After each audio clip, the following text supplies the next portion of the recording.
have a thing called the highway that goes back and forth. It's not fully utilized.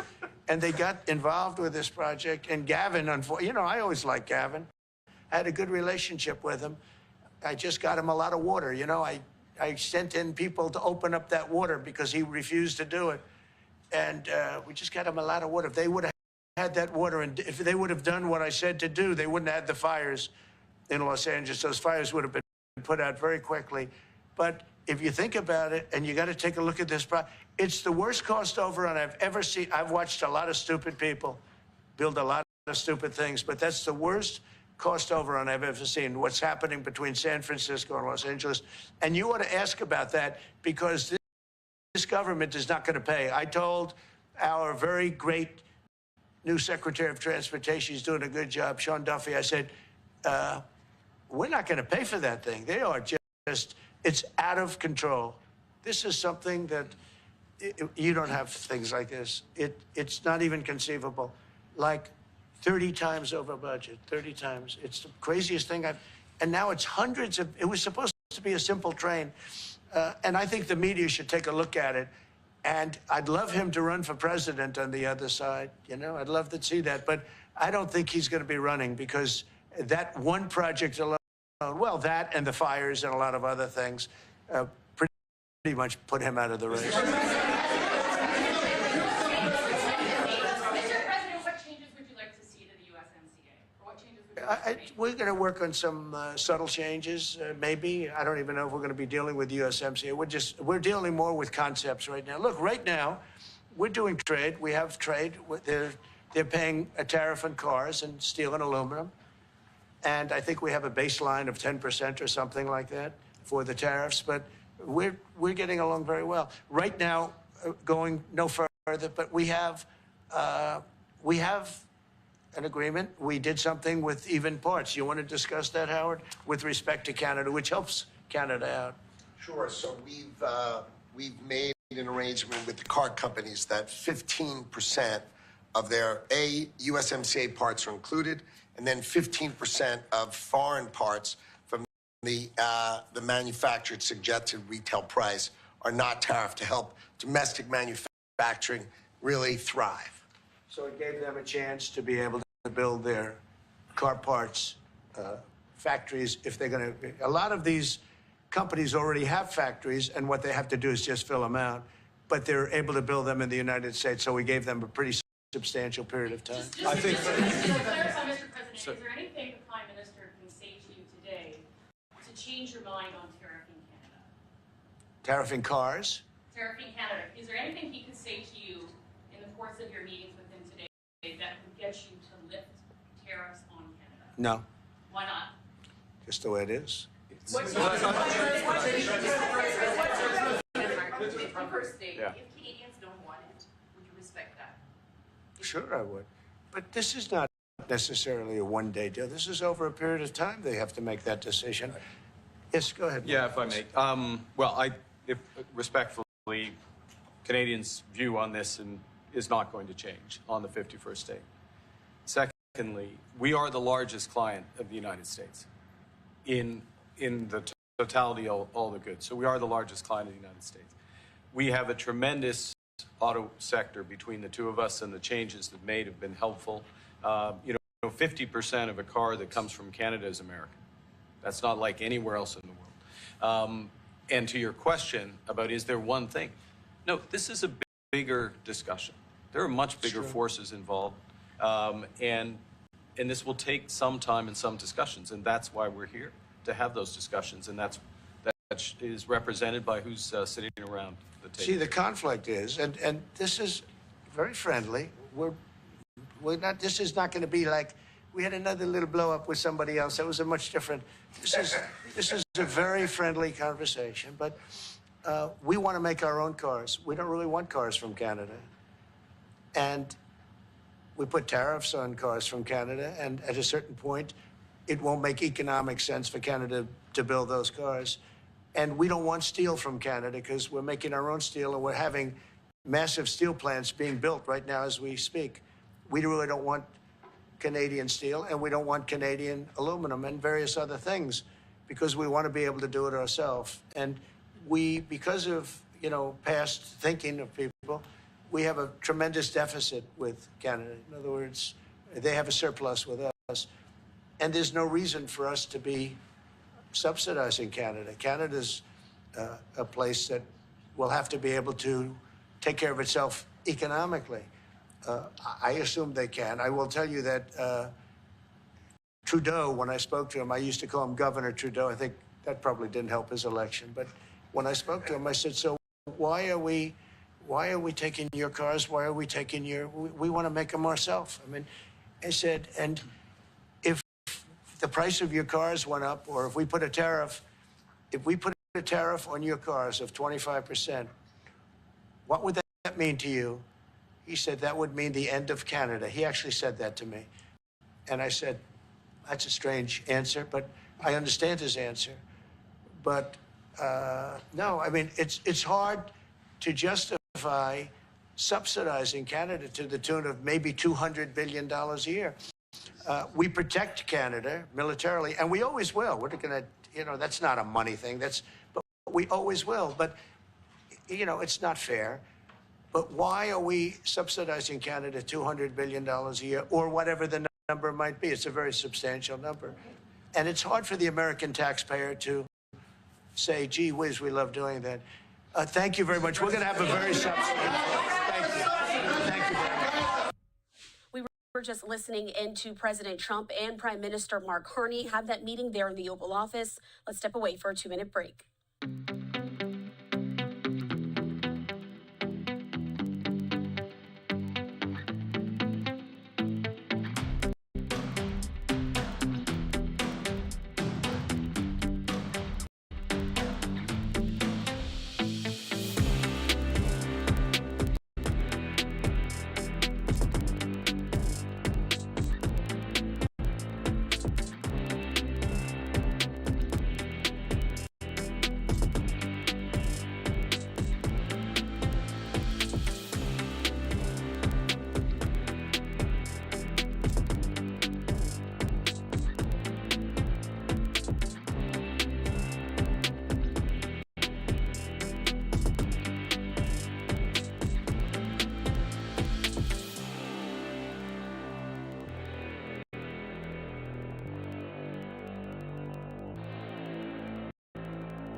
In our continuing coverage here on Live Now of Canadian Prime Minister Mark Carney's visit to Washington after his election victory just last Monday, we want to bring into the conversation right now Bureau Chief for all of Canada there at the Associated Press, our friend there, Rob Gillies. He joins me. Rob, thanks for being with us here. And I just have to ask, is Carney kind of riding this high from his election last Monday? Yeah, I think so. I think, coming here was an important step, for him to start a relationship with Trump. And a lot of suggestions are that he did quite well today. Trump said he didn't like Carney's predecessor, and Carney seemed to make more of a connection with Trump today than perhaps Trudeau did in the final years. So what that means for tariffs on Canada and the trade war, we'll see.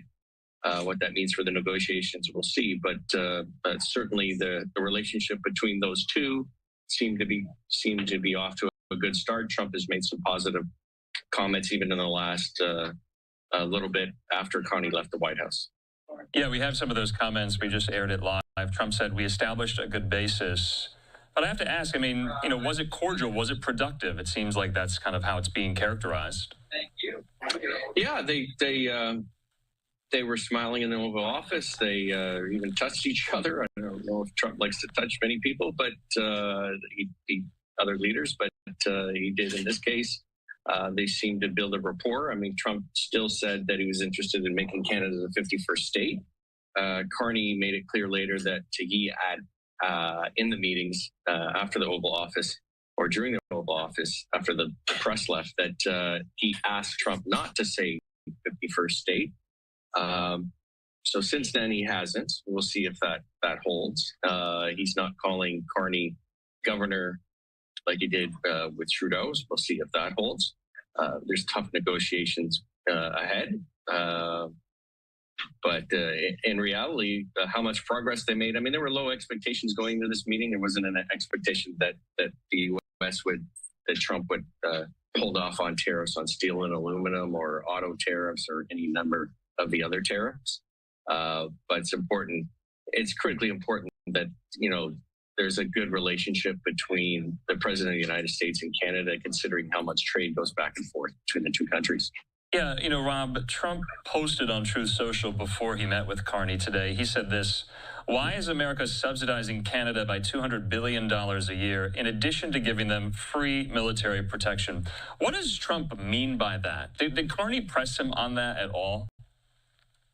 Well, I think Carney provided him with the facts. What Trump says is actually factually incorrect. It's not, the trade deficit is not 200 to a billion. It's more like 63 billion. And that includes oil that's sold at as a discount to the United States that allows the U.S. to tap cheap energy from Canada. Americans need to understand that nearly 1/4 of the oil that the U.S. consumes comes from Canada. And that's why there is a trade deficit. But they're getting cheap oil from Canada that feeds their factories, that feeds their cars and what have you. So, Trump likes to say that as a negotiation ploy. He says that about all countries. He looks at it through the prism of deficits. But yes, and the figure is actually it's not correct. It's not $200 billion. Okay, yeah. Though Carney did say the biggest client of the United States, he used the term client. I would imagine that was somewhat balm to Trump's kind of tariff soul here. Acknowledging Canada is pretty reliant on the United States. So is that kind of Carney just playing this diplomatic jockeying going on in the Oval Office, kind of serving up some of that flattery for Trump, would you say? Yeah, I mean, you have to placate.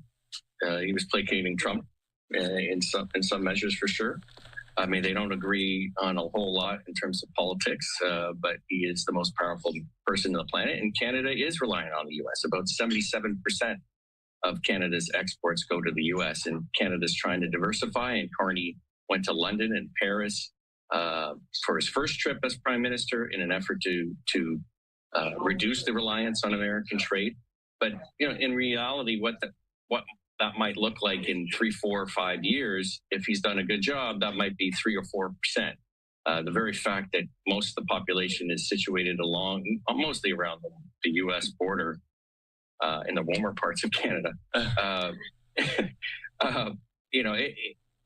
U.S. is always going to be Canada's largest trading partner. So Canada is very reliant, but so is the U.S. reliant on Canada. I just mentioned earlier that nearly 1/4 of the oil the U.S. consumes per day comes from Canada. So I guess, Rob, lastly, though, what is Carney going to take back to Canadians and Canada after this meeting? What were, I guess, Canadians expecting out of it? You indicated that there was kind of low expectations going in. Were Canadians, everyday Canadians, watching this closely today? Oh, huge. Yeah. Massive attention on this. Canadians are very eager to see how the new prime minister is going to deal with Trump, how if tariffs are going to come off Canadian goods. I think Canadians will people think this went well. I mean, there was, they could have teed off on Carney. Carney made his whole election campaign against Trump and the threat of the Americans. And they, in that tweet you mentioned earlier, they kind of did, tee off on him. But once they got into the meeting and before the press, they were mostly respectful. And then apparently they had a respectful conversation once the press left, and they had a lunch together as well. All right, Rob Gilley's there with the Associated Press. Rob, I know you're busy. You're traveling with Carney today. You're in Washington. I think you're at the embassy. So thanks for making time. We'll talk soon.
And welcome back here to Live Now from Fox. I'm Andrew Kraft. So let's go around the world right now, and we begin with the conflict now brewing and intensifying between India and Pakistan here. Take a look at this. This is a live vantage point right now there. It's almost 7 in the morning there in the Punjab province. And this shows the aftermath there of a strike by India. And so this is as daylight breaks there. We want to get into this story. We're going to keep this live vantage point up. But in the meantime, this was the scene. Take a look at this. All right, so this is what we know. India said it attacked 9 sites in Pakistan and Pakistani Kashmir today, where strikes against it had been planned, and Pakistan reported at least 3 people died and 12 people were injured. That was according to an initial assessment. We now know, according to the Associated Press, these strikes inside Pakistan by these Indian missiles killed 8 people. Now, the offensive occurred amid heightened tensions between the nuclear-armed neighbors in the aftermath of an attack on Hindu tourists in Indian Kashmir last month.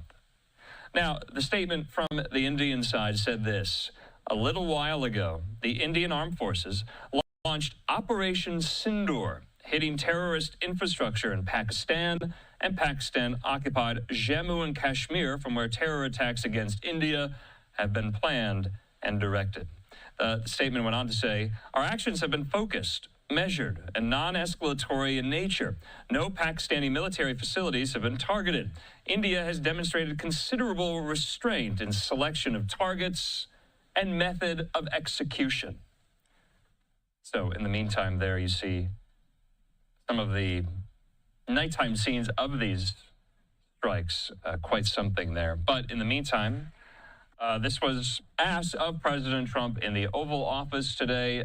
These remarks are very brief. He didn't have much information. He was just learning about it when the reporter asked the question here. Let's listen.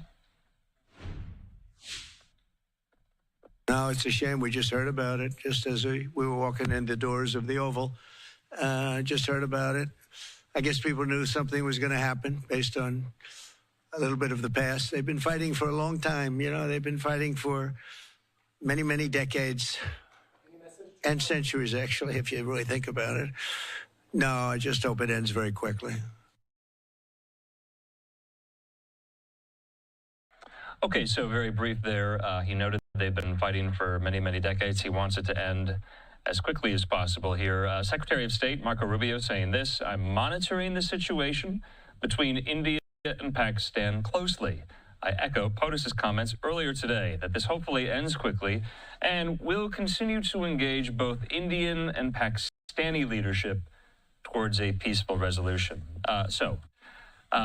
Information is kind of coming in piecemeal. That's how these stories take place, and we're kind of sifting through, pouring through those very details. We're going to do that right now with national security analyst and expert and retired Marine intelligence officer Hal Kempfer. He joins me. Hal, we got a lot to talk about, but this is most pressing, and it's literally breaking right now. We do have this live vantage point. Take a look at that there. It is very early on a Wednesday morning, but in the meantime, Hal, I want to stress this point. India, Pakistan, two nuclear-armed nations. That means they have nuclear stockpiles, and they're firing at each other, at least India is, in retaliation for this terror attack you and I discussed now, 2 weeks ago in India-controlled Kashmir that killed multiple tourists. This is India's response, is it not? Hal?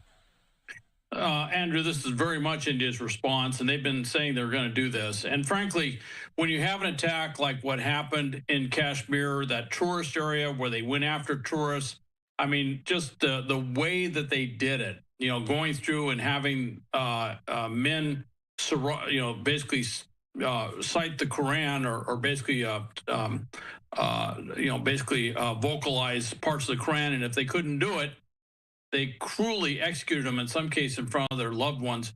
Just absolutely horrific. It struck a chord throughout India, and the visceral political reaction throughout India couldn't have been stronger. This is an interesting strike, though.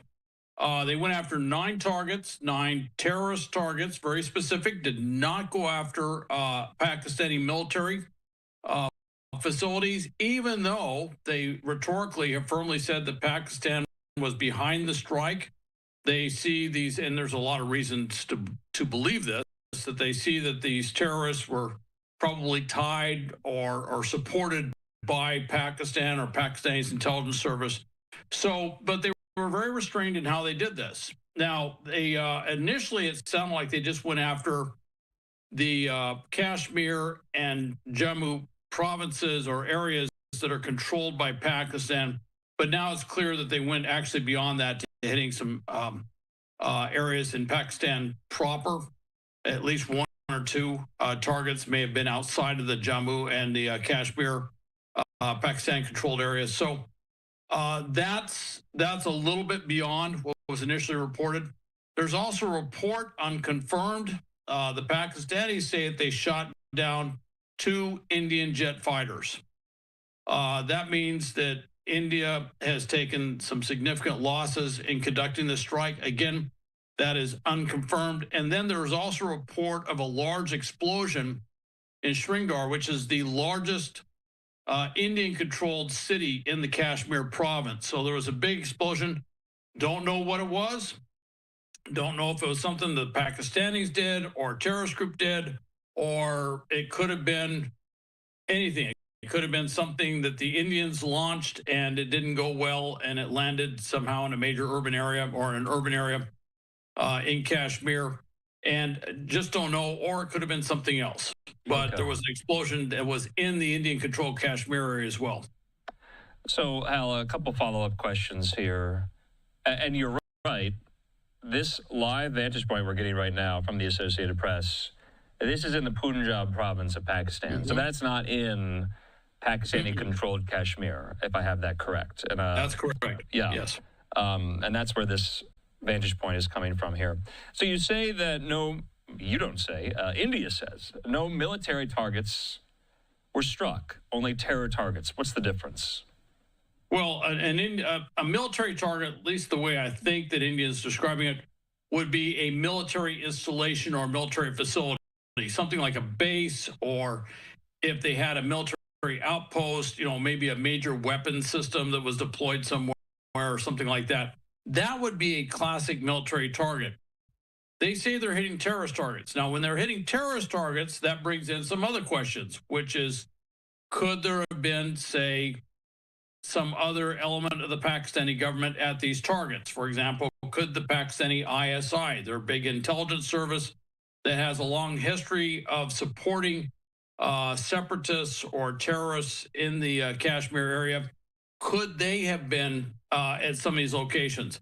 That I don't know. I don't know that the Pakistanis would ever admit that that was the case, but there'd be something I certainly wouldn't rule out as a possibility, even if they were there coincidentally with the strike.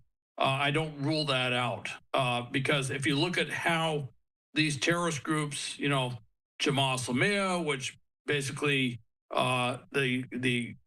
ostensibly those responsible, the Kashmiri resistance group was a breakoff of that original group. And by the way, that was the group that attacked Mumbai back in 2008. Oh. And so I don't rule that out. I don't rule out that they would have also hit Lashkar-e-Taiba directly as well, because I'm not sure if they think they're really a breakoff group or they're still all operating together. So, and Hal, there's a lot of history to some of these conflicts. No doubt this one that goes back 50, 60 years with India, with Pakistan here. And are the fault lines with some of these terror groups operating in the region, are some of those fault lines on an extremist ideological basis? Absolutely. Yeah, they're Islamic extremists.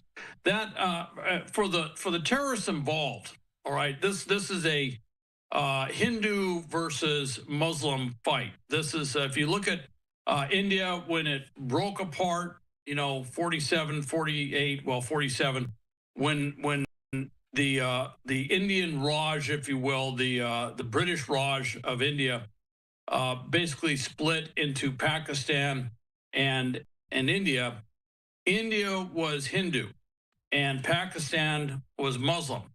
And then you run into the Kashmir, which is 70% Muslim, but the Maharaja that ruled the Kashmir province was Hindu.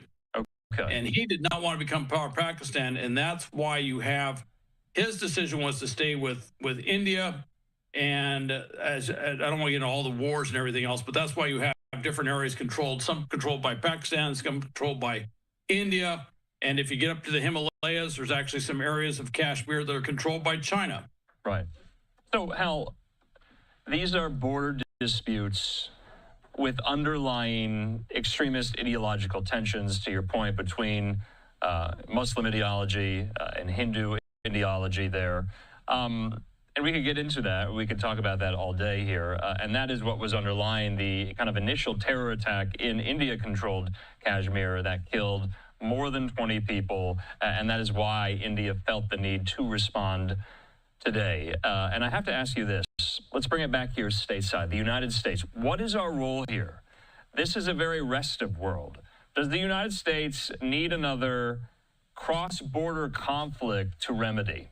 And if so, if the question is, if the reality is yes, because we can't do that, what is our role? What can we do to calm this?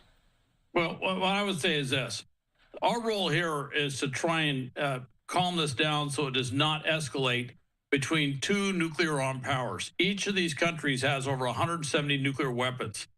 That is a tremendous amount of nuclear firepower that could be unleashed on each side. And this is the thing with nukes, all right, with nuclear weapons. These are extraordinarily powerful weapons. We have seen this in the past. That's why there is no above-ground nuclear testing since the early 60s, was because we recognize that these above-ground tests were basically launching so many radioactive particles into the atmosphere, was posing a threat to public safety and to public health worldwide. So that was one of the first things where you saw the Russians and the U.S. actually came together. And we said, okay, and the French, I should mention as well, all came together and said, no more above ground nuclear testing because we recognize the threat. Now, that was with like one nuclear test, once in a while. This is something where you'd see something massive that could go out there. And there's been, with a large, massive onslaught of nuclear weapons, it kicks up so much, if you want to say smoke, material, whatever you want to call it, into the upper, into the stratosphere, that it actually will cool down the planet. And you can actually have what we call a nuclear winter, where not only do you have all the nuclear particles, which pose a health risk on one end, but you're also cooling down the Earth, the atmosphere such that you'll have massive crop failures, which could lead to worldwide famine. So let's just say there's a lot of reasons why the U.S. does not want this to escalate. And hopefully, I know that Pakistan and India understand this very well. In 2002, I was the director of intelligence of a multinational task force that was responsible for consequence management of a potential nuclear conflict somewhere in the Middle East. Pakistan was in our area of responsibility.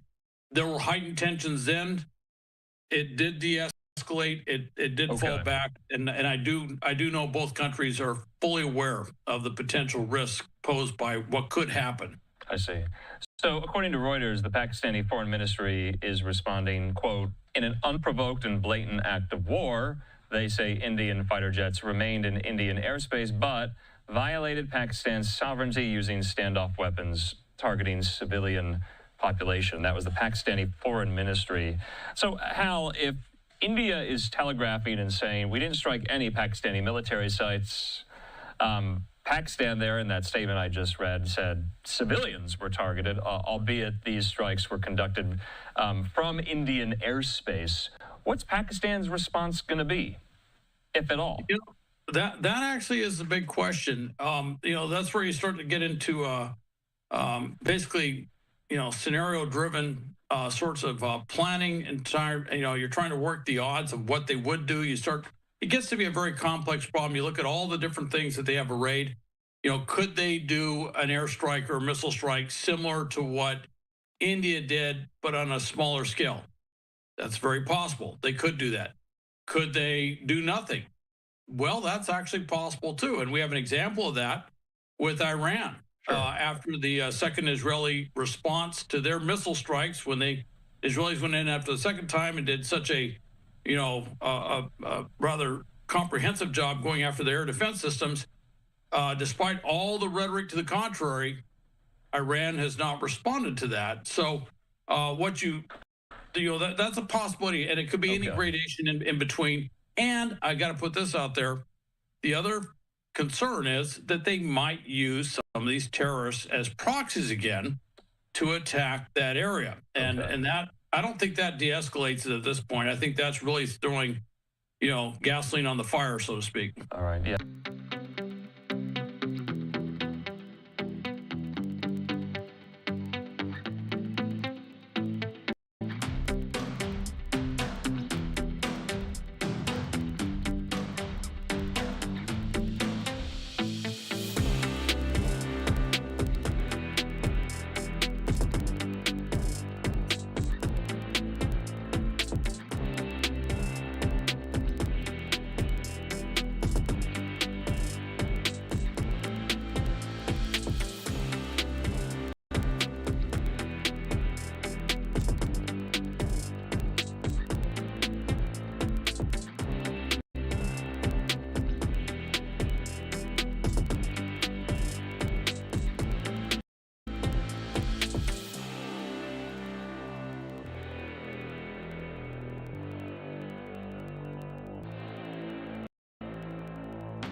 Welcome back into Live Now from Fox. I'm Andy Mack. United States Attorney General Pam Bondi details a major fentanyl seizure in a multi-state operation. They have made the largest fentanyl bust in our nation's history. And we're very proud to announce today a historic Sinaloa cartel arrest, and it marks the most significant victory in our nation's fight against fentanyl and drug trafficking to date. This multi-agency operation led by DEA with our local, state, tribal, and federal partners targeted one of the largest and most dangerous drug trafficking and foreign terrorist organizations in our country. The DEA seized 11.5 kilos of fentanyl, including an astounding approximately 3 million fentanyl pills, the largest seizure in our nation's history. These are the pills in the bags right there. The main bottom right, the head of this organization, Sinaloa organization, here in the country illegally, 6 of these guys and women here in the country illegally. His name is Alberto Salazar Amaya. He is the leader, and he was living in Salem, Oregon. With him, they got millions of dollars, cash, cars, but the drugs were in Albuquerque, Phoenix, and Utah. That's how insulated these drug dealer cartel leaders make themselves. This was an incredible operation, and that's why I wanted all of you here behind me. It took months and months of work, investigation, leading up to smaller buys, smaller cases, to get this massive amount of drugs and guns off our streets. $5 million approximately in cash, 35 kilos of methamphetamine, 35 kilos of meth, 7.5 kilos of cocaine, 4.5 kilos of heroin, 49 rifles and pistols, all shown in the pictures. And then, of course, the 3 million pills. These pills were stamped as oxycodone. Let that sink in. 3 million pills going on our streets, 3 million pills, the streets of our country, laced with fentanyl, labeled as oxycodone. And they were in all different strengths of fentanyl within them.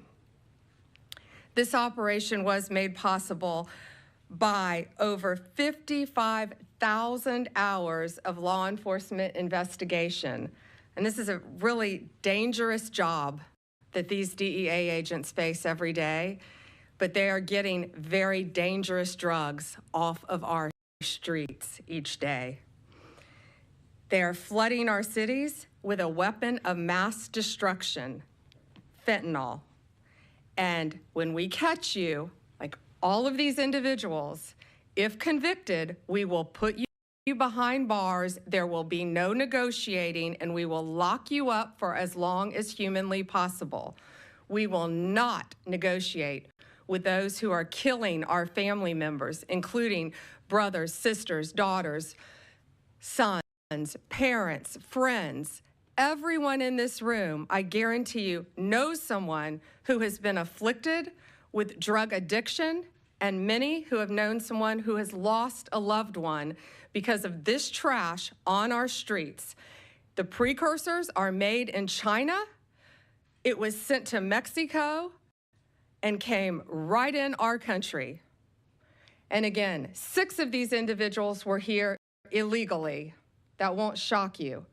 And we're running a massive, massive drug operation. This kind of success doesn't happen without extraordinary leadership.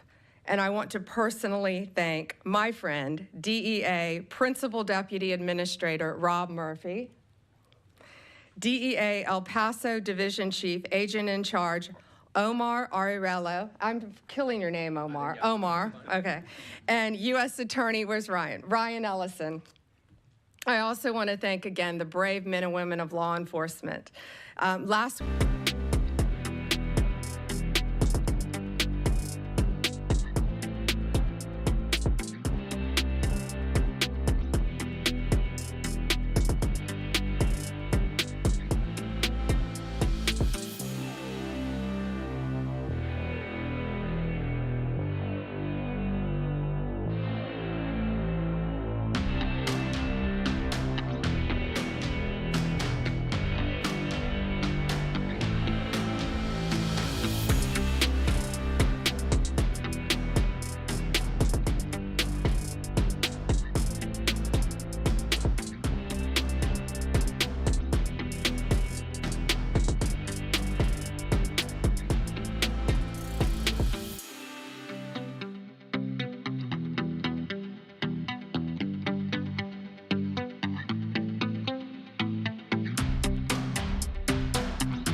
Good morning, and thank you so much for waking up with us here on Live Now from Fox. It's Wednesday morning, May 7th. I'm Jeanne Francine here with you for the next few hours to give you all of your breaking news alerts, top stories, and of course, your live events of the day. Right now, I kind of want to do a round robin to share with you what you can expect this Wednesday morning here on Live Now from Fox. The first event takes us out to Vatican City. This 4-box created by our content partners over at the Associated Press. As we know, today marks day one of the papal conclave, and very active boxes on your screen will have live analysis throughout the morning. Coming back stateside to give you a live look at the White House in Washington, D.C. We'll also have all of your top stories and headlines in the world of politics, specifically as it relates to the Trump presidency.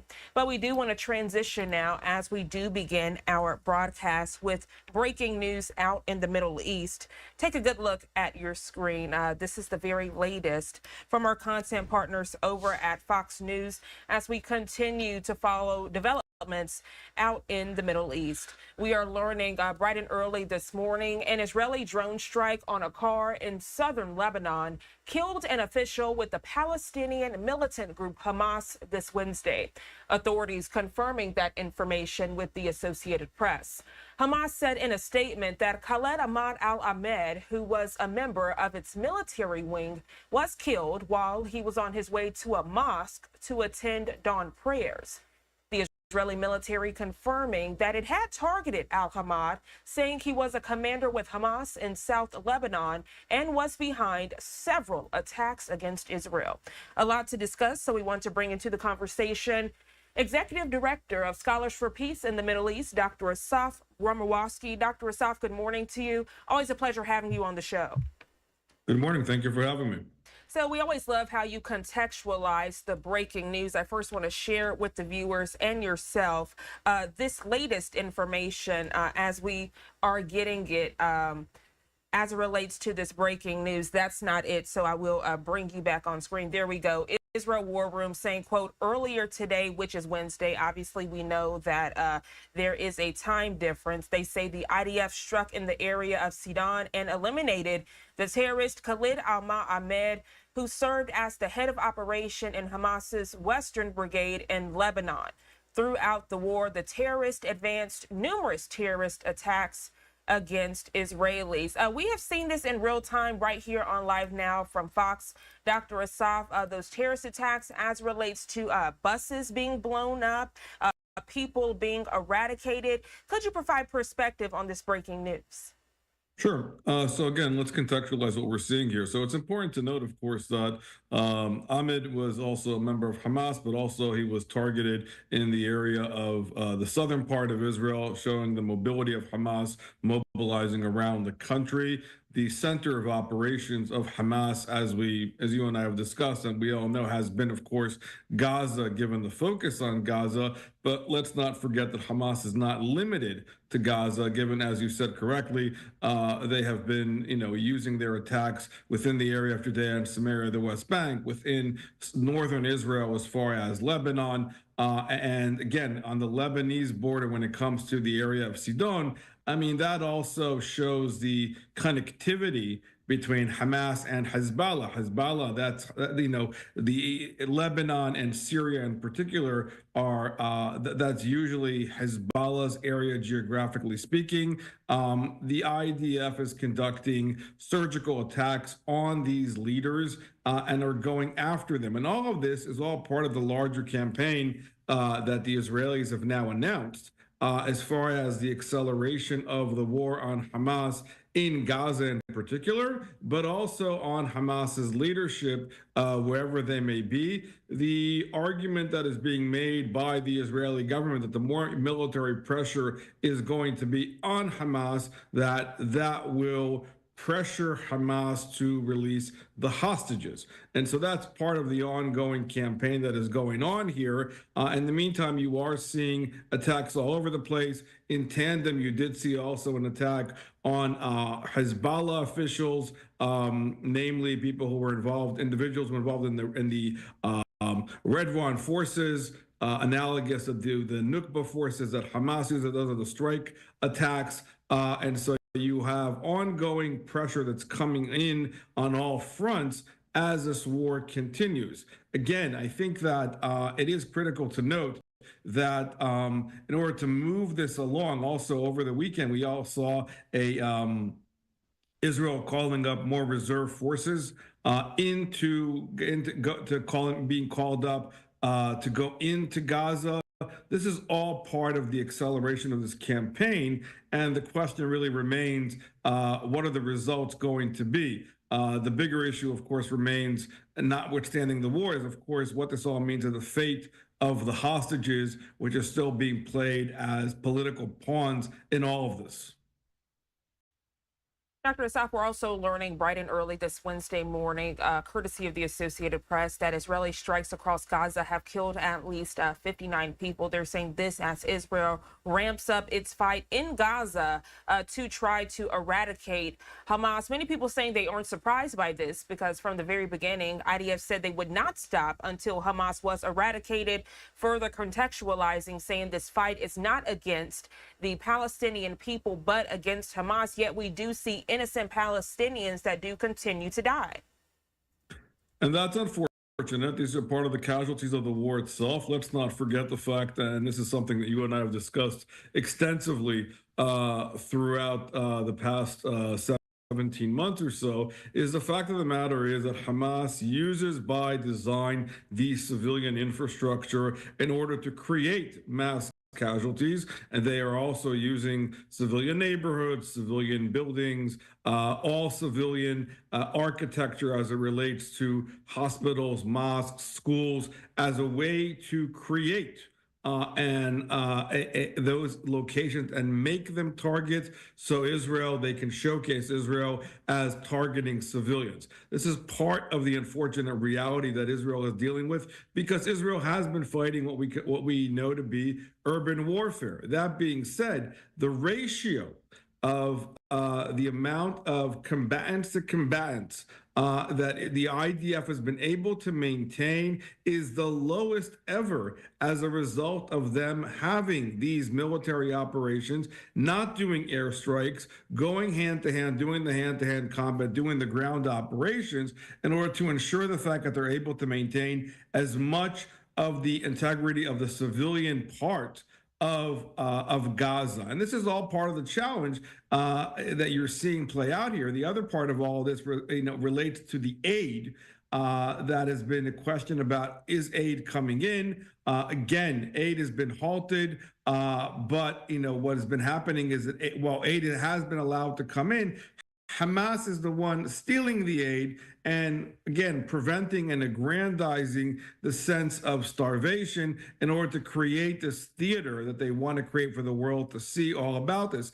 At the same time, Hamas has also been very clear that they are rejecting any possibility of any truce and any kind of exchanges with the Israelis. This is all on the heels, and this is all really part of the, it's related to your first question regarding contextualizing all this, which is very critical. It is now said that President Trump is going to be heading out to the Middle East next week for a visit to Saudi Arabia, potentially with Qatar. And so the question is really going to play out here. How is his visit and the amount of pressure that's going to come down from the White House and Trump himself going to help alleviate the situation? He does have no plans to go to Israel. He said he is, potentially later on, but not currently on this trip. But that being said, there's no doubt that any trip to the Middle East, especially as it relates to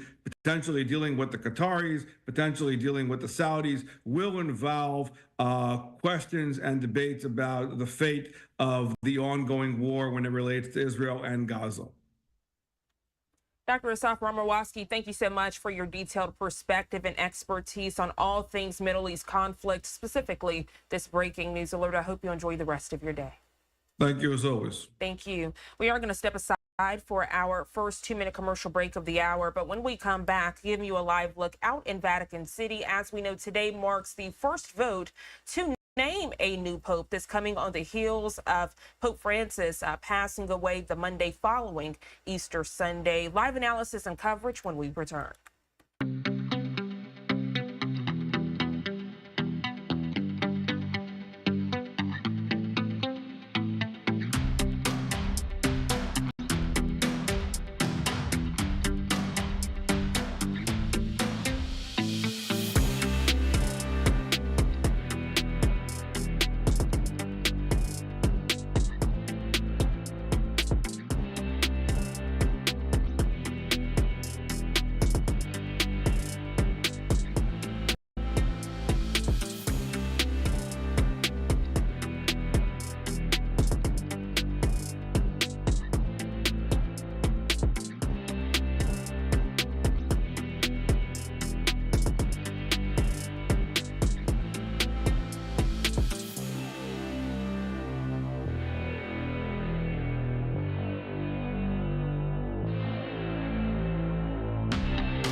.09 here on the East Coast, and welcome back to Live Now from Fox. As promised, we are live in Vatican City this Wednesday morning, today marking the first vote to name a new pope. And again, this coming on the heels of Pope Francis passing away the Monday following Easter Sunday. You're getting a live look at that chimney, and we do know that colored smoke will be coming from the chimney to mark different highlight points as the papal conclave gets underway. Our content partners over at the Associated Press are providing live coverage to further give perspective as to what we can expect the days to come. Of course, today being that first day. Let's check in with them now.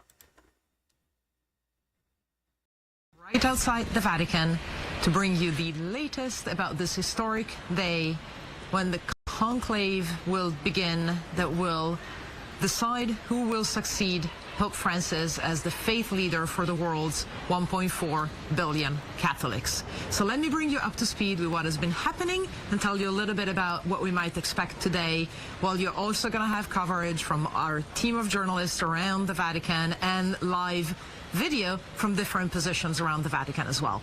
So first of all, what just wrapped up was a very solemn Mass where all the cardinals who will be voting in the conclave and many other clergy gathered to invoke the Holy Spirit and its guidance on their very momentous decision. This Mass is called Pro Eligendo Pontifice. That's Latin. You'll hear a lot of Latin in the next few days. And it means basically, again, they're asking for God's help as they make this decision. The Dean of the College of Cardinals, Cardinal Giovanni Battista Re, urged the cardinals present to put aside all personal considerations and to focus on a choice that will really highlight unity within diversity. So what else is going to happen today? The cardinals are going to take a break, and then right around 4 p.m. Rome time, they will process into the Sistine Chapel, which is right behind St. Peter's Basilica to my right, where the Mass was held. And that's where they will literally be locked in for the first round, what we expect to be the first round of balloting to see if there is a pope or not. Now, if a decision is reached right tonight, we can expect around 7 p.m. local time to see smoke come out of the chimney that's been set up on top of the Sistine Chapel. It is, frankly, probably not likely. Experts think it will take a little bit more than one round of voting, so most likely the smoke will be black. That means that they will need to do this again tomorrow, and in however many rounds of balloting, 2 in the morning and 2 in the afternoon, as will be needed to reach the 2/3 majority. That will be 89 cardinals electors settling on a name. So that's what's going to be happening. Let me just give you a sense of place at what you see behind me. So right behind me, you see some semicircles of colonnades, really large columns. That's embracing St. Peter's Square. On St. Peter's Square, facing it, of course, is St. Peter's Basilica, which is where this very solemn Mass was just held. Now, why is it called St. Peter's, you might ask? Well, Peter, of course, was a fisherman at the Sea of Galilee. The Gospels tell us that's in present-day Israel. And so Peter is known as the first pope. His tomb is right there. That's why in the 4th century, first church was built over his tomb, and then many centuries later, St. Peter's Basilica, the Renaissance, very magnificent church that you see, was built over it. It is, again, right in a small chapel, right to the right of it, if you're looking at the images, the Sistine Chapel, where the cardinals will gather for the first day, first round of voting in the conclave. And we will be coming back and telling you a little bit more about what's in the Sistine Chapel as well. Quick reminder, 133 cardinals, the vast majority of them chosen by the last Pope, Pope Francis, who died on April 21st at the age of 88, and therefore that's why they're gathering to elect his successor. And also, the most diverse, geographically diverse conclave in history. There are representatives here from 71 countries, cardinals from 71 countries who are gathering, and they have been gathering over the past few days to discuss a variety of topics about both church affairs and global affairs before they gather and make their first voting round in this very momentous decision. The excitement is building in the streets of Rome. You may be seeing pilgrims. It was raining earlier today, so some were taking shelter under the columns, the colonnade that you see behind me. But they have been beginning to stream in, and again, there is excitement on the street. I heard people as I was walking in this morning discussing things like, well, do you think so-and-so could be the next pope? And, you know, it's just something that a lot of people here care about, and you will see more and more people gather in St. Peter's Square as the hours and the days goes on. You can really expect to see that. We will be bringing you all of this. We have a large international team of AP video journalists, producers, reporters, photographers from around the world. They will be right there, and we will be bringing you all of this on this live stream and on all of our different formats. So I'm going to leave you now to look at some of the live video coverage that we have, and we'll be back a little bit later. Again, next focal point will be around 4 p.m. local time when the conclave is actually set to start.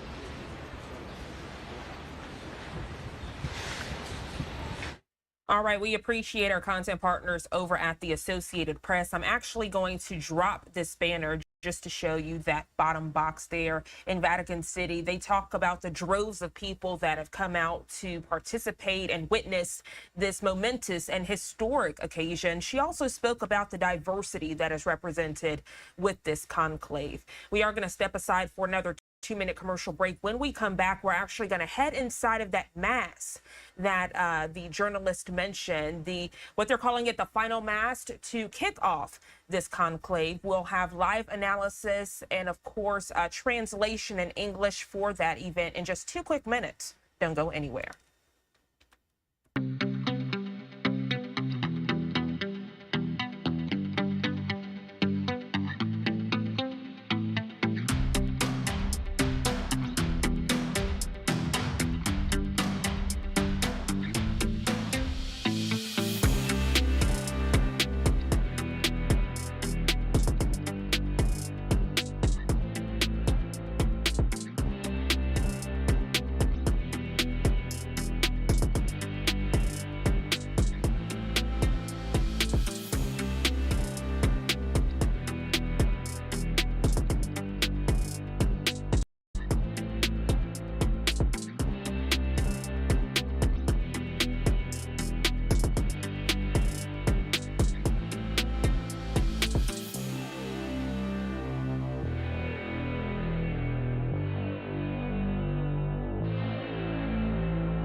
.618 here on the East Coast, and welcome back to Live Now from Fox. I'm Jeanne Francine. Want to show you all this 4-box again. I love this beautiful shot, giving you a wide array of views across Vatican City, as today does mark day 1 of the conclave. It is getting underway. To kick everything off, there was a, quote, final mass that our content partners, the Associated Press, we got an inside look.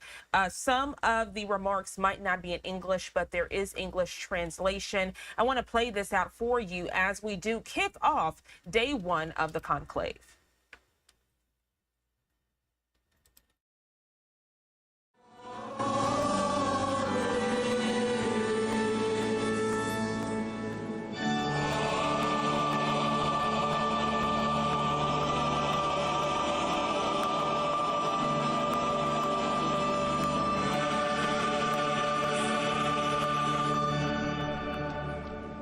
And now the opening prayer. Oremus. Let us pray. Deus, O God, qui pastor eternal eternus, shepherd, grace in who tuum govern assidio your flock custodio with unfailing governas, care, eum grant immensa in tua your boundless pietate fatherly concedas love ecclesia a pastorem, pastor for your qui tibi church, santitati who placeat, please you by et his visili holiness, nobis solicitudine and to prosit, assure per watchful Dominum care nostrum through our Iesum Lord Jesus Christum Christ, your Filium Son, who tuum, lives and reigns with qui you, te convivit in et the Holy regnat Spirit, in unitate Spiritus forever Sancti Deus, per and omnia ever. saecula saeculorum. Praying for a shepherd, a universal shepherd in the opening prayer there, who please God by his holiness and show watchful care over us. We prepare to listen to the first reading, which is coming from the book of the prophet Isaiah, chapter 61. A reading from the prophet Isaiah. The Spirit of the Lord God is upon me, because the Lord has anointed me to bring good news to the poor. He has sent me to bind up the brokenhearted, to proclaim liberty to the captives, and the opening of the prison to those who are bound, to proclaim the year of the Lord's favor and the day of vengeance of our God, to comfort all who mourn, to grant to those who mourn in Zion, to give them a beautiful headdress instead of ashes, the oil of gladness instead of mourning, the garment of praise instead of a faint spirit. You shall be called the priests of the Lord. They shall speak of you as the ministers of our God. I will faithfully give them their recompense, and I will make an everlasting covenant with them. Their offspring shall be known among the nations, and their descendants in the midst of the peoples. All who see them shall acknowledge them, that they are an offspring the Lord has blessed. Verbum Domini. The word of the Lord.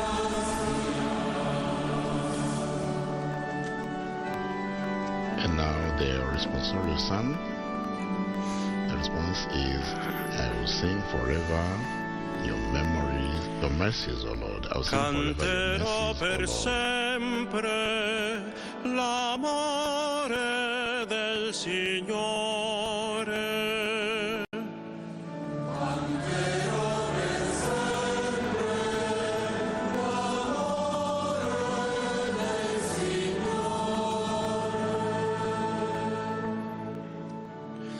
Ho stretto un'alleanza con il mio eletto, ho giurato a Davide mio servo, stabilirò per sempre la tua discendenza, di generazione in generazione edificherò il tuo trono. Canterò per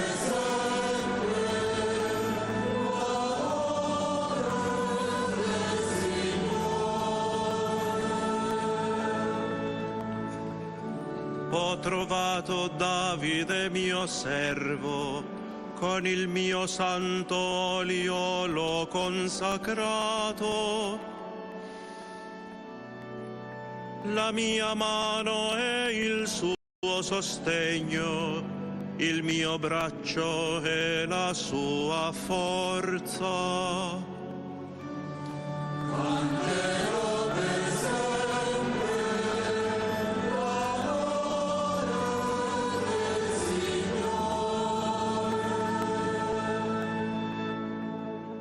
La mia fedeltà e il mio amore saranno con lui, e nel mio nome si innalzerà la sua fronte. Egli mi invocherà, tu sei mio Padre, mio Dio e roccia della mia salvezza. Canterò per sempre l'amore del Signore.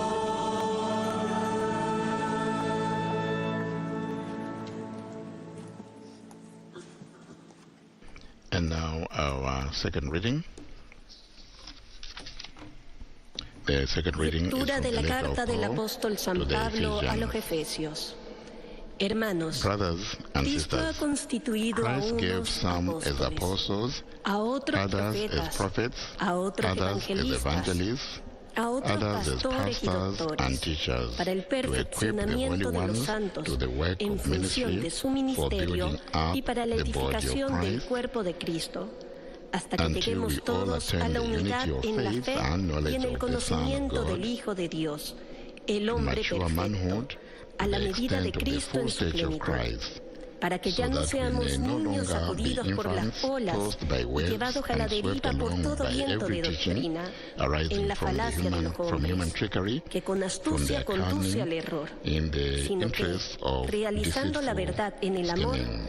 hagamos Rather, crecer living in the todas las truth of love, cosas hacia we Él, should grow que in es la every way cabeza, into Him Cristo, who is the del head, cual todo el Christ, cuerpo bien from ajustado whom y unido the whole a body través de joined todo and el held complejo together de by every junturas que lo supporting nutren, ligament, actuando a with la the medida de cada proper parte, functioning se procura of el each crecimiento part del cuerpo brings about the para body construcción growth de sí and mismo en el building amor. itself up in love. The word of the Lord.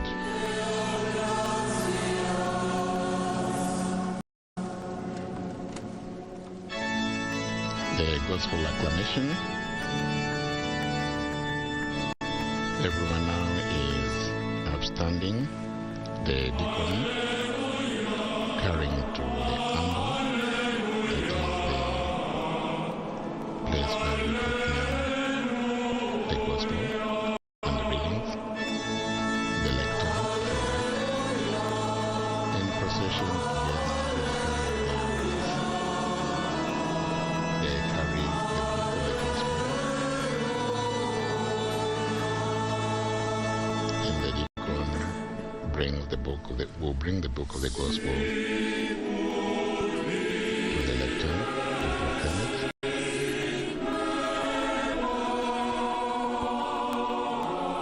But before that, they bring the incense board and thurible to the main celebrant, Cardinal Bautista Rea, who is the dean of the College of Cardinals. He places some incense into the thurible.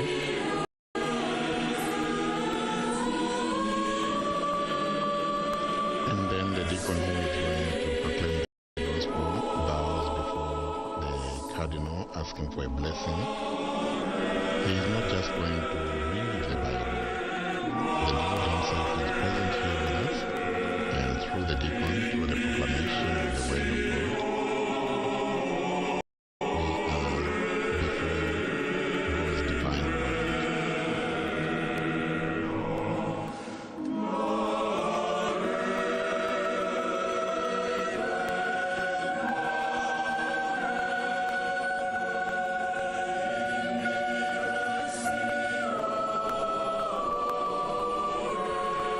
As they process now to the lectern, the choir acclaims, as the Father has loved me, so I have loved you. Abide in my love.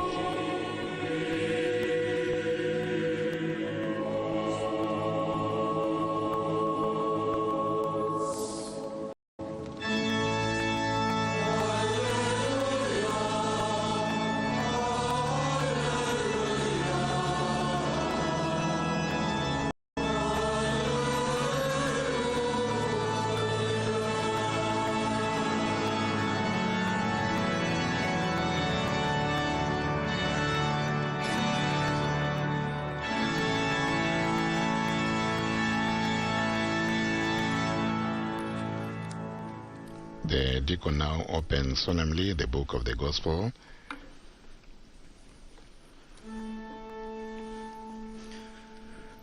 Dominus vobiscum. The Lord be with you.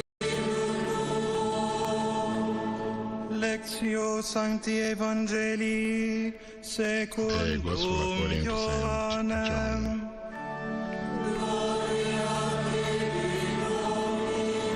And now the deacon incenses the book of the Gospel before reading, before proclaiming it to us.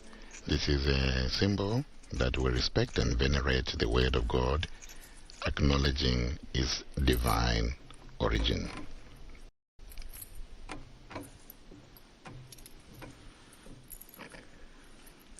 In illo tempore At the time, dixit Jesus Iesus said to his discipulis disciples, suis, sicut as the dilexit me Father Pater, loves me, et ego so I also love you. dilexivos, manete Remain in in my love. dilectione mea. If you keep my commandments, you will remain in my love. Just as I have kept my Father's commandments and remain in his love. I have told you this so that my joy may be in you and your joy might be complete. This is my commandment. Love one another as I have loved you. No one has greater love than this, to lay down one's life for one's friends. You are my friends if you do what I command you. I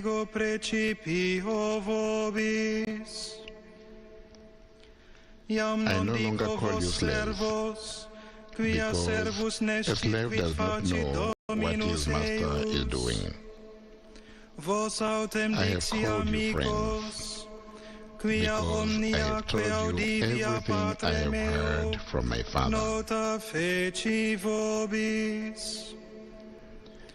It was not you who chose me, but I who chose you, and appointed you to go and bear fruit that will last, so that whatever you ask the Father in my name, He will give you. This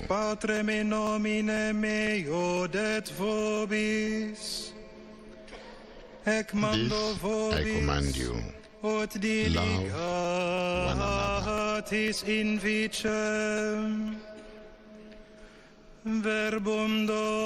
The Gospel of the Lord.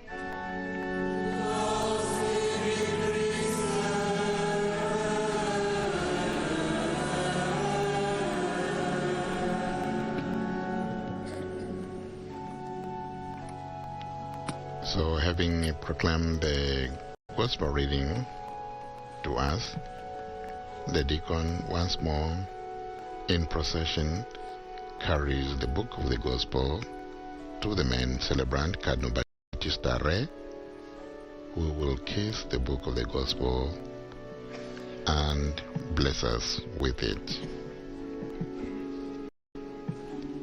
A very packed Basilica of St. Peter here on this special Mass for the election of a new Pope. This evening, the Cardinal Electors, 133 of them, will go into conclave and start the process of choosing a new Pope. Carissimi cardinali elettori, now giving the homily. Carissimi tutti fratelli e Dear sorelle. brothers, College of Cardinals and Negli Atti degli Apostoli si legge we read in che the Acts dopo of the l'ascensione di Apostles, Gesù after Cristo al Christ's cielo in attesa ascension della into Pentecoste, heaven, and while waiting for erano Pentecost, always united and perseveranti e persevering in concordi prayer nella together with preghiera Mary, the insieme mother of con Jesus. Maria, la madre di Gesù. È proprio This is quello precisely che what we stiamo are facendo doing. anche A noi few hours a poche ore dall'inizio del before the conclave, beginning of the conclave, sotto lo under sguardo the gaze of della Our Lady, Madonna, beside qui the altar posta a here, fianco dell'altare, in questa in this basilica basilica, che si which eleva rises sopra la above tomba the dell'Apostolo tomb Pietro. of the Apostle Peter.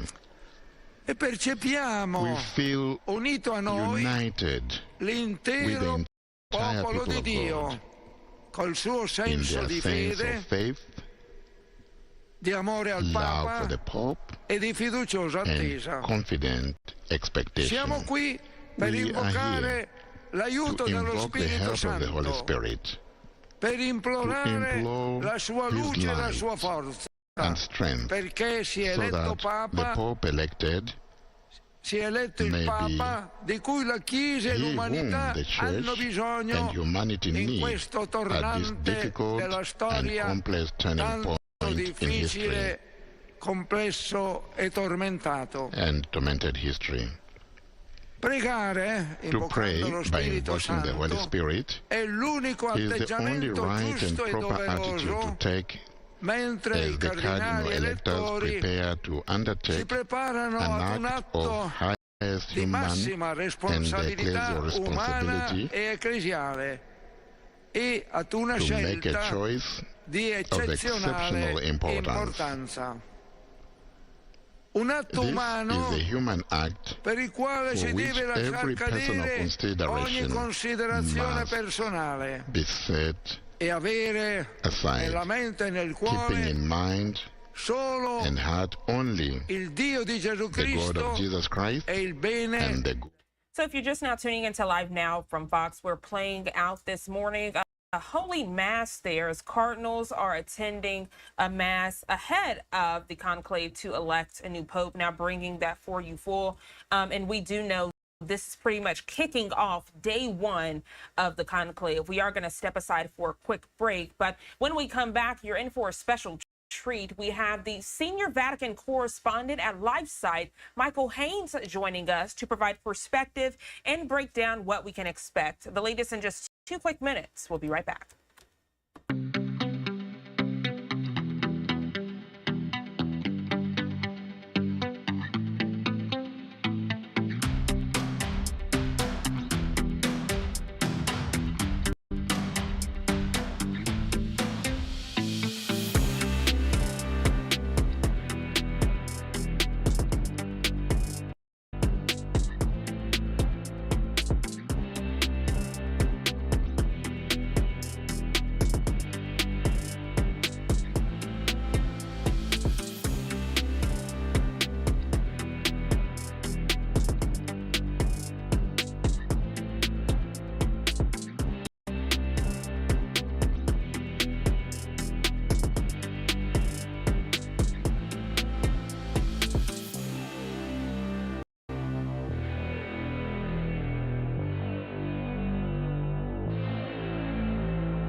.38 here on the East Coast, and welcome back to Live Now from Fox, giving you this 4-box of different live looks around Vatican City, as right now cardinals have gathered to elect the next pope. It's a momentous and historic occasion. Right now we want to bring into the conversation senior Vatican correspondent at LifeSite, none other than Michael Haynes. Michael, good morning to you. A pleasure having you on the show.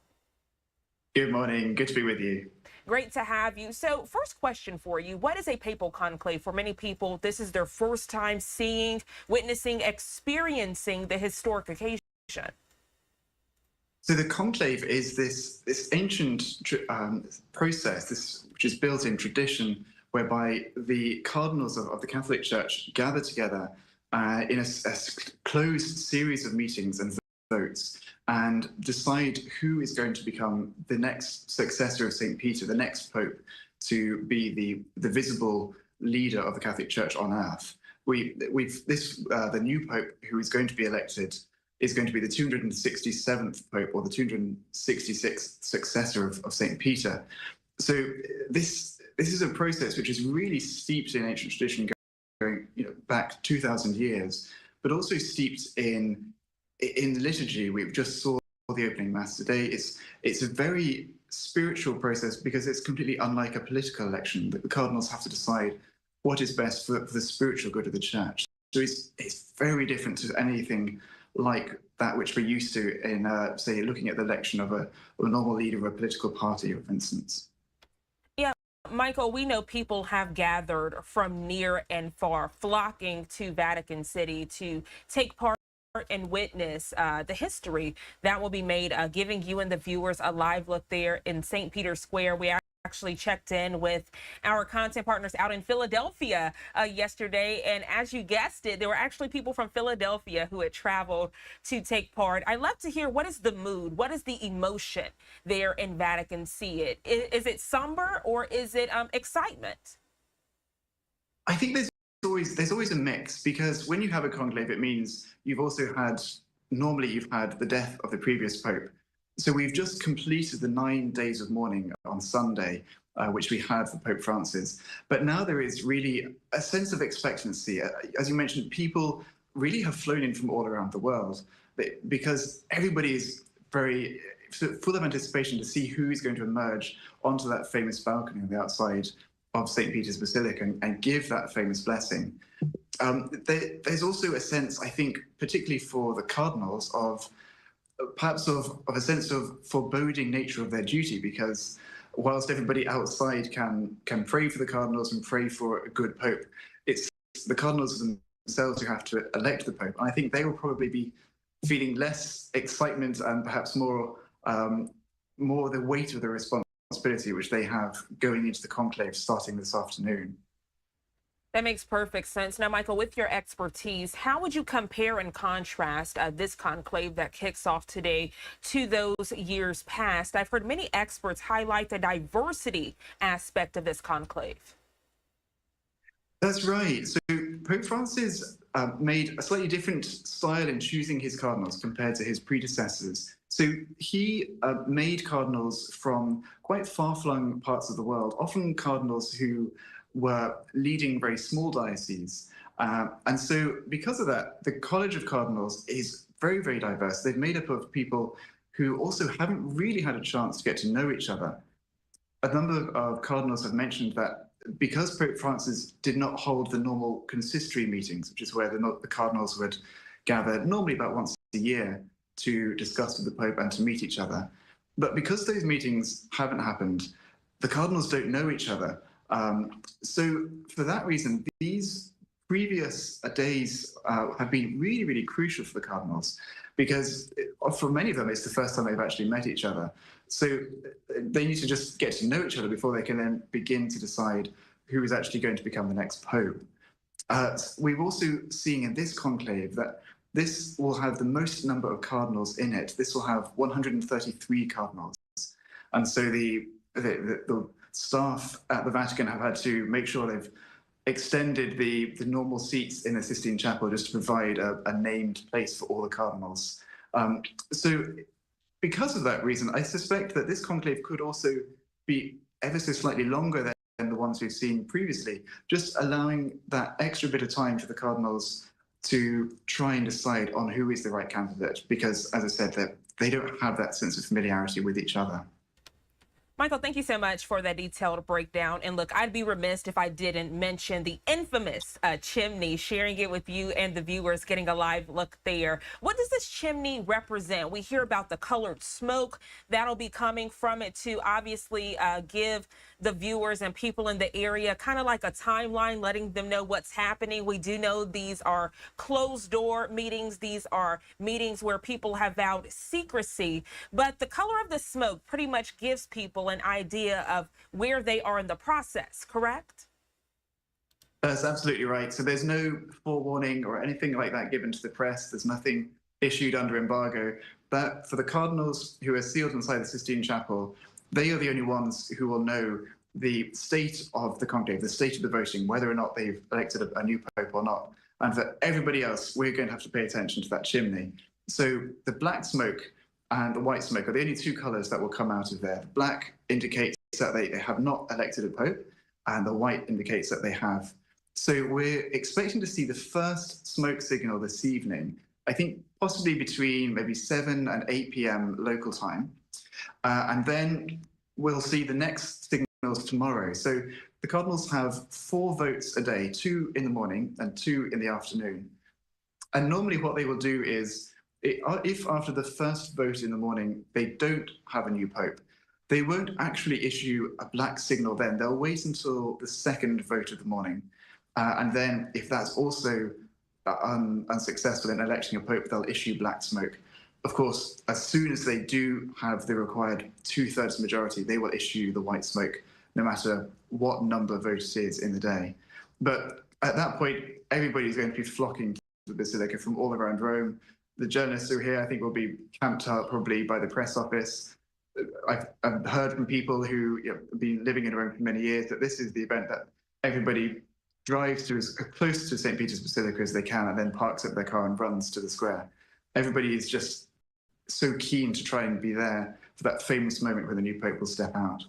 Absolutely. Michael Haynes, it's truly been a pleasure to have you join us here on Live Now from Fox to break down the latest and provide that vivid visual of what we can expect. I know you're very busy, as many of your correspondents are, but thank you so much for taking out the time to join us. You have a great rest of your day. Thank you very much. You too. Thank you.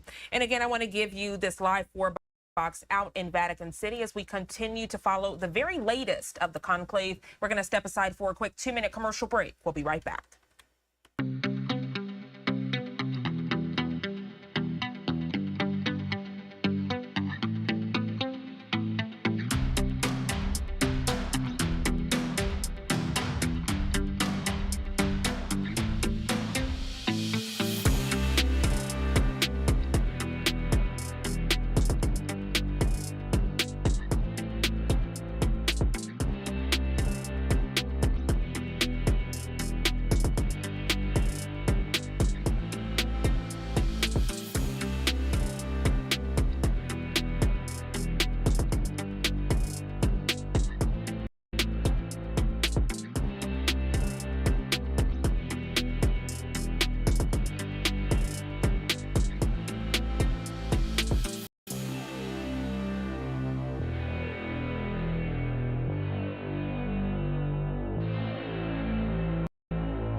Welcome back to Live Now from Fox as we continue with your top stories and headlines of your Wednesday morning. We know the Real ID deadline is today. However, Homeland Security says travelers will still be able to fly without one.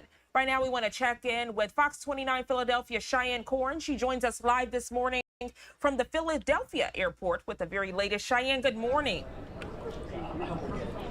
Good morning. Yeah, Homeland Security, they're kind of giving people a little bit of a break because they are saying that even if you do not have your real ID, you are still able to fly.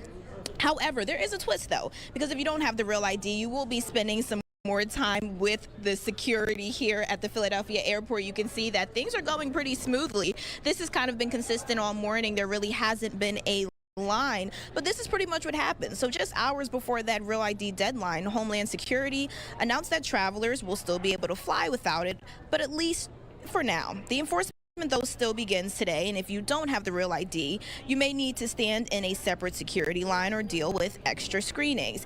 However, Homeland Security says they are trying their best to make this process as seamless as possible. Yesterday, we spoke to people waiting in hours-long lines at the DMV across our area. Somebody told me it's going to be long, but then, I mean, I didn't think it was going to be all the way around the corner.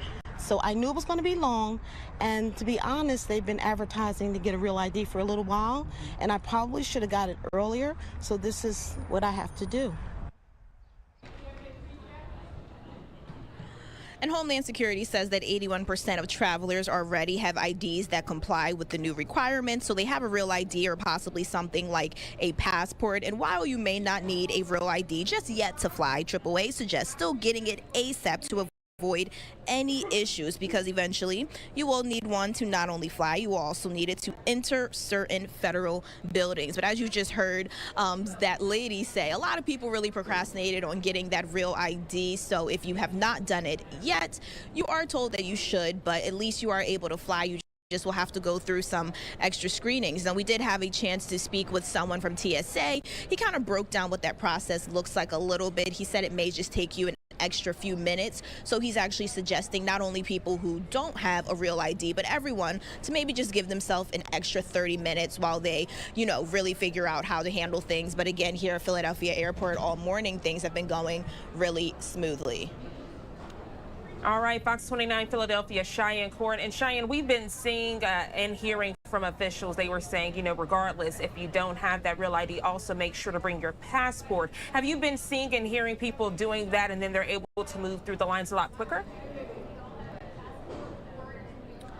Yeah, we actually also spoke with AAA, and they were calling the passport that golden ticket, and that's exactly what I have. I have a passport. I don't have my real ID yet. And TSA, they also said that they've been seeing a lot of people who are flying domestically have their passport, which usually isn't the case. A lot of people will usually only have their passport if they are flying out of the country. But if you don't have the real ID, then you need it. And it sounds like people really were listening to all of the directions and are getting through the process pretty smoothly. All right, I'm sure a lot of people are right there with you having that golden ticket. Always a pleasure having you on the show, Cheyenne. Thank you so much. You and your team have a great rest of your day.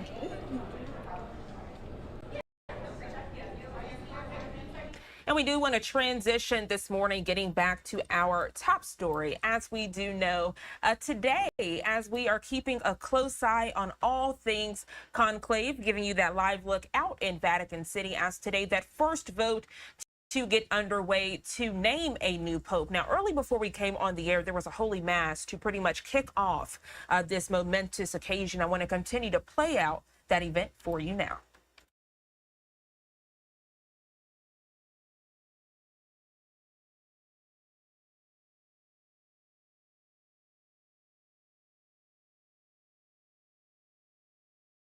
Si è abbassato al servizio degli altri. Si è abbassato a lavare I piedi agli apostoli, washing the feet of the senza apostles, discriminazioni, without discrimination, non and escludendo not excluding Giuda che lo even avrebbe Judas tradito. who would betray him. Questo This messaggio di message of Gesù Jesus si ricollega connects to a what we quanto abbiamo had in the ascoltato nella first prima reading lettura della of the messa, Mass, in which nella quale the il prophet profeta Isaiah Isaia reminded us ci ha that ricordato che la the qualità fundamental quality of fondamentale pastors del is pastore, to love dei pastori, è l'amore. to the point, L'amore to love fino to al the dono point of completo di complete sé. self-giving. Dei testi liturgici di questa celebrazione text of eucaristica this ci viene Eucharistic pertanto celebration un invito therefore all'amore invite us to fraterno, fraternal love, all'aiuto to vicendevole mutual help, e all'impegno to per la commitment to comunione ecclesial ecclesiale e communion per la and fraternità universal umana human fraternity. universale.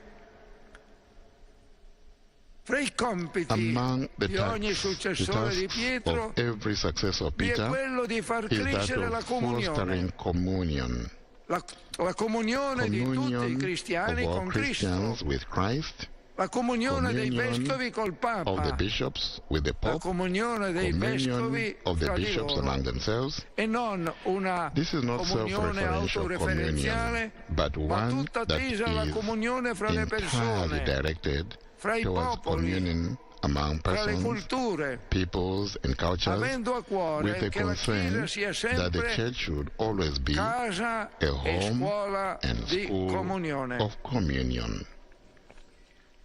È inoltre forte il richiamo a mantenere l'unità della Chiesa nel solco tracciato da Cristo agli Apostoli. L'unità della Chiesa è voluta da Cristo, una unità che non significa uniformità, ma salda e profonda comunione nelle diversità, purché si rimanga sempre nella piena fedeltà al Vangelo. Ogni Papa continua a incarnare Pietro e la sua missione e così rappresenta Cristo in terra. Egli è la roccia su cui è edificata la Chiesa. E l'elezione di un nuovo Papa non è un semplice avvicendarsi di persone. L'elezione di un nuovo Papa è sempre l'Apostolo Pietro che ritorna. I cardinali elettori esprimeranno il loro voto nella Cappella Sistina, dove, come dice la Costituzione Apostolica Universi Dominici Gregis, tutto concorre ad alimentare la consapevolezza della presenza di Dio, al cui cospetto ciascuno dovrà presentarsi un giorno per essere giudicato. E Papa Giovanni Paolo II, nel suo trittico romano, auspicava che nelle ore della grande decisione mediante il voto, l'incombente immagine michelangiolesca di Gesù giudice ricordasse a ciascuno la grandezza della responsabilità di porre le somme chiavi nelle mani giuste. Preghiamo quindi che lo Spirito Santo negli ultimi 100 anni ci ha donato una serie di pontefici veramente santi e veramente grandi, ci regali ora un Papa secondo il cuore di Dio per il bene della Chiesa e dell'umanità. Preghiamo perché Dio conceda alla Chiesa il Papa che meglio sappia risvegliare le coscienze di tutti e risvegliare le energie morali e spirituali nella società odierna caratterizzata da grande progresso tecnologico, ma che tende a dimenticare Dio. Il mondo di oggi attende molto dalla Chiesa per la salvaguardia di quei valori fondamentali, umani e spirituali, senza i quali la convivenza umana non sarà migliore e non sarà apportatrice di bene per le future generazioni. La Beata Vergine Maria, Madre della Chiesa, intervenga con la sua materna intercessione perché lo Spirito Santo illumini le menti dei cardinali elettori e li renda concordi nell'elezione del Papa di cui ha bisogno il nostro tempo.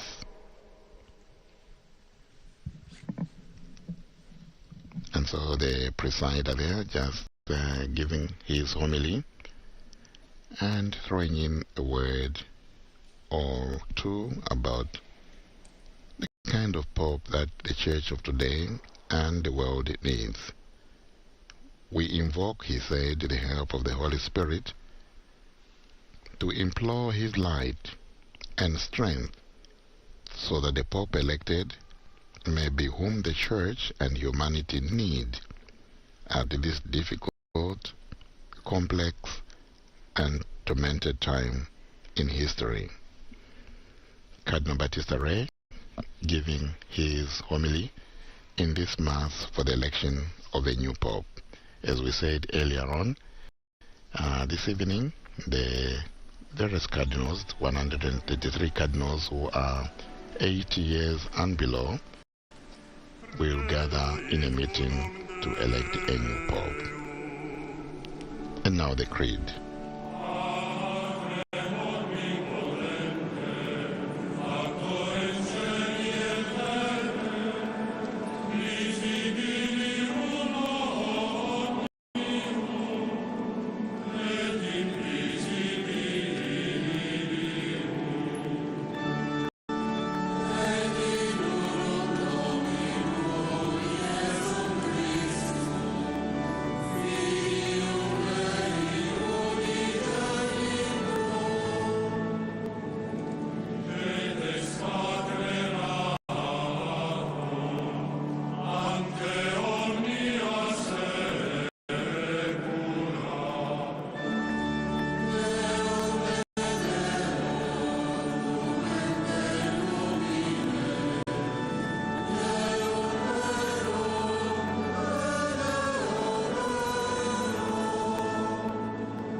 Carissimi It is now time for fratelli the e universal sorelle, prayers of the Dio faithful. Padre To Onnipotente God, the Father vuole che tutti Almighty, gli uomini dear brothers siano and sisters, salvati may e every prayer of giungano our alla heart be conoscenza della directed, verità. for His will it is A that Lui all humanity rivolgiamo la should nostra be saved fervida and come to preghiera. the knowledge of the truth.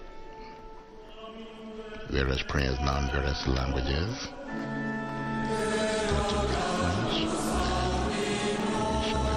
Swahili, Portuguese. Oremus pro Ecclesia Sancta Dei.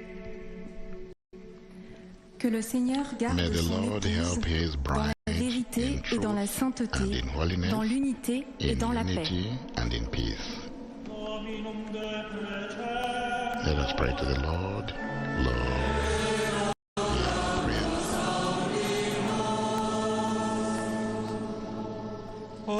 Let us pray for the cardinals qui who Romanum are to elect Pontifice the Roman melicere pontiff. debent.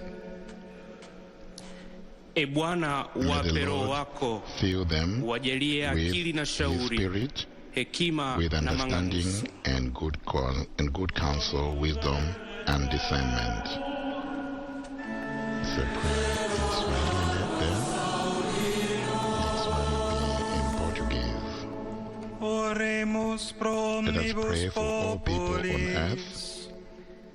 O Senhor May the guie Lord todos help os all homens na men and edificação do bem, work for the da growth of justiça, goodness da and justice, solidariedade e for da solidarity concórdia. and concord.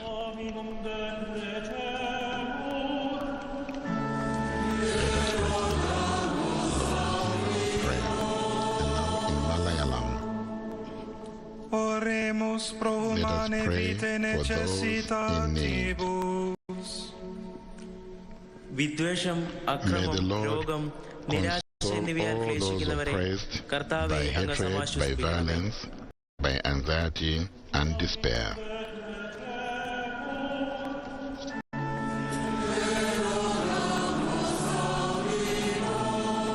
The next petition is in Chinese. Oremus pro Let us pray defuncto for Romano our deceased Roman Pontiff Francis. Francisco.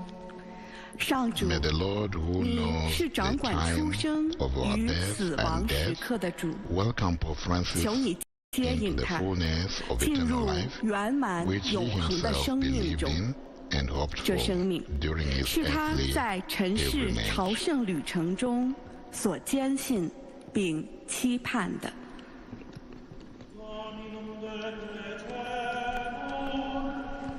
Let us pray to the Lord. Lord, hear our prayer. Next and last prayer is in German. Oremus pro Let us pray familia for God's family Domini, gathered here hodie today. hi congregata. Der Herr mache May alle the Lord Getauften ihm conform all the gleichförmig baptized to im Gehorsam himself in und in der obedience Demut, and humility, im Opfer in und in der sacrifice Liebe. and love.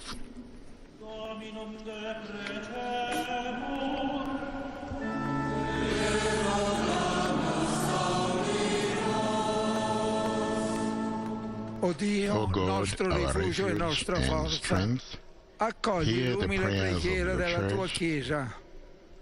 For Tu che you infondi in yourself noi are una the fiducia source of all filiale, devotion. donaci di Grant, we ottenere con pray, that pienezza what we ask ciò che in ti faith chiediamo we con may fede truly per obtain, Cristo who nostro lives Signore. and reigns forever and ever.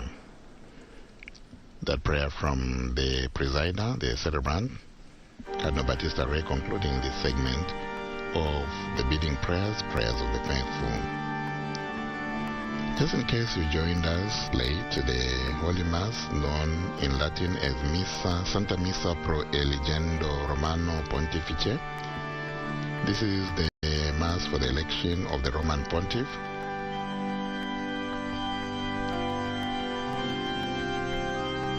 Starting this evening, the Cardinal Electors 133 will process and start the process of processing to the Sistine Chapel to start the conclave.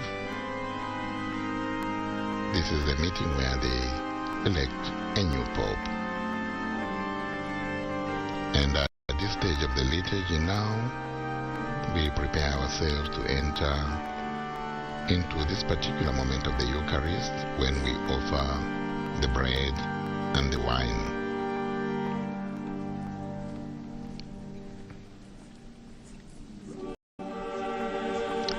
touching that throughout the liturgy of this morning, I'm sure you have heard a frequent invocation of the Holy Spirit to descend especially on the cardinal electors.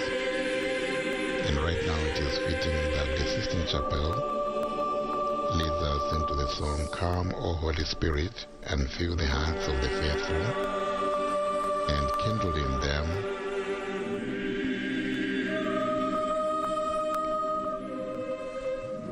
the fire of your love."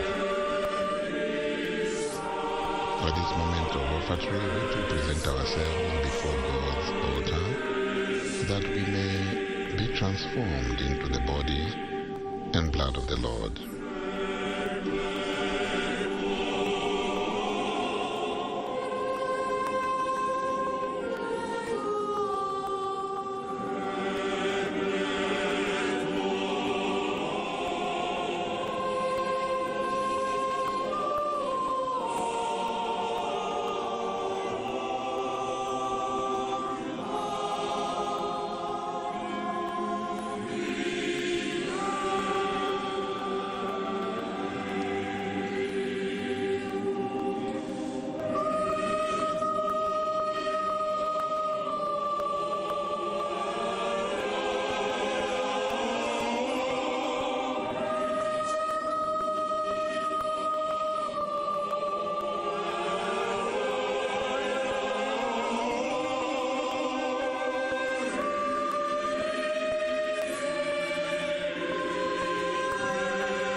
Those of us following on radio, what you are listening to there is the choir leading us into a song, "Come, Holy Spirit," invoking the Holy Spirit over the cardinal electors.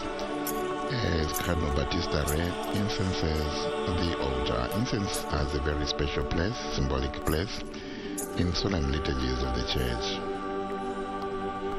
As the incense rises to God, we as a congregation are reminded of Psalm 141, which says, "Let my prayer be counted as incense before the Lord."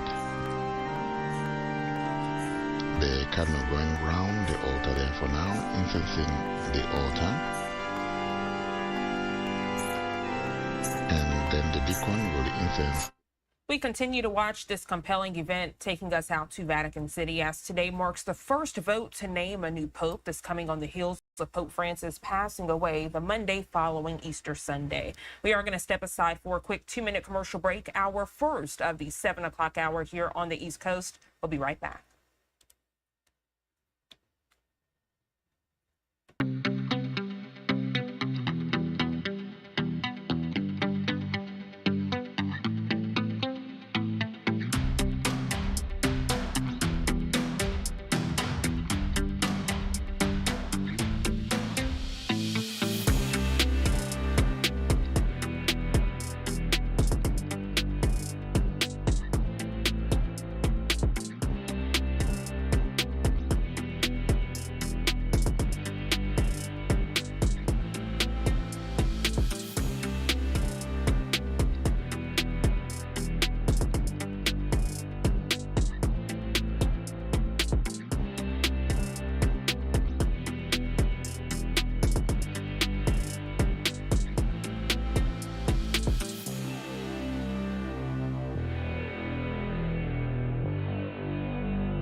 7:15 here on the East Coast, and welcome back to Live Now from Fox. We continue to watch this compelling event, which takes us out to Vatican City, as today marks the first vote to name a new pope. On the left side of your screen, we've provided a side panel of breakdowns to explain why this event is so important.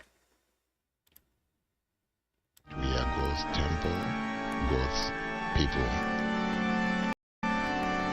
And in his eyes, we are his holy temple, in the eyes of God.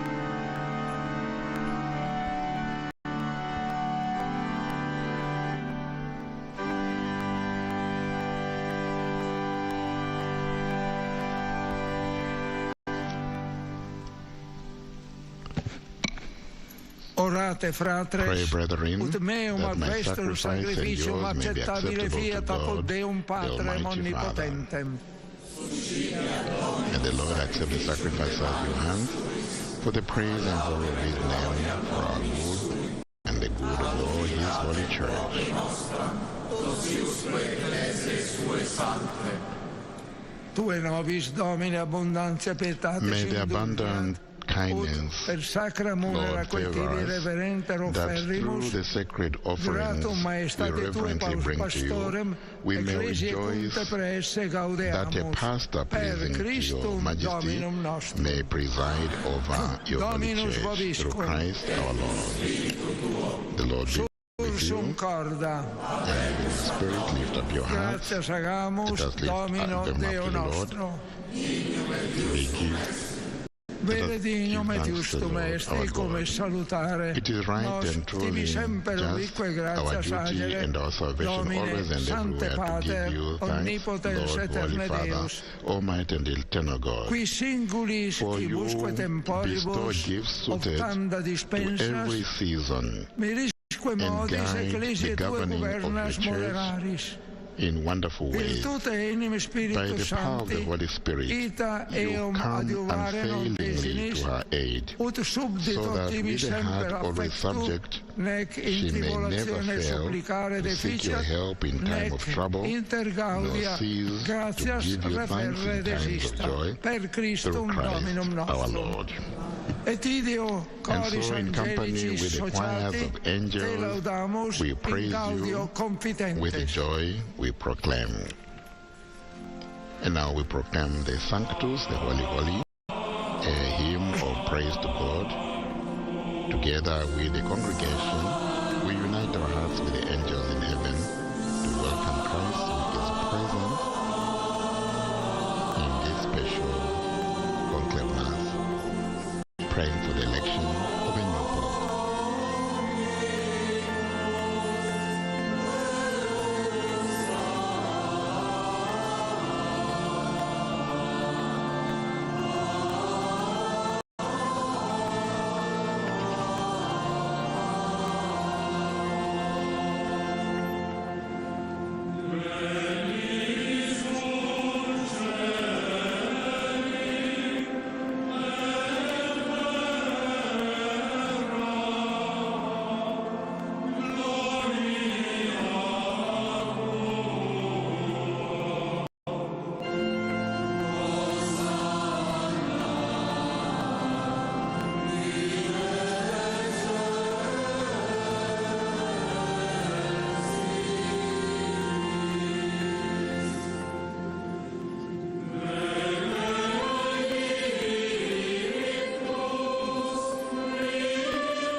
What follows now is the Eucharistic prayer, which is being used. Per Iesum Christum And today Filium we're using Tuum the Dominum Eucharistic prayer nostrum, number 1. supplices You find rogamus this in your Sunday appetimus, Missal or uti your accette daily habeas, Missal, and you et can follow along. benedicas, ec dona, ec munera, e santa sacrificia illibata.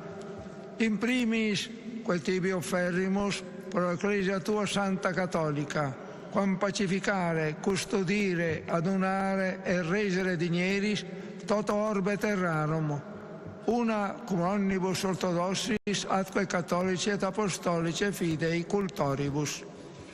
Memento Domine famulorum famularumque tuarum, et omnium circumstantium, quarum tibi fidis cognita est et nota devotio, pro quibus tibi oferimus, vel qui tibi offerunt hoc sacrificium laudis, pro se suisque omnibus, pro redemptione animarum suarum, pro spe salutis et incolumitatis sue, tibique redunt vota sua eterno Deo vivo et vero. Communicantes et memoriam venerantes, imprimis gloriosa semper Virginis Mariae, genetricis Dei et Domini nostri Iesu Christi, sed et beati Iosef eius and Virginis sponsi, et beatorum apostolorum ac martyrum tuorum, Petri et Pauli, Andrea, Jacobi, Johannes, Tome, Jacobi, Filippi, Bartolomei, Mattei, Simonis et Taddei, Lini, Cleti, Clementi, Sixti, Cornelii, Cipriani, Laurentii, Chrysogoni, Ioannis et Pauli, Cosme et Damiani, et omnium sanctorum tuorum, quorum meritis precibusque concedas, ut in omnibus protectionis Tue muniamo auxilio. Ancigit oblationem servitutis nostre, sed cunte familiae Tue, qui sumus Domine, uplacatus accipias, diesque nostros in Tua pace disponas, atque ab eterna danatione nos eripi, et in electorum Tuorum iubias grege numerari.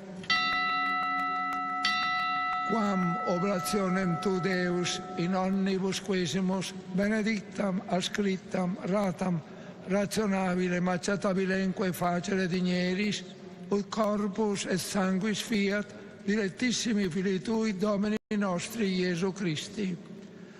Qui pridie quam pateretur, accepit panem, in santas ac venerabiles manus suas, et elevatis oculis in celum a Te Deum Patrem omnipotentem, tibi gratias agens benedixit, fregit, dedique discipulis suis dicens, accipite et manducate ex hoc omnes, hoc est enim corpus meum, quod pro vobis tradetur.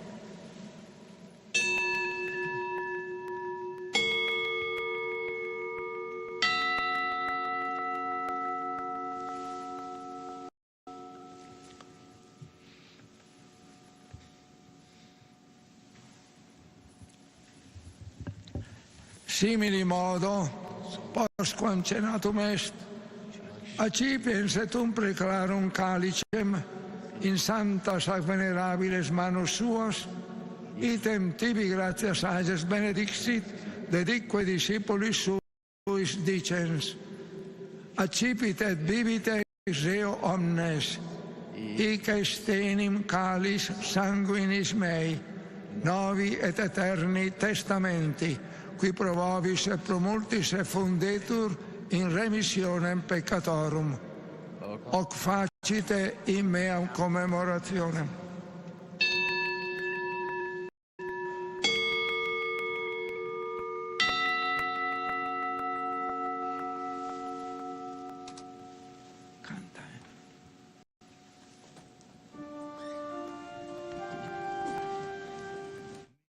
Let's step aside for a quick 2-minute commercial break. We'll be right back.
7:26 here on the East Coast, and welcome back to Live Now from Fox. I'm Gina Francine. We continue to watch this early Wednesday morning mass to kick off the latest, as the first vote is expected to take place today to name a new pope on the heels of Pope Francis passing away the Monday following Easter Sunday. Sandri who is the Deputy Dean of the College of Cardinals.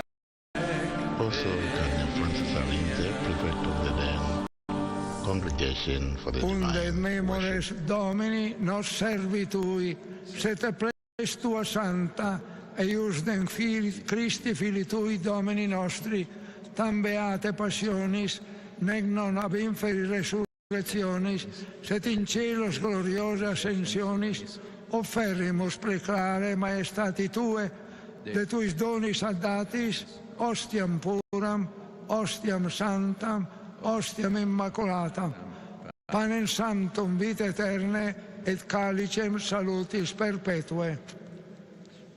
Supra quae propitio ac sereno vulto respicere digneris, et accetta avere, sicut ti accetta avere dignatus est, munera puri tuius tiavere, et sacrificium patriarchi nostri avere, et quod tibi opturi summo sacerdos tu, Melchisedec, santum sacrificium immaculatam ostiam.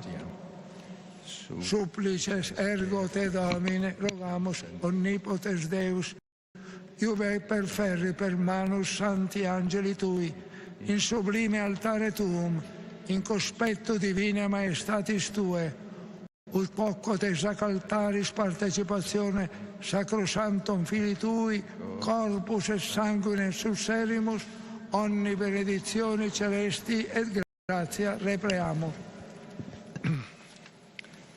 Memento etiam Domine, famulorum famularumque tuarum, qui nos precesserunt cum signo fidei, et dormiunt in somno pacis.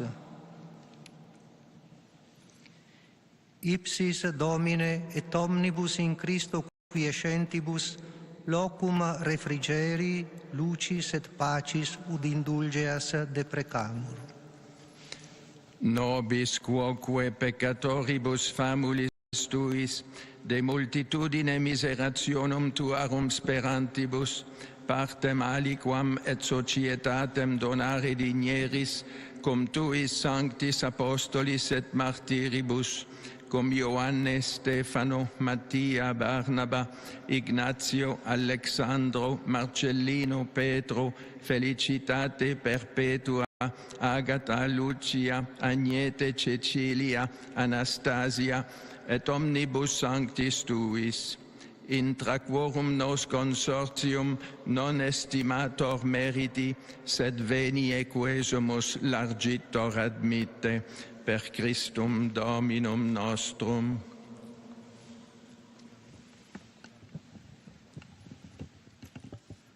Perque meconnia Domine, semper bona creas, sanctificas, vivificas, benedicis et prestas nobis.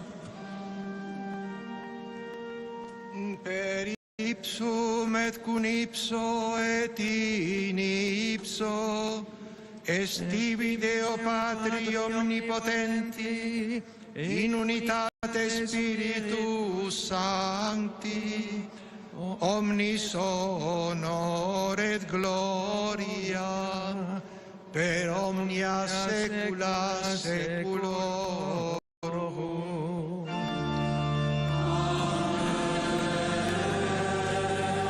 And that great amen bringing us to the end of the Eucharistic prayer number 1. Briefly, we saw also concelebrating in this Eucharistic prayer Cardinal Pietro Parolin and the Canadian Cardinal Belen. Preceptis salutaribus moniti, At the Saviour's command and formed by divine teaching, we dare say, we now pray together the Lord's Prayer.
Deliver us, Lord, we pray, from every evil. Graciously grant peace in our day, that by the help of your mercy, we may always be free from sin and safe from all distress, as we await the blessed hope and the coming of our Savior, Jesus Christ. For the kingdom, the power, and the glory are yours, now and forever.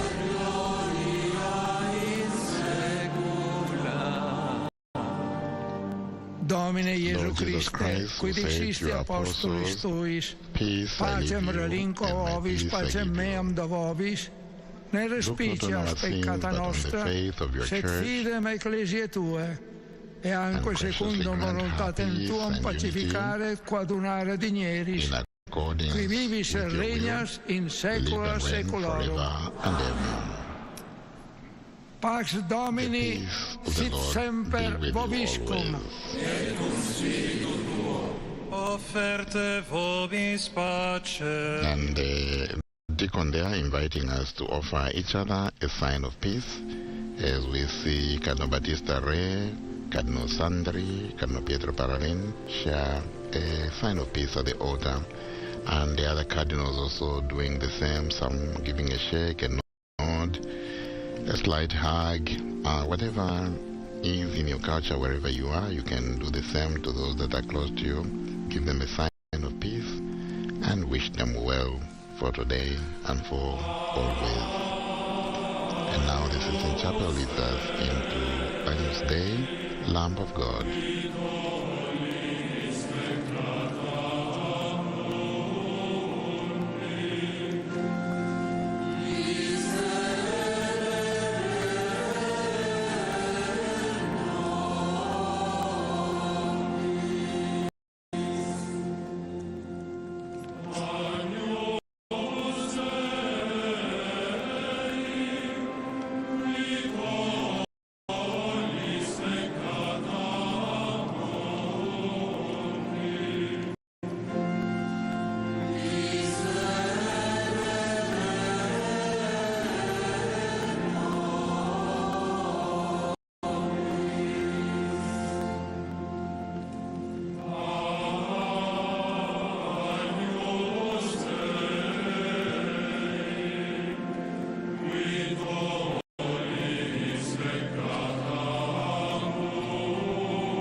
Ecce Agnus Dei, ecce qui tollit peccata mundi.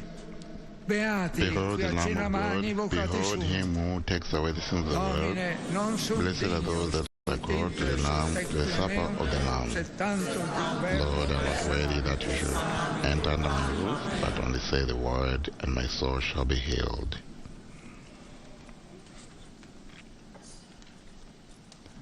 And now. So that's the very latest from this morning's early. It came on bright and early before we even came on the air. This Holy Mass to kick off today's events, as it's the first vote to name a new pope. And then on the left side of your screen, updates as relates to the conclave. We are going to step aside for a quick break, but when we come back, more live coverage for your Wednesday morning.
7:38 here on the East Coast. Welcome back to Live Now from Fox. Good morning to you if you're just now tuning in. I'm Jeanne Francine. As we continue our in-depth conclave coverage, I do want to share with you this really nice 4-box that our content partners over at the Associated Press have shared with us as we are getting different live looks around Vatican City. As you all saw yesterday, and as I mentioned early this morning when we first started our Wednesday morning broadcast, we do have content partners who are joining us live out in Vatican City, including Fox 29 Philadelphia. We want to check in with them now.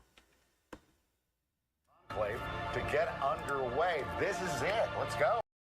And the question is, will we have an actual vote today?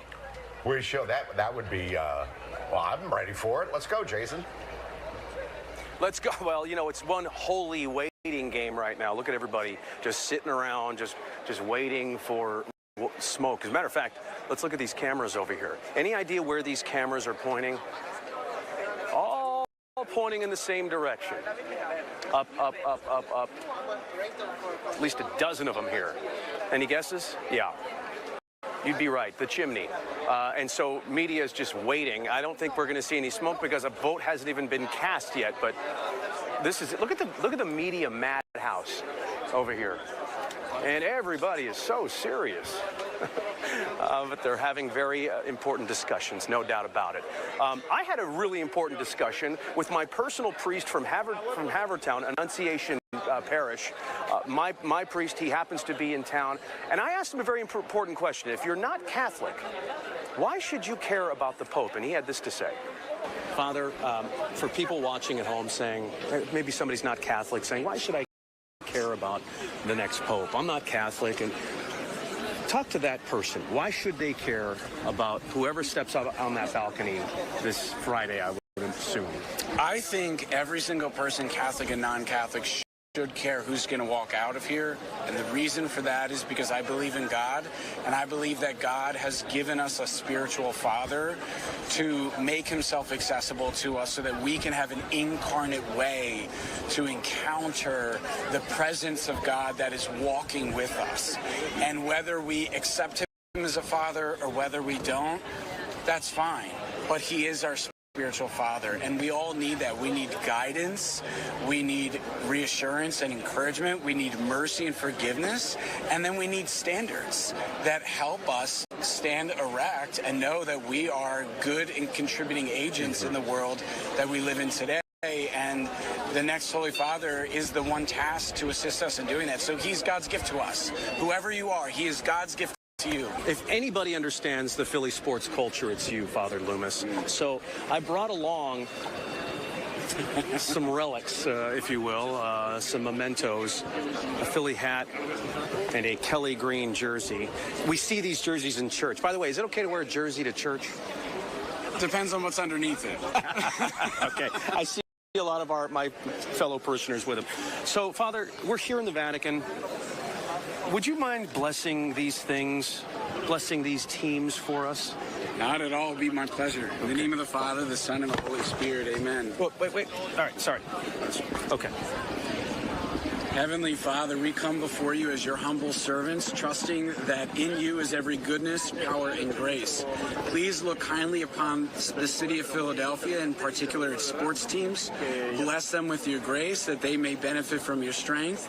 Bless all fans who support them, and that in all things we may celebrate and enjoy the gift of leisure and fun that you have given to us. And may Almighty God bless these jerseys, this hat, and these teams. In the name of the Father, the Son, and the Holy Spirit. Amen. Amen. All right. Yeah. We're good. Father Loomis, thank you so much. We'll see you back in Havertown. So we're going to go back to that moment when there's a parade and say prayers were answered. Thanks to Father Loomis for that. We're not going to see a Pope Harper or Pope Hertz. But what a moment there from that. By the way, here's St. Peter's Basilica, okay? The real reason we're here is to find the successor to St. Peter. And he was the father of the church, the first pope, and the next pope is the successor to St. Peter. Who will it be? Who will come out on that balcony? That decision begins tonight with the first votes in this conclave.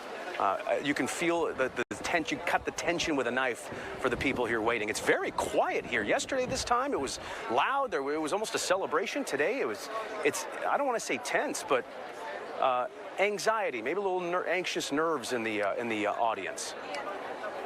All right. Well, I got my. No, I'm not betting on this. That would be ridiculous. But from the Philippines, I think I'm going with Cardinal Luis Antonio Tagle. Yeah. Okay. They call him the Asian Francis.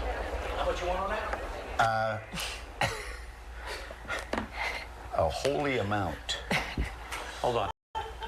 He's on the phone. This bookie. But you know people probably are. Oh, they are. Vegas has odds. They are, of course. Vegas had odds for 2 weeks. Would it be rude if we did a go vote? Oh, my gosh. Like tomorrow morning. All right, and we appreciate our content partners over there at Fox 29 Philadelphia, and that was anchor reporter Jason Martinez, who will be joining us live from Vatican City all week. And kind of funny, I know a lot of people found that humorous that he pulled out the Philly team gear to have one of the parishioners out there bless it, saying that the team needs all the prayers they can get this season. And depending on where you're watching around the world, maybe you could share that sentiment. Me being a Tennessee native, I kind of wish he would have pulled out a Titans hat, because the Titans definitely needed it the past few seasons. All right, 7:45 here on the East Coast. Let's step away for our final break of the hour. We'll be right back.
Welcome back to Live Now from Fox. I'm Jeanne Francine. We will continue with our conclave coverage throughout the day and the next few days. If you're just now tuning in, sharing with you this beautiful 4-box courtesy of our content partners over at the Associated Press. All of these boxes truly compelling, but for many, it's that bottom right box. I want to bring that full for you as people have flocked from near and far, as you just heard Jason Martinez share, to take part and witness in this momentous and historic occasion. We spoke with an expert earlier in our 6 o'clock hour here on the East Coast, and he shared how this conclave compares and contrasts to those prior, but he also pointed out the diversity aspect of the conclave. I do want to share with you this wide scale view just to further show you all of the people that have come out.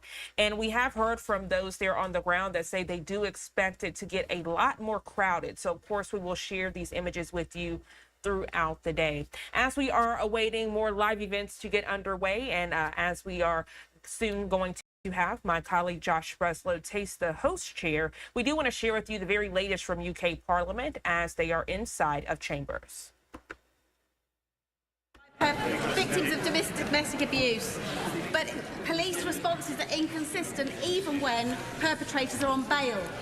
What is the Minister doing to work with other departments to ensure everyone in the system, from call handlers to CPS workers, have training on the forms of non-violent abuse to make sure that children and women are protected? I'm grateful to the Honourable Lady who raised some incredibly important points and shines a light on the experiences of victims in her constituency. This government is determined to halve violence against women and girls. That's why, as my honourable friend the Minister set out earlier, we're taking a range of actions right across government. We of course are always happy to consider further areas where action is needed so that all women and girls are able to live free from abuse and intimidation within our society. Dr. Becky Cooper. Thank you, Mr. Speaker. This week we celebrate the International Day of Midwives.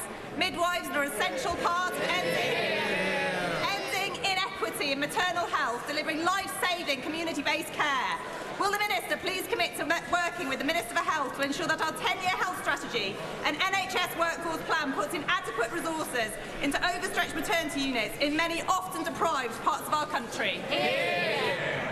Yes, I'm happy to give my honourable friend that commitment. I know how seriously the Health Secretary takes this issue because he knows, as I do, that too many women have been failed by poor maternal care, enduring traumatic experiences, and all women deserve safe, compassionate care in those very difficult, often quite difficult times that they can experience. That's why we are committed to training thousands more midwives, and through our NHS 10-year plan, we will ensure that there is equitable access right across the country for all women as they experience pregnancy and childbirth.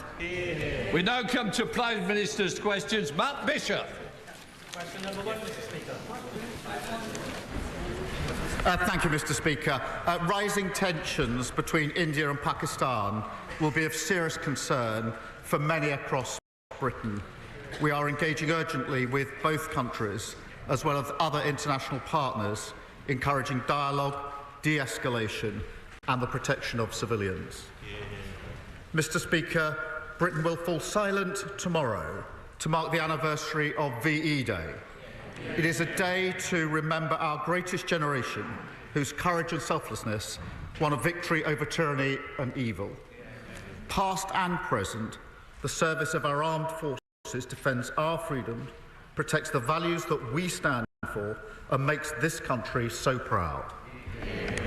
Mr. Speaker, the landmark deal we've secured with India is a huge win for working people in this country. After years of negotiation, this government has delivered in months, slashing tariffs, boosting wages, unleashing opportunities for UK businesses. It's the biggest trade deal the UK has delivered since we left the EU. Mr. Speaker, this morning I had meetings with ministerial colleagues and others. In addition to my duties in this House, I shall have further such meetings later today. Thank you, Mr. Speaker. In 2018, my constituent Richard Wellington was diagnosed with a glioblastoma and given just 12 months to live. Against the odds, he's still with us today. He knows his time is limited, however, and is determined to leave a legacy by improving brain cancer treatment for others. His courage is inspiring and shows extraordinary resilience. But, Mr. Speaker, patients with brain tumours fell through the cracks in our healthcare system under the Conservatives, and this must end. Will the Prime Minister set out how Labour will speed up cancer diagnosis and improve treatment times for brain tumour patients such as Richard as we go further with our plan for change? Mr. Speaker, can I send my best wishes, and I'm sure the House, to Richard and to every family living with cancer for their courage and fortitude. Can I also pay tribute to the my honourable friend from Mitcham and Morden for her work to raise awareness of the devastating impact of brain cancer.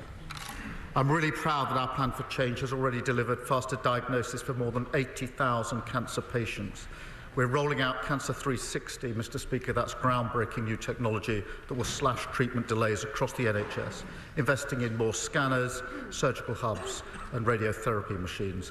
It's important work that is only happening because of our decision to make a record investment in the NHS, opposed by every other party. Leader of the Opposition, Kemi Ben. Thank you, Mr. Speaker. And can I echo the Prime Minister's comments?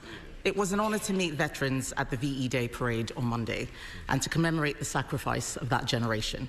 I look forward to marking VE Day at Westminster Abbey tomorrow. Does the Prime Minister now admit that he was wrong to remove the winter fuel payment from millions of pensioners? Minister. Mr. Speaker, the #1 job of this government was to put our finances back in order after the last government lost control. That is, and to deal with the 22 billion black hole that they left. Because of our action, we've stabilised the economy, we've invested record amounts in the NHS, with a payment out for 3 million lowest paid, and of course we're committed to the triple lock, which improved pensions by £470 last year. And Mr. Speaker, because of the work that we've done, we're a country that countries like India want to do deals with because of the messages and the work that we've done. Mr. Speaker, the only black hole is the one the Prime Minister is digging. This issue affects some of the poorest and most vulnerable pensioners. His mayor in Doncaster says it's wrong. His First Minister in Wales says it's wrong. Even his own MPs are saying it's wrong. He's refused to listen to me on this. Will he at least listen to his own party and change course? Mr. Speaker, let's spell this out. All the parties opposite would take this country back to where it was a few years ago. Broken public finances, interest rates through the roof, NHS waiting lists at all-time high. Because no other party in this House is prepared to say how they would put the finances straight. No other party is saying how they would invest now in our NHS and public services. No other party is focused on the long-term prosperity of Britain. No one on this side, Mr. Speaker, is denying how big the challenges that we face, but no one on that side of the House is even prepared to take those challenges on. Mr. Speaker, we wouldn't balance it on the backs of pensioners. Pensioners are poorer and colder because of his decisions. All the while, energy has got more expensive for everyone. Why has the Prime Minister broken his promise to cut energy bills by £300? Mr. Speaker, the way to bring energy bills down for good is to deliver cheap, clean, homegrown energy.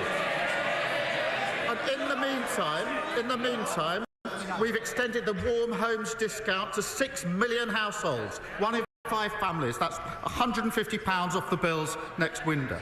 But what won't bring energy bills down is the Leader of the Opposition's policy, leaving us hooked on fossil fuels at the mercy of dictators like Putin. I'll tell you what else won't bring bills down. It's them blocking every infrastructure that's needed in their own backyards. They balance the books, they crash the economy on the backs of millions of working people in this country. That's why they delivered the verdict they did at the last general election. Mr. Speaker, the Prime Minister talks about clean energy. We have the second highest amount of renewables on the grid in Europe, and yet we still have the highest energy bills. This is not about clean energy. The Prime Minister has broken another promise. He won't admit it.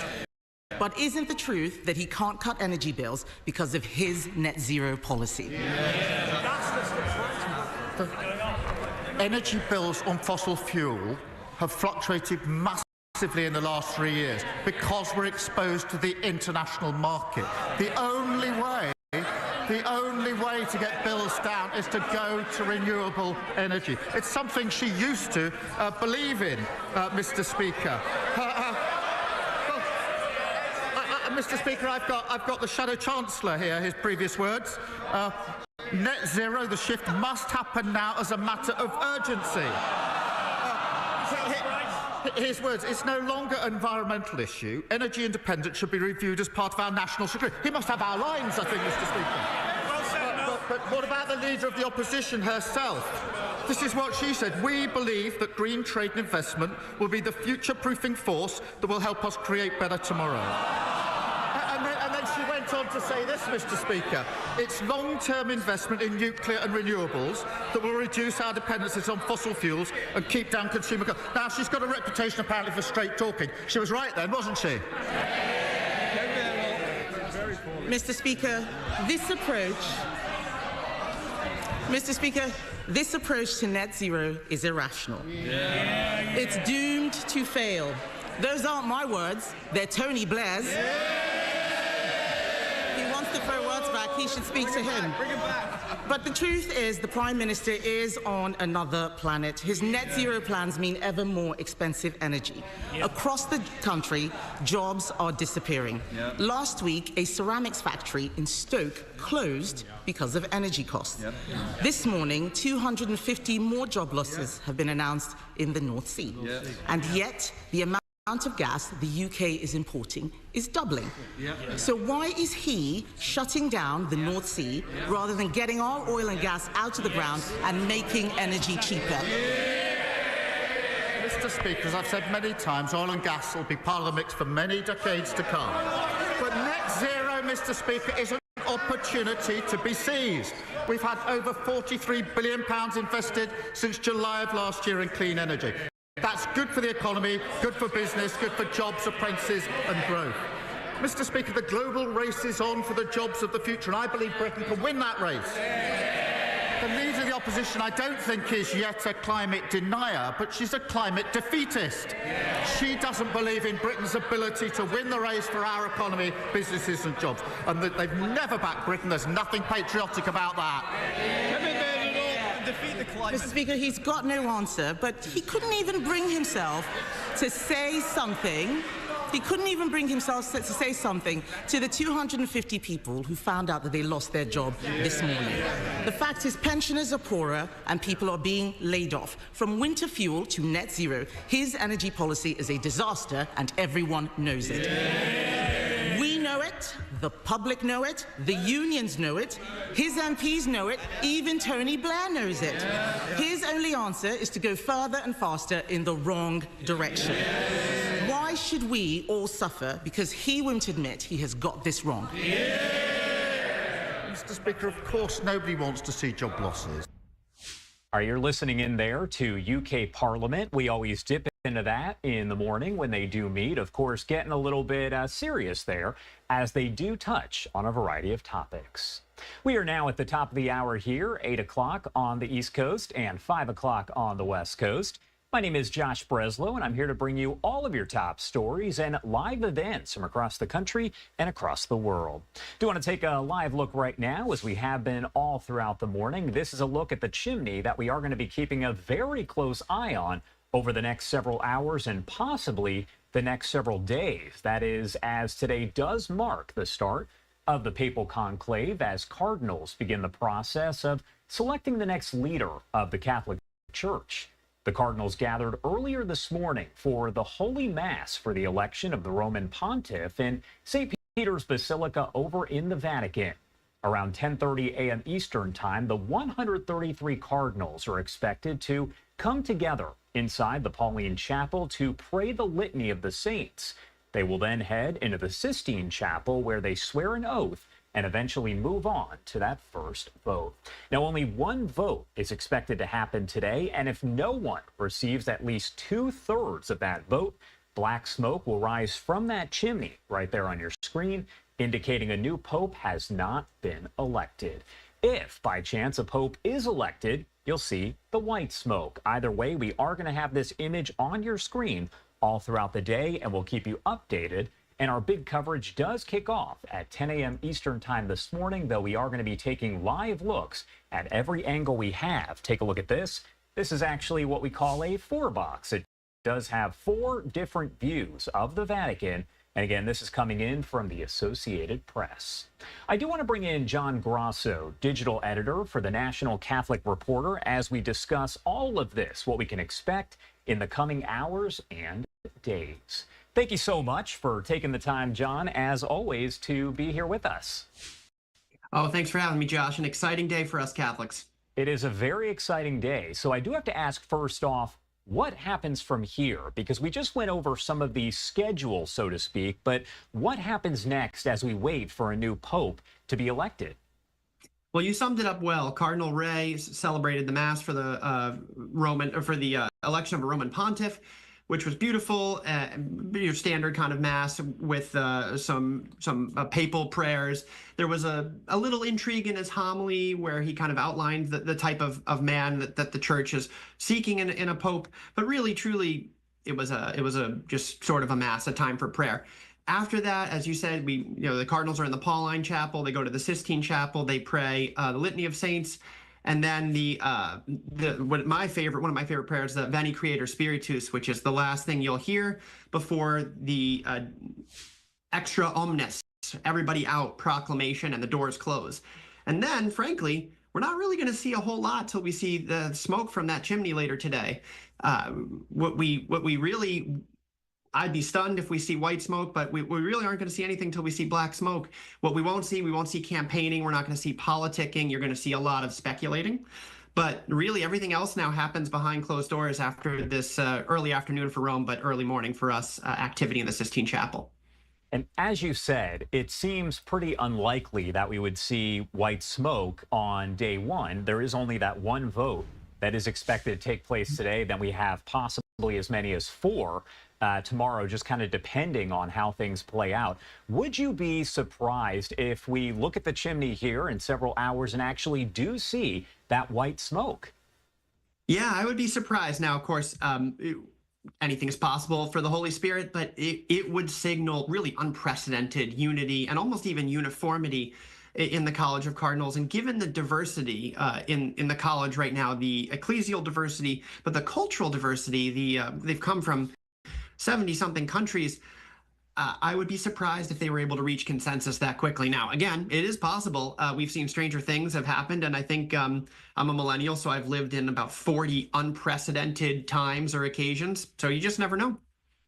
You never do know. And what I did want to ask here is there a possibility that we could potentially see this in modern times go on for even more than just a couple days, even months, years? We've seen that in the past. Is that even a possibility here, or has it become maybe more refined in the past several conclaves?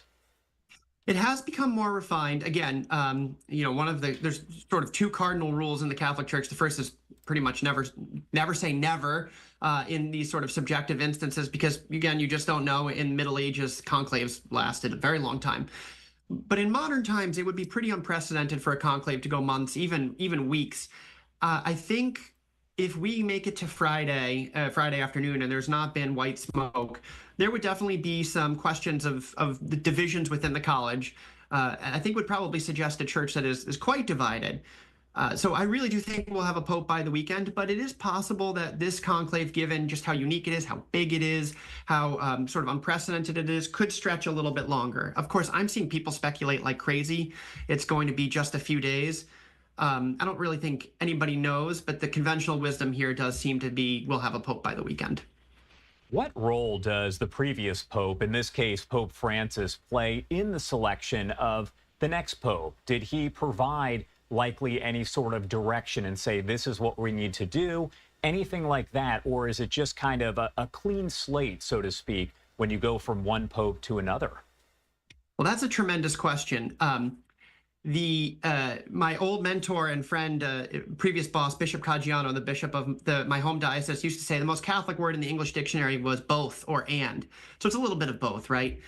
Francis did not appoint or implicitly or explicitly a successor. He really didn't do anything to indicate successors or even papabuli. But what he did do is appoint 80% of the College of Cardinals. So we have this great article on ncronline.org that kind of details Francis's impact on the election, sort of the issues that are important to him and the pastors that he appointed to become cardinals.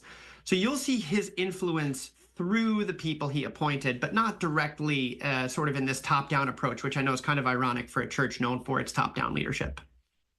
I do have to ask because, as you said, so many people have made their predictions, thrown out it's going to be this person or this person. Do we have a real idea of who the next pope is going to be, or is it up in the air? Could it be anyone? You know, it really could be. I have been begging my reporters on the ground. We have 7 reporters that are just doing heroic work in Rome. for like, what are we hearing on the ground here? Who do you think? Like really, really pressing, and nobody is willing to make that sort of prediction, just because I think this election is so unprecedented. So I mean, on our website ncronline.org, we do have papabuli, which are the kind of candidates that we have speculated or intuited are certainly going to be in the discussion. But I wouldn't be surprised if, all these lists that are on all these different news agencies, the person that emerges later this week is a total surprise. I mean, Pope Francis was known as the Pope of surprises, so maybe this is our last one we're going to get from him. And I do have to ask, because Pope Francis wasn't necessarily considered to be a front runner, was he, back in 2013? Because as you said, you don't always know what these cardinals are thinking. Yeah, he was on the bottom of some people's lists. I remember, I mean, he was talked about sort of as a dark horse or even as sort of like it'll never happen but candidate. And then lo and behold, who popped out after a 2-day conclave on the balcony but Jorge Bergoglio. I also have to ask here, because you kind of mentioned this off the top, but there really is no campaigning, right? This doesn't get political to the point where you see people go to the different cardinals and say, hey, pick me. No, there's really not. It's kind of frowned upon. There's definitely auditioning. So this weekend, the papabuli, actually all the cardinals really went to their titular church. That is the church they're sort of assigned when they become a cardinal in Rome, and preached. And often, not always, that homily can be kind of an audition for the papacy, where the vision of what the vision of the church might look like under that person's leadership. But really, personal campaigning, it doesn't happen. Auditioning, whispers. There are definitely factions that form in the movie Conclave. I've heard a lot of people, prelates and bishops, describe it as pretty accurate in that regard. But really, what's actually happening, kind of ironically, in this conclave is lay people, and particularly Americans, are in Rome campaigning for their preferred choice. But the cardinals themselves don't seem to be engaging really in that anything beyond the usual.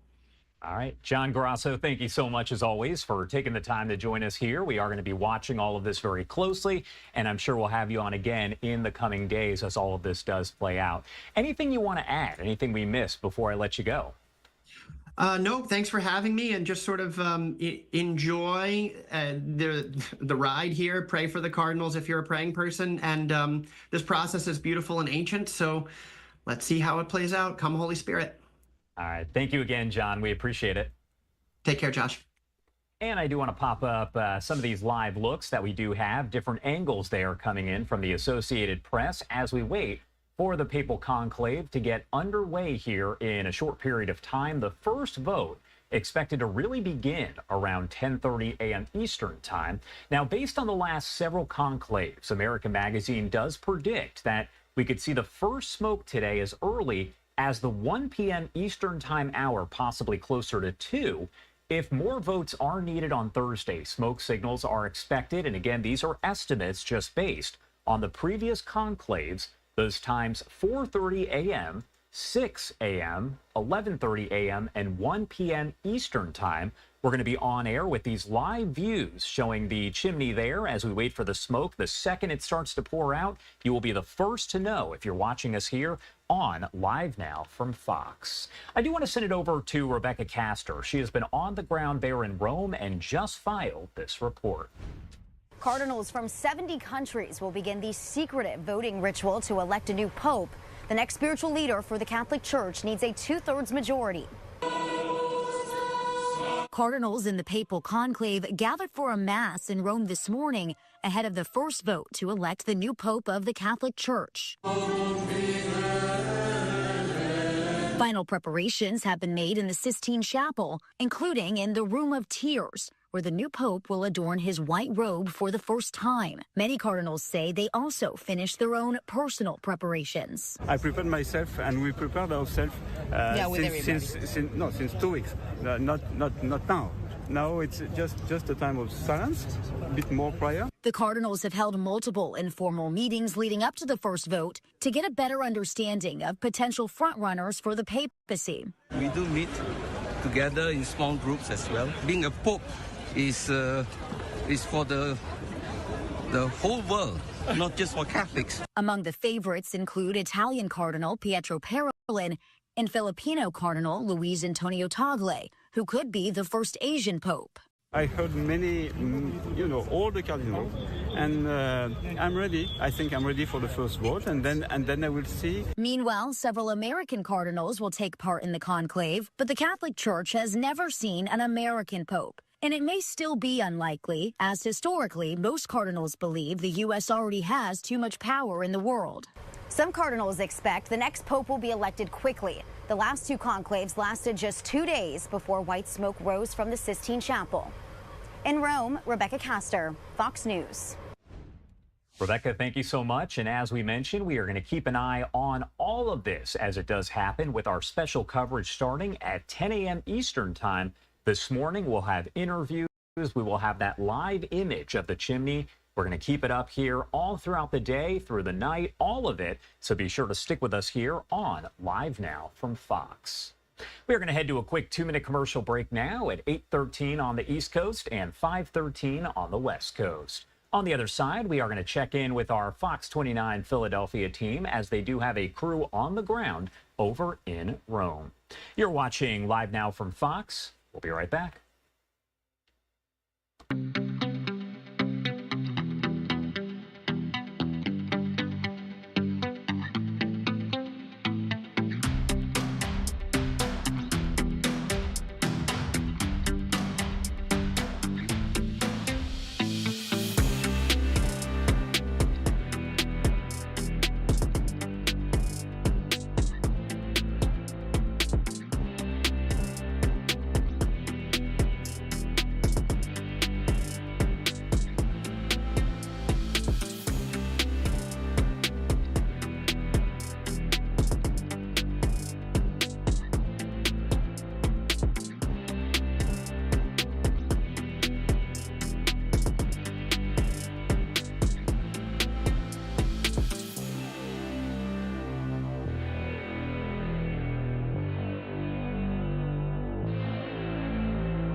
Welcome back here on Live Now from Fox. It is 8:16 on the East Coast and 5:16 on the West Coast. My name is Josh Breslow, and I'm here for the next several hours to bring you all of your top stories and live events from across the country and across the world. No question, the big one we are following all throughout the day. Take a look at these live looks over the Vatican. As you can see, we have several different cameras, and that includes a live look at the chimney where smoke is expected later on today. The big question, whether or not that smoke will be black or white, whether a new pope will be elected, or if we'll have to wait till tomorrow for the next round of voting. On the left-hand side of your screen, you can see some of what we can expect today at 10:30 a.m. Eastern Time. The 133 cardinal electors will come together in Pauline Chapel to pray the Litany of the Saints. They will then move into the Sistine Chapel, where they swear an oath and eventually move on to that first vote. I told you this a bit earlier, but based on the last conclave in 2013, America Magazine does predict we could actually see that first smoke, and it'll be the only smoke of the day, sometime between 1 and 2 p.m. Eastern Time. So definitely pay attention during that 1 p.m. Eastern Time hour. Regardless of when it happens, we are going to have all your coverage right here. And if you're watching, you will see that smoke rise the second it does.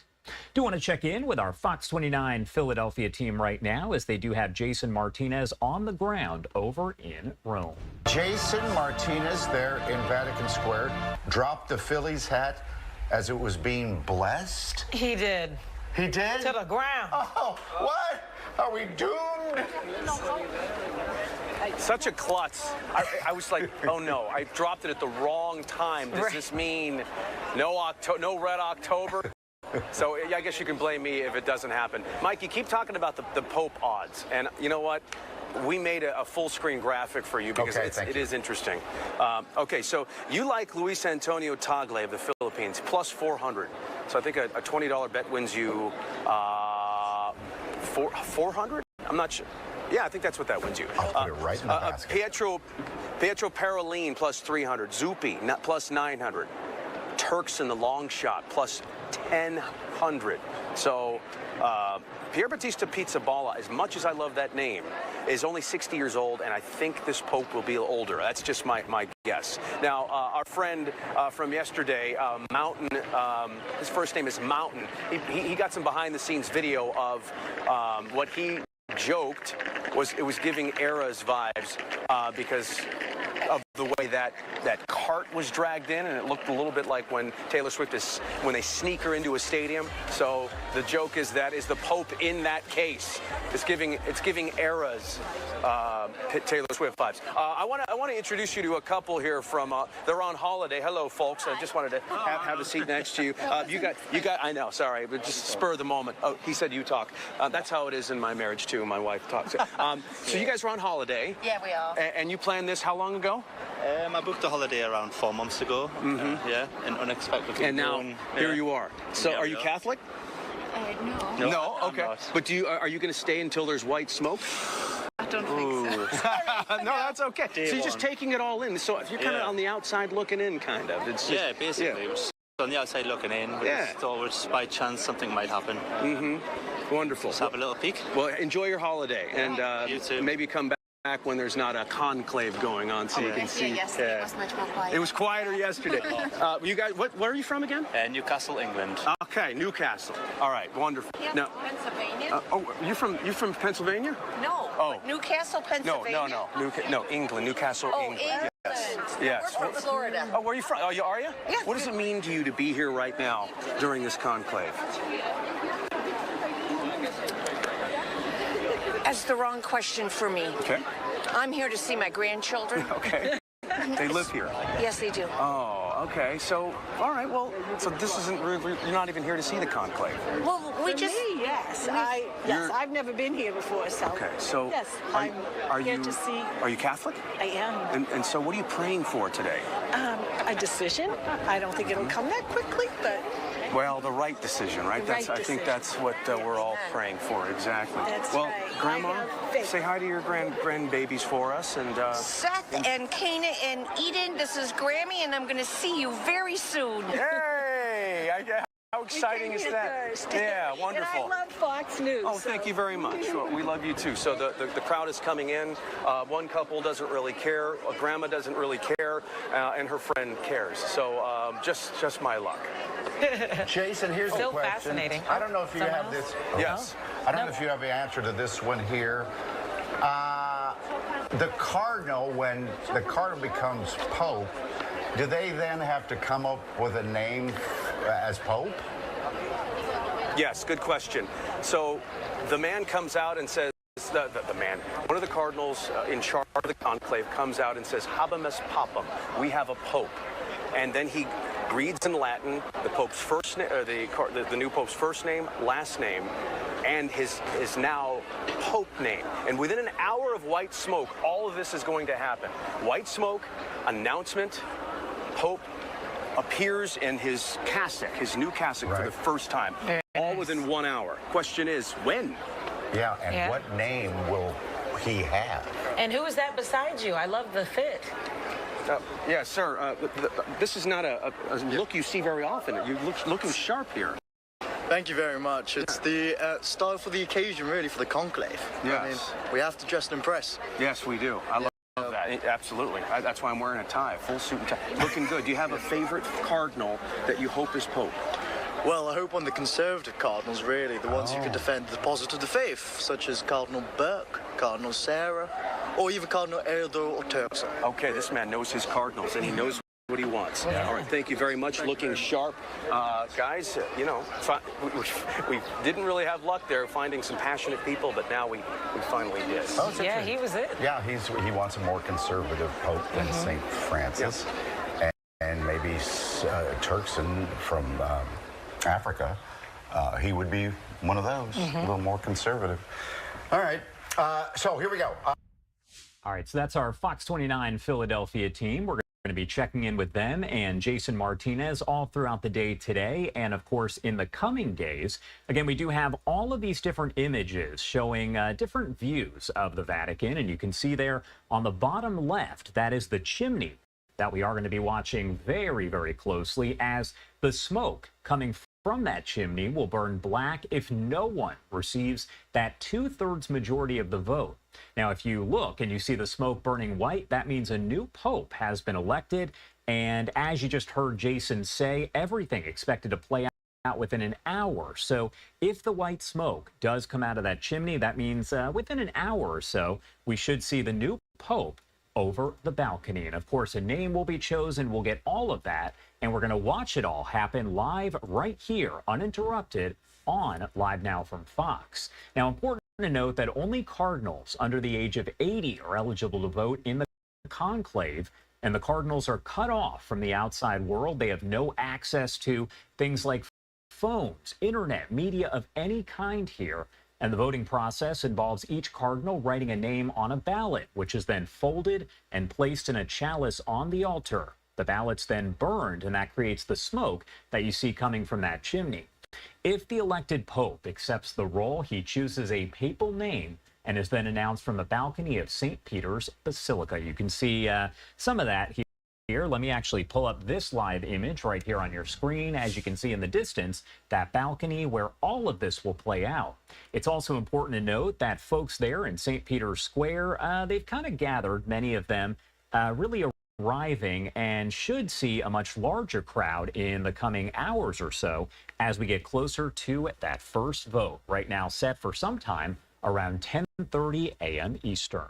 Also want to pop this up here on your screen as we do have this post coming in from the Vatican News, and you can see that image. They say some shots from two important rooms tied to the election of a new pope, the Sistine Chapel, now prepared for the conclave, and the Room of Tears, a small room next to the Sistine Chapel where the Pope dons the white papal vestments for the first time. You can see one of those images there on the left-hand side of your screen. And coming up here in just about 90 minutes or so, an expert will join us to talk all about this and the Room of Tears, what it is and how significant it is. Of course, we're going to have all of this coverage throughout the day and the coming days.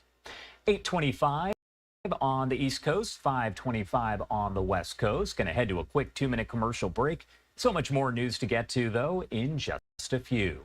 You're watching Live Now from Fox. We'll be right back.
Welcome back here on Live Now from Fox, 828 on the East Coast and 528 on the West Coast. We are, of course, following everything out of the Vatican, but also covering some other big stories as well. Take a look as viewer discretion is advised for this next story. And you can see the federal courthouse, a view from one of our cameras here in Manhattan, as jury selection does resume today in the sex trafficking trial of Sean Diddy Combs.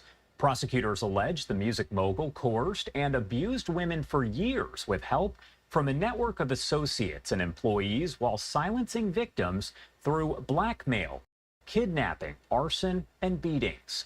They accuse Diddy of using his, quote, power and prestige to force female victims into drugged-up, elaborately produced sexual performances with male sex workers in events that were dubbed freak-offs.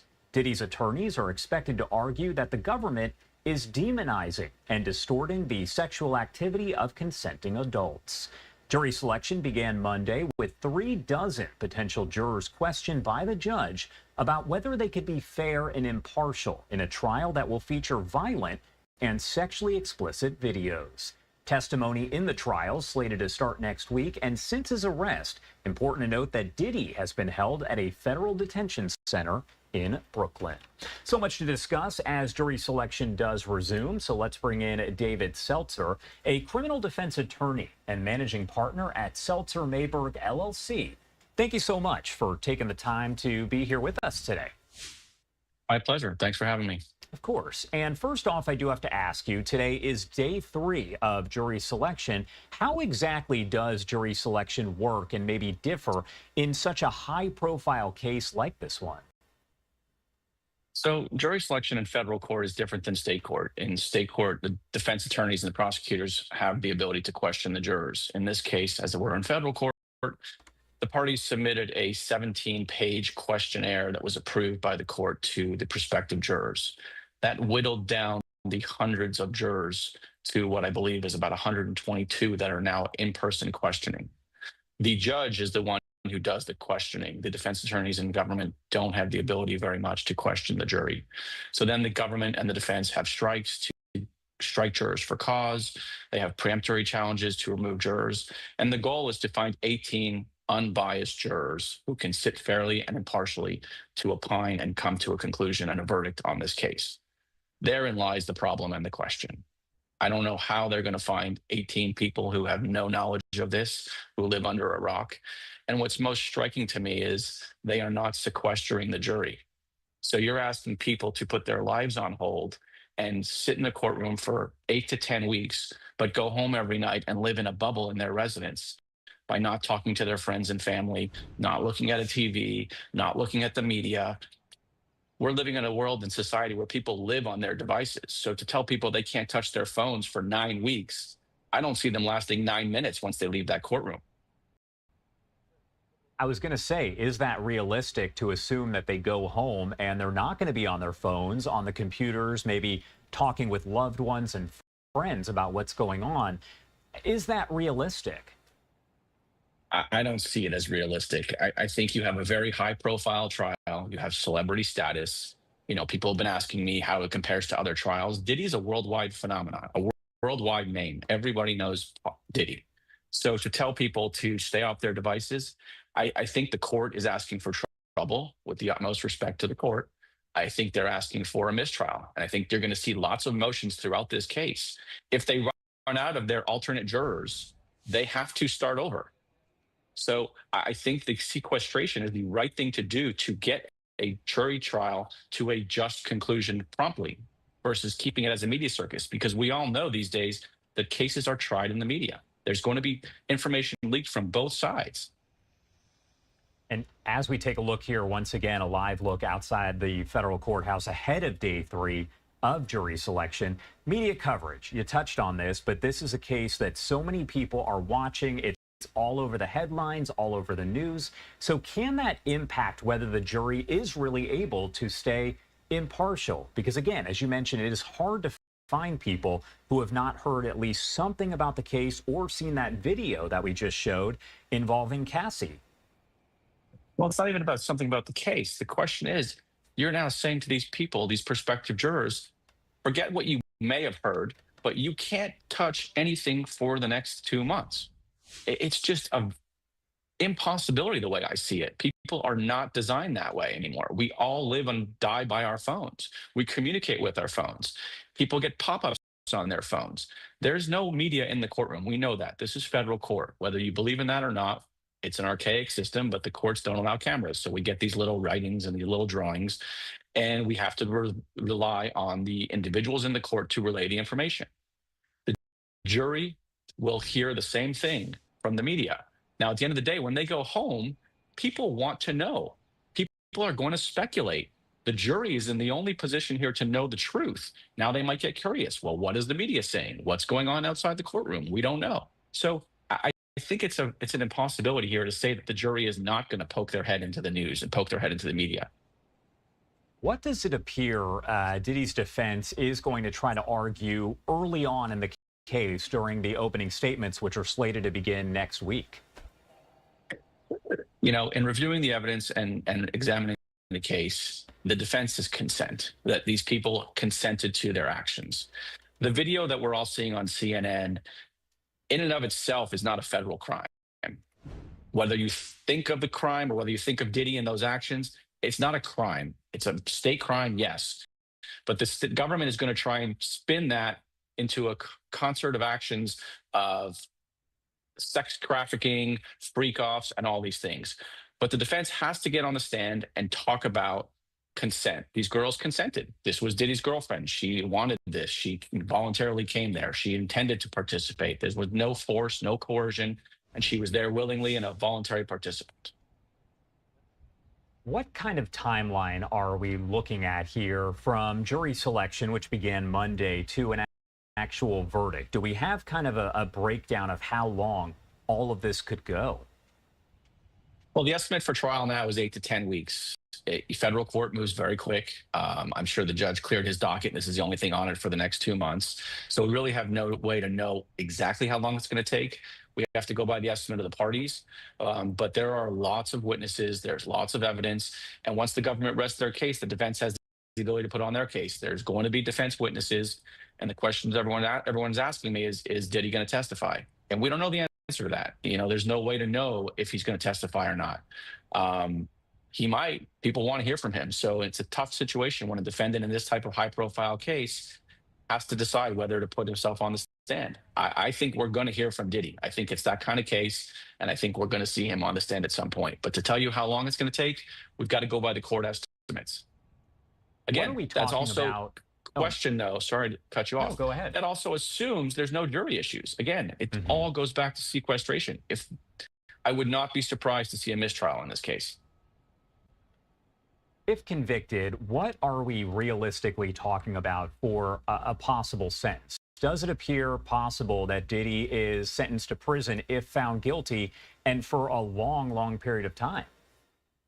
So it's the most certain prison sentence if he is found guilty is a 15-year minimum mandatory on one of these charges, and it's 15 to life. So he's 55 years old. Everyone keeps talking about why didn't he take a plea? The government offered him a reduced plea. Nobody knows what the reduced plea was, so we're all speculating and trying to figure out why he didn't take a plea. If it wasn't time served, I don't think he should have taken a plea based on the facts and circumstances as he sees it. But at the end of the day, if he is convicted as charged, the 55-year-old gentleman will face a minimum of 15 to life in prison.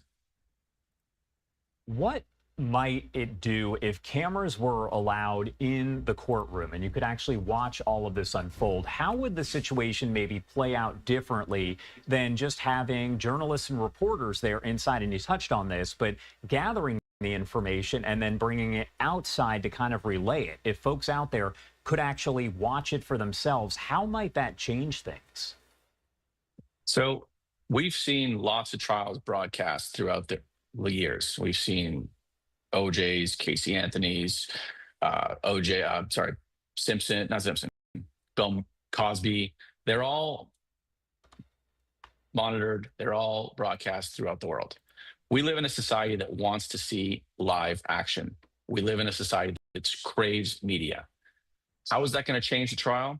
It might change the way the parties do things in the courtroom, but it's not going to change the nuts and bolts of how the trial works and what's going on. It's just going to feed into the American centralization of wanting to see things in real time. It's going to give us immediate gratification of what we see. And that's what we live in today with social media at our fingertips. We want the information. We want to see what's going on. So the media isn't for the courtroom and the parties. It's for the public. All right. David Seltzer, thank you so much for taking the time to join us and help break it all down. Anything else you want to add here about the Diddy case before I let you go? Yeah, one thing that I find interesting is that everyone talks about the army of lawyers Diddy has, but nobody talks about the army of lawyers the government has. You know, the United States government is 6,300 full-time United States prosecutors with an open checkbook of United States taxpayer money. So the government finally has a defendant that can afford 7 lawyers or 8 lawyers or however many he wants and defend himself. So why we're making a big deal out of the defense army of lawyers, but no one's talking about the government army of lawyers, I find that a little interesting. All right, David, thank you again for taking the time to join us here. Of course, we'll be in touch as we see all this play out over the next several weeks. Thank you again. My pleasure. Thanks. Have a great day. You too. And of course, we are going to stay on top of the case as it does play out. I can tell you that Mike Page will be hosting a special on our YouTube page. Just go to YouTube and search Live Now from Fox. You can watch it all later on today as he provides up-to-the-minute updates. And of course, as those updates come in, we will bring them to you on air as well. But again, just head over to our YouTube page and search Live Now from Fox. While you're there, make sure to hit that subscribe button because you'll get updates when we do have live videos and, of course, major updates in cases like this one. 8:39 on the East Coast and 5:39 on the West Coast. Going to head to a quick 2-minute commercial break. So much more news to get to here in just a few. You're watching Live Now from Fox.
Welcome back here on Live Now from Fox, 8:42 on the East Coast and 5:42 on the West Coast. My name is Josh Breslow, and I'm here for the next several hours to bring you all of your top stories and live events from across the country and across the world. Of course, one of the big stories that we are covering today, it is a big one as we wait for the first vote to get underway in the papal conclave. Today does mark the start of that conclave as cardinals start the process of selecting the next leader of the Catholic Church. The cardinals gathered earlier this morning for the Holy Mass for the election of the Roman pontiff that was over in St. Peter's Basilica inside the Vatican at 10:30 a.m. Eastern Time, so we're talking less than 2 hours here.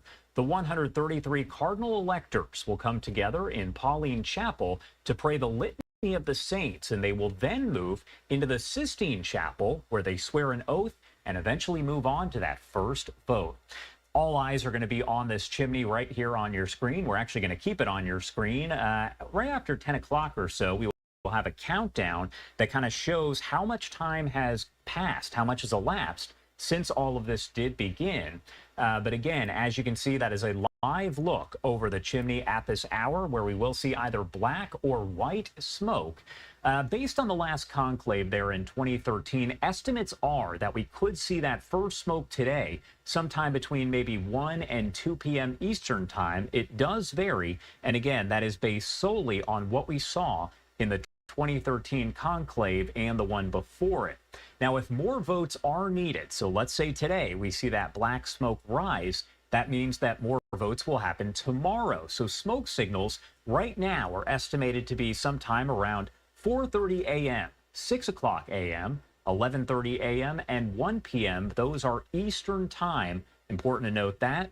And the smoke coming from the chimney will burn black if no one receives a 2/3 majority of the vote. If the smoke does burn white, that means a new pope has been elected. Either way, be sure to stick with us here on Live Now from Fox. That image will stay on your screen. And the second you see smoke coming out, we are going to go into extensive coverage and keep you updated here on Live Now from Fox.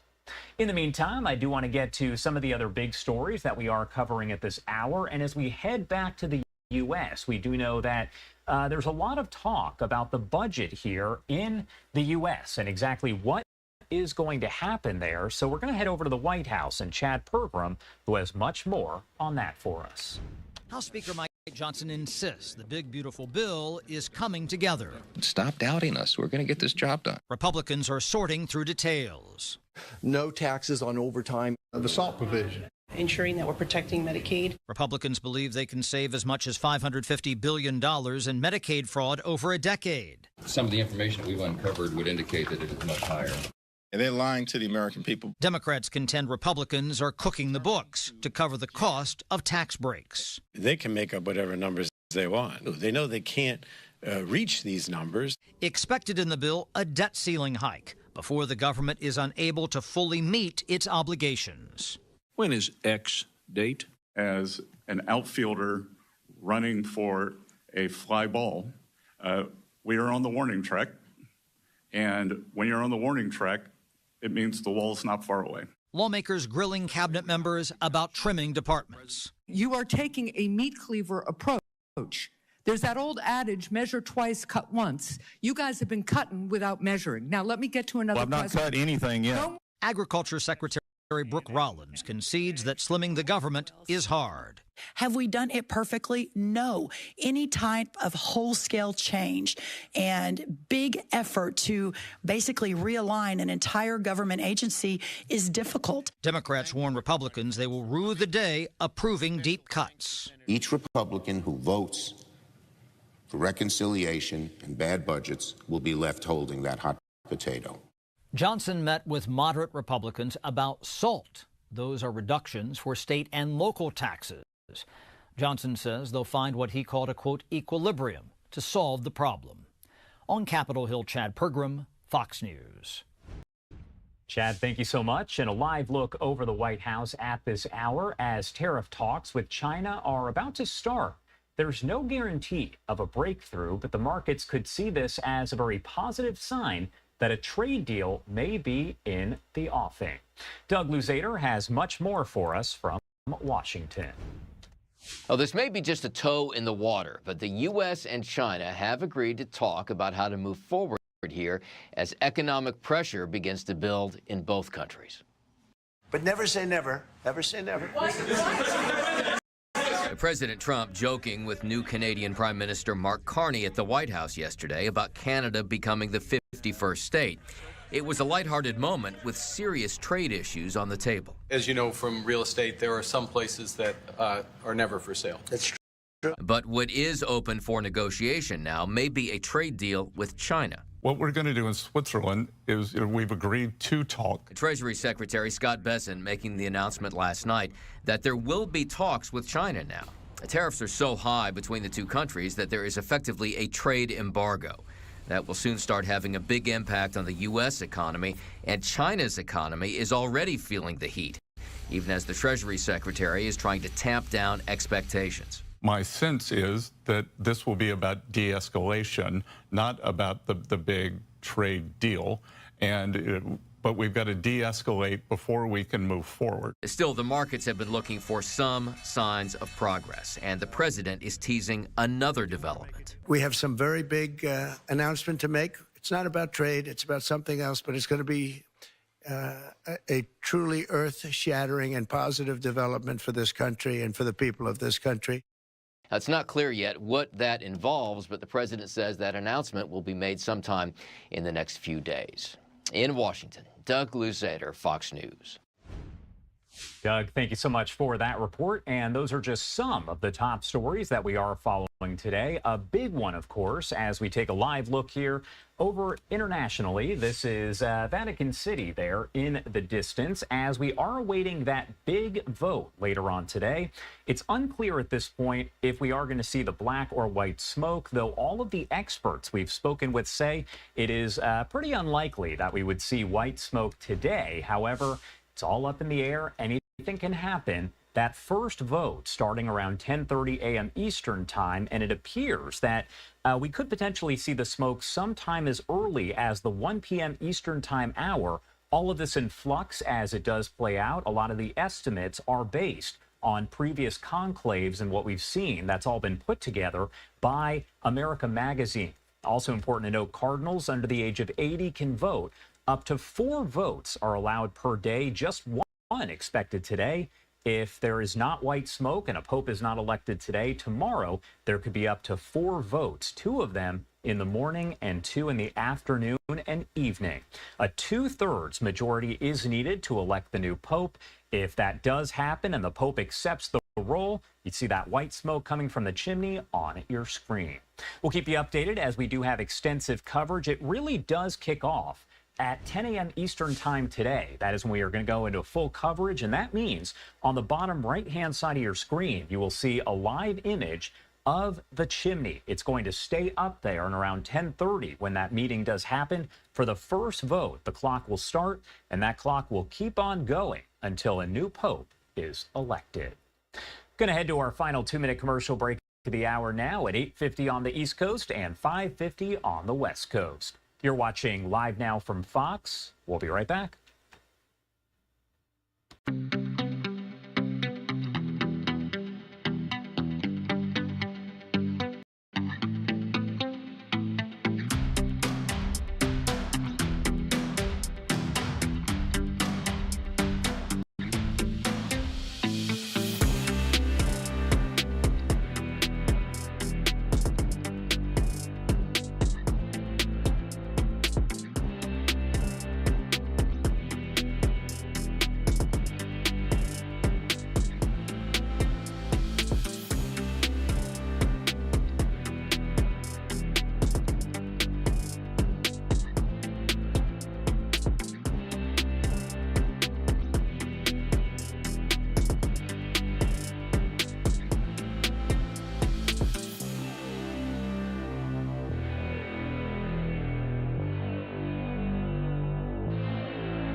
Welcome back here on Live Now from Fox, 8:52 on the East Coast and 5:52 on the West Coast. My name is Josh Breslow, and I'm here for the next several hours to bring you all of your top stories and live events from across the country and across the world. Do want to take you out to these live views that we do have. It's what we call a 4-box, and it does show all of the different angles here that we have of the Vatican, and really I should say just some of them because we have others as well. But the one on the bottom left-hand side of your screen, that is the chimney that we are going to be watching very, very closely over the next several hours and possibly several days as we wait to see whether there is black smoke or white smoke. Of course, white smoke indicating that a new pope has been elected. We've also been checking in with our Fox 29 Philadelphia team as they do have Jason Martinez live over there in Rome. So let's pop up the audio here and listen to their coverage.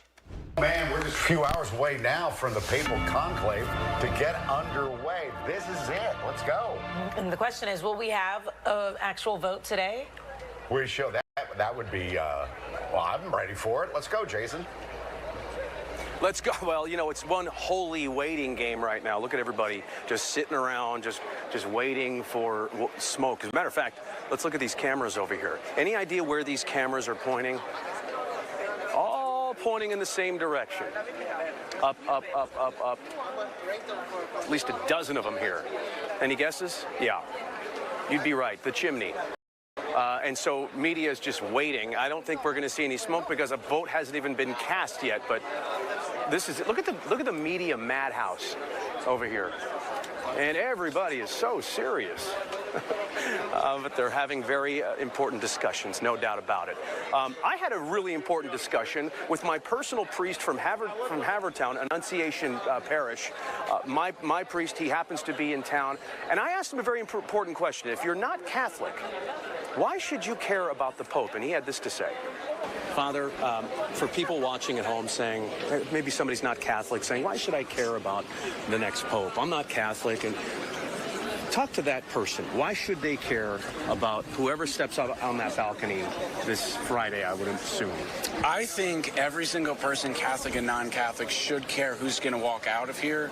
And the reason for that is because I believe in God, and I believe that God has given us a spiritual father to make himself accessible to us so that we can have an incarnate way to encounter the presence of God that is walking with us. And whether we accept him as a father or whether we don't, that's fine. But he is our spiritual father, and we all need that. We need guidance, we need reassurance and encouragement, we need mercy and forgiveness, and then we need standards that help us stand erect and know that we are good and contributing agents in the world that we live in today. And the next Holy Father is the one tasked to assist us in doing that. So he's God's gift to us. Whoever you are, he is God's gift to you. If anybody understands the Philly sports culture, it's you, Father Loomis. So I brought along some relics, if you will, some mementos, a Philly hat, and a Kelly Green jersey. We see these jerseys in church. By the way, is it okay to wear a jersey to church? Depends on what's underneath it. Okay. I see a lot of my fellow parishioners with them. So, Father, we're here in the Vatican. Would you mind blessing these things, blessing these teams for us? Not at all. It would be my pleasure. In the name of the Father, the Son, and the Holy Spirit. Amen. Oh, wait. All right. Sorry. Okay. Heavenly Father, we come before you as your humble servants, trusting that in you is every goodness, power, and grace. Please look kindly upon the city of Philadelphia, in particular its sports teams. Bless them with your grace, that they may benefit from your strength. Bless all fans who support them, and that in all things we may celebrate and enjoy the gift of leisure and fun that you have given to us. And may Almighty God bless these jerseys, this hat, and these teams. In the name of the Father, the Son, and the Holy Spirit. Amen. Amen. All right. Yeah. We're good. Father Loomis, thank you so much. We'll see you back in Havertown. So we're going to go back to that moment when there's a parade and say prayers were answered. Thanks to Father Loomis for that. We're not going to see a Pope Harper or Pope Hertz, but what a moment there from that. By the way, here's St. Peter's Basilica, okay? The real reason we're here is to find the successor to St. Peter, and he was the father of the church, the first pope, and the next pope is the successor to St. Peter. Who will it be? Who will come out on that balcony? That decision begins tonight with the first votes in this conclave. You can feel the tension. You cut the tension with a knife for the people here waiting. It's very quiet here. Yesterday, this time, it was loud. It was almost a celebration. Today, it's I don't want to say tense, but anxiety, maybe a little anxious nerves in the audience. All right. Well, I got my. No, I'm not betting on this. That would be ridiculous. But from the Philippines, I think I'm going with Cardinal Luis Antonio Tagle. Yeah. Okay. They called him the Asian Francis. How much you want on that? A holy amount. Hold on. It's on the phone. This bookie. But you know people probably are. Oh, they are. All right, that's our Fox 29 Philadelphia team and Jason Martinez on the ground over in Rome. Don't forget, our extensive coverage does really begin today at 10 a.m. Eastern time. So in just an hour, as we cover the Conclave Live 2025, electing the next pope. We're going to keep a shot of the chimney there on your screen at all times, even during commercial breaks, so you can watch. And the second we see that smoke come out, you will be the first to know if you're watching us here on Live Now from Fox. I do want to get to some of the live images and other stories that we are covering this morning. Take a look. This is a view from one of the many airports where we do have cameras here as travelers who have not obtained a real ID by today's deadline receive some assurance from the head of Homeland Security that they would still be able to fly after some additional identity checks. Secretary Kristi Noem made the statement as people waited in long lines outside government buildings nationwide Tuesday, trying to update their IDs before the long-delayed deadline. Noem says security checkpoints will also accept passports and tribal identification. I do want to know from you out there, as we ask for your thoughts, your opinions here, do you have a Real ID compliant driver's license? Your options here, yes, no, how can I tell? A lot of people have been asking me over the last several days, how do I know if I do actually have a Real ID? And we'll have an expert join us in a second to help kind of break all that down for us. But if you do want to cast your vote here, just scan the QR code on the top right-hand side of your screen. Again, the question, do you have a Real ID compliant driver's license? You can pick yes, no, or if you don't know, how can I tell? I do want to bring in an expert to help discuss all of this here. So let's bring in Nick DeMauro, the CEO of Law Enforcement Against Drugs and Violence and a former New Jersey police officer and detective. Thank you so much for taking the time to join us here today and help explain a topic that a lot of people are just trying to figure out at this point. Yeah, good morning, Josh. Thank you very much for having me on. Yes, it's something that we've been dealing with. Remember where this came from? It came from the 9/11 Commission.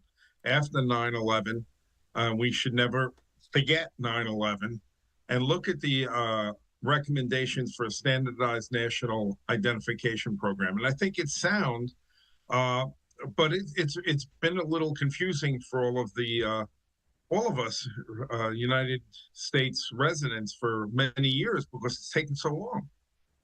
And can you kind of break down what a Real ID actually is and how it differs from maybe another driver's license? Well, one of the things that it verifies your birth, it verifies who you are, where you're living, and it also, remember, passports are very are restrictive, so that's why passports are important for everyone to have. And, you know, even with TSA, when you get pre-check or you get global entry, you have to get fingerprinted. So I think it stops a little short of that, but it really needs to, you need to ensure the safety of this country. And we must never forget 9/11, and we have to, I think it's a good thing that we have a standardized identification program. And as we kind of continue to break all of this down, you touched on this already, but what problem overall is Real ID trying to solve for officials out there? Well, I think it's we want to make sure that they are residents of this United States, and they can be found if needed, and we can be able to verify where they're from, and what if for some reason we need to get a hold of them, we can get them. But I think it's a safety issue, and I think it really is problematic. And being a former police officer, I was presented with many different IDs, and the radar always went up when they didn't have a driver's license or they didn't have something with a picture on it. And it's become problematic. I mean, it's been problematic at the voting booth. President Trump has made an issue of trying to strengthen voter presentation when you vote. And I think this is all going to help with that. Can you explain for folks out there how it really helps overall, how it maybe cuts down on people who are not American citizens, things of that nature? Can you explain that to folks out there who have so many questions? Well, I think the biggest thing is, remember, what they're asking you to present. They're asking you to present a passport, proof of social security number, proof of residency, proof of who you are and what you're about. And it's important. I don't know about you, but last year I flew 56 flights in the United States. And I want to make sure that the person sitting next to me is legit. I don't know about you, but I think that's important. What privacy concerns overall have been raised about Real ID, and how is maybe personal information protected? Well, I don't think we're releasing personal information. I think they're just verifying at the point of application. I don't think obviously where you live I don't think is a real personal issue. I think it's substantiated, and I think you need to be able to document where you live. I don't think that's an issue, but I think, if they start getting into, how much money you have on your Visa account, that could be problematic. What are some alternatives for folks who maybe don't have a Real ID, don't want a Real ID? What are the possible alternatives there? Well, if you're a federal employee or you're a veteran, there are some identification programs that they will recognize. The easiest one to do is the passport. A U.S. passport will get you on as the same as an ID. I'll tell you, Josh, to be honest with you, I don't have a Real ID right now. Right now I'm living in New Jersey part-time, but I haven't had the ability to get an appointment at a New Jersey DMV. It's been very problematic for a long time. And New Jersey is the worst state in the country for getting Real IDs. So it's been problematic. So I'm using my passport. Why did it take so long from the passage of this act to actually have this deadline that, again, is today, though important to note that Secretary Noem does say if you don't have that Real ID, you'll need a few more maybe minutes in your schedule, but that you still can fly. Why did it take so long from passage to this actually taking effect? I think we had a philosophical thing with administrations, personally. I think, you had 4 years of a different type of administration than we have now. I think we have a very tight administration right now, and I think that in the past it's been a little lenient. Let's just look at the issues we've had at the southern border, and so on and so forth. So I think it was a philosophical thing, but I think they have to draw the line somewhere, and I think they're doing it right now. Does it appear that a lot of people do actually have the Real ID? As you mentioned, it's been a problem because people, we saw the lines that were essentially wrapped around government buildings just yesterday as all of this, was reaching the deadline. So does it appear that most people do actually have a Real ID or not? No, I think it's still problematic. I saw something under 20% of New Jerseyans have it. I don't know the accuracy of that to the percent, but it was low. It was very low in that state. In some of the states, it may be a lot easier. It really is something that is problematic at this point. And I think you're going to see some concerns and problems over the next month or so, or a few months, till this gets a norm. It has to be a norm.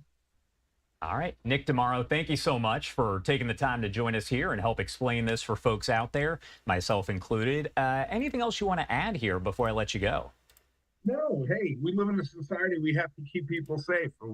Hey, I'm the CEO of the largest drug and violence prevention program taught by law enforcement in the country, and we need to keep people safe. And this is just another way, as per the 9/11 Commission, to strengthen the standards to keep our country safe. And law enforcement is proud to partner. Nick, thank you so much. We appreciate it. Thank you, Josh. And of course, we are asking you to let us know, do you have a Real ID compliant driver's license?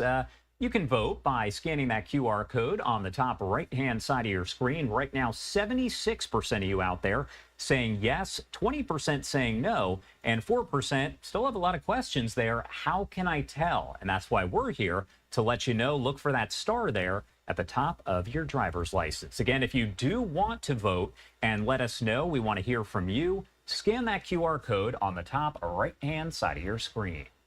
So what is the impact on airports and travelers as this deadline hits? For that part of the story, I do want to bring in Fox's Chelsea Torres. She's live at Charlotte Douglas International Airport.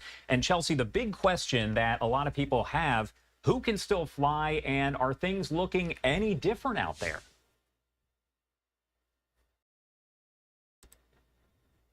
International Airport, it's actually pretty slow. One staff member even told me that it's been fairly uneventful all morning. Now, 35,000 travelers are passing through TSA at the Charlotte Douglas International Airport every single day. So you can imagine staff have really amped up here. There's a lot of police. There's been a lot of different people that are really all hands on deck. But I'll tell you, a lot of the lines here have been pretty slow. And just for that, you know, in case you don't have that real ID, they are saying that you will have to go to a separate area. That's what TSA has said, is that they will have those separate areas if you don't have that real ID or an alternative that is acceptable. But really, a lot of people that I've been talking to all week have said that they've been ready. Somebody told me it's going to be long, but then, I mean, I didn't think it was going to be all the way around the corner. So I knew it was going to be long. And to be honest, they've been advertising to get a real ID for a little while, and I probably should have got it earlier. So this is what I have to do. Now, Congress passed the Real ID Act in 2005 as a national security measure after 9/11. Officials say these driver's licenses and ID cards are actually harder to forge, protecting Americans against fraud and terrorism. TSA says they're checking real IDs in a phased approach, so the first phase will just mean more screening to verify your identity if you don't have a real ID or acceptable form of it. Homeland Security Secretary Kristi Noem did say people who do not have a real ID compliant license will still be able to fly today, even after verifying their identity. As for a stricter second phase, though, TSA says there's no start date. So what exactly do you need, and what does your ID need to look like to get on a plane? Well, your ID needs to be Real ID compliant. Just means that your ID has a gold or black star at the top, or you have one of the 15 other acceptable IDs, like a passport or passport card, a Department of Defense ID, a DHS traveler card, or enhanced ID. Those usually have an American flag or the word enhanced at the top. And TSA did tell me that they are adding in this extra technology at the checkpoints. There's also K9 units here. I've seen those. And again, as I mentioned, all hands on deck for a lot of the staff that have been here fairly early. They got here around 6 a.m. or so. I've seen them since that time. So as we know, it's actually pretty smooth sailing right now. The real question will be, what will it be like once the afternoon and late afternoon rush comes in? And hopefully we'll still see a smooth process here. Josh? Yeah, it's definitely going to be interesting to see how things do kind of change throughout the day. Chelsea Torres there. Thank you so much, as always, for taking the time to join us. We appreciate it. Good talking to you, Josh. And of course, we are having crews that are all over the country right now, and they are speaking with different officials to see how things are playing out. Our Fox 29 Philadelphia team spoke with an expert there at the airport really about an hour ago to break down how things are shaping up. So my name is Gerardo Spiro, Gerardo, and I am the Federal Security Director for TSA for the Commonwealth of Pennsylvania and the state of Delaware. So how's it going so far? I think it's going great. There was a lot of hard work and preparation that went into getting ready for today. I think we have a great team here, supplemental by a lot of TSA, stakeholder personnel, Philadelphia Airport. I think the travelers really paid attention to the messaging, and I thank them for that. We've seen very few folks here this morning that were non-Real ID compliant. So overall, I think it's gone about as well as it can go for the first day. And if you don't have, because for a while we thought that you needed a Real ID or a passport, so what do travelers need to know when they come to the airport? Yeah, so for the time being, you still will be allowed to travel even if you have a non-compliant identification. We have alternate methods of screening that we will apply to be able to get you on your way to your final destination. And what does that look like exactly? Like as far as like, so you line up here, you get there and you're like, I don't have one. What happens? Well, you'll be given some information from some of our folks, some of the flyers that you've seen, and you'll be directed to certain screening lanes where we'll apply some additional screening measures. It just takes a few extra minutes. Although, again, I would encourage people to make sure that you're ready to travel, among other things, knowing what's in your bags, as well as making sure that you have Real ID, and give yourselves a few extra minutes if you are referred for additional screening. How long are you going to hold them? So for the foreseeable future, this is going to be the methodology. At some point, there will be a decision made to go to the next level, but as of right now, that decision hasn't been made. Are you able to elaborate a little bit more on the additional screening measures, like a pat-down or any other documents? So TSA has a number of additional screening methods that we can apply. We will choose the appropriate method on a kind of a random continuous basis. And this additional screening process, is it, so if you have your Real ID, you're fine. If you have a passport or a military ID, or those things are fine. Is this for people that like show up with their old driver's license or something? Like, what does this look like? Yeah, so there are 15-ish or so different types of identification that are considered Real ID compliant, military IDs, global entry, passports, other things. I would just encourage people to go out and get a Real ID. It was a recommendation of the 9/11 Commission. All of the 19 hijackers on 9/11 used fake identity. It's just an added layer of security. In Pennsylvania, it's not a heavy lift to go get a Real ID. So I would just encourage everyone to go out and get it. And also from the agent's perspective, does this add an extra layer of work for them? How are you navigating kind of the logistics? It actually makes our jobs, I think, a little bit easier. We have technology that can help identify them in real time. And it actually gives us just a better layer of security. Should people expect longer lines or anything as this is transitioning? Well, I think as you all saw this morning, things went pretty smooth. Again, the team was prepared, the travelers were prepared. I would always recommend people give themselves extra time. I personally have traveled a lot. This is my industry. This is what I do for a profession. And I always show up way earlier than I need to because I'd rather be on the other side waiting for my flight than on this side being nervous about whether I'm going to make my flight, right? So just give yourselves extra time. Know what's in your bag. It's Real ID is obviously the issue of the day, but you also have to remember there are other things that you can do ahead of time before you come to the airport to ensure a smooth experience. You can make sure you have your documents, you can know what's in your carry-on bag, things that you can bring, things that you can't bring. So. We're out here many mornings, and security lines often extend all the way down. Sure. Is that just a slow day, in your opinion, or could a potential perk to this new requirement be that it speeds the process up? I think when you see long lines, a lot of it is optics. So Philadelphia the infrastructure is a little bit of an older airport.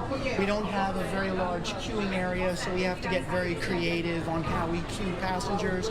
And so, yeah, the line does sometimes run all the way down to the concourse. But believe it or not, even from the end of the concourse, the wait time usually is only about 20 minutes to get to the front of the security checkpoint. So outside of some unanticipated event, an incident or something like that, generally our lines run very, very quickly here in Philadelphia.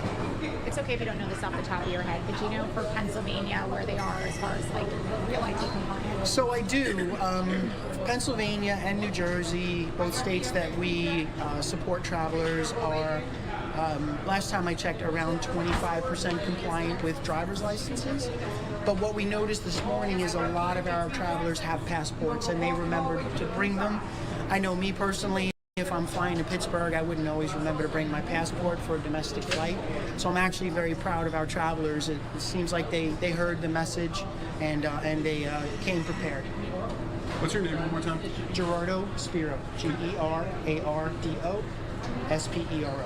And your title? I am the Federal Security Director for TSA for the Commonwealth of Pennsylvania and the state of Delaware, which means I have everything from Pittsburgh to Wilmington. All right, so of course, he does have several states that he covers. He was speaking there to our Fox Philadelphia team to give an update on the situation, saying as of right now, things are running fairly smoothly. Now, if you do not have that Real ID, TSA will accept some other kind of identification here, the Real ID compliant driver's license or ID, the U.S. passport or passport card, the U.S. DoD ID, DHS Trusted Traveler Card, Enhanced Driver's License. Again, those are your options here. We will, of course, keep you updated as Secretary Kristi Noem does say that as of right now, folks without that Real ID can still fly. However, it's likely that will not be the case for much longer. 9:19 on the East Coast and 6:19 on the West Coast. Going to head to a quick 2-minute commercial break, but so much more news to get to here in just a few. You're watching Live Now from Fox. We'll be right back.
Welcome back here on Live Now from Fox, 9:21 on the East Coast and 6:21 on the West Coast.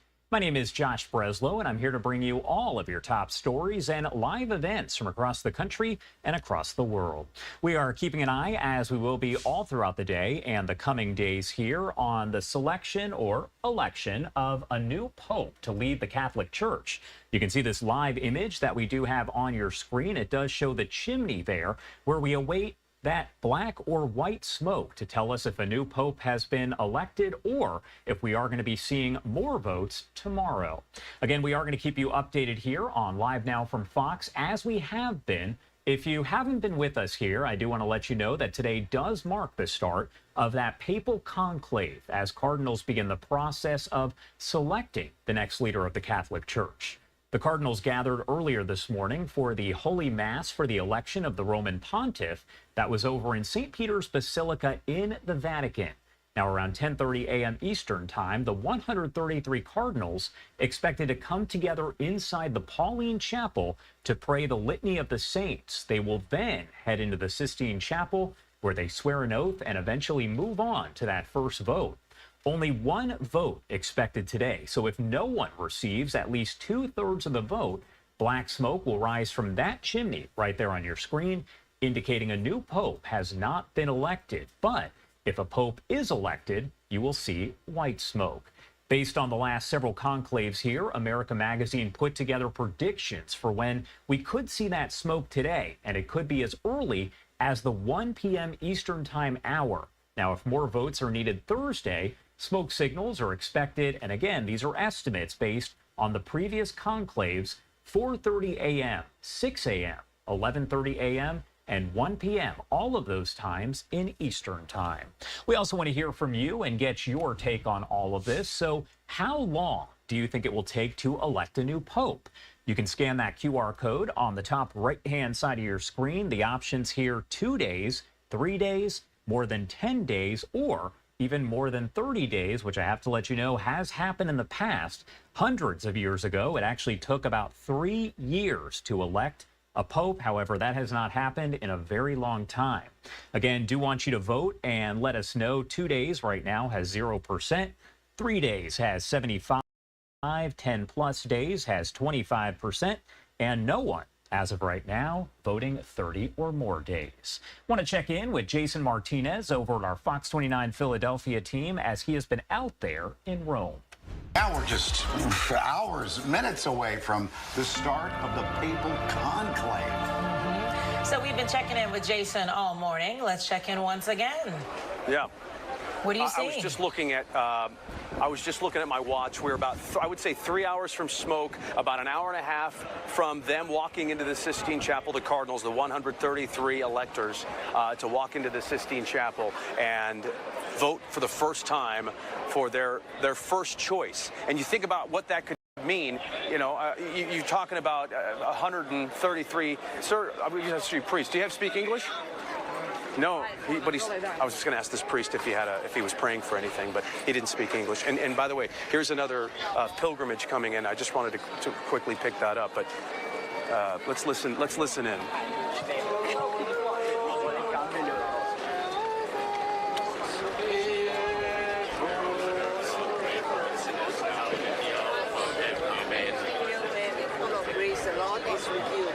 Some of them praying the Our Father, some of them singing hymns.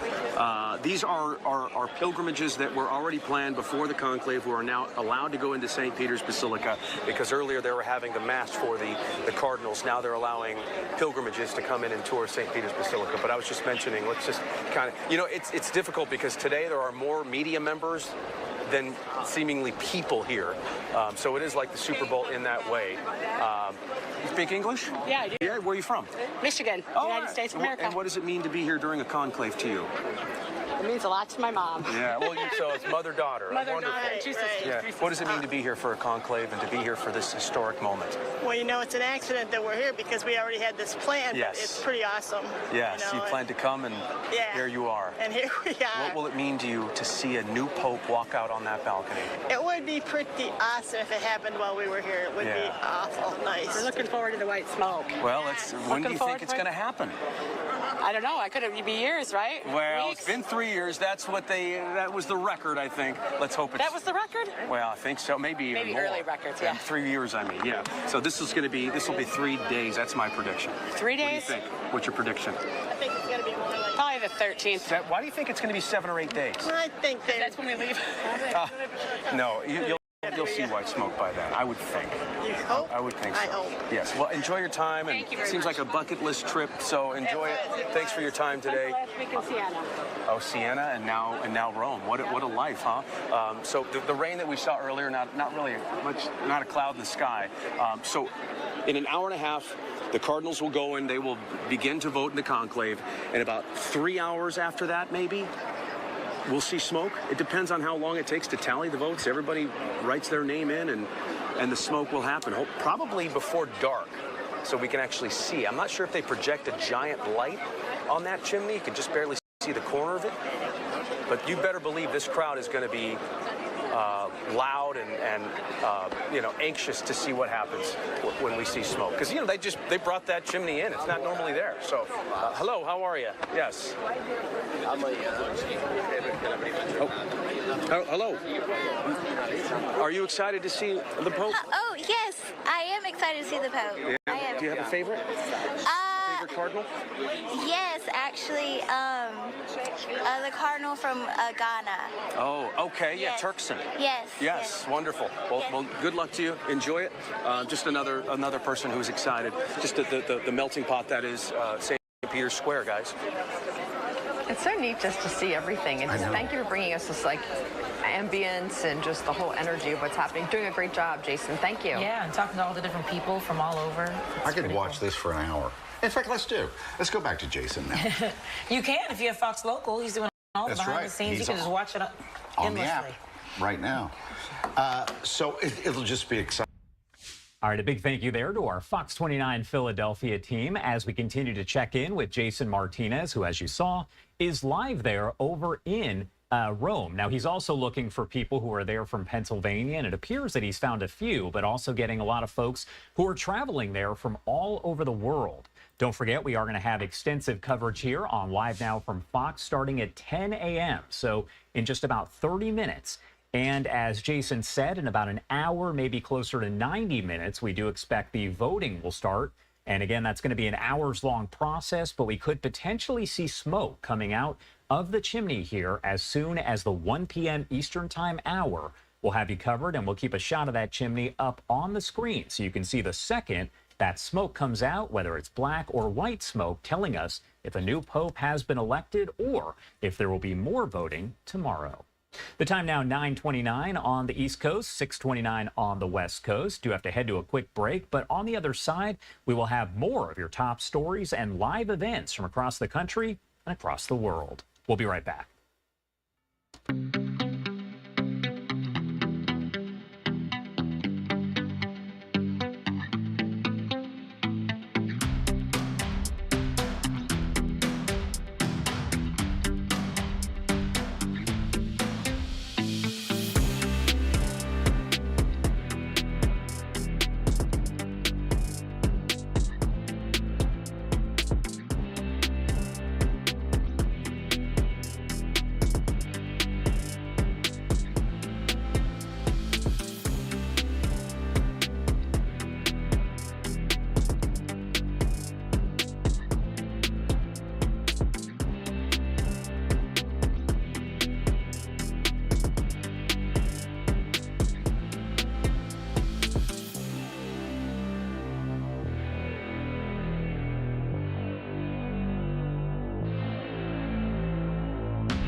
Welcome back here on Live Now from Fox, and you are taking a live look over our several different cameras that we have at the Vatican as we await the start of the conclave here sometime around 10:30 a.m. Eastern Time. We're going to bring you all of the action, and the second that we do see that smoke rise from the chimney, we will bring it to you here.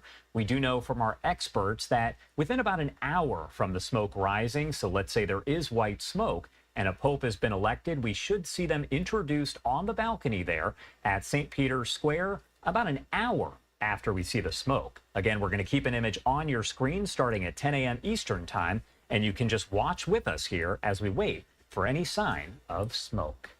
In the meantime, do want to get to some of the other big stories that we are covering on this Wednesday morning, May 7th. Take a look at your screen. As you may have seen some of this video already over the past several days here. A ceasefire deal between Yemen's Houthi rebels and the U.S. does not include Israel. A spokesperson for the Houthis made the statement earlier today, suggesting that shipping attacks that have disrupted global trade will not come to a stop. President Trump announced Tuesday that the U.S. will stop bombing the Iran-linked group in Yemen, saying that the Houthis agreed to stop interrupting important shipping lanes in the Middle East. This morning, the Times of Israel reporting that Israel was not made aware of the deal ahead of the announcement that the U.S. and the Houthis had reached a ceasefire deal. We know that 6 people were injured when the Houthi rebels fired a ballistic missile that impacted just outside of Ben Gurion International Airport in Israel over the weekend. We brought that to you as breaking news, and that led Israel to launch retaliatory strikes. A lot to discuss here, so I do want to bring in Jonathan Schanzer, the executive director at the Foundation for Defense of Democracies. Thank you so much for taking the time to be here with us today. Pleasure. Good to be with you. All right. Well, first off, I do have to ask you, because over the weekend, we did see that ballistic missile that hit right near the airport there, a very busy one over in Israel. So what does that say overall about the Houthi capabilities? Well, we've actually been watching these Houthi capabilities now since, I guess it was November of 2023. That's when they began firing at Israel. They have ballistic missiles. They've got the capability of firing at, I think it's about 1,000 miles away. And to be able to hit with some accuracy. This is all thanks to the Iranian regime, which has provided the Houthis with the missiles that they've been firing at Israel.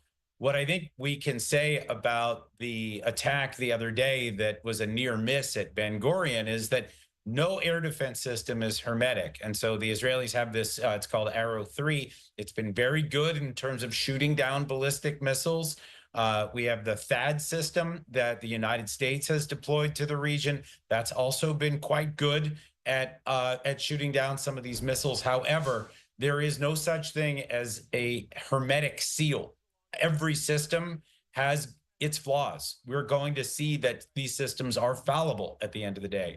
So that is what's happened. In terms of exactly what the technical reasons were for the failure to shoot down those missiles, we're not sure yet. And I think at some point there should be some kind of a report from the U.S. or from the Israelis, perhaps both. But in the meantime, interesting to see how the Israelis responded. It took about a day, but they really unloaded on the Houthis. And then we saw that announcement just shortly after that they had arrived at some kind of an agreement with Donald Trump. Although, as you, I think, indicated, Josh, we're still trying to figure out exactly what the Houthis agreed to. In fact, just a few minutes ago, they fired a missile. It was apparently shot down in or around Saudi Arabia, or maybe it fell short. We're still getting some information about it, but the Houthis are not done with the war that they launched back in November of 23. And I do have to ask, because we always say the Iran-backed group. We say it about the Houthis, we say it about Hezbollah and Hamas. Can you explain Iran's role in the Houthis and really the terror group in general? Yeah, I mean, look, the Houthis actually existed before Iran began to provide its support. I mean, the Houthis truly emerged during the civil war that has erupted in Yemen that really began in the aftermath of the Arab Spring some 10 years ago. But the Houthis were a disaffected group, existed for, their own reasons within Yemen.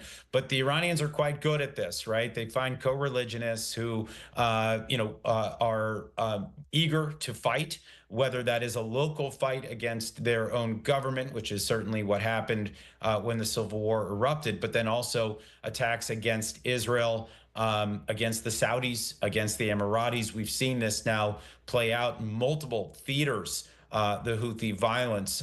We see that the Iranians have been providing guidance. They've got advisors on the ground. They're providing weapons to the group. In other words, this is just like Hezbollah, just like Hamas, just like Islamic Jihad, just like some of those Shiite militias that we see in Iraq and Syria. It's part of a strategy that the Iranian regime has. We call it the Ring of Fire. And the idea is to have multiple proxies be able to threaten or even do damage to countries like Israel, American assets in the region. Certainly, we've been hit a number of times. And again, some of the other pragmatic states in the region have also been targeted. So this is the strategy of the regime, and it's been working well for them up until it hasn't. And what I mean by that is that, of course, Hamas is now significantly weaker. Hezbollah is significantly weaker. I think the Houthis certainly have taken their lumps over the last couple of months, and certainly over the last couple of days. So the question really, in my mind right now, is how strong is this network of proxies that Iran has deployed? Right now, it doesn't look good for them, but they still have capabilities. When we talk about this potential ceasefire that appears to have been reached, the deal between the U.S. and the Houthis, as I mentioned, the Times of Israel saying that Israel is not involved and actually didn't even know about this when it was happening. They knew about it when the announcement came from President Trump. What does that say for the war there in Gaza? Does it have any sort of implications, especially as we know the Houthis have been not just attacking Israel, but also causing issues there for shipping?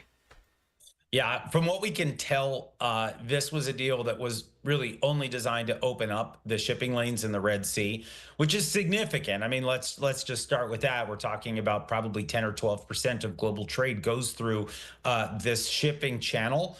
The Suez Canal, I mean, the traffic and the taxes derived from that traffic, I mean, it's dropped significantly. I think the Egyptians have been in bad shape. Some of the countries in the Horn of Africa have also suffered economically from this. Prices have gone up for things that would be typically shipped by way of the Far East or the Middle East to Europe. That has been significantly disrupted. So I think there was some benefit there. The problem is that if the deal that was struck does not actually include the missiles that the Houthis have been firing at Israel, what we have is an inherently unstable Middle East that is going to remain inherently unstable. In other words, we're not tackling all of these problems. Now, it doesn't mean that the U.S. has the responsibility to bomb the Houthis because of what's been happening, but I do think that making side deals is potentially problematic. I think we have to understand that this is happening amidst conversations that the Trump administration is having. There'll be another round of nuclear talks with the Iranians, indirect talks out of Oman. That's coming up on May 11th. And so the understanding, at least in part, as we piece all this together from the region, is that the administration is trying to line up a few things as possible external concessions to the Iranians in exchange for maybe concessions that the Iranians are going to make at the negotiating table. That's if things go well. If they don't go well, then what we're going to see is just more of the same with just a side deal for the U.S. to get out of the Red Sea region. So again, a lot of things happening here. We're watching it all unfold in real time. All right, Jonathan Schanzer, as always, thank you so much for taking the time to join us and help discuss all this. There's obviously a lot to discuss, so anything you want to add before I let you go? Oh, I think, we're all just waiting right now for this announcement from Donald Trump. Apparently a big announcement coming, rumors of aid distribution to Gaza that will be, direct assistance from the United States, possible hostage releases, but we obviously don't know. Again, a lot of things happening right now, not fully disclosed. So we're waiting to see what this all means for American foreign policy in the Middle East. All right, Jonathan Schanzer there at the Foundation for Defense of Democracies. Thank you so much for taking the time to be here. Thank you. And it is now 9:41 on the East Coast and 6:41 on the West Coast. Going to head to a quick 2-minute commercial break, but so much more news to get to here in just a few as we get closer and closer to the start of the conclave, the papal conclave, where the cardinals will vote to elect a new pope. You're watching Live Now from Fox. We'll be right back.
Welcome back here on Live Now from Fox. My name is Josh Breslow, and I'm here for the next couple hours to bring you all of your top stories and live events from across the country and across the world.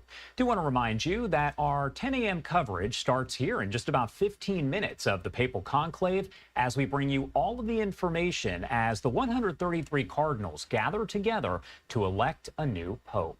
That first vote is set to begin sometime around 10 a.m. Eastern time. Of course, there is a lot of mystery around it, so we won't have cameras inside. But the second that we see either black or white smoke move out of that chimney, we'll bring it to you right here on Live Now from Fox. And we'll also have a counter there on the bottom right-hand side of your screen that shows how long really has elapsed there since they started that first vote. We'll bring it to you here in just a few.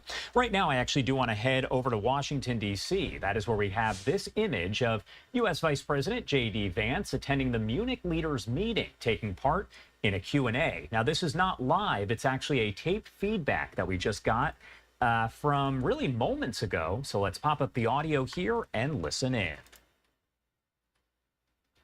I want to get us started. The first time you came to Munich, you were still a senator from Ohio. What I associate with Ohio is the Dayton Agreement 30 years ago in 1995.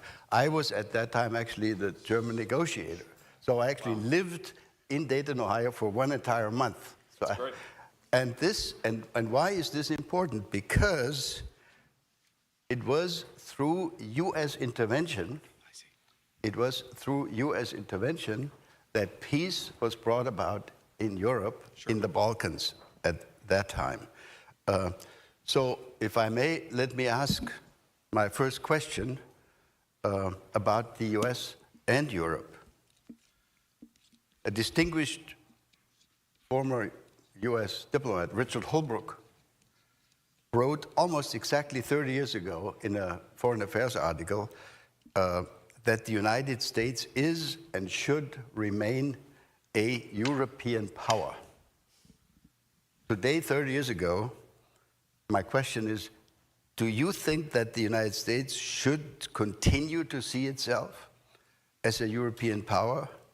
In Munich, remember, you actually said, and I quote, "We are still on the same team."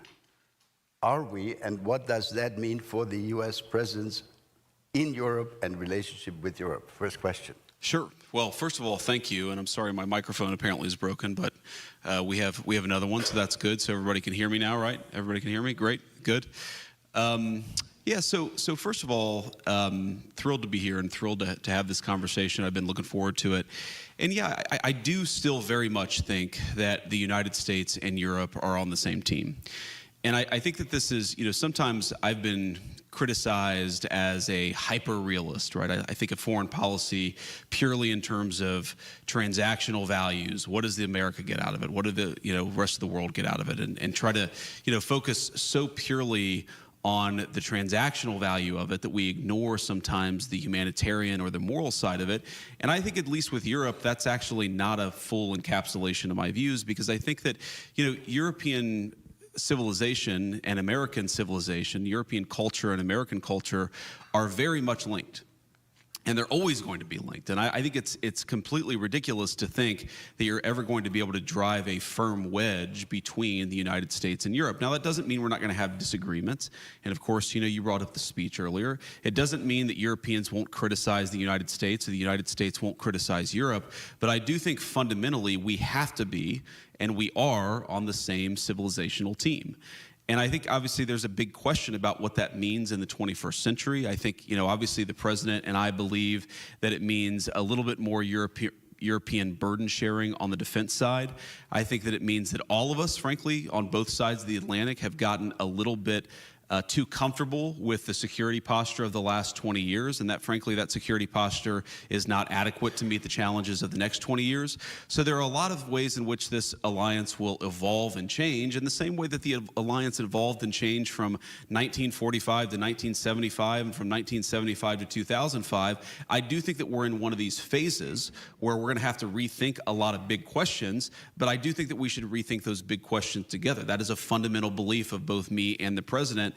And you mentioned this is my third time speaking with the Munich Security Conference Group. Obviously, the first couple of times were in Munich, and I always remember very fondly, of course, that the very first time it was as a United States Senator representing Ohio, and I'm glad you got to spend a month in Dayton. I love Dayton. It's kind of the closest big city, if you can call it a big city, to where I grew up.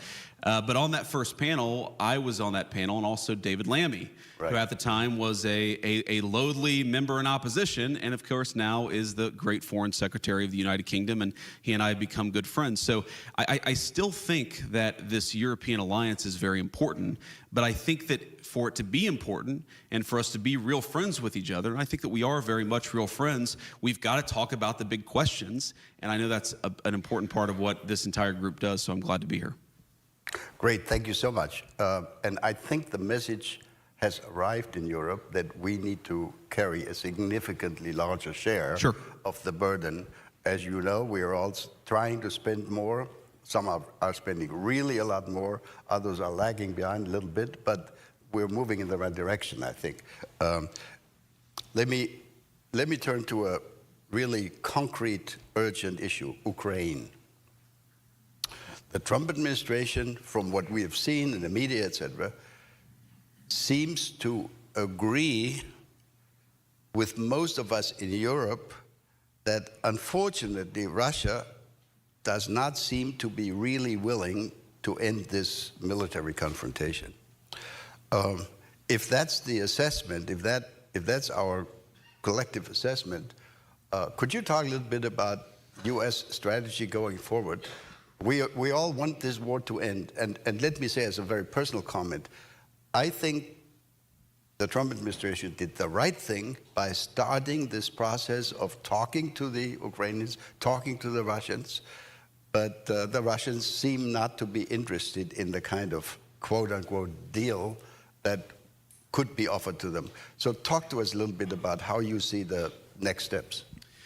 Yeah, so let me say a couple of things about this. First of all, I appreciate your kind words about the administration. Obviously, I think it was the right thing to do for us to start the process of negotiation.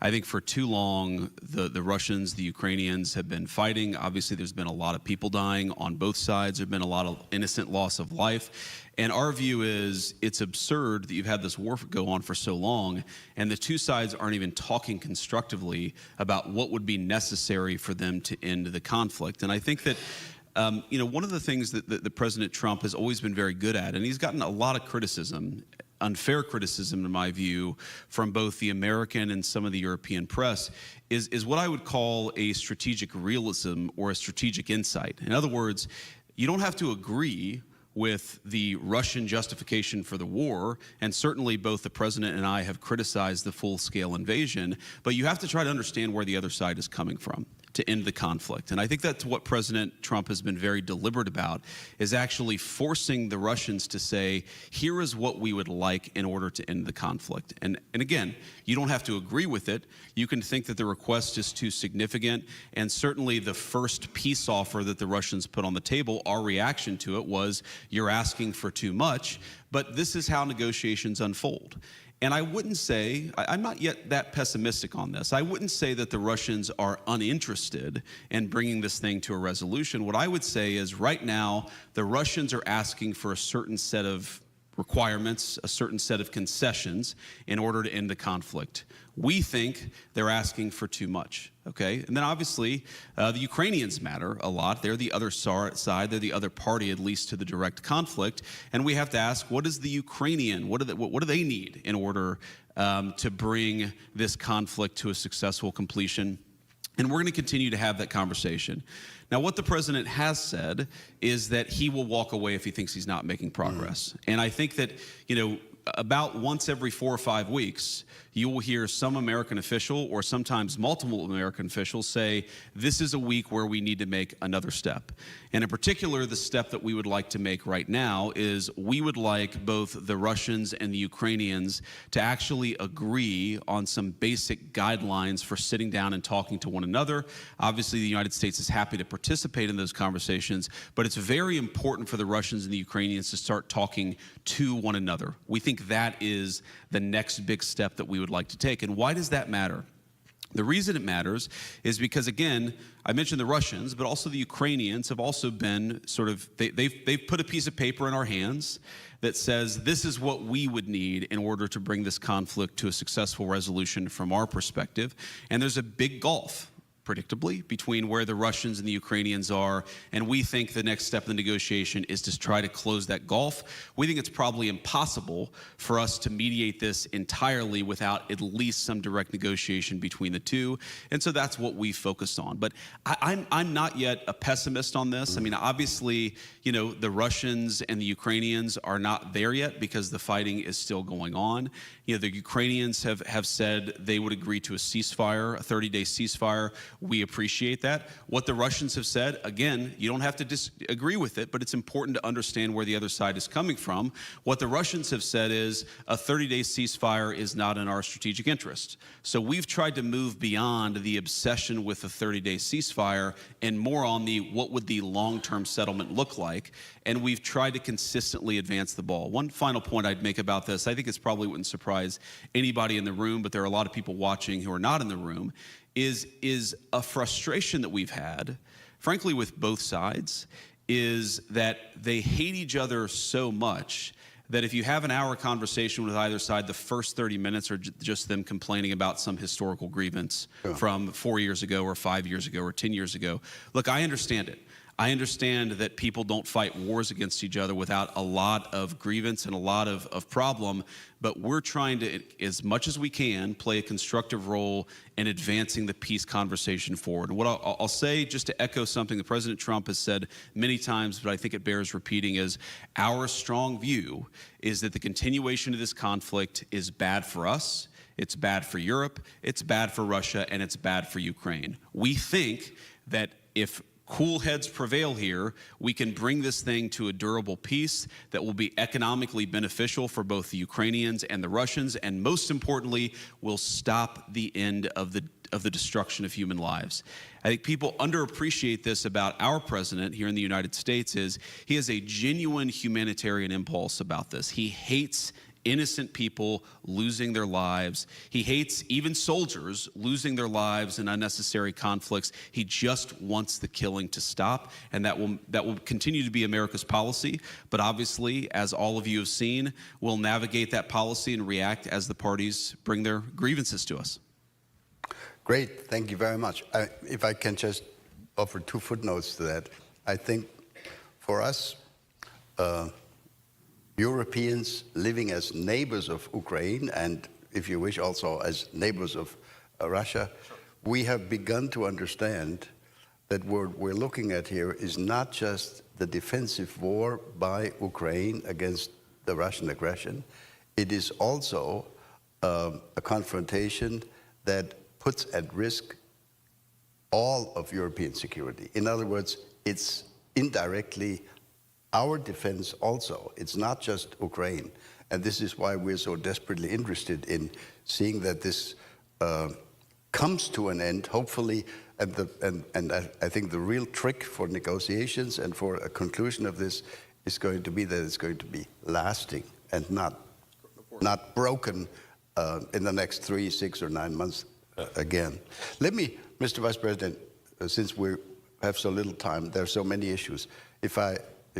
If you allow, let me turn to another issue, China. That's a key, as we understand, a key challenge for the United States, for your foreign policy. It's also of tremendous interest for us in Europe. So the United States has defined China as the key strategic challenge going forward for coming probably many years. This has also been the justification, the reasoning when American staff members of yours tell us the United States must be much more present in Asia and will therefore need to reduce their presence, their strength, etc., in Europe. But now there are some signals in the media that the United States government, that the White House might actually be interested in a strategic deal with China, maybe even including on Taiwan. Could you talk a little bit about the China strategy of the Trump administration?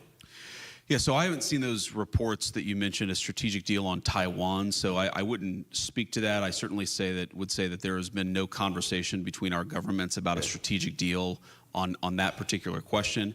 What we have talked about, of course, is that we cannot absorb the producer surplus of the entire world. That has been the role of the American economy for the past 30 years. In some What you're listening to there is some of the conversation with Vice President J.D. Vance as he was taking part in the Munich leaders meeting that was fed back afterward by the officials with the meeting. So, of course, we'll bring you more of that later on today. The time now 9:59 on the East Coast and 6:59 on the West Coast. My name is Josh Breslow, and I'm here to kick off our coverage of the Papal Conclave as we are just moments away from that first vote by the Cardinals. I do want to pop up this live image that we do have right here on your screen as we get ready for all of this. Today marking the start of that Papal Conclave as Cardinals begin the process of selecting the next leader of the Catholic Church. The Cardinals gathered earlier this morning for the Holy Mass for the election of the Roman Pontiff over in St. Peter's Basilica in the Vatican. Around 10:30 a.m. Eastern Time, the 133 Cardinals expected to come together inside the Pauline Chapel to pray the Litany of the Saints. They will then head into the Sistine Chapel, where they swear an oath and eventually move on to that first vote. Only one vote is expected today, and if no one receives at least 2/3 of the vote, black smoke will rise from the chimney, indicating a new pope has been elected.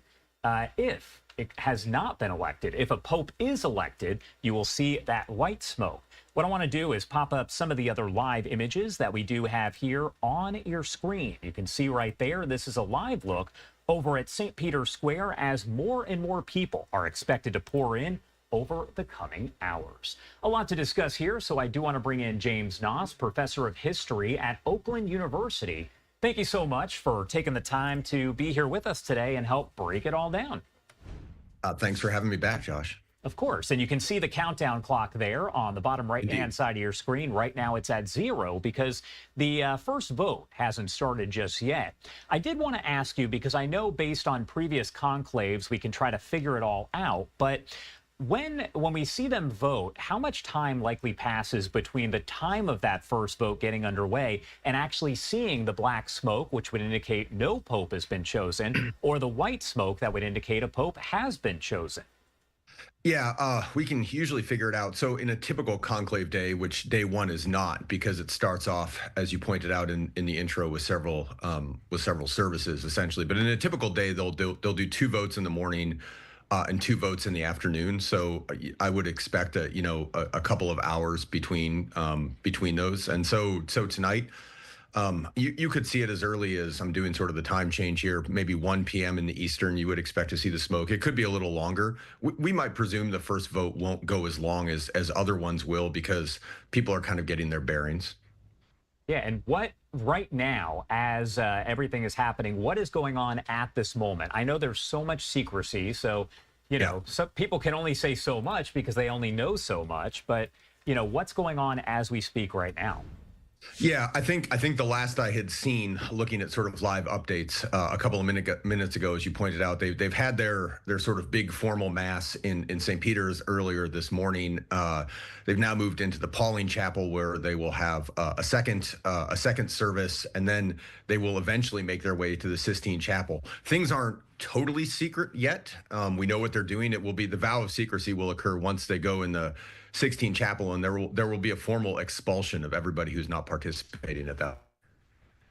In your opinion, is it possible that we see white smoke today during the first round of voting? Again, it's hard to predict. We don't know exactly what's going to happen, but is that a real possibility? That we see this today, I think it's highly unlikely. The idea of picking a pope in the first round hasn't occurred for an awfully long time. Can you explain the Room of Tears, what it is and the role that it plays? Because that's something that we've heard a lot over the past several days about. Yeah, I think you and I talked about it a little bit on, what was it, Saturday when I was here last. So it's an antechamber off the Sistine Chapel. And once a pope is elected, so once one of the cardinals has received his 2/3 majority and has agreed and given his name, he'll go into the room of tears to essentially be dressed, to be vested, to go out and meet the public from the balcony, which we're all used to seeing. And it's called the room of tears because it's at that moment that the sort of weight of the office falls on this person's shoulders, and we must imagine it's a pretty sobering experience, and awfully it must be a pretty lonely experience. One of the steps after the election is for the new pope to either accept or refuse the role. Has there ever been a pope that has actually rejected the role? Would that ever happen? So typically the way that would happen, if it were going to, is the person, you know, as we're told, again, as best we can piece it together, as conclave moves along, you'll start out perhaps with the first vote with several viable candidates, and eventually people will start sort of gravitating towards perhaps 2 or 3 candidates. And usually what you would expect to have happen would be in the conclave, somebody would make it clear, I'm not interested in being pope. Again, we don't know exactly because it's secretive, but there have been rumors that happened actually with Francis before he was Francis, back during the conclave to elect Benedict XVI. We're told that the cardinal who would ultimately become Pope Francis had actually said at that point that he didn't want the job as he was getting it. Now, obviously, it happened in conclave, so we don't know if that's true or not. But you would expect somebody to make their feelings known earlier if they really didn't want the job. One thing I want to touch on here is the artwork that's over in the Sistine Chapel as they're making this decision, casting their ballots. Tell me a little bit about the artwork there inside. Yeah, this is, I think, a really good question, and something not enough people talk about. So when we think the Sistine Chapel, and if you Google the Sistine Chapel, it's usually the image of creation that comes up, which is right when you look up on the ceiling. That's certainly a beautiful sort of fresco, and one that we talk a lot about. But I think in some ways the more significant artwork that we should be thinking about is the artwork that's behind the altar in the Sistine Chapel, which portrays the Last Judgment. And this is the artwork that the cardinals will actually have in eyesight as they're sitting there, and as they walk up to turn in their ballots, they'll be faced with this fresco of the Last Judgment. And I think that may be there. I mean, obviously it was there before there were conclaves, but I think one of the reasons they picked this location for the conclave is to remind the cardinals of how solemn and the gravity of the situation and their responsibility here. What are you going to be listening for when we see the new elected pope, whether it's today, several days from now? What are you going to be listening for overall there as we hear their first words and see their expression, all of that? Yeah, I mean, that's so the first words we'll hear will actually be the announcement that we have a pope. And then moments later, that individual will emerge out onto the balcony, assuming they follow tradition. I think it's less about what you hear. I mean, it is. You're right. The first words they say will, in some ways, set the stage for the early period of that person's pontificate. But we know kind of who the front runners are, and so once we see who that person is, we'll be able to fill in a lot of the blanks, I think, about why the cardinals made the decision and how they made the decision that they did. When people talk about front runners here, it's so hard to predict. So is there really ever a way to predict something like that? Or because my understanding is that Pope Francis was not a front runner back in 2013, but again, was elected Pope. Yeah, everybody claims to know after the fact how the election was going to go. But as we pointed out, and as many others have pointed out, we don't know because it's secretive. Although I did spend part of the morning today looking. I mean, you can get odds in Las Vegas on this, and the odds have reshifted this morning. So people do try and predict these sorts of things.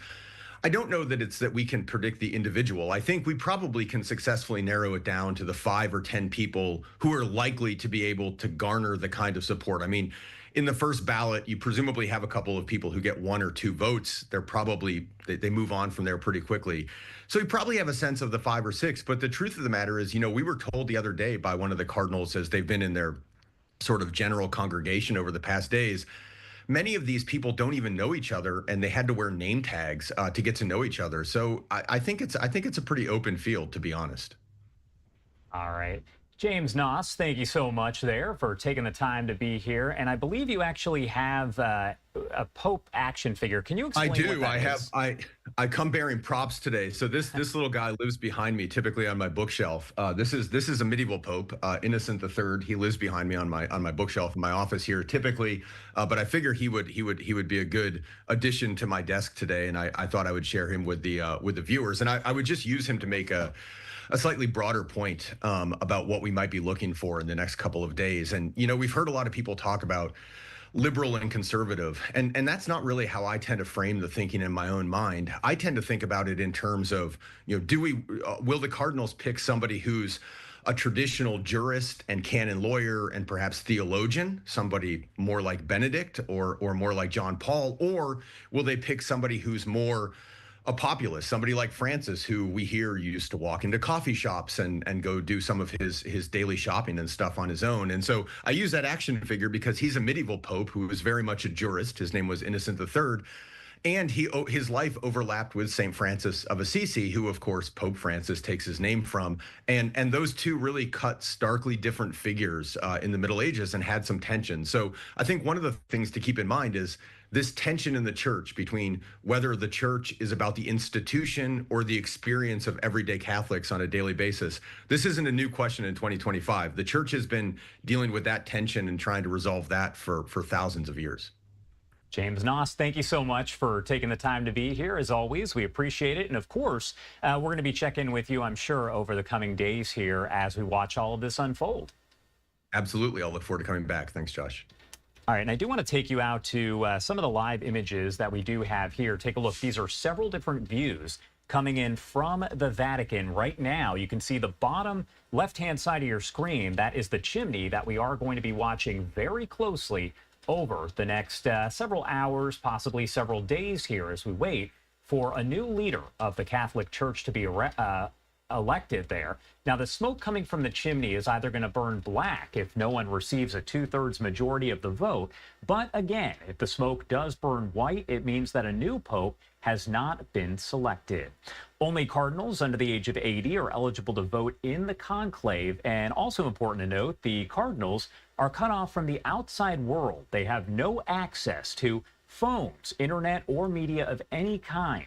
The voting process involves each cardinal writing a name on a ballot, which is then folded and placed in a chalice on the altar. The ballot's then burned, creating that smoke that we see from the chimney. Also, we're getting a lot of different images that are coming in here at this hour from the Vatican. It looks like the different images that we have are now zooming out in one of the shots coming in from the Associated Press. We also have this live image right here on your screen as we wait to see all of this get underway. 10:30 a.m. Eastern time is when that first vote is scheduled to begin. We're going to head to a quick 2-minute commercial break. On the other side, though, we'll check in with Rebecca Castor. She is over in Rome and will bring us the latest. You're watching Live Now from Fox. We'll be right back.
Welcome back here on Live Now from Fox, 10:13 on the East Coast and 7:13 on the West Coast. We do continue to cover the papal conclave here as it is set to get underway very, very soon. The group of cardinals, 133 of them, will vote to elect a new pope to take over after Pope Francis did pass away at the age of 88 on Easter Monday. I do want to bring in Rebecca Castor. She is live over in Rome. And Rebecca, can you break down how things are playing out now and what we expect to happen here in the coming hours? Josh, good morning. It's an exciting time to be here in Rome. Right now, the Cardinals are getting ready to head into Pauline Chapel. They're going to have some final prayer time before then we'll see them walk in the processional inside Sistine Chapel. That's when they'll take their oath of secrecy. And then shortly after that is when the doors will be locked and everybody else that is not a cardinal will be kicked out of the Sistine Chapel and the very sacred voting process will begin. We're expecting the cardinals to take that first vote about 6 p.m. local time here, noon Eastern time. So then after that, we'll see whether there is a 2/3 majority reached or not. And if 2/3 majority is reached, we'll see the white smoke rise from the Sistine Chapel. And if not, that's when we'll see the black smoke. So it's all happening very soon here in Rome. And we're actually taking a live look inside right now as the final preparations, so to speak, are being completed here. And Rebecca, has there been any sort of indication from folks you've spoken to as to whether we could actually see any white smoke today? It sounds as though most people are predicting it's going to be black smoke and then there will be more voting tomorrow. Yes, the sentiment that we have gotten from people we've spoken with is it would be very surprising if we saw white smoke today. You have to remember this is a very geographically diverse conclave with cardinals from 70 countries. A lot of them have never met before. So they've been here in Rome, over the last week since Pope Francis's funeral. They've been getting to know each other, having these important conversations. But today there is going to be their first chance to really see clearly who the front runners might be. And they'll have to start making these decisions over the next few days. If your first choice, only gets a handful of votes in the first round, then maybe you go to your second choice, then maybe you go to your third choice. And then we'll start to see the Cardinals coalesce around some front runners. So that's why it's going to take some time, and it would be really unlikely to see white smoke today. But hey, we never know. We'll be watching. Yeah, you never know for sure. And is there really a clear front runner? Because as you mentioned, you kind of wait to see how things play out there and maybe you vote for your second choice. All of that kind of playing out. Is there really a front runner? So we've been, yes and no. We have been hearing some names. Italian Cardinal Pietro Parolin is one of them. And then a Filipino Cardinal and Luis Antonio Tagle is another name we've been hearing. But those are just the names that are being thrown out to the press. You really won't know the names that are getting the most votes inside the Sistine Chapel until this process is all said and done. And really, it's against the rules for the Cardinals to even let us know after the fact who received a lot of votes, who maybe the second runner-up was or the third runner-up. It's very secretive. So these are details we won't know. We're just, it's being played out in the press right now. But after those Sistine Chapel doors close, we won't have any of those details until it's all said and done. All right, Rebecca Castor there at Fox News reporting from Rome. Thank you so much for being here with us. We appreciate it. And you are taking a live look here inside as all of this is getting underway officially. I do want to try to pop up the audio to see if there is any audio here and we can listen in. And in fact, from in the earliest days of the church, there were different means of electing popes, including election by the clergy of the Church of Rome. Once the conclaves took their kind of modern form, the vast majority of papal elections were decided by cardinals from Europe, including primarily cardinals from Italy, but also cardinals from England, France, Spain, the Netherlands. We've had a Dutch pope. We've had an English pope. And especially in the past 150 years is the first time in the modern church that we've seen cardinals representing countries from all the different continents from all over the world. The process this evening, after the procession into the Sistine Chapel, the cardinals will find their places. Each one has an assigned place, again, based on the order of their creation and the order within which they are cardinals. And at the conclusion of the ceremony, we'll describe that for you as we go on. At the conclusion of the ceremony, the doors of the Sistine Chapel are formally closed. The Master of Pontifical Liturgical Ceremonies makes the proclamation extra omnes in Latin, which literally translates as everyone out. And everyone except for the cardinal electors at that moment will leave the Sistine Chapel, and it is foreseen that the cardinals will then proceed to first any necessary business that needs to be discussed and resolved, and then they'll proceed immediately to an election. Immediately after the extra omnes proclamation, Cardinal Raniero Cantalamessa, the former preacher of the papal household, will deliver a meditation, inviting the cardinals into a space of prayer and discernment before the deliberations begin. Well, and as you mentioned, Chris, since they're taking, well, as we talked about, the oath of secrecy that the cardinals are taking today, specifically regarding the conclave, what happens now and in the future, it's not just them that also take an act or an oath of secrecy. It extends, that it happened earlier this week actually, that all personnel that are involved in this aspect of the conclave take an oath of secrecy to remain absolutely secret, to not spill anything that happens during this time. And that includes the medical staff, if there's need for them, liturgical assistants. Even the Swiss Guards would have to take an oath of secrecy to make sure that it remains absolute in this form of electing a new pope, which would be the 200. And in fact, as you say, that also extends even to the housekeepers, the people who are preparing the meals for the cardinals. The cardinals, over the period from last night through today, have taken up residence in the Casa Santa Marta, the former residence of Pope Francis, which is also a residence for numerous prelates and priests and others who are involved in work in the Vatican. And when it comes time to elect a pope, they all have to move out of their homes. Right. It's written into their contracts, and they, the staff of the Vatican City State, prepares those rooms for the cardinals who will be taking part in the election. This time, as Kelsey might be able to tell us about here in a moment, there are more cardinals than ever before in a conclave.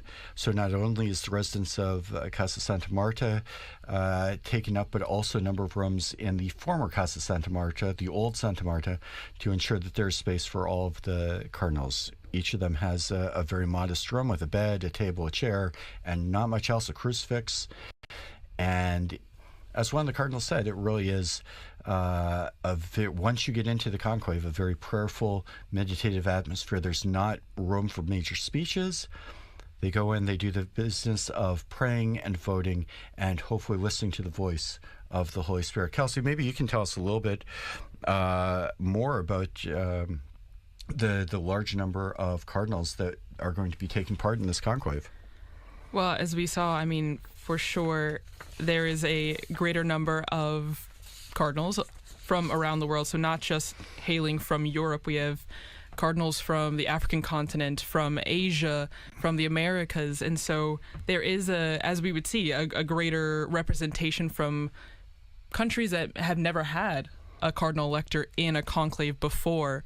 For example, even in, I think it was Tonga, there's a cardinal as well who's partaking, and this is extra special for the country to be able to claim or to have a cardinal who's partaking, and even just bringing the needs and the mission of the church in that country to to Rome to talk about and to bring to the attention of the rest of the church. And so I think it's really interesting to see the makeup of the College of Cardinals today with the start of this conclave. And as you see in the images, if you're watching on screen, you can see the cardinals sitting and waiting, but also we saw images of the Sistine Chapel with, it almost looks like name tags for each of the cardinals. As Chris mentioned, they have their specific spots. And it's interesting that it wasn't always held in the Sistine Chapel, the conclave. I don't know if you... well, first, as we look at the cardinals are currently gathered in the Pauline Chapel with very famous frescoes of the martyrdoms of St. Peter and St. Paul by Michelangelo. And they are preparing through silent prayer for the opening of this conclave. As you mentioned, Kelsey, the cardinals have come from all the different continents. And one of the things that, again, Kelsey, you mentioned that there's been a process over these past few decades of trying to ensure that the whole universal church is represented. That's something that Pope Francis especially was very concerned for. He made quite a number of cardinals from countries that had never had a cardinal before. So we are anticipating in about 5 more minutes the entrance procession should start and will take place entirely in Latin, including the oaths and the prayers of the cardinal electors. And among the people that we will be seeing in the procession, which will begin shortly, we will have the the Master of Ceremonies will lead the procession with a cross bearer and 2 people bearing candles. They're followed by 2 cantors who will lead the hymns and the chants for the opening ceremony, and 2 members each from the College of Prelate Auditors of the Roman Rota and Protonotaries Apostolic de Numero, as well as there's a process where when the cardinal electors enter the Sistine Chapel, after the first expulsion of all non-essential personnel, a churchman has been chosen to offer meditation to the bishops, to the cardinal electors,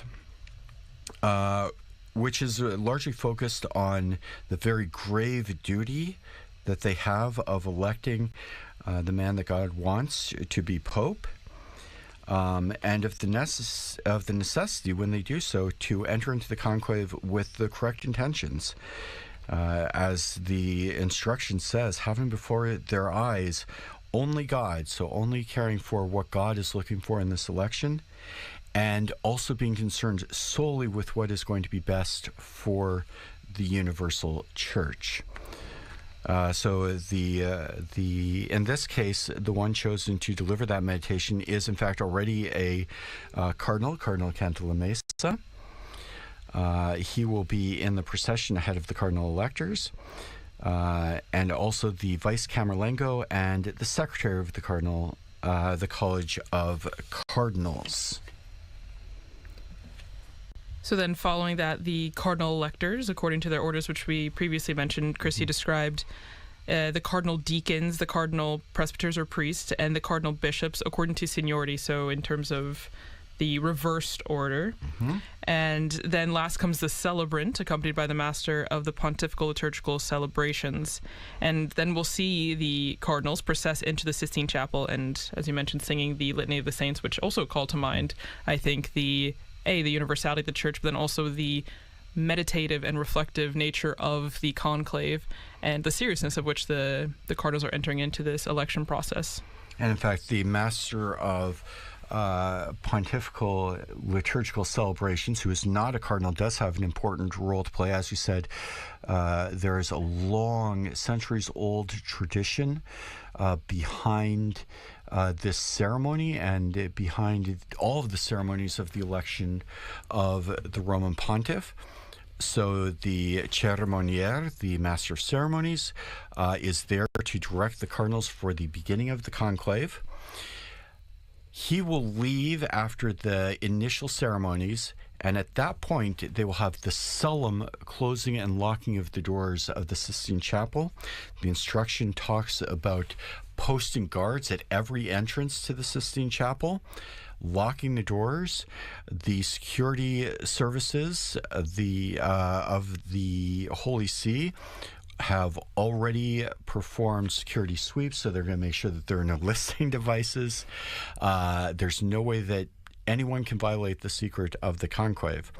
And then when the cardinals carry out the election, that process is carried out by them alone. They choose the people who will read the votes. They choose the people who will ensure the process. There's also a group of 3 cardinals for each ballot that will go and collect ballots. If there's any cardinal who is sick, they can vote from their rooms if they've entered into the conclave.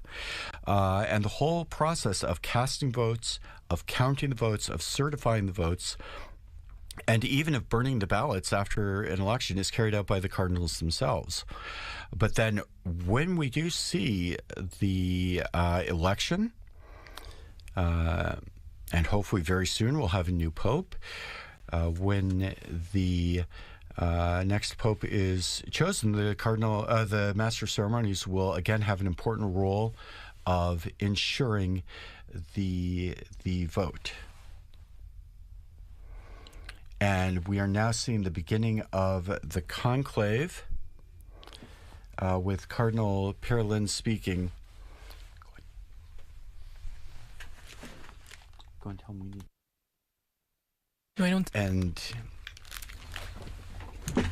And Cardinal Perelin is beginning the ceremony as the ranking cardinal bishop.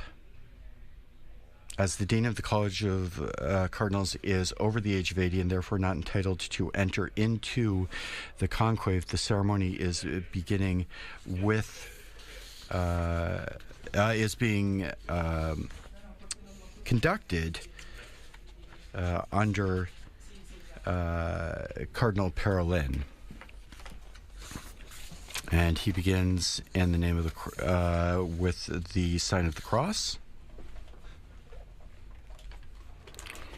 And a liturgical greeting to the cardinals. He says, "May the Lord who directs our hearts in the charity and patience of Christ be with you all."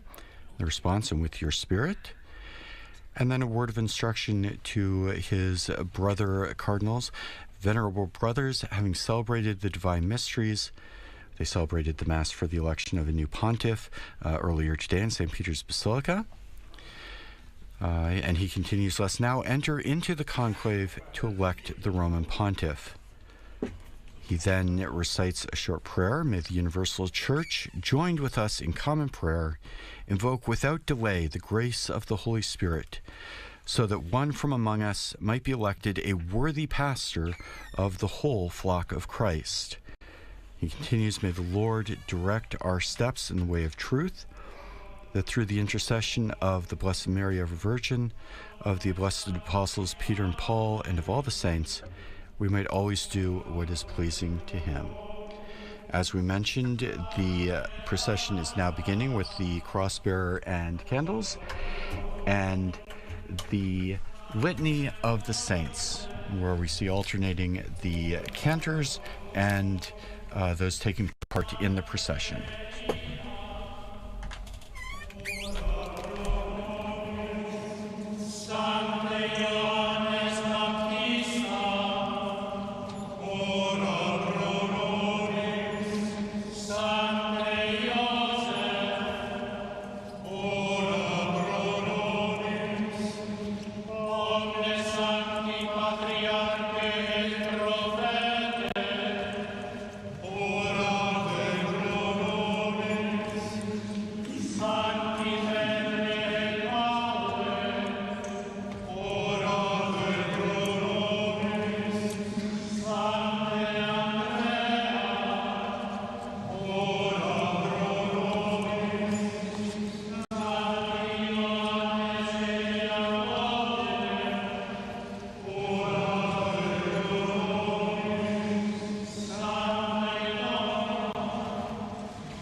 you can see the first of the cardinals are now entering the Sistine Chapel,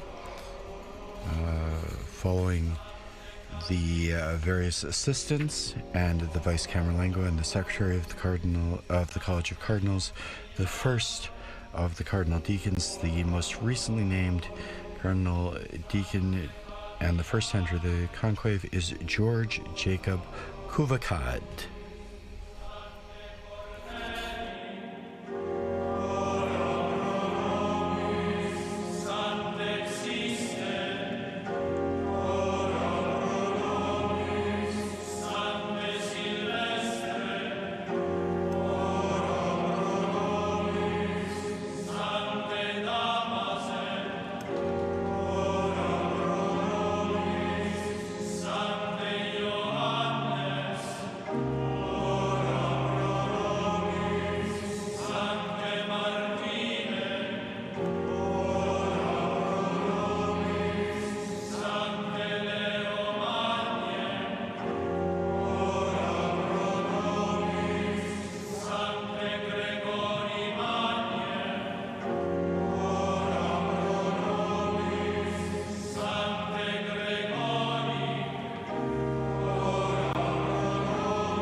of those praying for guidance from the Holy Spirit in this process of electing a new pontiff.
Now, as all the cardinals have gathered in the Sistine Chapel and they have taken their proper place, and the book of the gospel is set up in a place of honor or worth, the cardinals are finishing the litany, and Cardinal Pietro Parolin intones the hymn Veni Creator Spiritus, the solemn invocation of the Holy Spirit.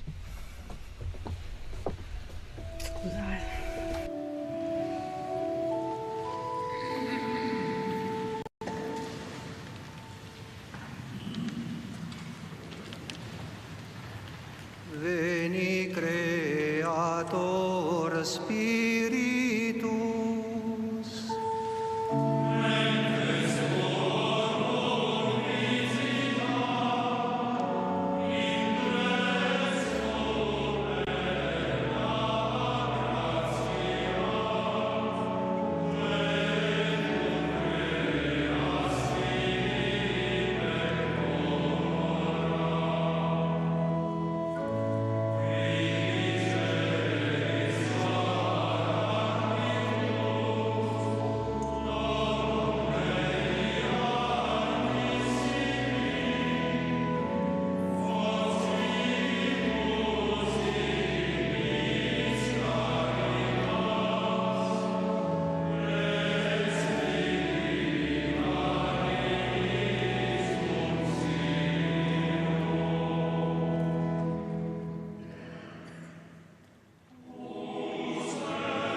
Cardinal Parolin now invites the cardinals to pray briefly in silence, and then we'll offer prayer opening the conclave. Oremus.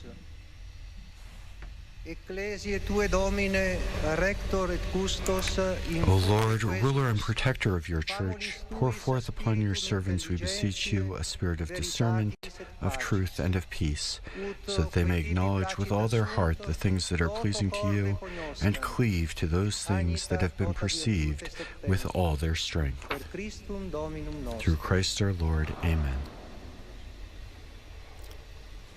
And following the prayer, we transition into the part where all the cardinal electors take part in the solemn swearing of the oath, as we mentioned at the beginning, which invites them to take this conclave in a form of solemnity and to maintain an aura of secrecy with what goes on. And this is the formula of the oath that Cardinal Parolin is now reading.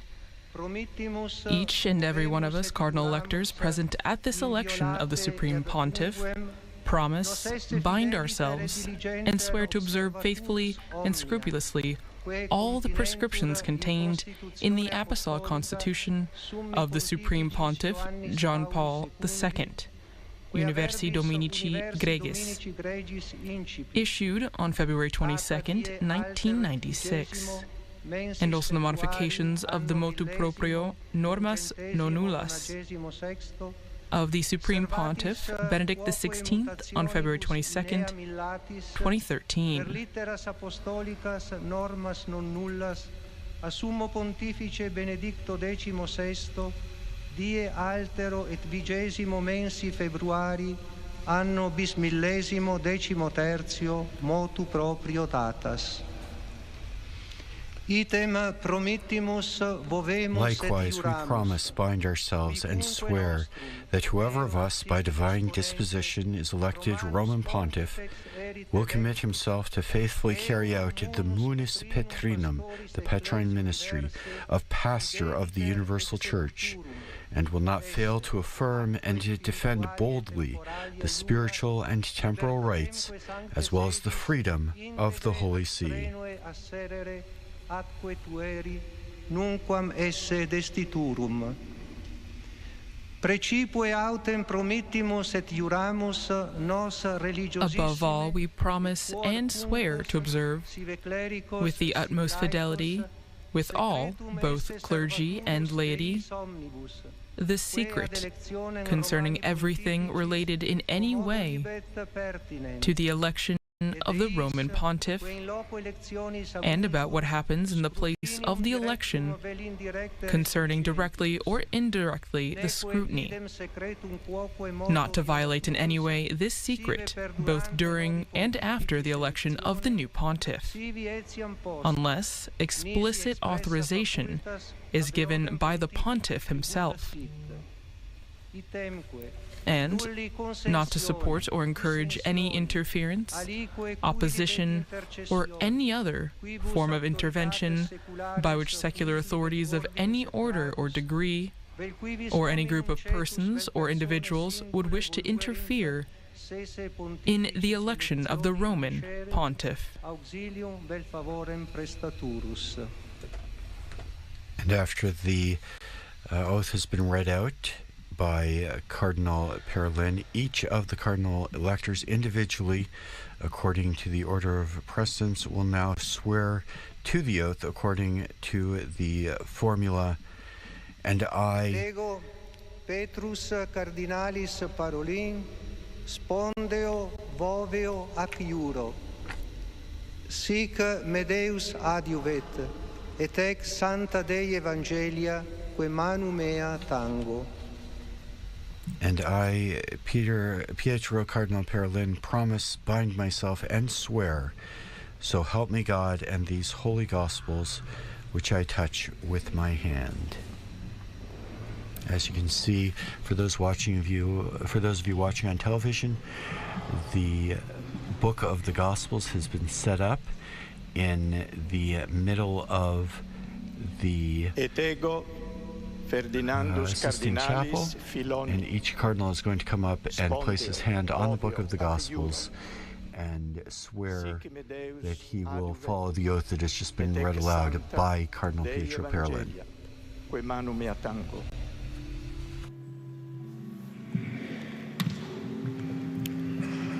Et ego, Aloysius Antonius Cardinalis Tagle, spondeo voveo acciur, sic me Deus adjuvet, et hec sancta Dei Evangelia, quae manu mea tango.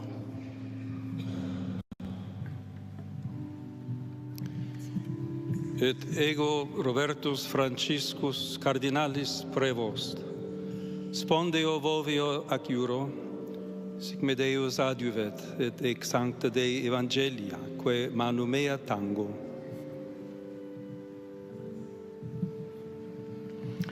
Et ego Luis Rafael Cardinalis Saco, spondeo voveo acciuro, sic me Deus adjuvet, et hec sancta Dei Evangelia, quae manu mea tango.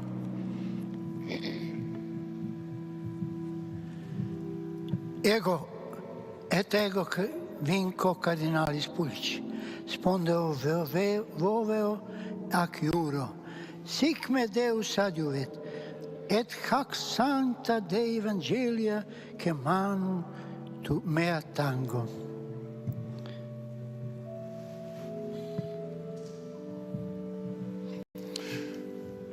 Et ego Petrus Cardinalem Cojo Texan, spondeo voveo acciuro, sic me Deus adjuvet, et hec sancta Dei Evangelia, quae manu mea tango.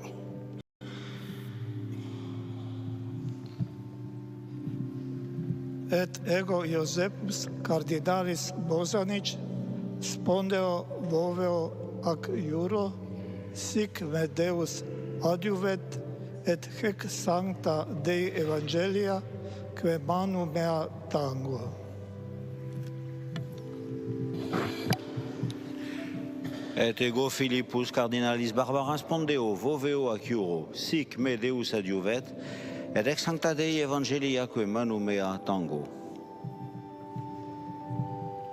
Et ego Petrus Cardinalis Erde, spondeo voveo acciuro, sic me Deus adjuvet, et hec sancta Dei Evangelia, quae manu mea tango. Now, when the cardinals entered into the Sistine Chapel, they entered in reverse order. But now to read the oath one by one, they enter in order of seniority, but also by seniority of the order. So first, we had the order of bishops, cardinal bishops, led by Cardinal Pietro Parolin, followed by the cardinal patriarch of the Oriental Rite, and then there will be the cardinal presbyters, and ending with the cardinal deacons. And when each cardinal has sworn to uphold the oath read by Cardinal Parolin, the Master of Pontifical Liturgical Celebrations will proclaim extra omnes, let everyone go out, basically expelling everybody who's not taking part in the actual election from the Sistine Chapel. The doors are then closed for the first time. The Master of Pontifical Liturgical Celebrations remains inside, along with Cardinal Cantalamessa, of course, who's taking part in the conclave, but has also been chosen to give the meditation. That is in accordance with the norms of the Apostolic Constitution Universi Dominici Gregis. You'll hear that title quite a bit. That is the document that guides every step of the conclave, and in fact the whole period of interregnum between the death or resignation of a pope and the election of a new pope. The Apostolic Constitution prescribes that the meditation should reflect on the very grave duty of electing a new pope, of the necessity of going into that election and making the choice with the right intentions, and of considering only the will of God, the judgment of God, and the needs of Holy Mother Church. The cardinals are called to be concerned solely with the good of the universal church. Sigme Deus adiuvet et hoc sancta Evangelii Dei, quae magnum mea tango.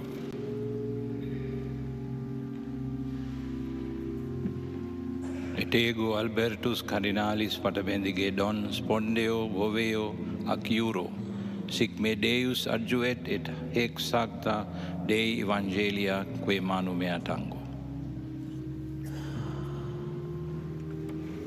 Et ego Reinhardus Cardinalis Marx spondeo voveo ac iuro, sic me Deus spondeo boveo ac iuro, sic me Deus adjuvet, et ex sancta Dei Evangelia, quae manu mea tango. And as we see each of the cardinals coming up and taking the oath, as we mentioned at the beginning, there's quite a number of cardinals for countries that have never had a cardinal elector participate in a conclave. There are at least 15 countries that this is the first time that their country will be represented in the election of a pontiff. And those countries include Myanmar, Haiti, Central African Republic, Cape Verde, Papua New Guinea, Malaysia, Sweden, Luxembourg, East Timor, Singapore, Paraguay, South Sudan, Serbia and Mongolia, and Rwanda. And this is the most international in history, with representatives from 71 countries, making it a very international and wide-reaching representation of the universality of the Catholic Church. Et ex sancta Dei Evangelia, quae manu mea tango.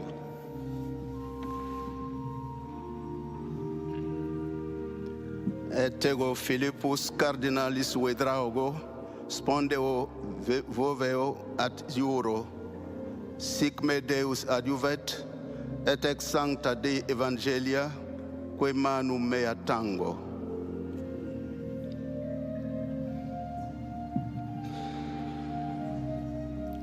Et ego Scibli Cardinalis Langlois, spondeo voveo ac iuro, sic me Deus adjuvet, et hec sancta Dei Evangelia, quae manu mea tango.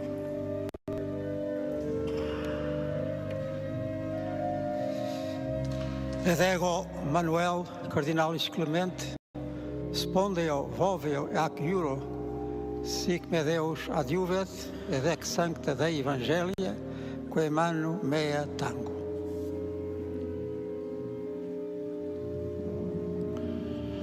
Et ego Brana Iesus Cardinalis Surafiel, spondeo voveo ac iuro, sic me Deus adjuvet, et hec sancta Dei Evangelia, quae manu mea tango.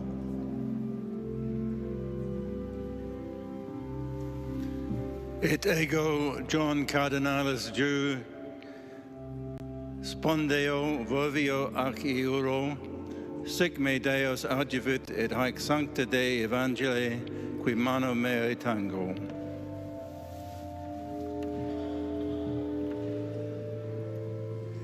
Et ergo Charles Cardinalis Bo, spondeo voveo ac iuro, sic me Deus adjuvet, et anque sancta Dei Evangelia, qui manu mea tango. Et ego Francis Xavier Cardinalis Kringsakovic Vanis spondeo voveo ac iuro, sic me Deus adjuvat, et hec sancta Dei Evangelia, quae manu mea tango. Et ego Franciscus Cardinalis Montenegro, spondeo voveo acciuro, sic me Deus adiuvet et ex sancta Dei Evangelia, que manum mea tango. Et ego Daniel cardinalis sturla veruet, spondio boveo agiuro, sig me Deus adiuvet et ex sancta Dei Evangelia, que manum mea tango. Et ego Arlindo cardinalis Gomes Furtado, spondio vovio aciuro, sic me Deus adiuvet et ex sancta Dei Evangelia, que manum mea tango.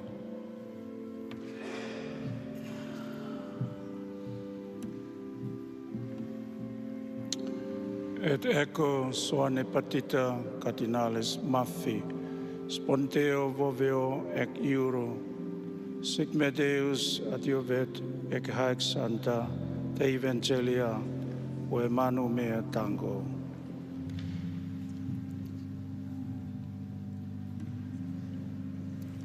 Et ego Dieudonné cardinalis Nzapalainga, spondeo voveo ad iuro, sic meus Deus adjuvent, et ex sancta Dei Evangelia, que manum mea tango.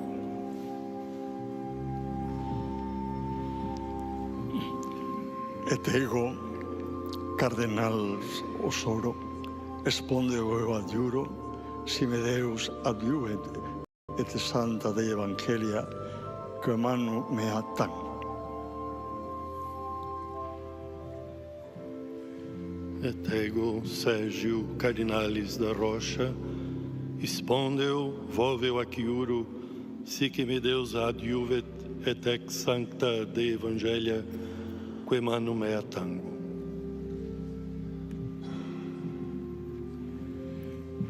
Et ego Blasius cardinalis Supic, spondeo voveo aciuro, sic me Deus adiuvet et haec sancta Dei Evangelia, que manum mea tango.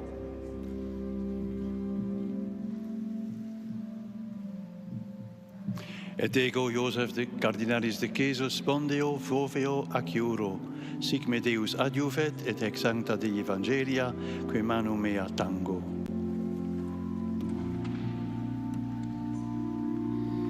Et ego Carlos cardinalis Aguiarretes, spondeo voveo agiuro, sic me Deus adjuvet et ex sancta Evangelia, que manum mea tango.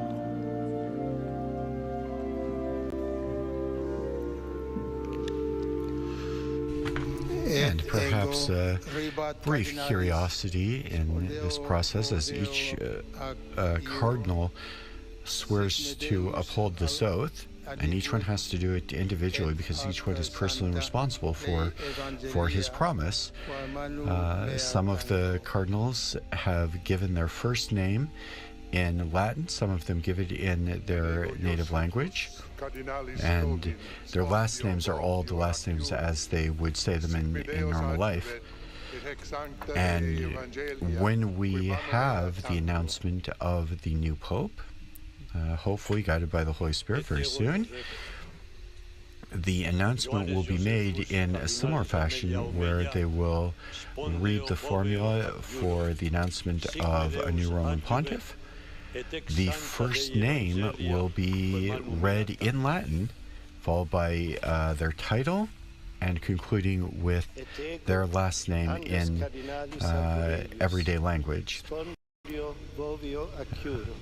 And so those who are watching on the night of the election after the white smoke comes out, there will be lots of people with lists of first names of cardinals in Latin so that they can determine immediately which of the cardinals will have been chosen as the new supreme pontiff. There is no such time limit for a conclave. The cardinals are expected to have a vote immediately this evening.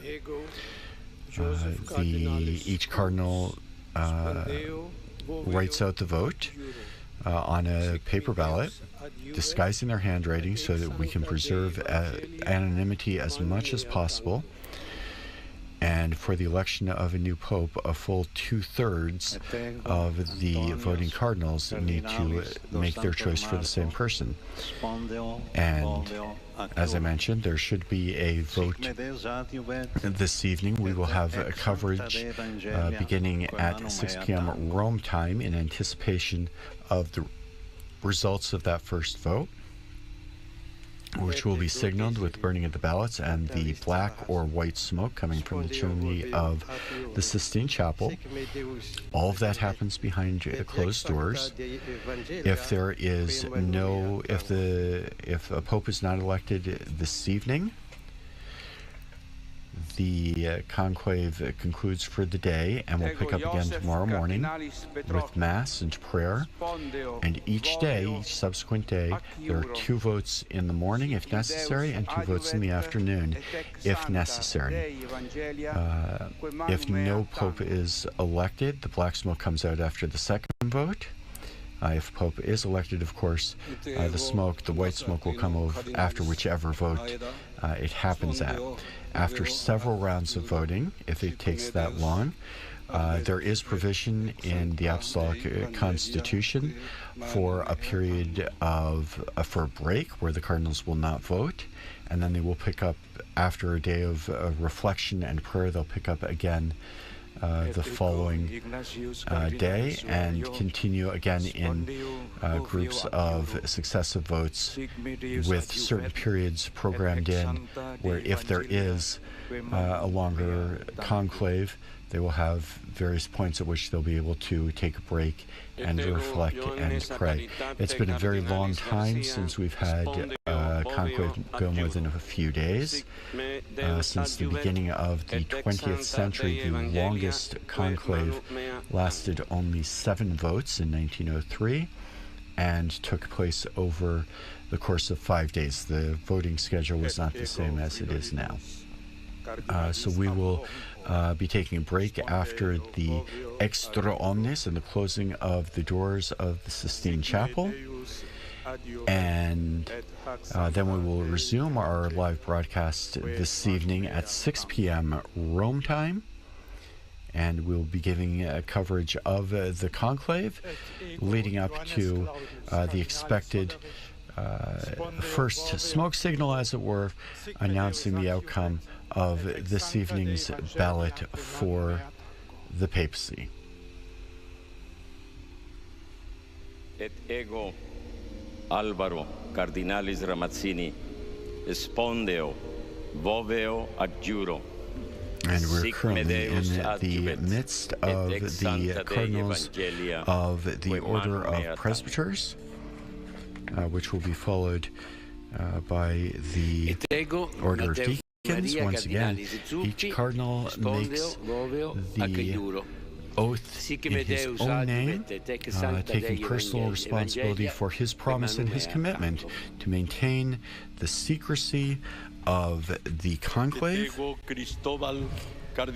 to faithfully carry out the Patrine ministry if elected, and a solemn oath to affirm and to defend boldly the spiritual and temporal rights, the religious and secular rights, as well as the freedom of the Holy See. The oath also speaks about the necessity of faithfully and scrupulously observing all of the prescriptions that the popes have laid out for the conduct of the conclave, and we can be assured the whole apparatus and procedure of the conclave is designed to ensure that there can be no doubt about the valid election of the next pope. And we know that these cardinals all take very seriously this to elect a new bishop of Rome. Spondeo voveo acuro, sic me Deus adjuvet, et ex sancta Dei Evangelia, que manu mea tango.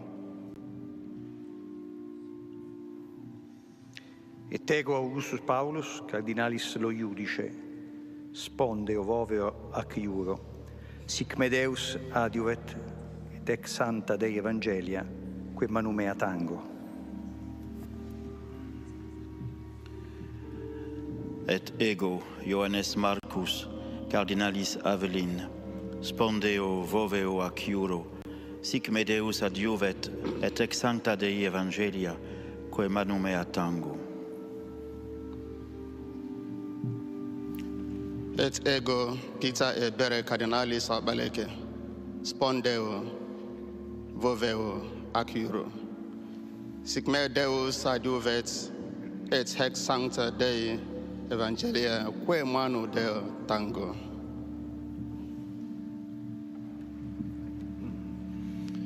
Et ego Leonardus Udalricus cardinalis Steiner, spondio vovio ac iuro, sic me Deus adiuvet, et ex sancta Dei Evangelia, quem manum mea tango. Et ego Philippus Neri, cardinalis Ferrau, spondeo vovio ac iuro, sic me Deus adiuvet, et ex sancta Dei Evangelia, quem manum mea tango.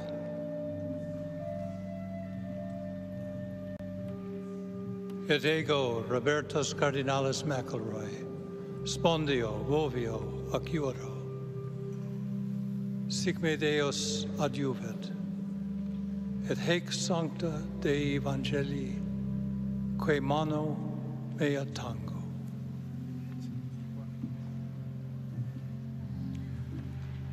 Et ego Virgilius cardinalis do Carmo da Silva, spondeo voveo ad iuro, sic me Deus audivet, et haec sancta Dei Evangelia, quem manum mea tango. Et ego Anscarius cardinalis Cantoni, spondeo voveo ac iuro, sic me Deus adiuvet, et ex sancta Dei Evangelia, quem manum mea tango.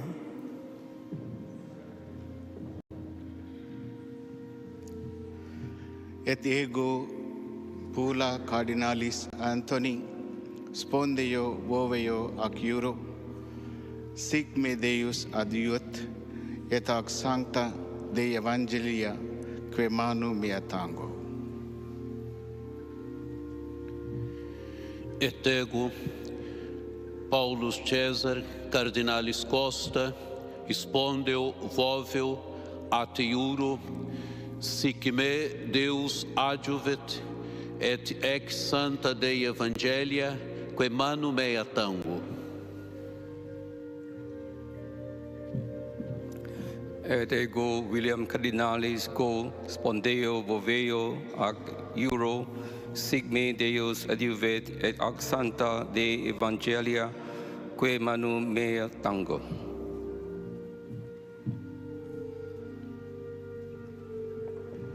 Et ego Adalbertus cardinalis Martinez Flores, spondeo voveo ad iuro, sic me Deus adiuve, et sancta Dei Evangelia, quem manum mea tango.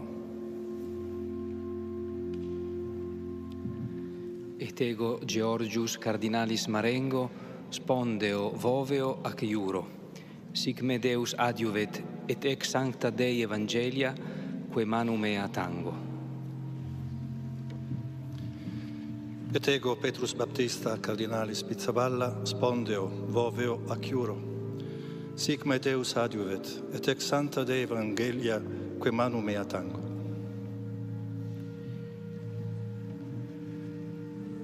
Et ego Stephen cardinalis Brislin, spondeo vovio ad iugoro, sic me Deus adiuvet, et haec sancta Dei Evangelia, quae manum mea tango.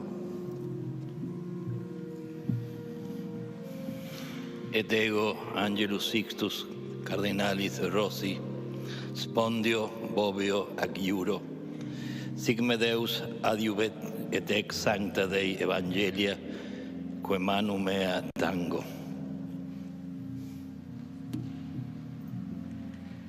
Et ego Aloisio Joseph Cardinalis Rueda Aparicio, spondeo boveo agiuru, sic me Deus adjuvet et ex Sancta Dei Evangelia, que manu mea tango.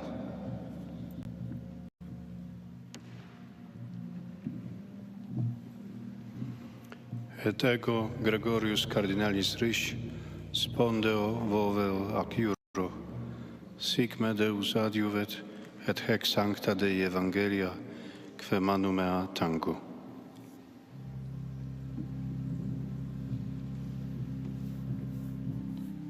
Et ego Mula Stephen Cardinalis Stephen Martin Mula, spendo vevo aciura, sic me Deu advent ad hac Sancta Dei Evangelia, qui mani mia tango.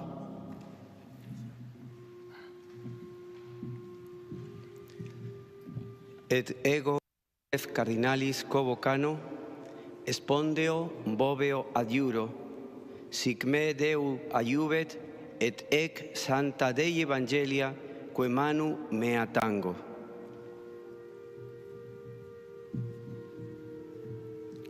Et ego Protasius Cardinalis Rugambua, spondeo voveo ac iuro, sic me Deus adjuvet et hec Sancta Dei Evangelia, que manu mea tango.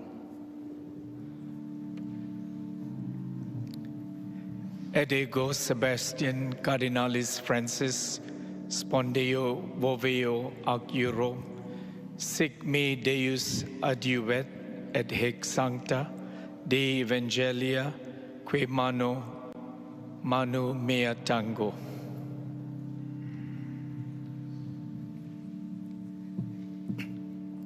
Et ego Stephen Cardinalis Chao, spondeo voveo ac iuro, sic me Deus adjuvove et ac Sancta Dei Evangelia, que manu mea tango. Et ego Franciscus Saverius Cardinalis Bustillo, spondeo voveo ac iuro, sic me Deus adjuvet et ex Sancta Dei Evangelia, que manu mea tango.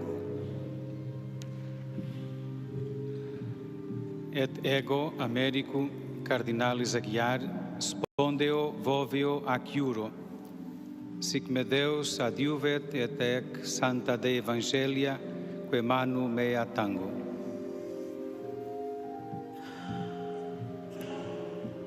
Et ego Carlos Cardinalis Castillo, spondeo boveo ac iuro, sic me Deus adjuvet et ex Sancta Dei Evangelia, que manu mea tango.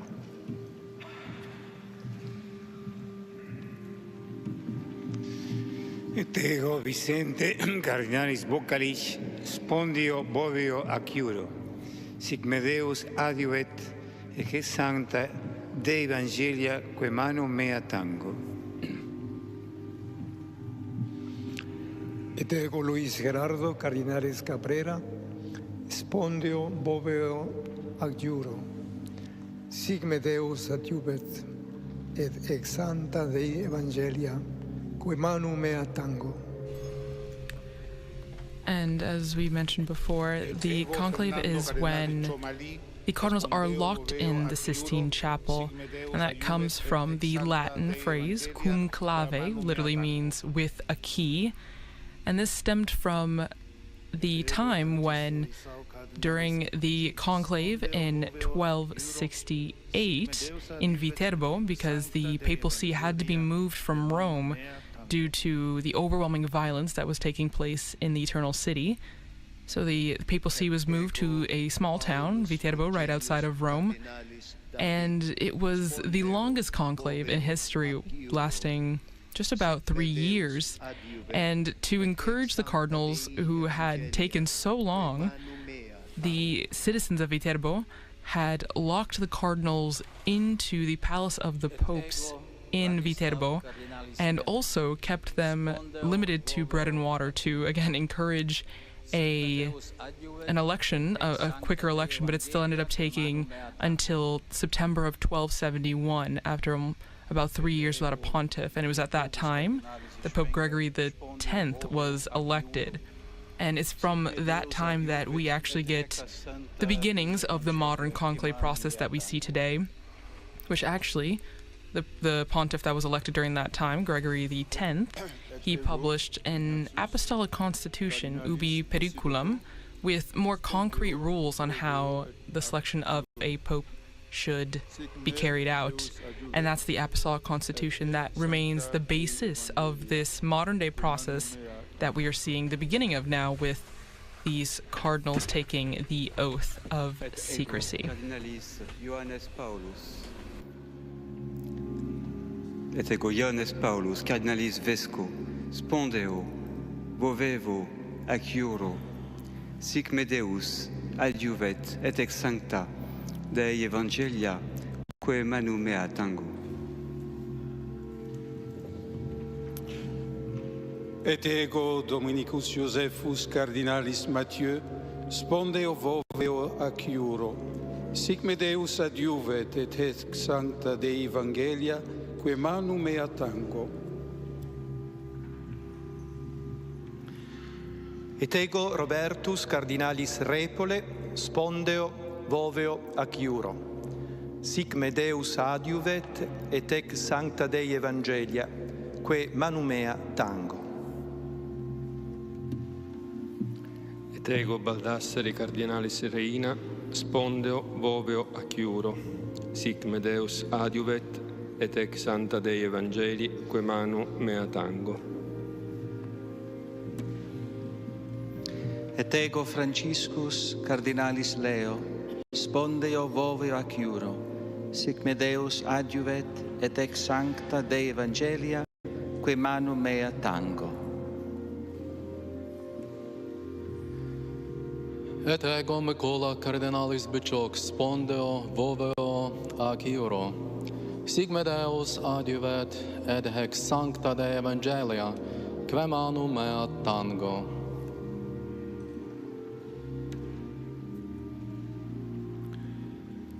Et ego Dominicus cardinalis Battaglia, spondeo voveo ac iuro, sic me Deus adjuvet et ex sancta Dei Evangelia, quae manu mea tango.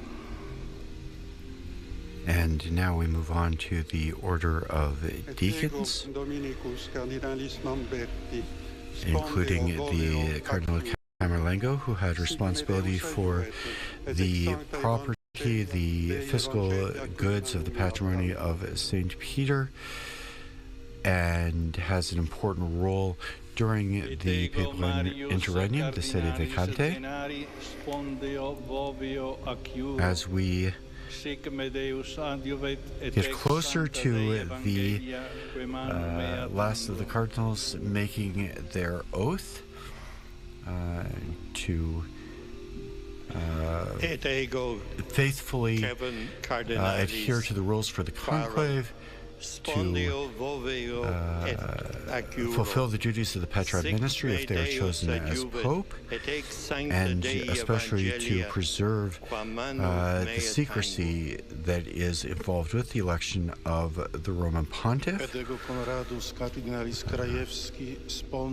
We will approach the point where we will hear the Master of Pontifical Liturgical Ceremonies proclaim the Latin phrase extra omnes, let everyone go out, calling all those who are not cardinal electors to leave the Sistine Chapel. The papal MC will remain within the Sistine Chapel briefly while Cardinal Cantalamessa gives the meditation to the cardinals according to the Apostolic Constitution Universi Dominici Graecis, and at the conclusion of that meditation with the papal ceremoniere, the papal master of ceremonies, guiding the ceremony. He will then leave the Sistine Chapel. He will ensure that all of the entrances to the Sistine Chapel are closed and secured. A guard is posted, and the cardinals will proceed with the first ballad according to the ceremony. After the papal MC leaves the Sistine Chapel, the cardinal dean, or the person acting on his behalf, having consulted the electors, will immediately invite them to consider any business that they feel must be urgently addressed. And in the absence of any urgent business, or after that has been concluded, the cardinal electors will proceed to the first vote, again according to all the procedures laid out in the Apostolic Constitution Universi Dominici Gregis. And the ceremony indicates finally that the first session of the conclave may be fittingly and appropriately closed by invoking the help of the Virgin Mother of God, Mary Most Holy, with the very ancient and traditional Marian prayer, the hymn Sub Tuum Presidium. We fly to thy protection, O Holy Mother of God. Despise not our petitions in our necessities, but deliver us always from all dangers, O glorious and blessed Virgin. Et ex sancta Dei Evangelia, quae manu mea tango.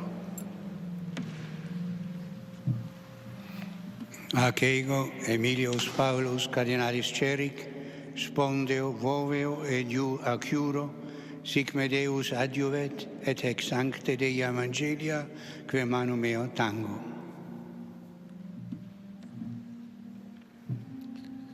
Et ego, Christophorus Cardinalis, Pierre, spondeo, voveo, acciuro, sic me Deus adjuvet, et ex sancta Dei Evangelia, quae manu mea tengo.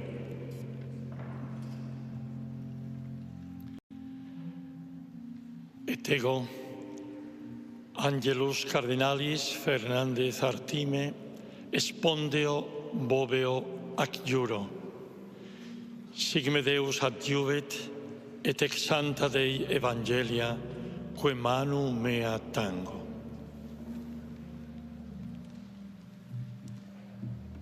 Et ego, Rolandus Cardinalis Makritskas, spondeo, voveo, acciuro. Sic me Deus adjuvet, et ex sancta Dei Evangelia, quae manu mea tango. Et ego, Timotheus Cardinalis Radcliffe, spondeo, voveo, acciuro, sic me Deus adjuvet, et ex sancte Dei Evangelii, quae manu meo tango. Et ego, Fabius Cardinalis Baggio, spondeo, voveo, acciuro, sic me Deus adjuvet, et ec sancte Dei Evangelia, quae manu mea tango. Et ego, Georgium Cardinalis Cuvacad, spondeo, voveo, acciuro, sic me Deus adjuvet, et ec sancta Dei Evangelia, quae manu mea tango. And George Jacob Cardinal Covacad, the final Cardinal Deacon, swears the oath.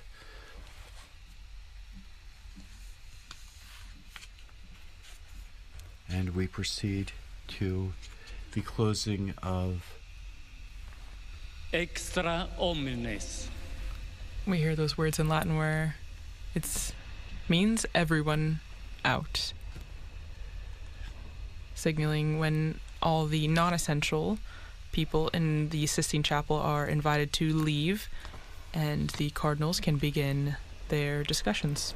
So for those of you watching on television, there are a number of notaries who were there in their capacity to formally recognize the beginning of the conclave, and a number of other persons who are in attendance for various reasons.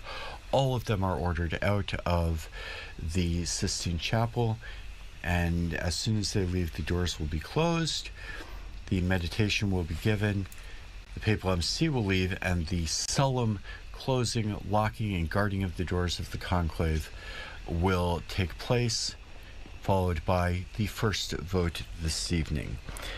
And with the exit from the Sistine Chapel, our live coverage of the Cardinal's entrance into conclave for the election of the 267th Pope draws to a close. We do invite you to visit our Vatican News website, Facebook, Instagram, X, and YouTube accounts for continuous coverage of the conclave. On behalf of Vatican Media, we'd like to thank our sound engineer Mario and our audio coordinators and all of our producers, as well as our media partners, EWTN TV, Catholic Faith Network in America, Shalom World Television's Network USA, Luminous Radio, at Madarshan TV, Catholic TV, and Uganda Catholic Television, who helped make this broadcast possible.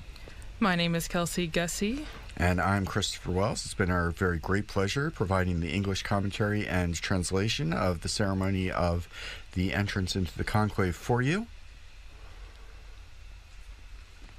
A very special thank you to all of you for joining us wherever you have been listening or watching. And don't forget to join Chris and our colleague Linda Bordoni again in just a few minutes at 6 p.m. local Rome time for the live commentary as we wait the Cardinal's decision, and keep an eye out on the chimney on the Sistine Chapel for either black or white smoke later this evening. Praise be Jesus Christ. Laudetur Jesus Christus.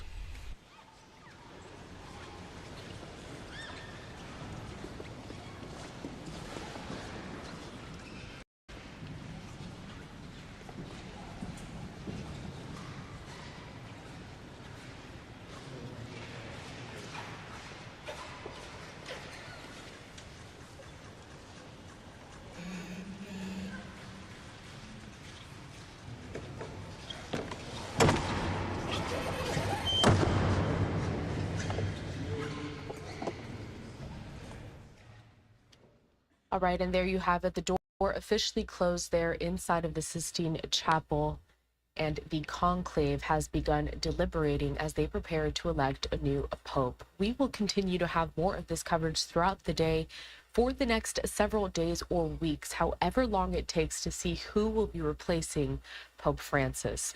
I want to thank you all for sticking with us here at Live Now from Fox as we continue more of our papal conclave coverage. We do want to step away for a brief commercial break, continuing with more of these live looks, commentary, and all of the updates when we come back.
Welcome back, and thank you all for joining us here at Live Now from Fox on this Wednesday, May 7th. My name is Carl Lahara, and we are continuing our live coverage of the Papal Conclave.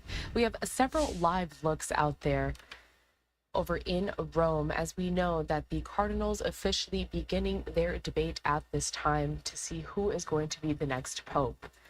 Now, the College of Cardinals composed about 133 voting eligible cardinals. They are going to be sequestered inside of the Vatican to pray, discern, and vote for the next pope without distraction. They will host their first and only vote of the day this evening in the Sistine Chapel. And remember that a 2/3 majority is required for a new pope to be elected. Voting sessions on subsequent days should they be needed, will occur regularly in the morning and afternoon until a pope is selected. And here we are going to keep you up to date with all of that, as well as keeping an eye on other breaking news stories from around the world. But to do that, you're going to see there on the bottom right-hand side of your screen, we're going to continuously keep this live look up of the chimney. And you can see there that we are about an hour and 20 minutes since that ceremony first started, that we brought to you in full without interruptions. Now, after voting, ballots are burned in that special stove, and then black smoke signals means that no decisions. We're going to be seeing that smoke coming out of that chimney there. We do have a closer look, but again, this is how it's going to be looking for the majority of the days. And there are set times throughout the day where these votings will take place. And when that happens, we will bring that look for you there in full. Smoke is expected to rise from the Vatican chimney at around 7 p.m. there. So there are no official candidates for the papacy, but some cardinals are considered a bit more elective than others there, or possessing the characteristics necessary to become pope. Some names do include Pietro Parolin, who oversees the conclave, also Louis Tegel, dubbed the, quote, Asian Francis, and that's just to name a few. As we work to get some more of this commentary from down there on the ground, we do want to step away for just one more quick commercial break, but we continue with this coverage throughout the majority of this afternoon, so stick with us. More to come.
Welcome back as we take a live look over there at that chimney over at the Vatican. We are waiting as voting is underway right now. All of the cardinals sequestered inside of the Sistine Chapel as they look to elect the next pope that will be replacing Pope Francis. We have been partnering with several of our colleagues here that are down there on the ground over at the Vatican, getting all of the reaction. Let's head to this coverage from our partners at Fox 29 in Philadelphia. They have more.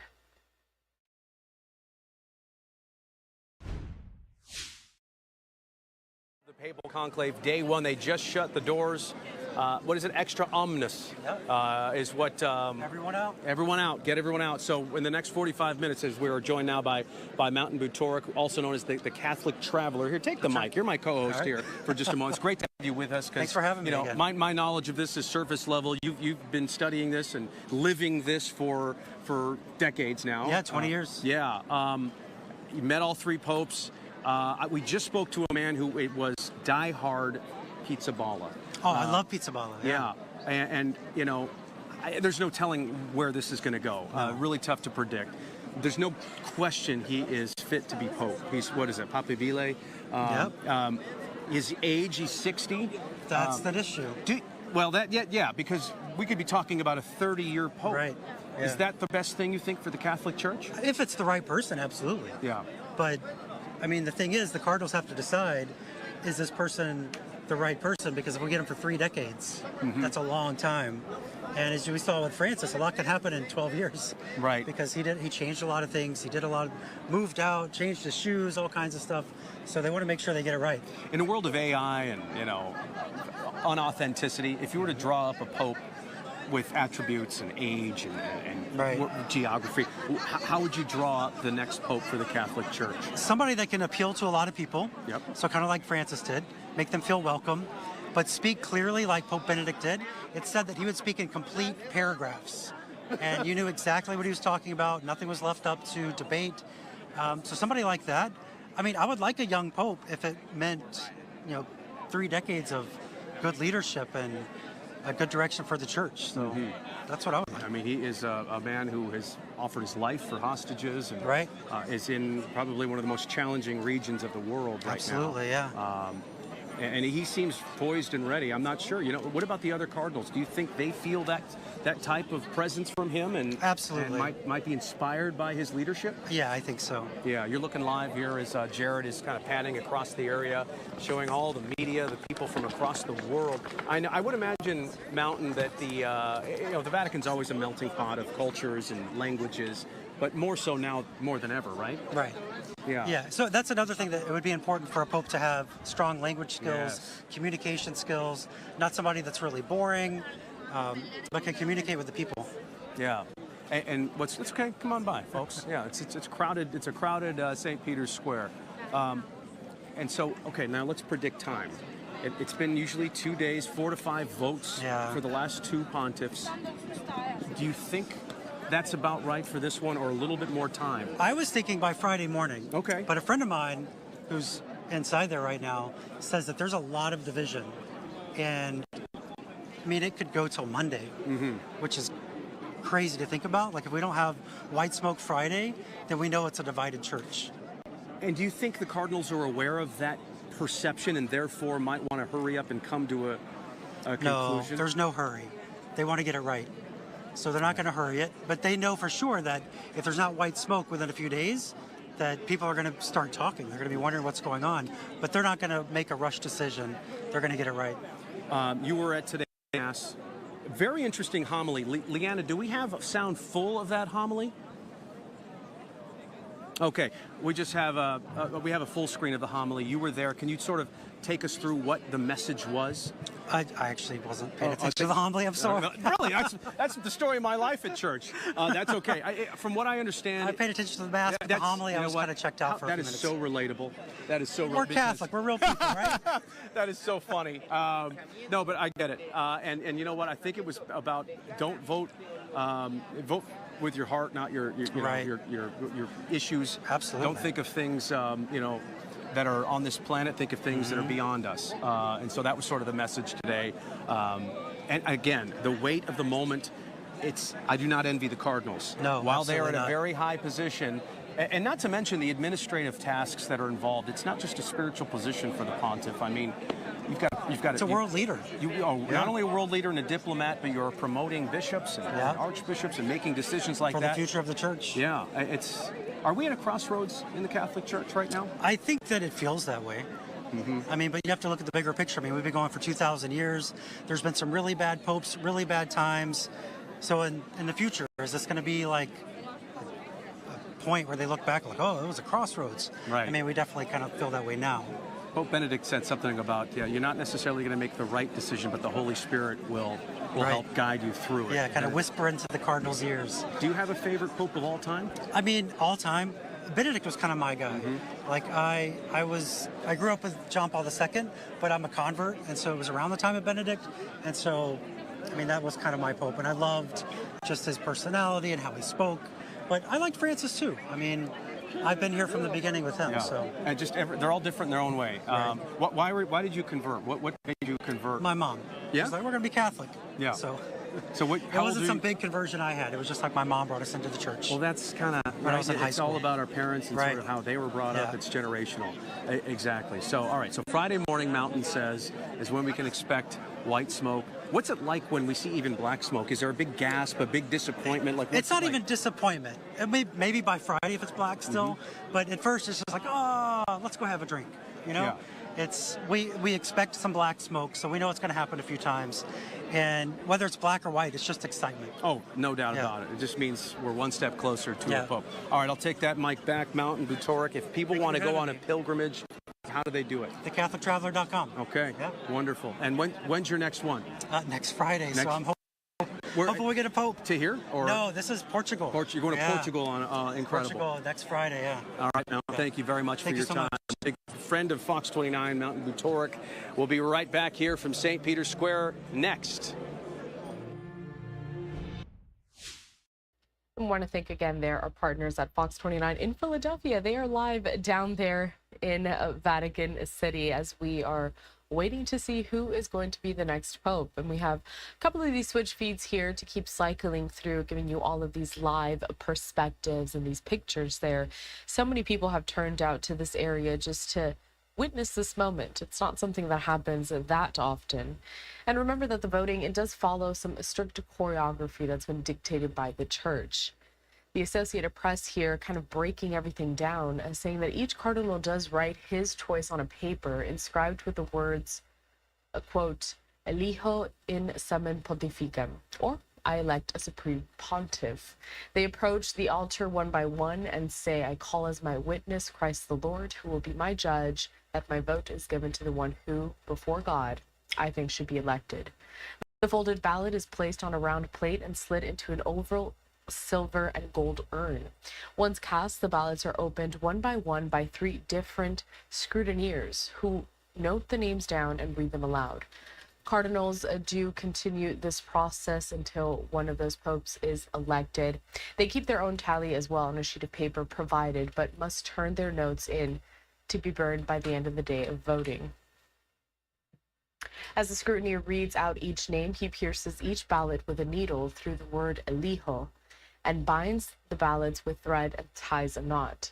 The ballots are then put aside and burned in the chapel stove, along with a chemical to produce either black or white smoke to signal a winner has been found. And that's the smoke that we are waiting for, anticipating there.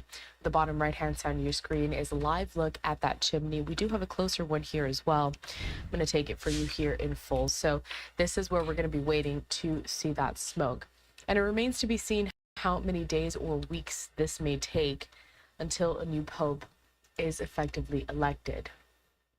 Now, the conclave to elect a new pope, again, officially beginning with Vatican official calling out that the door to the Sistine Chapel has been shut. And we brought that all to you live, as we will continue to do so, monitoring all of these feeds, bringing you all of those headlines as we wait. And here, throughout some of these live images that we're getting, you can see that people from all over the world, looks like a Brazilian flag right there, have turned out to Italy and all over the country, not just in Vatican, they're in Rome as well, just to experience this moment.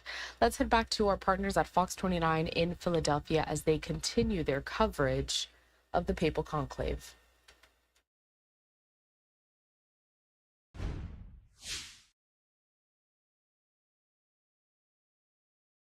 wait a minute. This guy's got a Phillies hat on.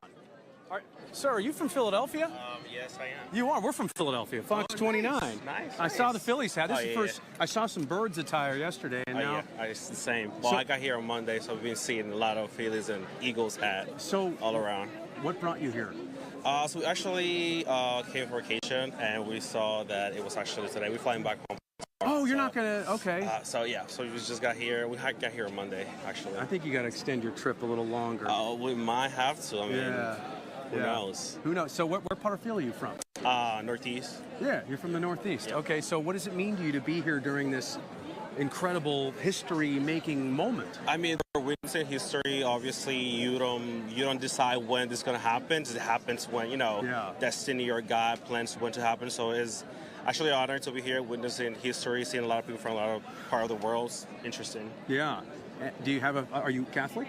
I grew up Catholic. Yeah. Yes. Do you have a favorite cardinal that you maybe are hoping will be Pope? I mean, I've seen pools. The Filipino is in there. Tagle. And I saw that he was close, or I mean, the Pope previously had kind of relationship with him. So I saw what he stands for. So hopefully we get someone that can not be the same as Francisco, but hopefully continue with what the church has designed for them. What have you been to the Vatican before? Is this your first time? Well, we were here for the first time yesterday. Yeah. So just seeing it, incredible, right? Just being here. I thought it was as an art museum. Yeah. Not expected to be kind of a church or anything like that. It's impressive to be inside of there. Yeah. Yeah. Well, I see the Phillies hat. Yeah. Do you have any thoughts on the Phils this year? Not a great start, but I'm still hopefully. I have to hope. We just, the Eagles got the champ, so hopefully we can continue to have another perennial Bro Street for sure. Yeah, and then a Birds fan too, I would imagine. Go Birds, of course. There's so many of us around. It's great. It's great to meet you. Enjoy the rest of your vacation. Nice to meet you.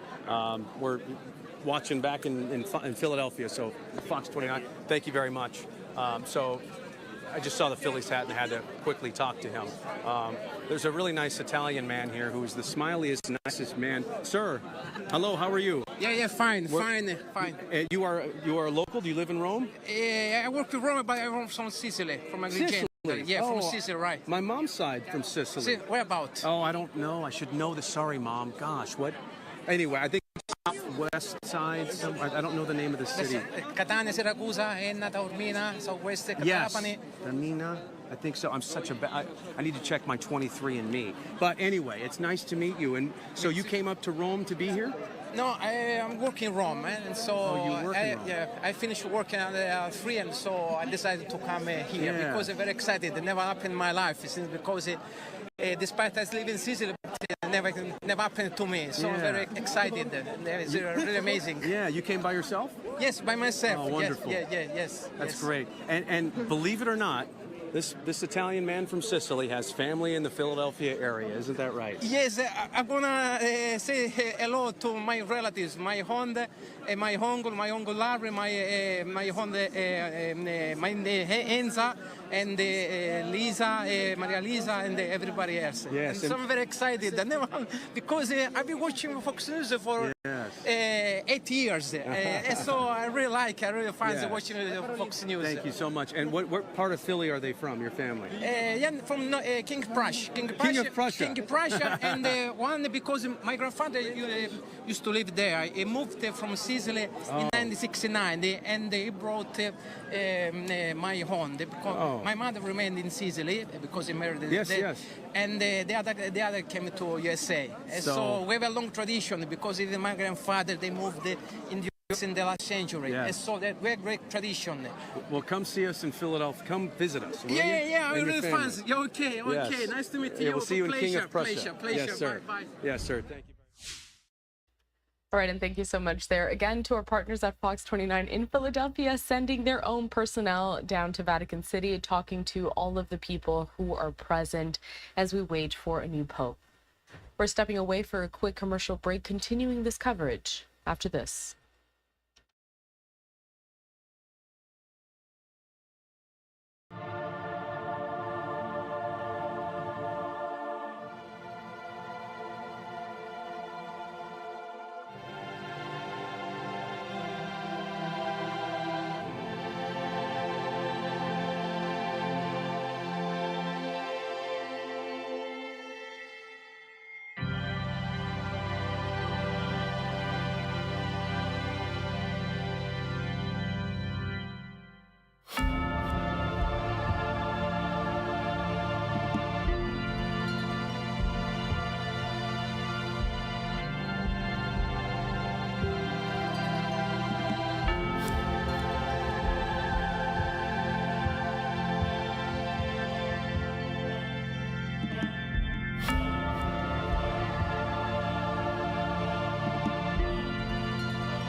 Welcome back, and thanks for joining us here at Live Now from Fox as we continue our coverage of the Papal Conclave. Probably it's better that it shouldn't change, that the total confidentiality, the secrecy of the conclave should be maintained. What goes on inside the conclave, I mean, is nobody's business, shall we say. Only the cardinals know about it. And maybe that's the best way, that we don't see kind of partisan stands, people all going for this candidate or that candidate. Someone possibly at the end scraping through with 2/3 majority or 2/3 plus one. Whoever emerges is the Pope. Each cardinal has his own desk in the Sistine Chapel. And normally they'll have 2 or 3 voting slips, rectangular pieces of paper, with in Latin eligo, in summum pontificem, and then the name that you want. I elect as Supreme Pontiff cardinals, or just, it doesn't even say cardinal, just the name that you've to add. Now that's at the top half of the piece of paper, of the rectangular slip. You're only allowed, obviously, to put in 1 ballot paper. So once you've completed your ballot paper with the name written clearly, but if possibly in a kind of disguised form of handwriting, you then fold it rectangularly so that it's now a long thin slip of paper, and having done this, having completed the compilation of the ballots, the cardinals then proceed to deposit them in a special urn. They come in line of precedence, holding between their thumb and forefinger, holding so that it can be seen, the ballot paper which they have completed. Arriving at the chalice, they place the ballot paper on top of a paten and slip it that way. They don't put their hand into the urn, into the chalice. They slip this from the paten into the chalice, saying at the same time that they swear before God that this is the person whom they wish to elect as Pope. If someone, for instance, let's say has rheumatism and can't move from his place, that's taken care of. One of the scrutineers will go and will take his ballot paper, compiled but closed, and again holding it aloft, will bring it and deposit it in the chalice as all the others have done. If somebody or others are so sick that they can't leave their own quarters in the Domus Sancti Marte, provision is made also for that. That's where the 3 infirmarians come into service.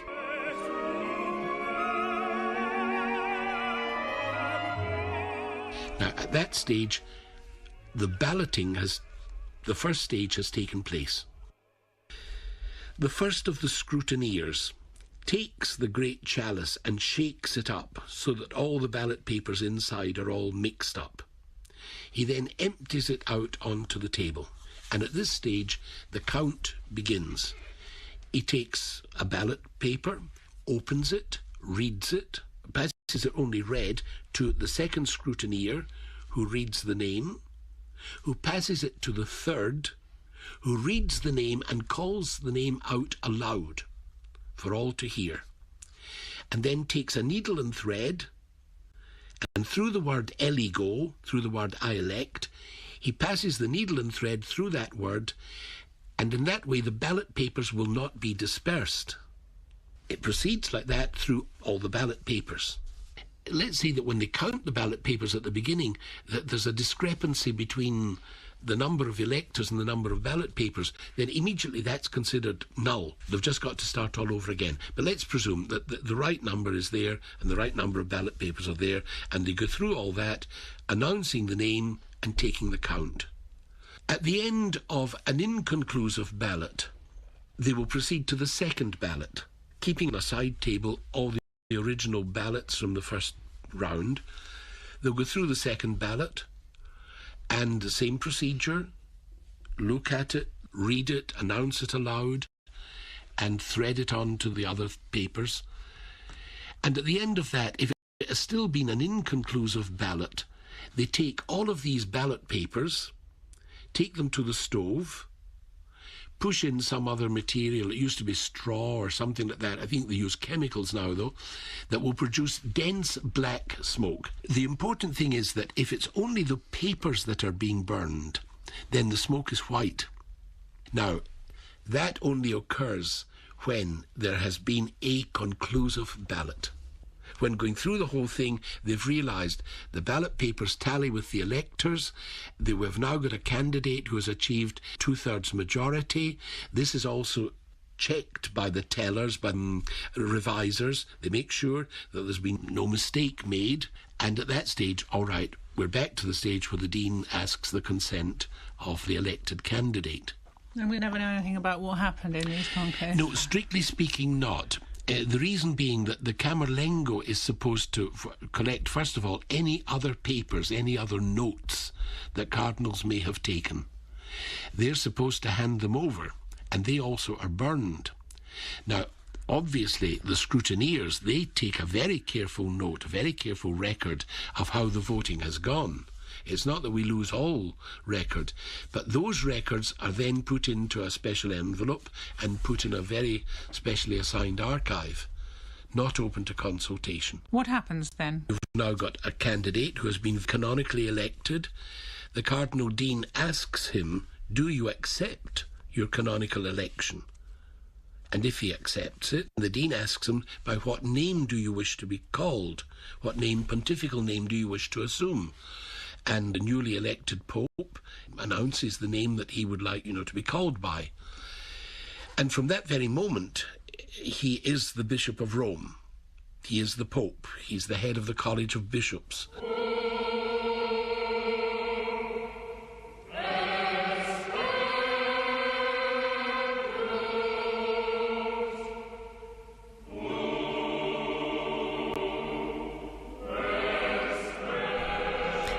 And we were listening there to a programme produced by Veronica Scaresbrick, who was interviewing Monsignor Charles Burns. He was the ecclesiastical advisor to the British Embassy to the Holy See. He also served as a canon of St. Peter's Basilica, and he continues to be active in Rome, although he's retired from his role in the Vatican archives after 35 years. And here with us in studio this evening, we have Dr. Donald Prudlow, my friend from very way back. Dr. Prudlow is the Warren Professor of Catholic Studies at the University of Tulsa in Oklahoma in the United States. Dr. Prudlow, thanks for joining us this afternoon. Thank you. It's a pleasure to be here on this historic occasion. And you have your academic field is history, and especially medieval history. And maybe tell us, the popes haven't always been elected through this very elaborate process of the conclave. Maybe you could say a few words to start us off with the original process for choosing the Bishop of Rome. It's a very old institution. We're electing the 267th successor of St. Peter. And for the first millennium, the election was largely done by the clergy of Rome, and in very early days by an accession of the people of Rome together. But as time went on, two problems arose around the year 1000. And that was how to provide representation for a church that was rapidly growing throughout Europe and then throughout the world for this very important position.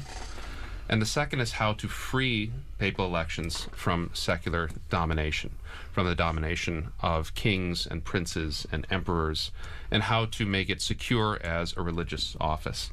And that's where we saw the rise of the position of cardinal, which is not a biblical position, it's an ecclesiastical position, and it developed out of the clergy of Rome and still has a connection to the clergy of Rome. Absolutely. It's critical that the cardinals can trace their lines back to the early, particularly the parishes of Rome, the deaconries of Rome, and that allows them, so when we saw last Sunday all of the cardinals going out to their titular parishes where they're pastors of and saying Mass there and meeting the people in those parishes, technically they are the pastor of that, and as a pastor of the city of Rome, they are entitled by ancient right to elect the Bishop of Rome. But notice what that does is, let's say a bishop from England or a bishop from Germany, from France, the Pope particularly wants them as an advisor, wants to give Germany, France Italy, Spain a say in the election.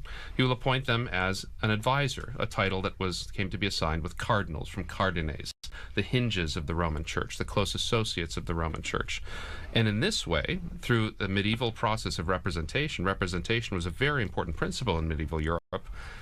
The entire world has been given an opportunity, a say, in the election of the Roman Pontiff, which is itself such a position of worldwide import. And we saw cardinals today from all over the globe participating in that process. In fact, that's something that was a particular focus for Pope Francis, who named a number of cardinals from countries that had never had a cardinal before and who now are participating in this conclave. Now, you mentioned, Don, that over the course of the centuries, and especially in what's sometimes known as the Dark Ages, there were problems with the papacy. There was influence from secular and other sources, and they started to begin the process of solidifying the election to ensure the absence of outside interference, also to ensure the spiritual import of the election. Can you talk to us a little bit about the development of the conclave as we know it now, the first conclaves, and how it developed into the current process? Absolutely.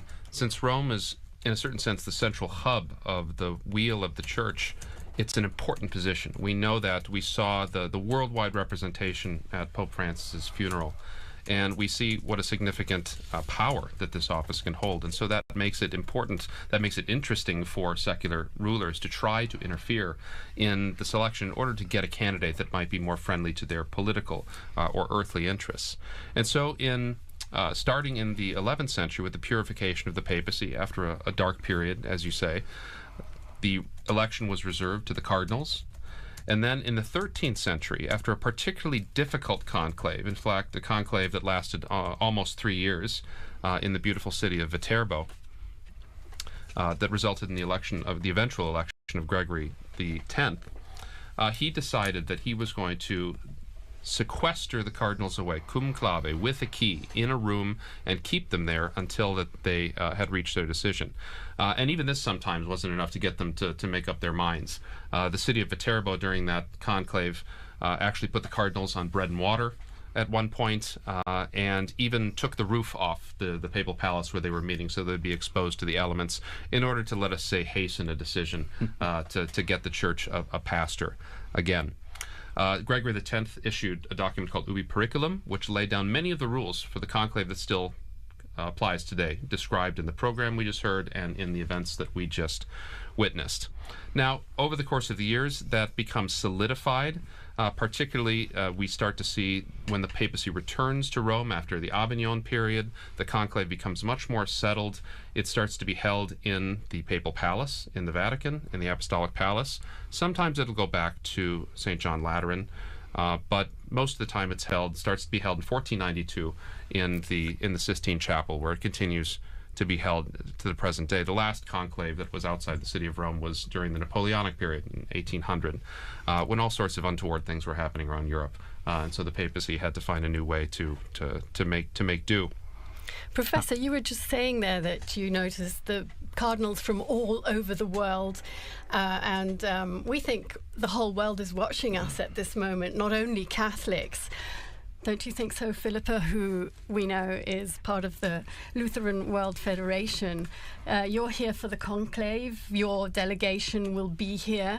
What is your perspective on that? Yes, thank you, Linda. It's good to be back in studio with you again, as we were back in 2013. And as you say, this historic election of a new pope is something that is of interest far beyond the Catholic world. You mentioned, of course, the great interest in the secular world, and I don't think we've ever seen quite so many journalists and media and people following the election and the funeral. They talk about this as the first election really of the social media era, and I think I'm absolutely amazed to see how many young people, my own children, people who have never really had that much interest in the intricate processes that you've been describing, what goes on behind those closed doors. Suddenly there is an explosion of fascination for what goes on. I think the film Conclave, of course, has also had a lot to do with that. Everybody is now a little bit of an expert, having seen the film. I haven't seen the statistics myself, but I'm told that the numbers of downloads have skyrocketed since the death of Pope Francis. But coming back to your question, yes, We're listening here to live coverage of the Papal Conclave. We'll be right back.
Welcome back into Live Now from Fox as we continue our coverage of the Papal Conclave. Here in Italy, in southern Italy, they come up for the conclave, make sure that their trains coincided with their visit to Rome and with the conclave. And so there are other people. You can see a myriad of colors, of flags are out here. People wearing everything under the sun. It's a beautiful day out here. It rained earlier this morning. Everyone kind of worried it was going to keep raining, but it's a beautiful afternoon, and the sky is really cleared up. And you feel that tension, that excitement of curiosity and hope. And so what the people I was speaking to were saying was that their hopes for the future of the church are that we continue united and that we go together, and that the hope leads us in this new direction. Thank you very much, Devon, for bringing us live a bit of excitement from the square. We continue to watch the images, the Roman seagulls sitting next to the famous chimney right there. Back to Philippa and to Professor Prudlow here in studio. We have so much to talk about. Perhaps, Philippa, looking a little bit at what Pope Francis's legacy has brought us as regards the Church's ecumenical path forward. What are you looking towards? What do you hope the next Pope may be able to build on that legacy?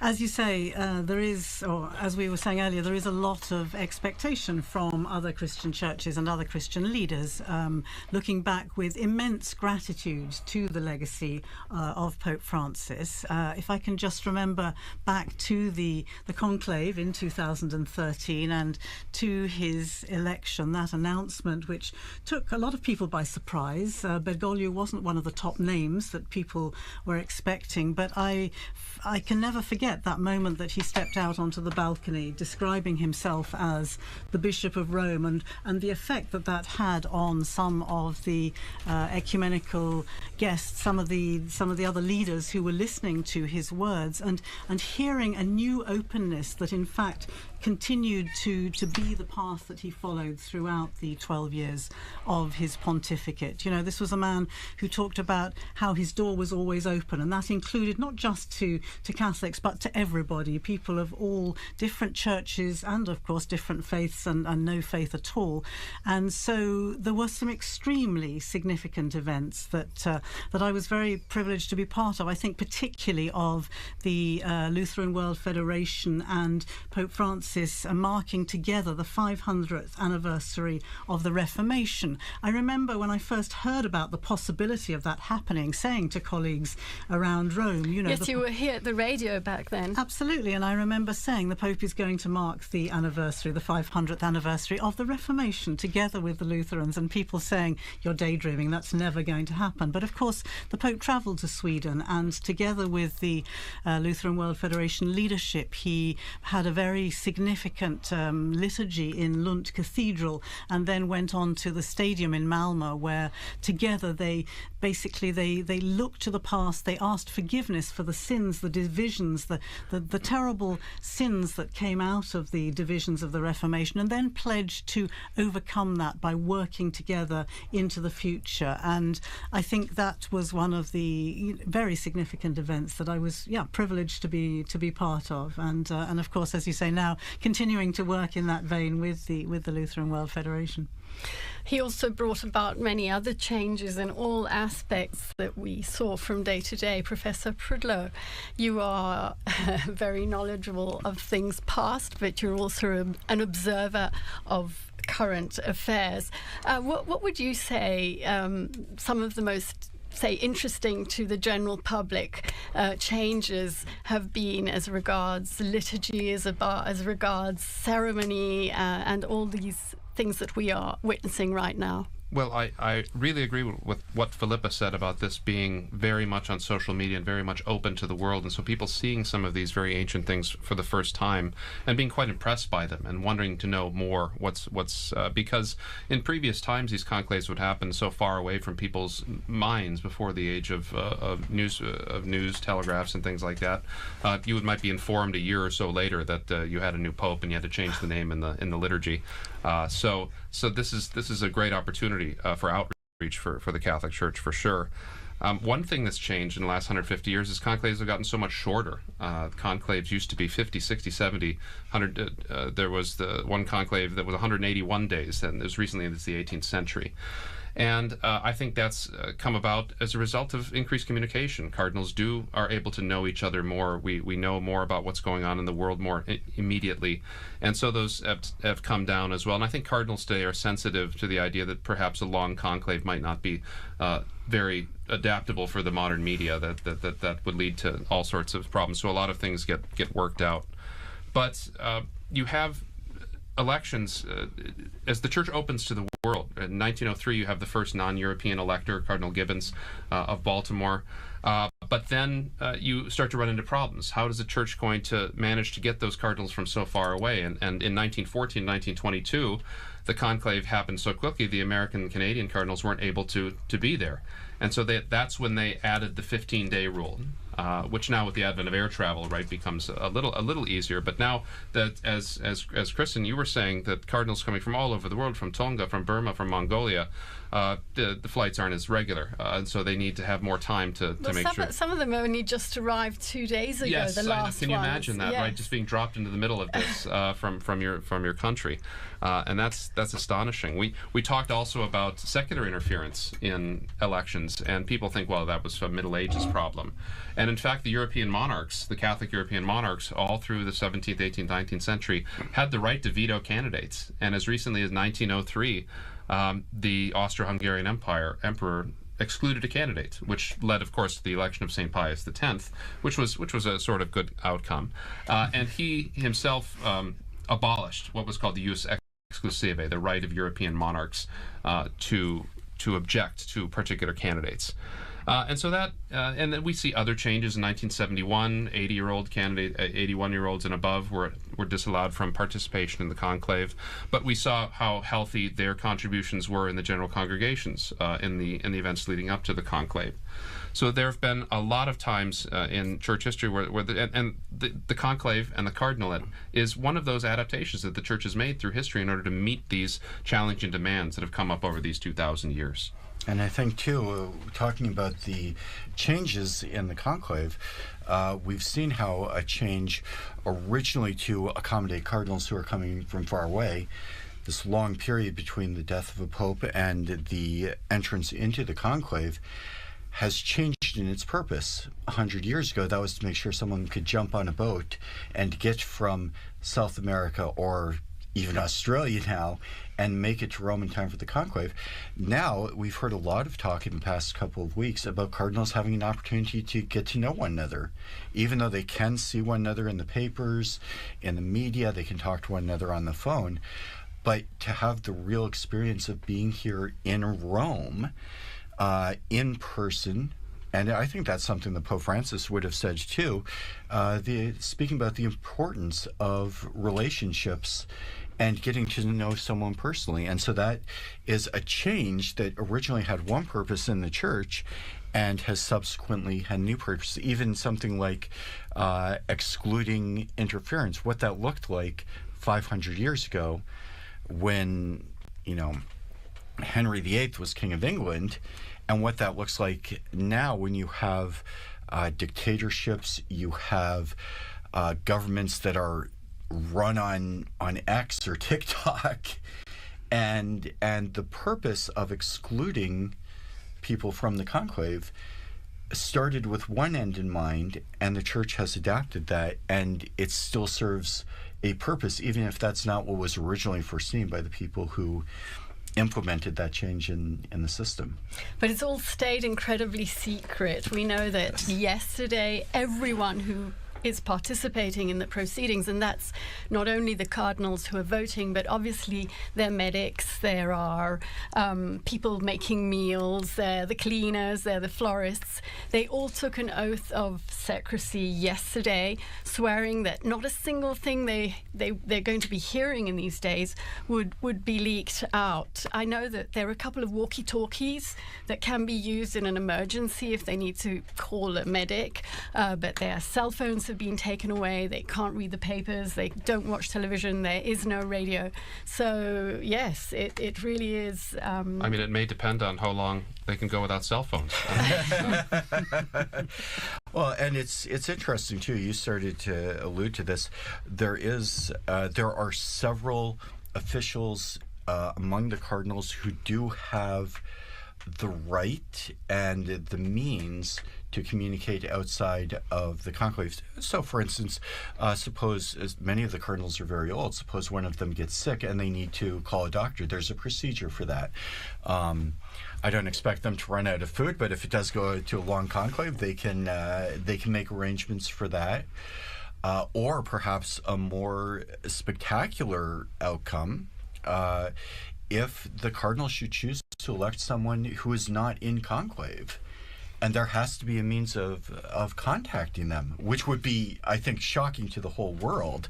But Don, it wouldn't be the first time that they've chosen someone who is not in the room, or not even a cardinal. That is absolutely possible. One of the most famous examples was after the long conclave of 1292 to 1294, where they were in an absolute deadlock for 3 years, and they just could not, and nobody would back down.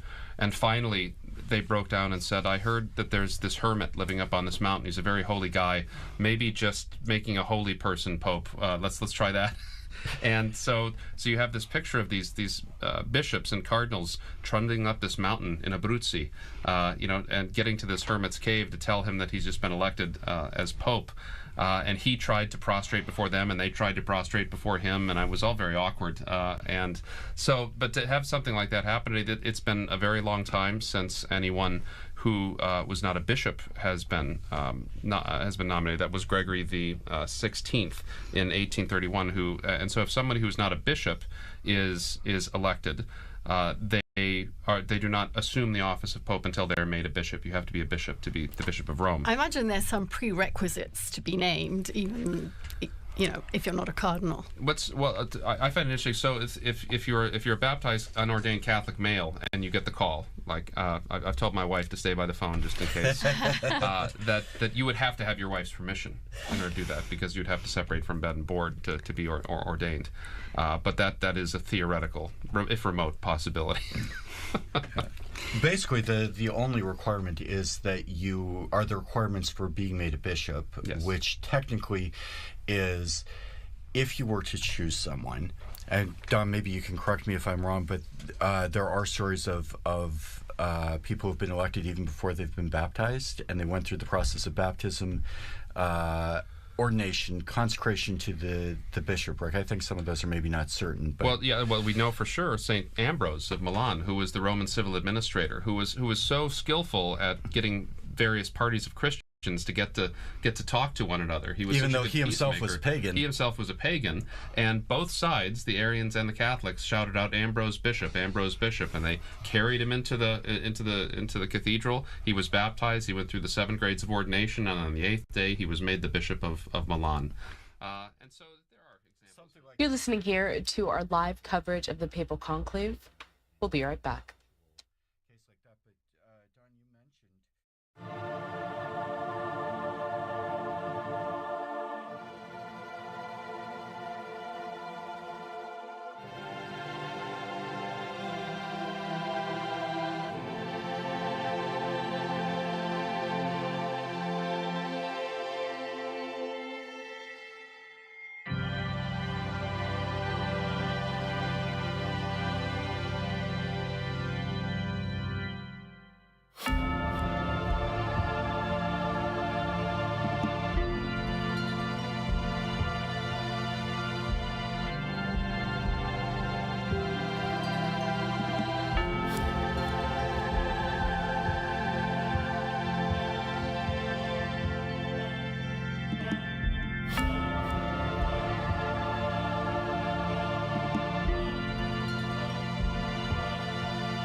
Welcome back into Live Now from Fox, and thanks for joining us as we continue our live coverage of the Papal Conclave.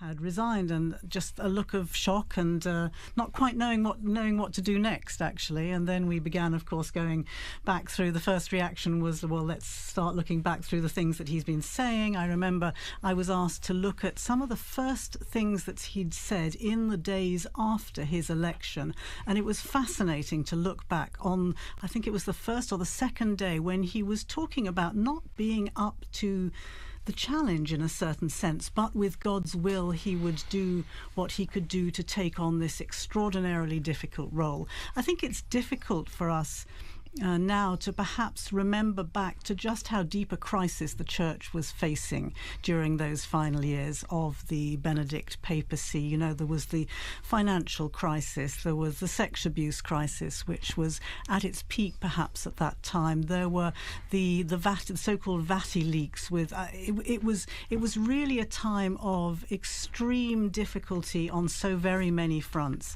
And again, looking back to those first speeches that Pope Benedict made, he was really very aware. He talked about it, in fact, if you remember, in the meetings ahead of that conclave, he talked about the need to clear up the filth that was inside the church, and he was probably more than anybody else aware of just what a daunting task that would be. And at his age, in his in his not young state, the energy that was needed to take on a task like that. And so it was fascinating to look back and to realize and to ask actually just when this decision of his to resign would have been made.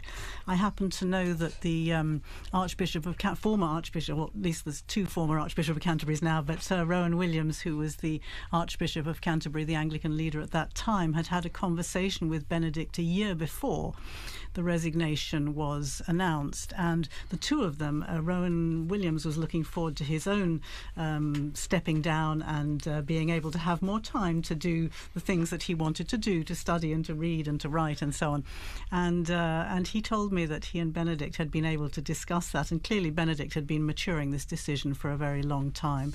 So it was, yes, an extraordinary surprise for us, requiring unprecedented ways of working, and but for Benedict, I think it had been a decision that he'd been maturing for some time, of course. And you talk about the crises that faced the church in 2013 and those last couple of years of Benedict's reign that really came to a head at that time and had an impact on the papacy of Pope Francis. He spoke very forcefully about the plague or the scourge of abuse. He dealt with his own not his own scandals, but the scandals of finances that we've seen in the past few years. We've had very public trials, even of cardinals, harkening back perhaps to the past. But maybe you could talk about your thoughts, if we could ask our guests about some of the attempts that Pope Francis has made to continue the efforts to reform the church. I'll open the mic to either one of you. I mean, I would say I think the whole process of synodality is something which, I mean, this really to me is Francis's legacy, and it has implications on the ecumenical and the interfaith work that I'm so very interested in, but it has enormous implications throughout the Catholic world as well. The process of trying to open up the church, to make it more participatory, to make it something that people can join in sort of contributing to what should be the direction that the church is taking, to let people's voices be heard. And this opening up, of course, is shaking up all the traditional sort of institutional practices that we're used to. And in a sense, I think this is probably where his main focus was. But as you rightly say, at the same time, he's dealing with all the internal affairs of the church, the problems with the financial situation, which remains extremely challenging. The sexual abuse crisis, I would say, is improved, significantly improved over the past decade. You know, so many churches have in place their safeguarding measures. The Vatican itself has made steps ahead with the safeguarding, with the commission that's working on that. But of course challenges remain, and this is something which I've no doubt the cardinals have been discussing over these past days in their general congregations, and trying to focus on what are the key problems and what kind of person has the right skills to deal with these challenges at this particular moment in time. And Don, a lot of the talk in the past year has been about synodality in the last 2 years, asking for the voice of the faithful. You're a practicing Catholic in the United States. What's your perspective on the challenges that have arisen from these really scandalous problems that have affected the church at large? Right, the public witness of the church has been very much affected. The ability for bishops and priests to speak with moral credibility has been weakened, and that's something that's going to take a long time to build. It's going to need not only a personal witness of holiness, but also institutions and procedures that are going to be effective in safeguarding. And it's going to take, particularly people listening to victims as well. I think this is something that I remember Benedict was so good with as well. Is that and Francis did when he visited too. the sort of personal witness of listening to those who have been hurt, and incorporating their thoughts and their ideas on how to prevent these horrible things from happening in the future. But this is and then you have the internal issues. You have internal issues, financial issues, Vatican finances. You have issues with various levels of corruption. And this is also not a new problem. I mean, if you go back through history, popes have been dealing with things like this since the very dawn of Christianity.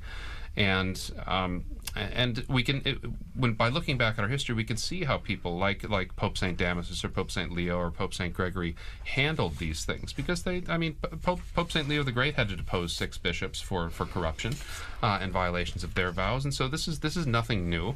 And so to put it into a historical context is also a significant way to work through it as well. Meanwhile, I'm looking at the square. There's an incredible sunset. Rome is so beautiful, the Bernini colonnade. We have a couple of clips that Devon collected for us in the square just shortly before we linked up with him. I think the first one is a deacon from Tanzania. Can we hear him, Francesca? So what brings you out to St. Peter's Square today?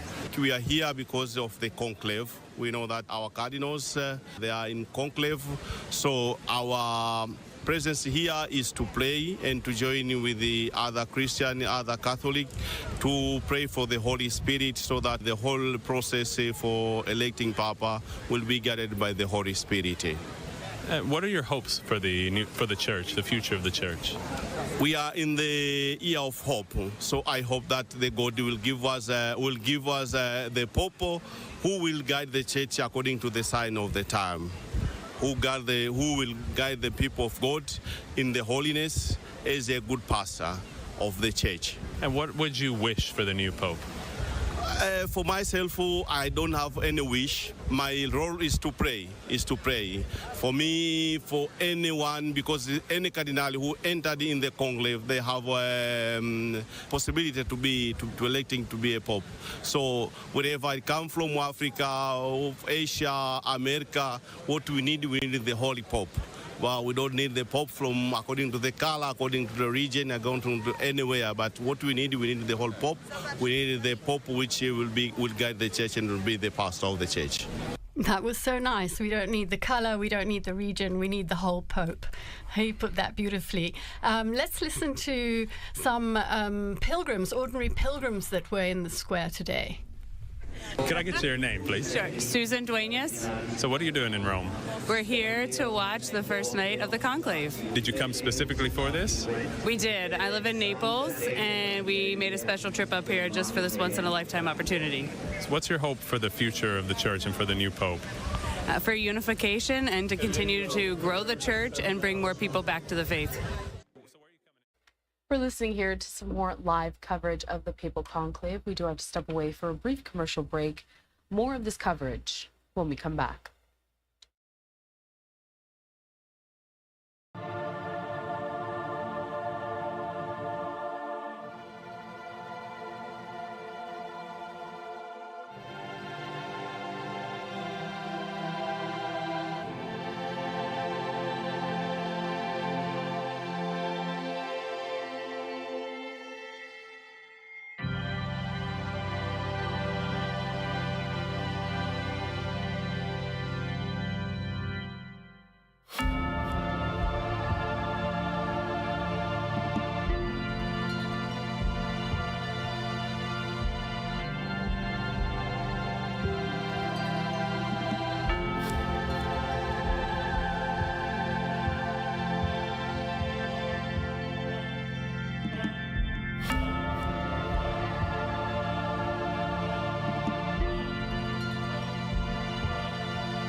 Welcome back into Live Now from Fox. You are watching continuing coverage of the Papal Enclave.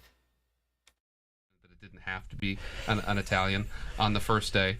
And it won't be like Pope Julius II, who was elected within a few hours of the conclave starting. But there always is a danger, because in 1334, when the main candidate wouldn't agree to the cardinal's demands, they didn't know what to do, and so they held a ballot, and everyone chose the least likely candidate that they possibly could. Jacques Fournier, who became Benedict XII, was a very good pope that nobody had expected, and he was elected on the first ballot. So it can happen, but it is really quite a very rare experience.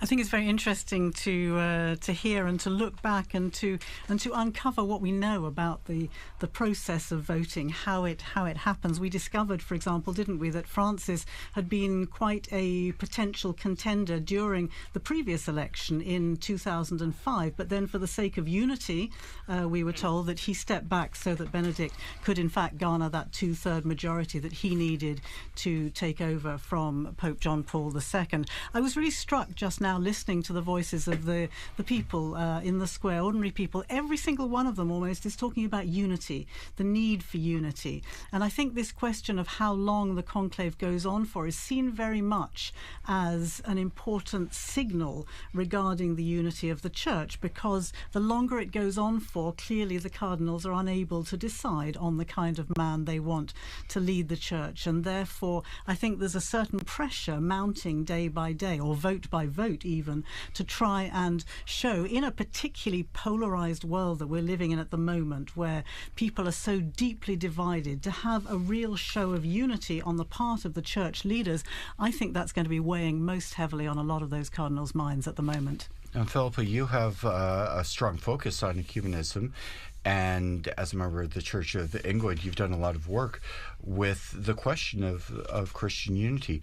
The Pope, from the Catholic point of view, is of course the center of unity, and that's been the focus of a lot of ecumenical discussions. How does that play out in the overarching Christian world, as the Pope intended to be a center of unity, but also a focus of contention with the relationships between Catholic and non-Catholic communities? Well, I mentioned earlier the moment that Pope Francis came out onto the balcony describing himself as the Bishop of Rome, and what a strong signal that was to other Christian leaders about his role, not trying to describe himself as Supreme Pontiff or use some of these other titles that can be quite alienating, but describe himself as the primus inter pares, in a sense, the first among equals of the bishops. And therefore this title Bishop of Rome was very significant, together with the other kind of signals that he gave early on in his pontificate. And yes, of course, the question of the papacy is a crucial, it's the crux of the matter in many of these ecumenical dialogues. The Orthodox dialogues are discussing the role of the Pope in the first millennium and in the second millennium. And it's also, very much the discussion that's going on in the other, the churches of the Reformation. The dialogues there are also discussing the role of the Pope, and that's why I think Francis's legacy is so significant, because he made very important overtures about the way that he could work together with other Christian leaders. But of course we can't forget the encyclical Ut Unum Sint from Pope John Paul II back in, I think it was 1995, when he actually asked other Christian leaders to come forward with ideas, to make proposals as to how the role of the papacy could be acceptable to other churches, to other Christian communions. And this is still very much a work that's ongoing. It sort of fell a little bit by the wayside during the previous decade or two, but it's very much front and center again. And I think there's I think we're going to see over the coming months again some responses to that. The Council, or the Dicastery as it now is for Christian Unity, has gathered together some of these responses, and we've seen the publication of a book bringing together a lot of these responses. So it's very much at the heart, as you say, of the conversations and at the heart of the dialogues with other Christian churches. So very very important to see what direction the new Pope will take on this, and whether he will prioritise this as an important issue, because of course the division of the churches is one of the biggest scandals of the Christian world. It's so much easier for when people see unity, when people see united churches, to be able to believe and to be able to make a commitment to that. Thank you, Philippa. We've been talking with Philippa Hitchen, Don Prudlow, our guests, as we enter into this first hour of watching and waiting for the election of the new Pope. If you've just joined us, earlier this evening we saw the cardinals enter into conclave, and now everybody, I think, kind of around the world is waiting to see the smoke rising from the Sistine Chapel. If you are just joining us, I'd like to offer you a very warm welcome. Also, a thank you to all of our television partners and radio partners, especially EWTN TV, Catholic Faith Network in America, Shalom World Television's Network USA, at Madarshan TV, Catholic TV, Madha TV India, and UCTV, Uganda Catholic Television. Also radio partners Luminous Radio and Radio Katipunan in the Philippines. Welcome to all of you. My name is Christopher Wells, and I'm joined here with my colleague Linda Bordoni, and our guests. And our guests, our most prestigious guests, Philippa Hitchen and Professor Prudlow. But I do suggest a tiny musical break as we continue to watch the sunset.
So here we are on air as we await the smoke that will chug out of the chimney on the Sistine Chapel. We all remember, or more than remember, we're not that old, but we do. We have all read about the famous conclave in 1958 when John the 23rd was elected. The cardinals convened on, I think it was the 26th of October, and immediately white smoke was seen to appear out of the chimney and obviously the crowd erupted in applause, only to discover that the burning process wasn't as they thought it should be, and it soon turned black. And unfortunately, it happened this next day as well, exactly the same thing. And finally, on the third day, he was actually elected on the 28th of October after 2 false alarms. It really was white smoke. I think the people were probably a bit wary at that time, but yes, the smoke is incredibly magnetizing, isn't it, as we watch that chimney. I certainly have very strong memories of a former colleague here at Vatican Radio doing some coverage for the election. I believe it was for John Paul II, and I remember him talking about the dirty grey smoke, a Scotsman talking about the dirty grey smoke, and he wasn't quite sure whether it was white or whether it was black.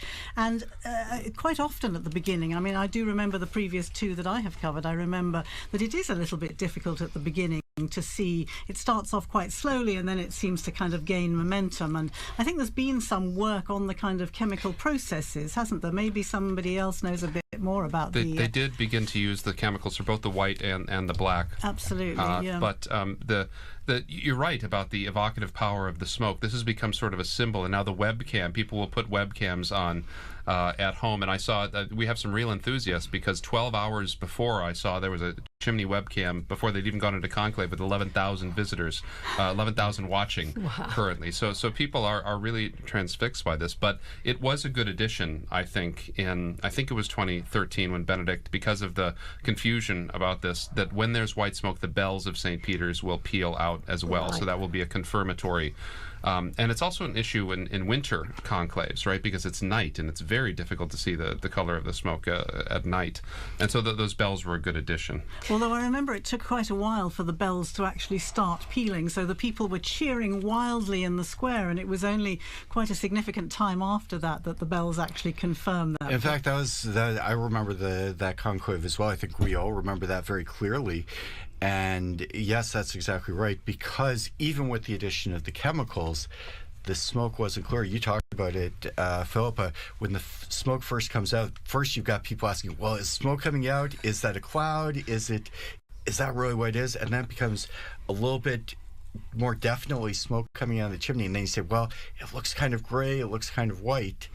And they had told us here in the studio that they were going to ring the bells as soon as the smoke came out. And I think for the first election in decades, we had smoke that was pretty clearly white, but then the bells didn't ring the way they were supposed to for a long while. And this happens, right? I mean, you remember when Benedict was elected and Cardinal Medina came out, and as soon as he said Habemus Papam, the band started playing. And he had to wait for about 15, 20 seconds, and it was very awkward. But so we saw the beautiful, magnificent liturgical choreography today, that this is still an event that's run by human beings, and sometimes that these things can happen, and they lend a lot of great color to the history. Well, we're on the subject of the smoke coming out of the chimney. The other lasting memory I have of these conclaves, and watching the screen again today, is the seagulls. The seagulls who seem to be magnetically drawn to that chimney, possibly because of the warmth that comes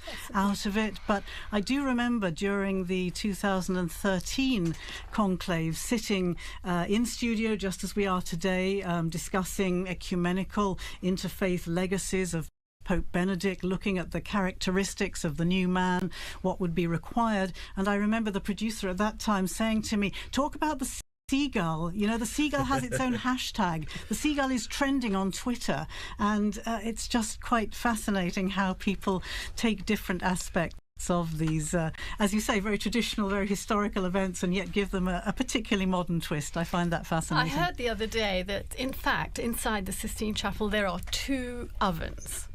And that's because in the one oven they burn the ballots. In the other oven they actually put the chemicals you were talking about, Professor Prudlow, which are the ones that will produce the right colour smoke. We hope. We hope. Yes. There was one when they were still trying to. They were testing it. When were they? Do you remember when they were testing the chemicals in 2005 before the conclave? And they just the air, it just turned black. I mean, the entire sky above the Vatican was just black with smoke because they'd put in way too much of the chemical at that time.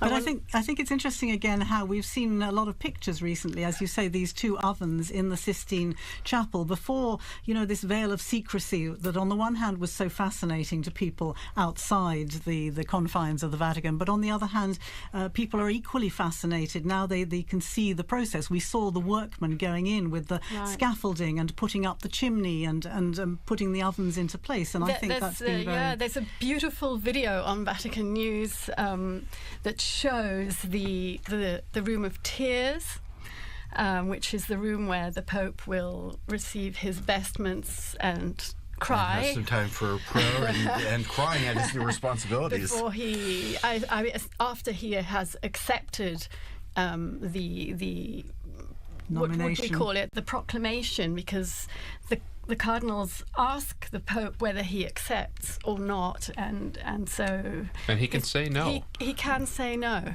right.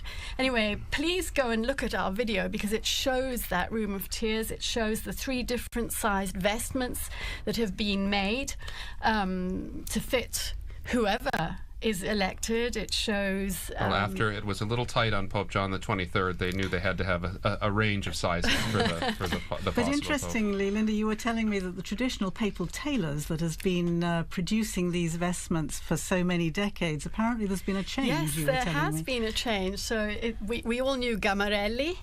I think we all bought socks at Gamarelli, the cardinal socks. This year it's Mancinelli, who apparently makes a bit of a more... a lighter textile, better for transpiration, more comfortable. So yes. In fact, we talked about all of the people inside the Vatican who help with the conclave. One of the people that's there is a tailor on hand. They have a small, medium, and large cassock, but they have someone right there so that when he puts it on, they can make adjustments so it's not overflowing, it's not too tight. They've got some room to breathe, so to speak. And the legend about John the 23rd, who was a portly Italian, famously from peasant stock, as they say in Italy, and the story was that when he put on the extra large white cassock, it still wasn't big enough, and they had to open up the back of it and kind of tie it together like a hospital gown, obviously with his regular clothes underneath. But there's some of the stories that we hear from the conclaves. I noticed that hanging in the Room of Tears is the little red cape, which Pope Francis did not wear. He chose not to wear. He chose not to wear. Yeah. Why did he choose not to wear that red cape? It was a gesture of he meant it as a gesture of humility, in the sense that he wanted to be seen as Francis, as Bishop of Rome, in a simplicity. But I don't think that there should be any judgment if the new Pope chooses to wear it. I mean, it's the proper garment for that moment. There's nothing hieratic. It's just a particular garment for the papacy. And but when you say the tailors and those great videos that you had, it should remind us of the hundreds of people that work to put this together behind the scenes, all the Vaticanisti, all the people that work there so hard to make these things come off, the infirmarians, the people that prepare the food, and the people that prepared the conclave, the choir, the masters of ceremonies. It's really... it's a big production. It's an amazing production, and it's an irregular production, right? I mean, I think of in England, right, trying to practice a coronation after over 6 decades, and it's sort of the same thing here. You don't know when it's going to happen. You start to think about it. People come, people go, and there's books, but it's one thing to reduce a book to actual practice. And now that we have videos and things like that, it's so good to record those things and to help people to remember how difficult it is. And we weren't working in those days back in the 1970s, but I wonder what it must have been like to have had 2 of them in very, very close succession within, what was it, 33 days? 33 days. Was the length of the papacy, and so then John Paul the period I. after that when they elected the John Paul II. So barely the entire Vatican staff barely had time to get to relax and to recover from one, and then they're doing it all over again. It must have been an extraordinary moment for them. It was very interesting. I come from a very small diocese in the United States, Sioux Falls, South Dakota, which very few people perhaps have ever heard of. But one of our claims to fame, my former bishop was one of the very, very few bishops appointed by Pope John Paul I. So one of the very few people in the whole church who was the subject of an act of the month-long papacy of John Paul I. And I think a lot of us will have stories about our interactions with popes, not just the people who work here, but people throughout the world who come and see the popes. Do you have some memories of the popes that you've experienced through your time? Well, Pope Francis memorably invited all the Vatican staff. As far as I know, it was the first time for something like this, but he invited all of us to join him for the masses that he instigated in the Santa Marta Chapel, where he chose to live rather than in the Apostolic Palace. And he began the tradition of giving a sermon every morning in the Santa Marta Chapel, and we were all invited to go along. So I think it was maybe a month or two after his inauguration, the inauguration of his papacy, that I was able to go along, and that to me was an extraordinary moment. The previous time that I'd seen him was just after I think it was 3 or 4 days after the papacy, the inauguration, or the election rather, when he was with all the journalists in the Paul VI Hall. You were there too, weren't you? And he announced why he had chosen the name Francis. He wanted to be to honour the name of Francis as a man of peace, a man of poverty, and a man of protection of creation. And these were, of course, 3 themes that he would develop so strongly throughout his pontificate. And that was, again, an extraordinary moment. It was extraordinary also that he called the journalists to thank them for the work they had done during such an intense period. It was, we didn't realise how moving that gratitude would be. I can't but help think of his very last public audience, was to thank the medics, the doctors and the staff at the hospital who had taken care of him.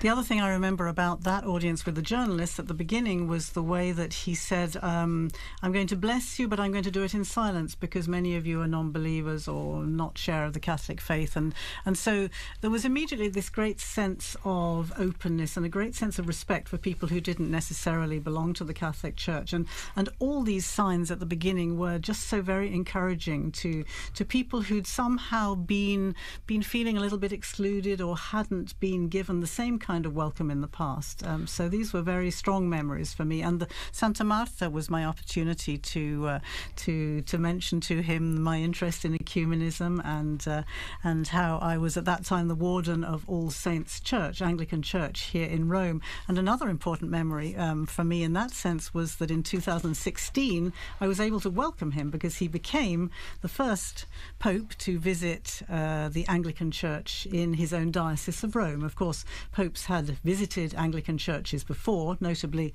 John Paul II in 1982 became the first Pope to travel to England since the Reformation, and going into Canterbury Cathedral. Of course, there have been many papal visits to Anglican churches, but for the Pope to come to the Anglican Church in his own diocese was an extraordinary moment, and it was marking the 200th anniversary of our community here in Rome. And he came and gave had a great conversation with people. It was a beautiful liturgy, and it was on that occasion, if I'm not mistaken, he announced he intended to visit South Sudan together with the Archbishop of Canterbury and the moderator of the Church of Scotland.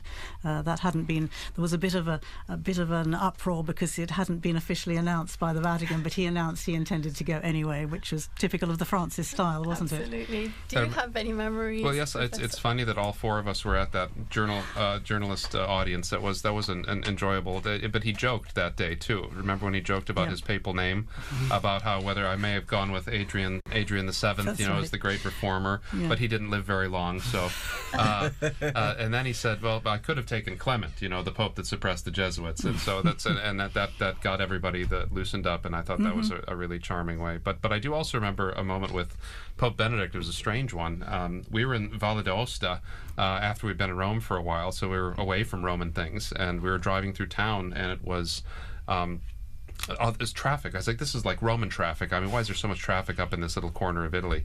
And I turned my head, and right next to me was Pope Benedict. He'd just been taken to the hospital after he'd broken his arm when he was on vacation there. And so he was right next to me and my family in the car, like going the other way on the street stop. Did you wave? We waved, yes. So we're looking at the screen here. We're looking at the square, getting close to what could be a time for smoke. What do you think? Well, we're expecting the vote to take place shortly after the Cardinals went into conclave, the first vote this evening. But as a lot of people have noted, it's pretty well known, this is the largest group of cardinals ever to enter into conclave, 133. If you watch the broadcast of the entrance, it takes a little while for 133 mostly elderly cardinals to get up, to cast their vote, for the votes to be counted. We heard Monsignor Burns' very excellent elaboration of that process. So we're not sure how long it takes, and I think that's a challenge for all of us, but also for the people coming in the square. If you were watching at the beginning of the broadcast, the square was not empty, but there weren't a whole lot of people there, and they've been filtering in. It's really filled up. It's really filled up. I think we all remember previous conclaves when the white smoke comes out, everybody in Rome is going to be coming to St. Peter's Square. But just to talk a little bit about the process this evening, we are expecting a vote perhaps around 7:30 in about 10 minutes, but there's no precise timing. So it could be any time, and we will have people watching for that first wisp of smoke and then to try and determine what color it is. And Phil, Linda, maybe you can tell us a little bit about what we can expect for the next couple of days in terms of looking for the smoke and the outcome of the different votes in the Sistine Chapel. Well, the one interesting thing I've just discovered is, as you were saying, there are two separate votes. Oven, yeah. Okay. Well, just one on the first day, right? Just one on the first day, but as from tomorrow morning, 2 in the morning and 2 in the afternoon. So should the smoke arise in the middle of one of those sessions, it'll be white for sure. That's right. Yes. Right? That's because if they go immediately to a second vote if it's a failed vote, and so that means we won't get smoke until around noon. If it's even a failed later, vote. in fact, I think we're expecting around 1 o'clock. Around 1. So if we do, absolutely early. right. If we get it at 11:30, 10:30, 11, it will be white smoke. Yeah.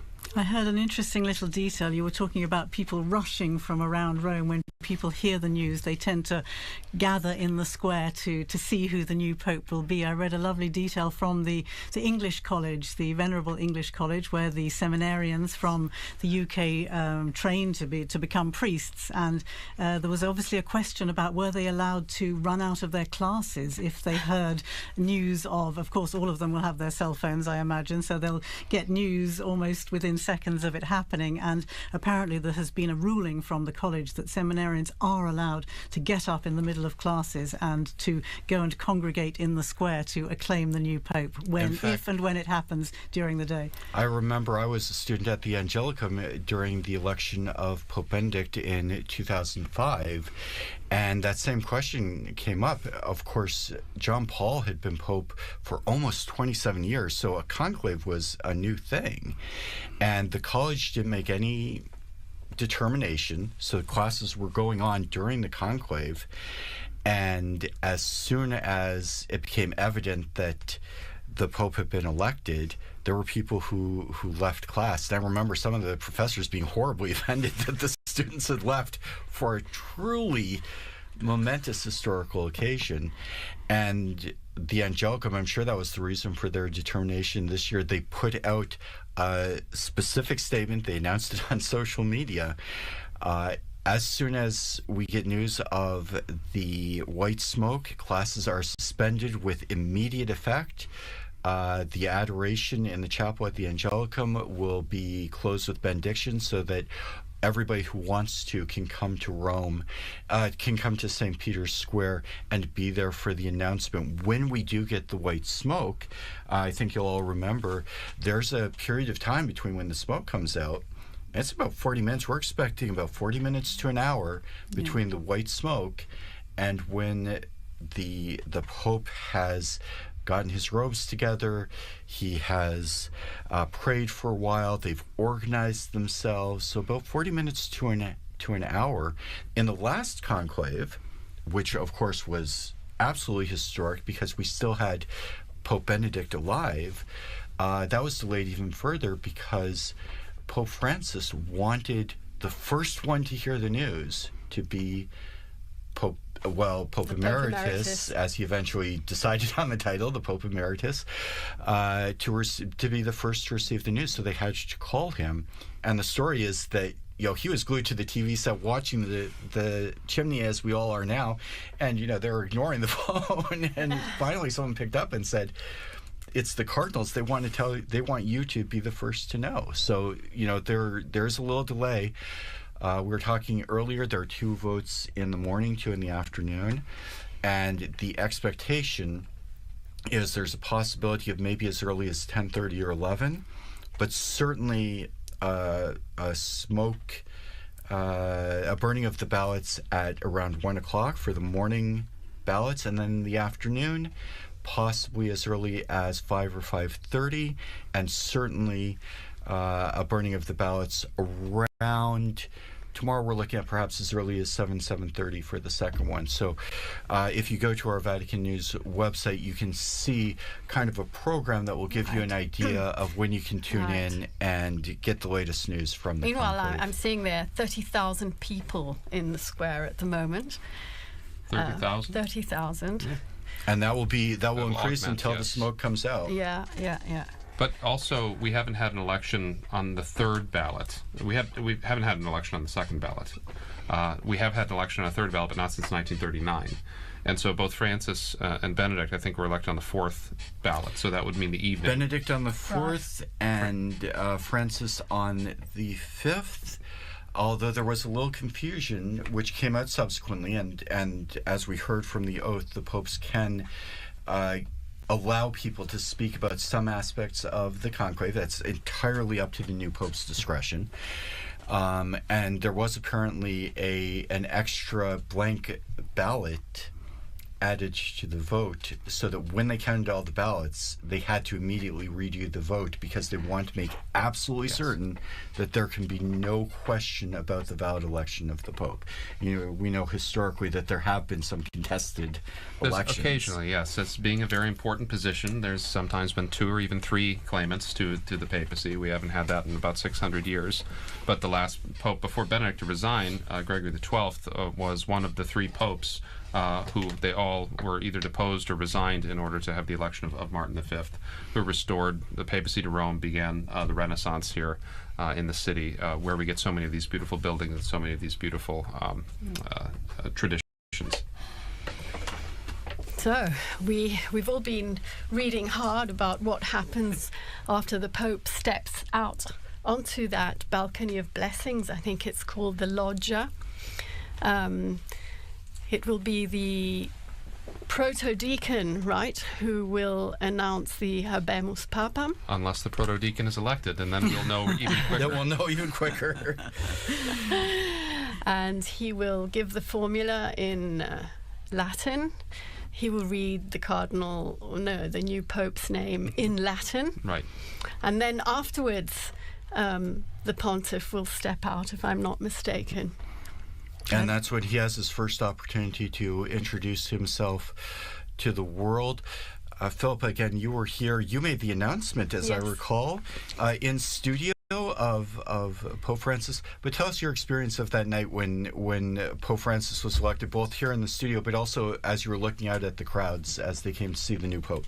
Yes, you're quite right. We were doing a similar kind of marathon, for the days leading up to the white smoke, and it was the third day, wasn't it, that the actual news came, and second day of the afternoon of the second day. The afternoon, yes, it was quite late in the evening, which we may be going on to here today as well, but it was a similar sort of time, I seem to remember. My other former colleague Susie Hodges was in studio, and as we were watching, the smoke started coming out of the chimney, and yes, you could hear the crowd going wild below. It really is. It's quite an extraordinary moment, I think. It's one thing to be here in studio. It's another to be down in the square, I think, because I was in the square. You were there, weren't you? You were reporting. You were doing what Devon has been doing for us today, reporting from the square, despite all the difficulties of getting a signal. I don't think the blockers were as powerful in 2000.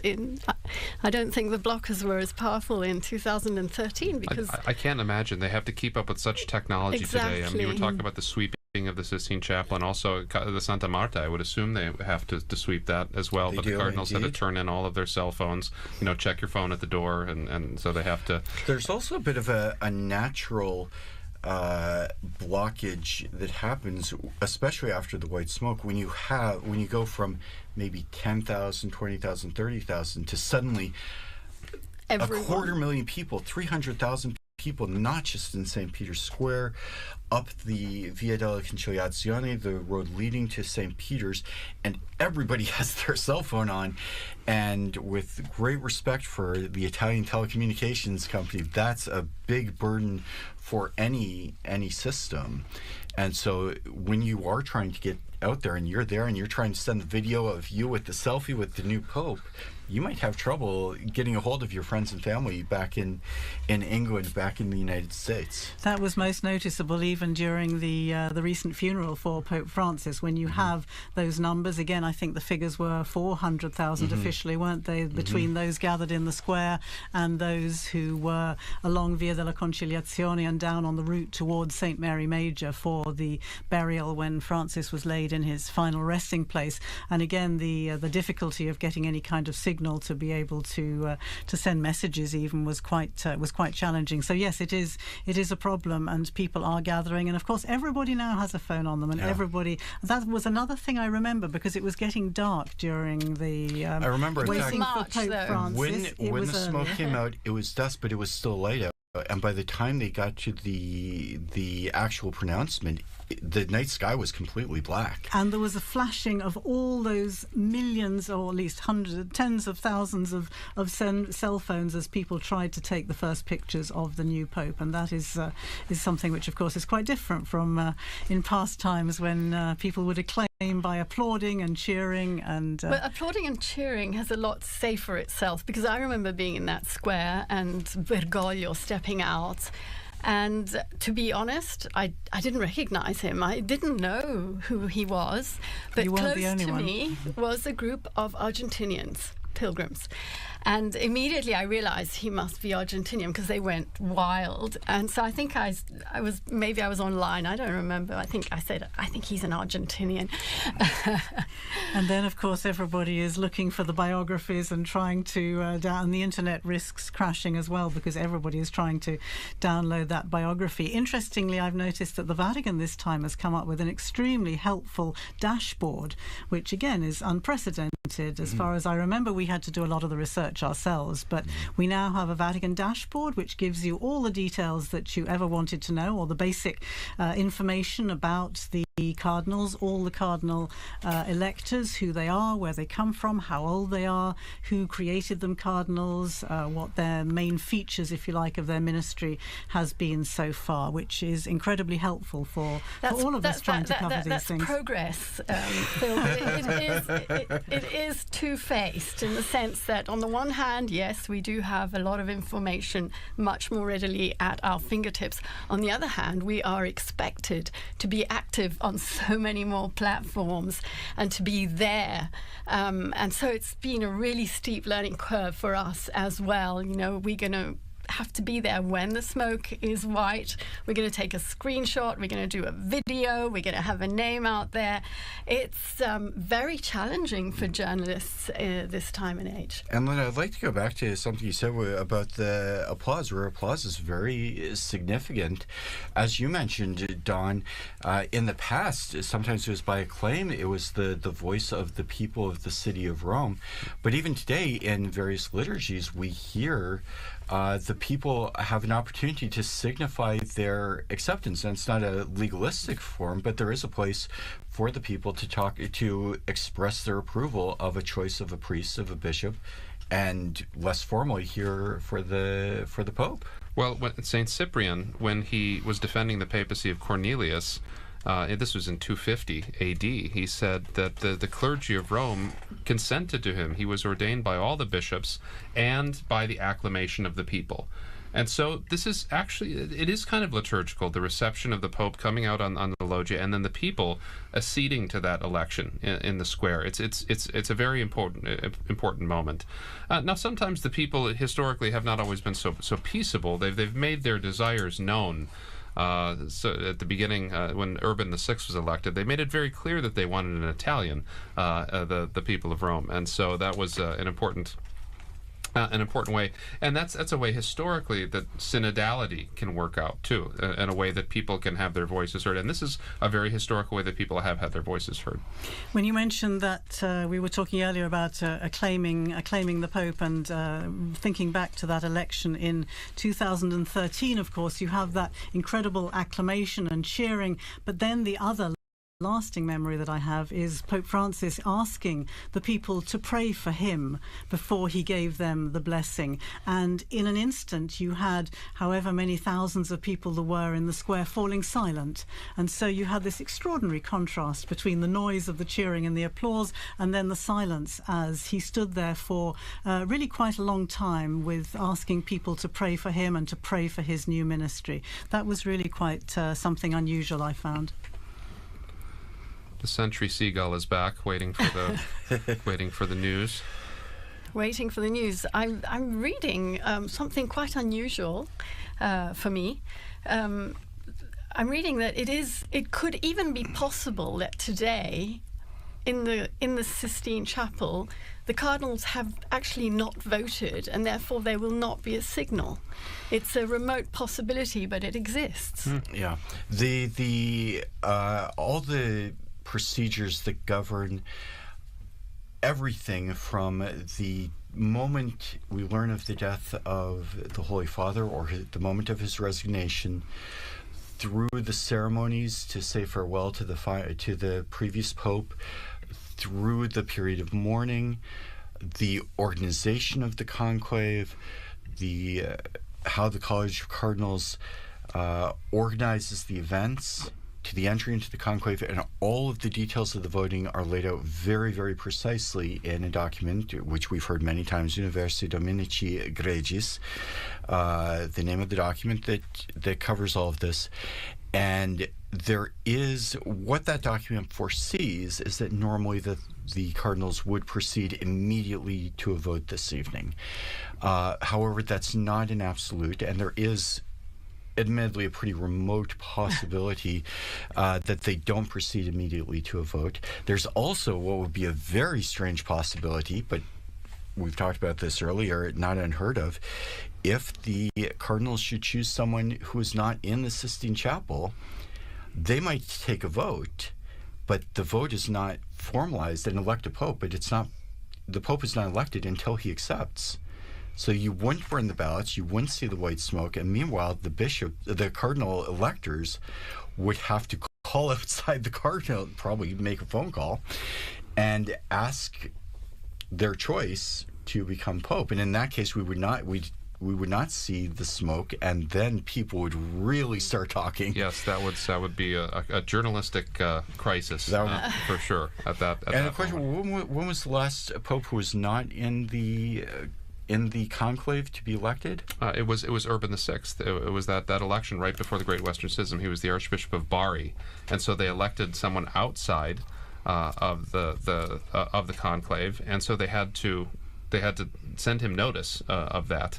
And it took a long while, and the people of Rome were relatively restless until they found out that, don't worry, we have elected an Italian. And they all went home and had a party. So. Meanwhile, as we've been chatting away here, the cardinals are still gathered in one of the probably most magnificent chapels in the whole world. Full of symbology as well. We all know the final judgment on the wall of the apse. We all know the creation on the ceiling. But there are a lot of other paintings in there as well, including some Raphaels and a very symbolic Perugino, which shows Christ handing the keys to St. Peter. Delving into the bottomless archive of Vatican Radio, I found another program by Veronica Scaresbrick. It's a short one, this. She speaks to a professor of fine arts, Brina Ennis, who tells us about that particular fresco, which is part of the cycle of Christ on the right-hand wall as you enter the Sistine Chapel. When we think of the Sistine Chapel, we always think of Michelangelo's artwork. Yes. But point of fact, there's much more artwork that was previous to Michelangelo. Yes. And, we're talking about Perugino. Yes. We also have other painters in there. We have Botticelli. Yeah. And who else do we have? Ghirlandaio. Exactly. Perhaps among the most famous.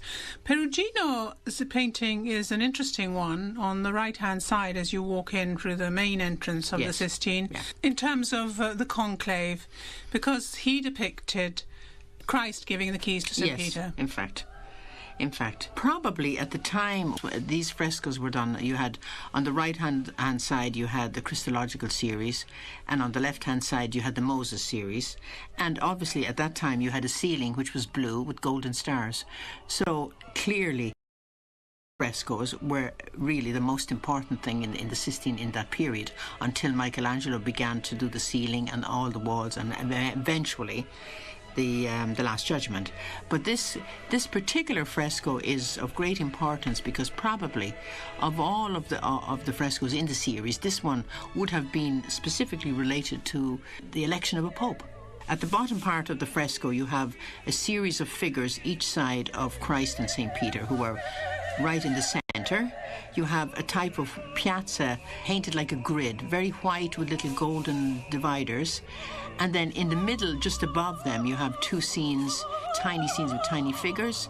And then way behind that, you have in the centre what would have been, let's say, the Temple of Jerusalem or the Temple of Solomon, or let's say the central temple of the Catholic faith, with each side two arches which look like two arches of Constantine, which would be triumphal arches. Yes, triumphal arches. So the triumph of religion. Now the figures at the bottom, some of them are dressed in robes that you would attribute to, let's say, figures in the Renaissance period. Others, like for example Christ and St. Peter and the apostles, are dressed almost like prophets or like senators in the more regal sense of the word. And Christ here has a pink garment with a blue cloak, his blue cloak, and Peter has the opposite. He has a blue garment but a golden, very much these kind of golden colours, which I'm sure that later on Michelangelo was using much more brilliantly in the upper frescoes. Anyway, going back here to the keys, here you have, if you look at Peter who's kneeling, he has his left hand on his heart, and he's looking intensely and seriously at Christ, who is standing in front of him. And he's kneeling in barefoot, and it's interesting to see that you have a golden key and a silver key. Now the silver key is hanging down towards the ground because silver key also represents the temporal area and the responsibility being given to St. Peter. But it's curious and interesting to see that Peter has his hand clasped at the bottom of the golden key, which is interesting. Which represents the spiritual side, the celestial side. And if you notice that Christ's hand is just very, very lightly attached to it, almost as if to show the ethereal, the celestial presence of the man and what he represents. in that particular situation. And yet Peter seems to be a much more earthy, heavier figure. They look completely different as figures. So, and I think that is also to do with the fact of the importance of the two keys. But I think Peter holding on to the golden key at its base probably means that the responsibility that Peter has in carrying the temporal silver key is also strongly emphasized. They're emphasizing in a way the importance of that little extra, not that little extra, that great extra responsibility that Peter would have over his apostles, and possibly in the case of a conclave or whatever, it would be cardinals, no?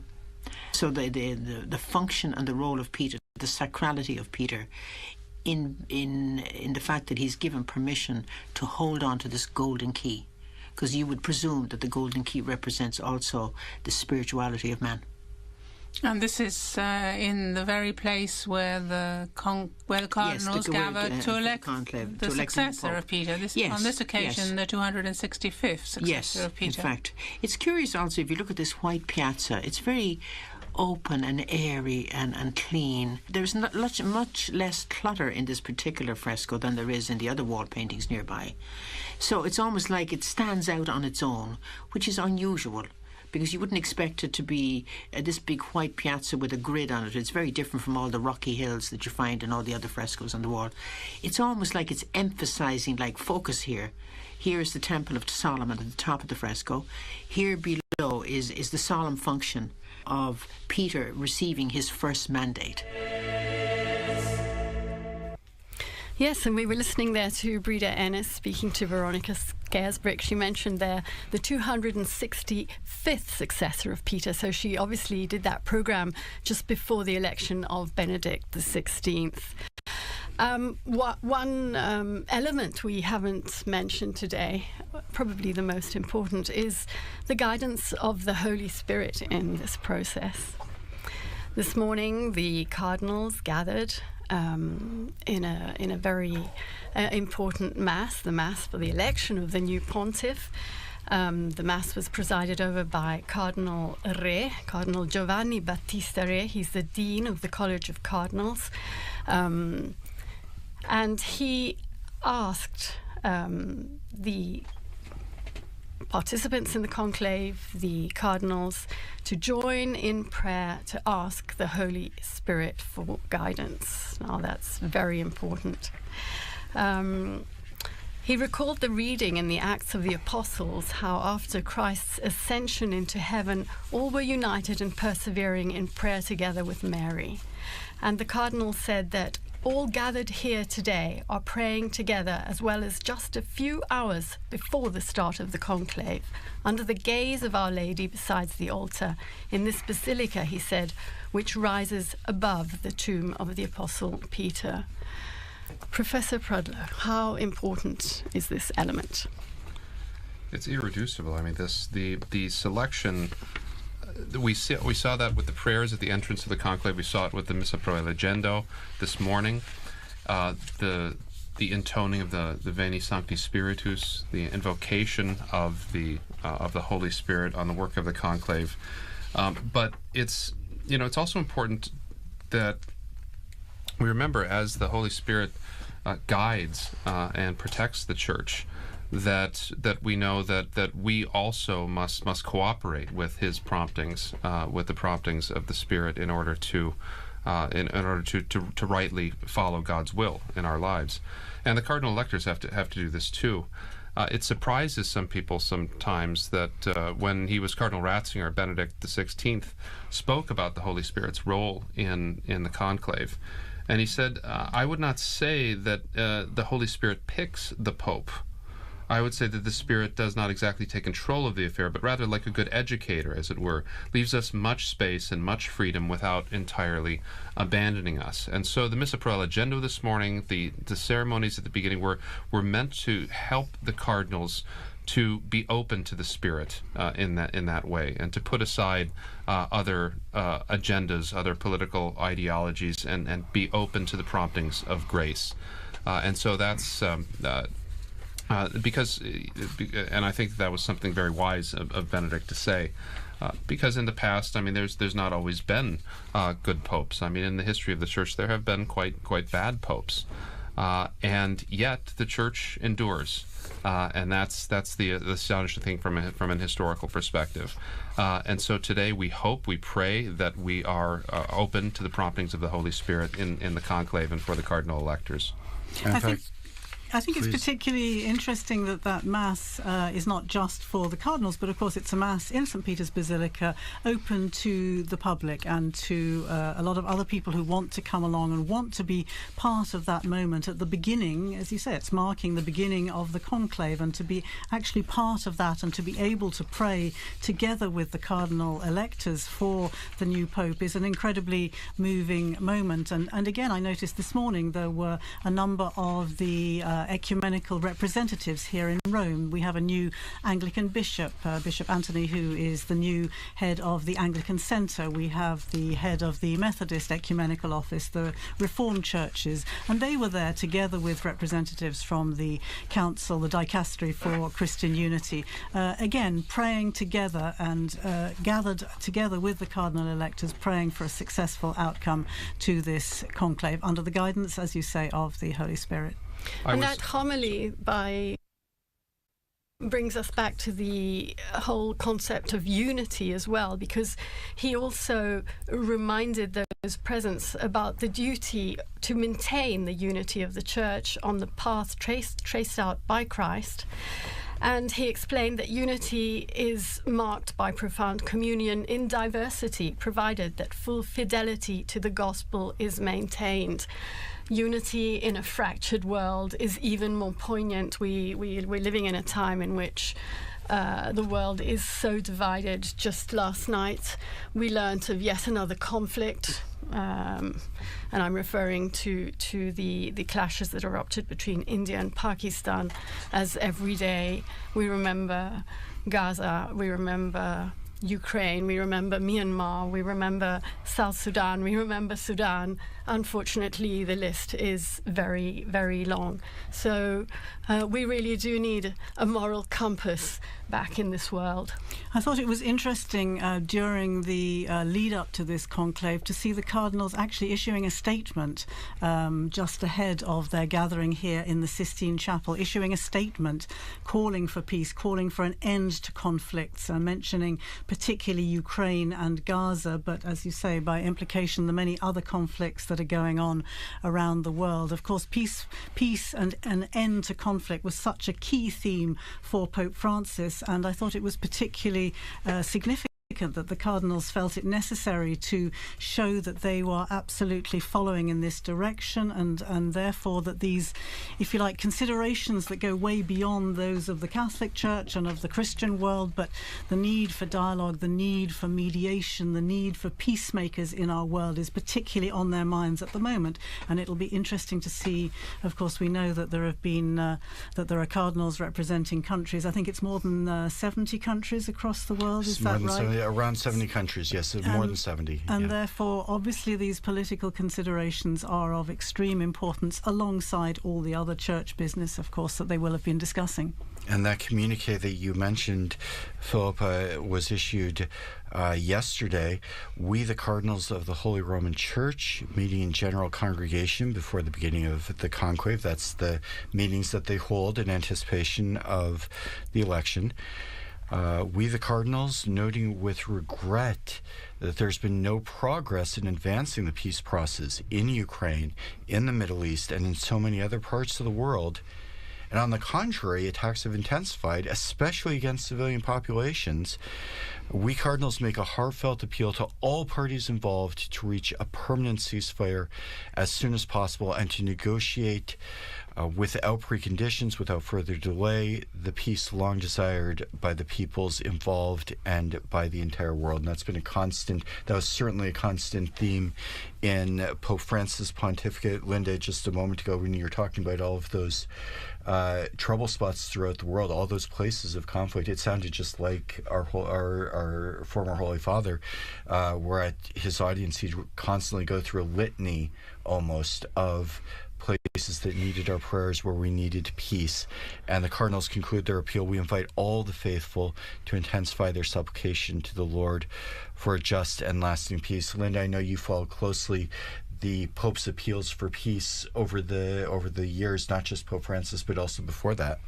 Yes, as you were speaking, my mind immediately went to an interview that our colleague in the Africa English section did immediately after the death of Pope Francis. He interviewed the Bishop of Juba in South Sudan, who said, "We have lost the only advocate we have on this world scenario. We have lost the only voice who brings our suffering to the international community whenever he can." You know, it's a huge void. Who is going to speak for us? One of the historical titles is Pontifex Maximus, right? The Pope is meant to be the chief bridge builder, and the papacy has a unique spot on the world stage to be able to do that with its diplomatic corps, with its experience in this area. And I think back, Francis stands in a long line of popes who have been dedicated single-mindedly to peace. I think Benedict, one of the reasons Benedict chose that the name was Benedict XV, the great Pope of Peace in World War I. And I think of all of the appeals that Pius XII made during the devastation of World War II. And so the papacy is a beacon and needs to continue to be a beacon for these peacemaking movements in the world. Coming back to South Sudan again, yes, popes have traditionally been peacemakers, people appealing for peace, but I think one of Francis's great strengths, of course, was his gestures, his ability to speak through gestures. And thinking of South Sudan, another thing that really comes to mind was the time that he met with the South Sudanese leaders, the president and the vice president, who were at loggerheads with each other. The conflict had been dragging on. He invited them to the Vatican for that session with the Archbishop of Canterbury and the moderator of the Church of Scotland. And I'm sure you've all seen the pictures where he gets down on his knees with great difficulty, and he gets down on his knees to kiss the shoes of these leaders in an extraordinary symbolic gesture of humility, to say to these leaders, these military leaders, stop the fighting. You've been elected to serve your people. And these are the gestures that I think sadly hasn't seemed to have been able to put an end to the war in that country, but very, very poignant and powerful gestures which will remain with us. And let's remember all the times the popes have gone to the United Nations. We'll never forget Jamais plus la guerre, Pope Paul VI, and then Pope John Paul II, and Pope Francis. They have all been to that incredible forum of nations, that family of nations, to say, stop fighting, listen to the voice of the people. And as Pope Francis very famously wrote in his encyclical Laudato Si, heed the cry of the earth, heed the cry of the poor. It's an incredibly important role. And I think you mentioned Pope Paul's very heartfelt. You could see it on his face when he cried out, "Never again war, never again war." And I think every subsequent pope that's visited the United Nations has quoted him there. I'm not absolutely certain of that, but Don, you mentioned the unique place of the Catholic Church. The Church is present in just about every country in the world, so they have a stake in a lot of these conflicts. Some places the church is very small. Mongolia has a community of a few thousand people. 1,500 Catholics. With the cardinal, though, right? But with the cardinal, who we saw today, Cardinal Marengo. throughout the world. It does have the diplomatic corps, and I know you've done some studies to the diplomatic corps. It's not just the Pope's gestures, which are very, very important. You mentioned the beautiful gesture of the Pope kneeling at the feet of the leaders, but there's also so much work that goes on in the background, which is animated and inspired by the Pope. That's where the Secretary of State, the nuncios, are really trying to carry out the background work of trying to make the Pope's appeals a concrete reality. One of the surprising things, people come to Rome, they find out it's a city with two sets of embassies, that there's embassies to the Republic of Italy and there's embassies to the Holy See. And the Holy See has diplomatic relations with an immense number of countries, including countries that are at utter loggerheads with one another. And so that in situations of war, in situations of conflict, nations can come to the Vatican and use the diplomatic service in order to exchange messages of peace, in order to exchange messages offering ceasefire. And so it's very important to remember the work of nuncios, of the special envoys, when the Pope sent Cardinal Zuppi to Ukraine as a special envoy for peace, that this is something the Catholic Church is very good at and can be a force for helping to establish lasting peace in these troubled areas. As you said, Don, that's something that the Church can do where you can speak with both parties as, if not exactly a neutral party, but at least something that's a little taking a step back, where you can't talk to one another, but you can talk to someone else. We saw that with the Second World War and some of the tremendous work of the Department of State. We also have seen with the Secretary of State, one of the big issues is the plight of displaced persons, and that was a big work of Vatican Radio in its early history.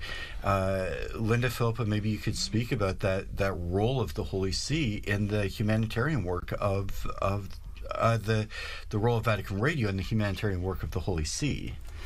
Well, I think you're probably referring to the Second World War, right? Especially, yes. When the radio started a service announcing the names of prisoners of war, in order that people could tune in and hear whether their husbands, their fathers, their brothers were in these prisoner of war camps following the Second World War, and that was, as I say, way back after the Second World War. But of course, if you're talking about the plight of displaced people, then much more recently during this past decade, of course, we think of how significant an issue, I would say a top priority, this was for Pope Francis. Hard to forget that the first place he chose to visit after his election was the tiny island of Lampedusa down to the south of Italy here. Why? Because he wanted to remember all the people, all the many, many, many people who have lost their lives trying to flee their countries, trying to get to safety and security for their families,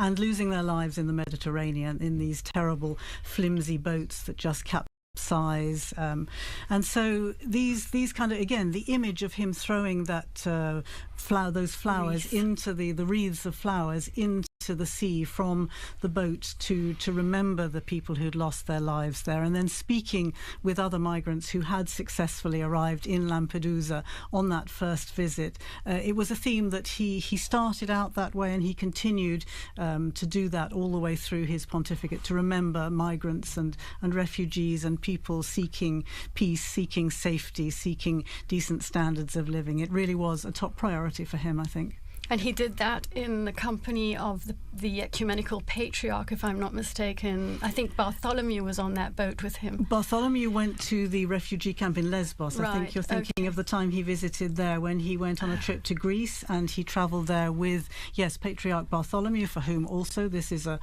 priority. And it was, again, a moving occasion to talk to many of these men, women and children who had risked everything to cross the sea to try and get to safety. And meeting with refugees in the camp there was another very significant moment. But also here in the Vatican, you remember, he invited families. He had families come over here with the help of the St. Egidio community. The Humanitarian Corridors. The Humanitarian Corridors program. There was an awful lot of work went on together with the Dicastery for Integral Human Development and the Refugee Department there, and all the work that's been done, particularly during this past decade, I would say, is extremely significant. Meanwhile, I'm seeing here on the chat that's adjourning us is that the people in the square are clapping their hands in an attempt to get the cardinals to hurry up with the voting process. We're going to have an Urban the Sixth situation. They've been in there for a couple of hours now, haven't they? They have been, yeah, they've been waiting out there. Maybe we can take a short musical break. Mm-hmm.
We are continuing to await the conclave vote, the official first ballot. We are expecting to see smoke appearing from this chimney right there on the Sistine Chapel. It hasn't happened yet, but the voting did begin earlier today, and we were anticipating any time between 1 p.m. Eastern and beyond. So far, though, we have not seen any smoke. Now, if there is no decision in terms of who will be the next pope, we should see black smoke. If the decision has been made by the majority of the cardinals, that smoke will be white. So we are anticipating this to happen any moment now. Because this is a secret conclave, meaning there are no outside influences, the cardinals don't have access to phones or computers, we will not know when the smoke will appear until it actually does. If you've been watching us here on Live Now from Fox, we have been bringing you all of the procedures here at the Vatican. We saw the cardinals walking into the Sistine Chapel. We saw them take the oath of secrecy before the doors closed and the voting began. This is what we are anticipating. This is the first day of the conclave. There will be one vote today, which is what we are expecting.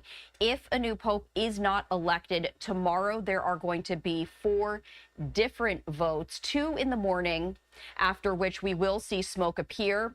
If the smoke is black, there will be 2 more votes in the afternoon. That is when another signal will be shown by the Sistine Chapel in terms of smoke. And so we are anticipating that we will be seeing smoke very shortly. Just looking ahead to tomorrow, if the smoke is black today, there is going to be a morning mass at the Vatican, after which the cardinals will gather for a brief prayer. And after that, that is when they will cast the first ballot. So if you're joining us, this is all Eastern time at 4:30 a.m. If a pope is elected, there will be white smoke. However, if the pope is not elected, the cardinals will vote again.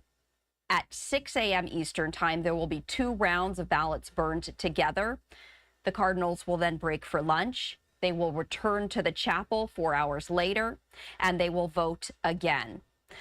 We are anticipating the voting to, it is actually happening right now, but the results of the voting, we are anticipating to happen any moment now. This is the chimney that they installed last Friday on the Sistine Chapel. That is where the smoke will be coming from. Black smoke if a pope is not elected, white smoke if one is. And just to give you a little bit of historical context in terms of how long this could take, when the late Pope Francis was elected, he was chosen on the 5th ballot. So really only after 2 days of voting. The previous conclave electing Benedict XVI also took just 2 days to complete. However, there is no deadline. So it could take several days.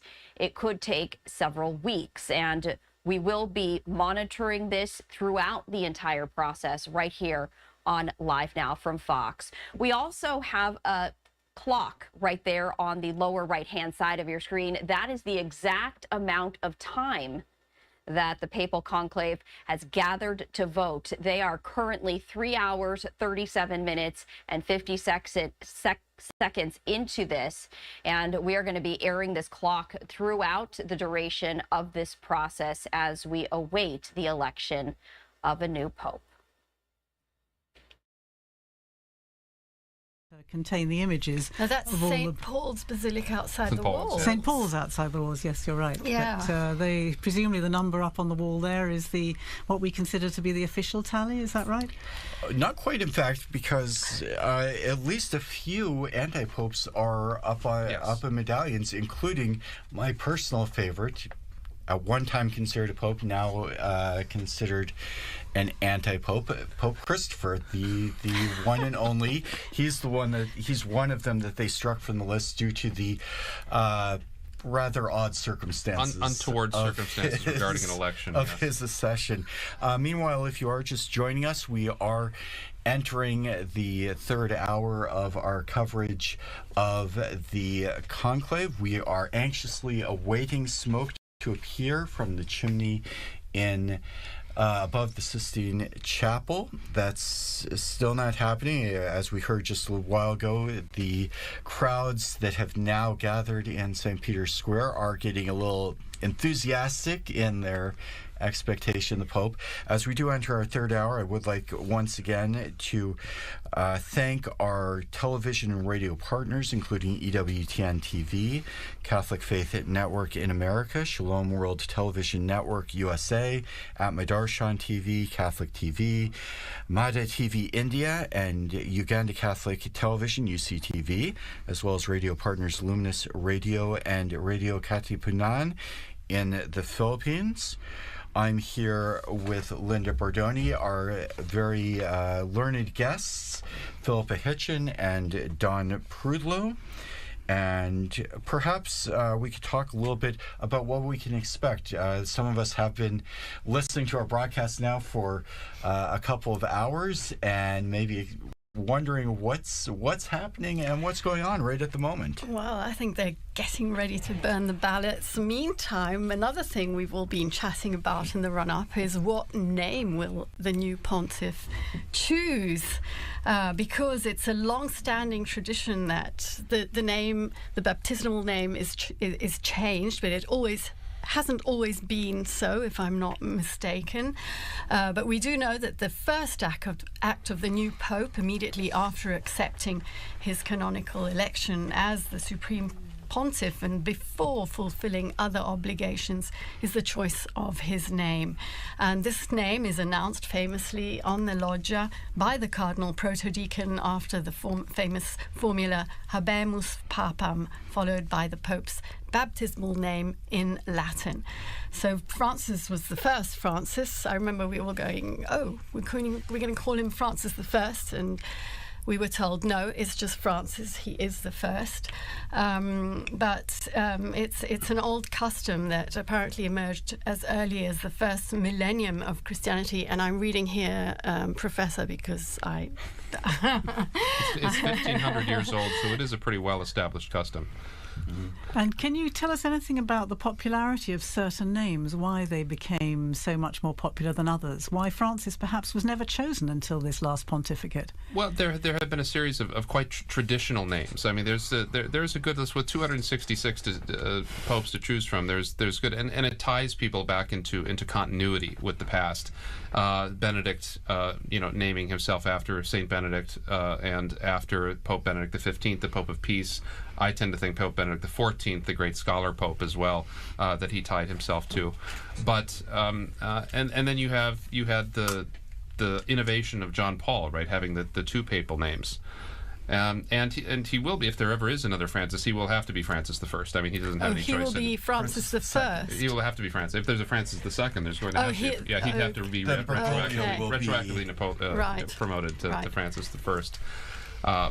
But this is a great moment because it's the first time that we can get an insight into the mind of the new pope when they have this name. So, for instance, if as a lot of people think the new pope may choose the name Leo, we know that that's probably in line with Leo's great work with social justice, with Catholic social teaching, but also hopefully Leo's great work with Catholic academics as well. But how many Leos have there been? Well, he would be Leo the 14th. Okay. So there would be Leo the 14th. But the John, you'd have John would be a popular one. Paul would be a popular one, or John Paul III even. But all those will have nuances, right? They'll all have meanings that the Pope will be able to tell us, and we won't be able to exhaust them. I mean, they're suggestive, right? We'll see. Well, that's an interesting name that and the commentators will be out in force to explain exactly why the Pope chose that particular name. We've seen there's certainly a tradition of choosing names from immediate or close predecessors. There has been, and Benedict sort of broke that, and that was interesting. And I think that's because we had John Paul and then John Paul. I think that was good to break off from that a little bit. But you're right, they go up and down in popularity. I doubt that we'll get a Sixtus VI. I think that we may have ended that line. That probably won't make it. We haven't had many Pauls. We haven't had many Pauls, right? There's been a lot more Johns than Pauls. But that's definitely a possibility. That's not. But then you have these strange names from early in papal history, right? Like Conan or Lando, and those are likely going to continue to stay in abeyance. But a name like Innocent or Clement, you're right? These were immensely popular in the 17th and 18th century, and they tied them back to those great histories with those names too. I mean, John's was kind of a surprise because there had not been very many creditable Johns in papal history, and so it was kind of a surprise, particularly, and there was controversy even about his numbering because one of the anti-popes of Avignon was John the 23rd. There's actually an anti-pope, John the 23rd, buried in Florence, so that was confusing as well. But he wanted to make his personal statement with that. And as you say, some names gain popularity because of wildly popular popes, but some names fall off when you've had a pope who really did have, as you said, a discreditable reputation, and suddenly we see a lot fewer. One of perhaps the most famous bad popes, Alexander VI, and we did have a successor, but afterwards the name just kind of fell into disuse for now since several hundred years. Right, that's right. But this, I mean, there was very good Alexanders in history as well. There's also not so good Alexanders. But and popes don't always choose a name based on Christian principles. So Pius II, he was Aeneas Silvius Piccolomini, and he was so enamored of the Aeneid that he wanted to be Pius Aeneas. So he was Pius II, not because of any devotion to St. Pius. Julius because II, of devotion to Virgil. To Virgil. Well, it's much like Dante, right? Our beloved Dante. And Julius II wanted to be named after Julius Caesar, I think. So that worked. But there were both Piuses after Pius II and Juliuses after Julius II. So having had so many Italian popes, of course, throughout history, all selecting from perhaps what you're talking about, some of the traditional names, I'm wondering what a difference it might make having cardinals from these 70 different countries, and if perhaps we should have a pope from Africa or Asia or again Latin America, wondering what difference that might make in the selection of a name. That would be interesting because we have had Greek popes and Syriac popes and African popes. The great Pope Gelasius was North African, and Pope Zephyrinus was Syrian. There was a period in the 8th century where we had almost all Greek and Syrian popes.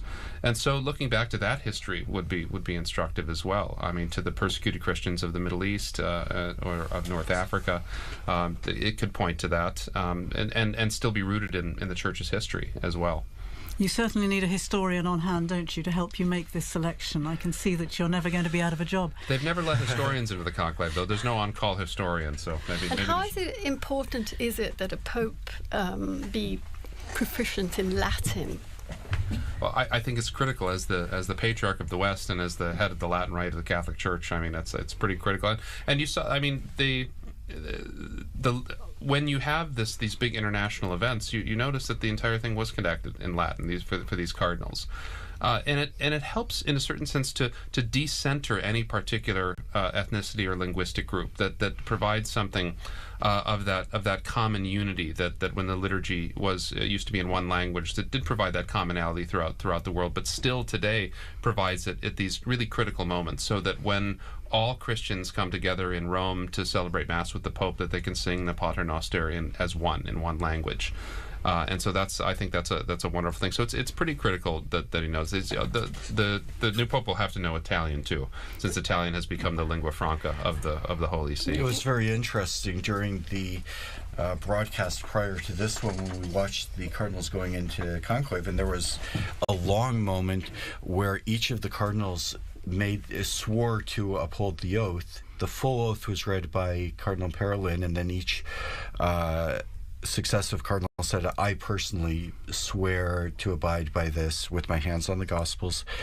But all of them made that oath in Latin. And if you were watching on the video, you saw they had a cheat sheet in front of them with the precise phrase.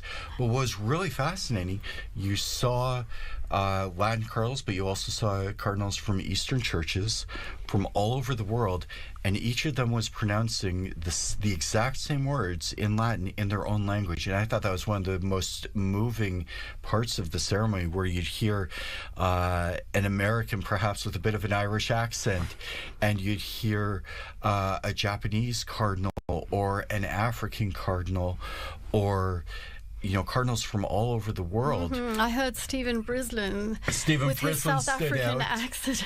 For those of you, I mean, we all remember Pope Benedict pronouncing his Latin with a very strong German accent, which I found very endearing. So it really does offer a kind of point of unity where it's not a living language that's going to be privileged, but it's a language that everybody can kind of have a share in. And yet the language question, of course, is quite an issue for cardinals coming from so many different countries, perhaps in places where they haven't had an education in Latin to the same degree as would happen here, for example, in the universities, the pontifical universities in Rome, even in the general congregations and so on and so forth. What is the general rule for the language that is spoken? You mentioned the need to speak Italian, of course, if you are elected Pope, because that is the language. As the Bishop of Rome, you're expected to have a good command of Italian, but that isn't necessarily the case for a lot of these men, is it? Several popes have reiterated the importance of learning Latin, and so because I mean that's the language of canon law and of all official documents in the Catholic Church. It's really critical that we help to form young priests, especially in emerging countries. But then we also expect them, like you said, we expect them to learn Italian too, and so this is also extremely difficult for particularly non-Mediterranean, non-Western people. And so a privileging of Latin would sort of decenter Italian in that way a little bit. You would still have to learn Italian, but you'd have this more focused on that universal language. And that's a bit an interesting question. Up until not very long ago, most of the cardinals would have had some common language, maybe not knowing Latin very well, but having a little bit so that they could at least talk to one another. And we already saw in the general congregations before that in the various synods, the synods of synodality, where you have to come up with a language that people can understand, or make sure that different addresses, documents are translated into various languages. For a long time, the cardinals would have been largely well educated, and or when I say well, not good, but in the sense of had a lot of education and maybe could talk to one another. One of the things they've talked about with this conclave, with 133 different cardinals, not all of them speak Italian, not all of them speak English or Spanish, which are somewhat common languages, but they're in a room where if they want to talk to one another, there are some limitations as to their ability to communicate. And that And we see it with synodality too, right? We often get shunted off into language groups, right? Which is sort of defeating the purpose of the whole idea. I mean, just it's difficult for us to conceive of, say, but Vatican II, to think back to Vatican II, and that the entire thing for 4 years was conducted in Latin, with everyone having an equal voice and able to discuss with one another in that. Now, it's possible that new translation software and things can come and make a difference like this, but having that common tongue has been something that's been very important to the Western world. That would be an interesting technological change if in some future conclave they're all issued a universal communicator to translate on the spot, and then you don't have to worry about translators coming in and violating. And I think about that ecumenically too, because I mean the use of Latin transcended the boundaries of the Catholic Church for so many centuries. In Europe, it was the common diplomatic language. It was the language. There's a famous exchange between C.S. Lewis and an Italian priest. Neither of them spoke the other's language, so they wrote each other letters in Latin. And so that is one of those commonalities too that we all share. Yeah. And we're still waiting for the smoke to appear. Even the seagulls Even the seagull has given up. Yeah. I'm hearing it's getting chilly out there as well. And one of the things that we can expect is that at least some of the cardinals probably have in mind what effect this is having on people outside. I would think, yes. Could be a good sign because... or it could be just that they're waiting to burn the ballots. Who knows? But they should, because it's just one ballot, that they wouldn't have to wait after the scrutiny is done. But as you were saying earlier, I think, Chris, this is going to affect timings, isn't it? I'm imagining not just today, but we start again tomorrow morning. Just give us a recap of the times that are expected. The Cardinals gather again at 9 o'clock in the morning, is that right, inside the Sistine Chapel? They begin with Mass and prayer. The actual voting is largely, as we've said, it's not a point. The conclave is not a place where people are going to get up and give campaign speeches or much speeches at all. I've heard many cardinals talk about conclaves as more like a retreat than anything else. And when they come into the Sistine Chapel and do the vote, that's all they do. So what we've been kind of expecting, it's very imprecise, as we're seeing even as we speak. We're kind of expecting the first vote to take place and maybe be finished up by 10:30 or 11 o'clock in the morning. If there's a positive outcome, we would see the white smoke then. If not, they'll proceed immediately to a second vote, which is then going to take another hour and a half. And at the conclusion of that vote, they will burn ballots from both of the previous scrutinies. So then we could see either black or white smoke. The kind of general feeling and general ideas that might happen around 1 o'clock each day. Yeah, and let's remember that this service that we are providing is not just in English, of course. Being Vatican Radio, it's in 7 languages, the live service that we are doing now, but the other languages will also be broadcasting, so it's going out in a lot of languages as we speak. And of course, everything is on our website, on our social media, on Twitter. And not just spoken languages. And not just spoken languages, the sign languages, in various sign languages. There's the Italian sign language, the American sign language. And I'm hearing here that we have Devon on the line. He's still in the square. Devon. Hello. Hi, Linda. Hi, good. Yes, I'm in the square with they say about 30,000 people. There's a real kind of anxiousness. Everybody's getting impatient, all wondering when we're going to see the smoke. They put an image, a close-up image of the smoke, the chimney, and it's everybody's just watching it, staring at the screen. Is it getting dark? It is. It's starting. The sun's gone down. They've turned on the lights. The mood is set, and everyone's wondering what's going to happen. We're all wondering what's going to happen. We've entered the 2.5 hours since the beginning of this commentary, and so yes, the seagull appears to have also left its position next to the chimney. Perhaps also growing impatient. He's gone off for supper as well. You can see some of the crowd starting to stream out of the square for their supper's calling, but I get the feeling it's going to happen soon. Have you spoken to any other pilgrims or Romans in the square who have specially come for the occasion?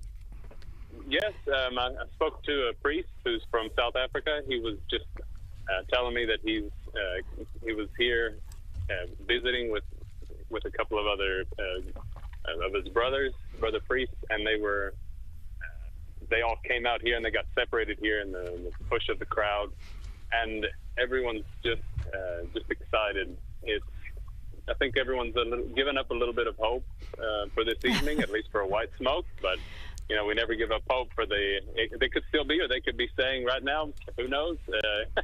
Absolutely. They can't believe themselves that they've decided. We will find out shortly. We will. Thank you very much, Devon. And what's very interesting is that if they have chosen not to do a vote this evening, or if there's a problem, it's probably not the level of intervention that will cause them to break the conclave. So there's no real means for them to let us know what's happening inside. So we're gonna keep guessing and keep waiting and praying. For those of you who are listening in, we can tell you a little bit about how you can listen in to and follow the papal election on Vatican Media. As we mentioned, we followed the Mass for the election of a Roman Pontiff earlier this morning. You can learn some more about that on our website. If you're watching on TV, you see our famous seagull has returned, at least one of them. There are various languages that you can follow the events in, including sign languages, American Sign Language, and some of the Spanish and Italian versions. Vatican Media is also providing video and photo coverage of the various events that took place today, the Mass and the entry into the conclave. And we will be opening up a live broadcast for each of the periods when we do expect a papal vote, continuing tomorrow morning, beginning at, I believe, 10 a.m. I think the broadcast goes live at 10:30 a.m. 10:30 a.m. That's right. And you can go to our Vatican website to find all of the broadcast times. And we do really hope you will join us.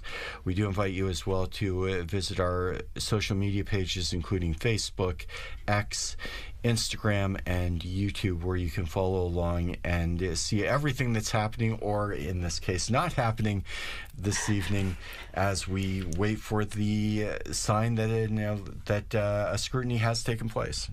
You're talking about social media, you're talking about the radio broadcasts. Of course, the Osservatore Romano, the Vatican newspaper, is also waiting anxiously for the results of this papal election. If I remember rightly, they produce a special edition, remember rightly. Yes. And almost as soon as the announcement is made on the balcony, the presses start rolling, or at least the copy editors start putting out this edition so that it can be distributed free, I think, in St. Peter's Square to people as soon after the event. As was the one that marked the passing of Pope Francis. Meanwhile, they tell me we have someone else in the square. It's Sister Nina Krapic. She works here at the Dicastery for Communications. She is a communications expert. Nina, hello. Hello, Linda. Hi to all of our listeners and everyone who is following us live now. I am at St. Peter's Square, just here in front of St. Peter's Basilica, and the atmosphere is pretty incredible. I'm not sure have I ever seen this many people from this perspective. It's incredible because nobody is moving for hour and a half as long as we're standing here. It's really incredible. It's your first conclave, isn't it, Nina? Yes, it's my first time. It's the first time that I'm going to see the smoke coming out from this chimney live. Of course, been seeing it on TV before, but this is something different. Yeah. You are an expert in communications, but not only in social media communications. How do you think Generation X, the millennials, are following this conclave? Sorry, you didn't hear how do you think the last part of the question? I was speaking about social media, which is very much your field, and getting the message out to the younger generations. How are they following this conclave? What kind of interest have you been perceiving from them?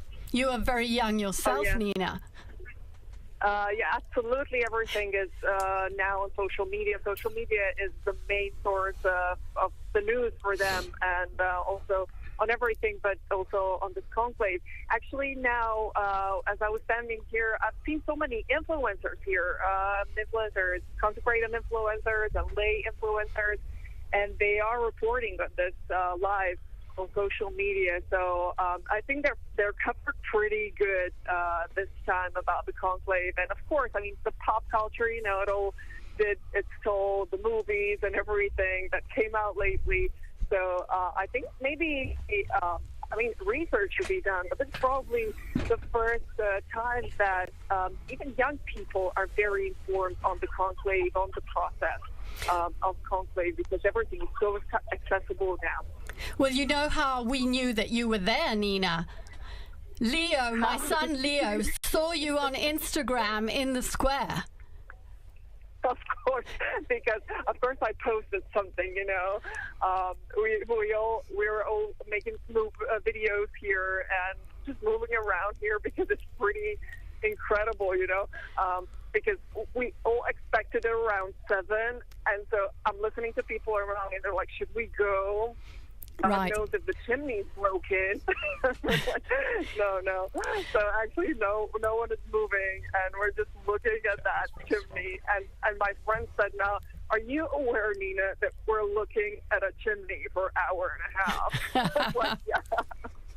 A chimney and a seagull, yes. Yeah. So, yeah, pretty incredible. Thank you, and Nina. we hope it's going to answer. Yeah. Yes. Thank you, and we'll be speaking to you again. Yeah, absolutely. Of course. Okay. Thank you for calling me. Thank you. Bye-bye. Bye-bye. Bye-bye. So that was Nina Kravitz. She knows all about influencers and the dicastery that has understood very profoundly that it has to move with the times if it wants to keep up with the world, and has brought her in to study the role of influencers in communication and to talk to gatherings. She goes to speak at conferences about the church and communications with a very new voice. You need a dicastery of influencing.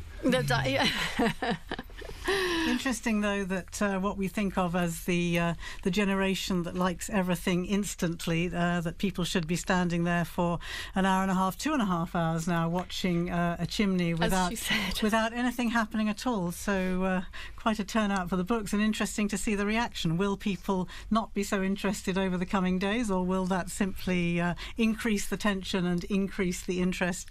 We'll have to see tomorrow what happens. Francesca's telling me the numbers have gone up. There are 45,000 people in the square at 20:35. That's 25 to 9 local time here in Rome. Well, it's still mercifully before Italian dinner time, but it's well past American dinner time. You were giving us the timeline, Chris, earlier on. Tomorrow in the morning, as you say, the Cardinals go in. They have 2 votes in the morning. Then they break for lunch, don't they? They do have a break in the afternoon. They will, after the second vote, if a first vote is not conclusive, they'll go immediately to the second vote. Then they do have some time. They'll have their lunch. There will be more prayers.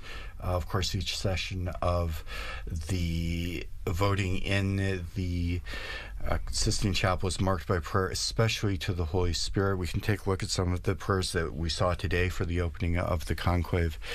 And then the expectation is, Don was just talking about Roman meal times, but time for a long lunch or a nap, and then they'll be back in the Sistine Chapel. Always in the seclusion of Santa Marta. Always in the seclusion of Santa Marta.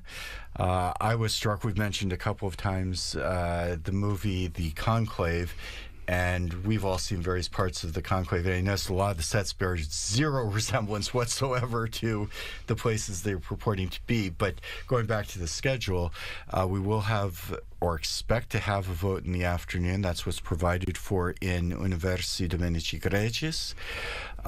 We'll begin coverage around 4 in the afternoon Rome time.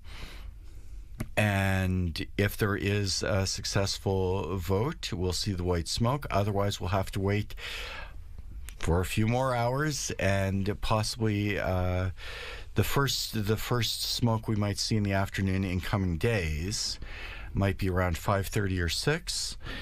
Later, if it does go to a second ballot, we will see smoke of some sort, hopefully, around 7 or 7:30 is the expectation. But as we talked about, I'm getting news about that. Apparently, the last time there was not a vote, so there was no smoke during the session, was in 1941.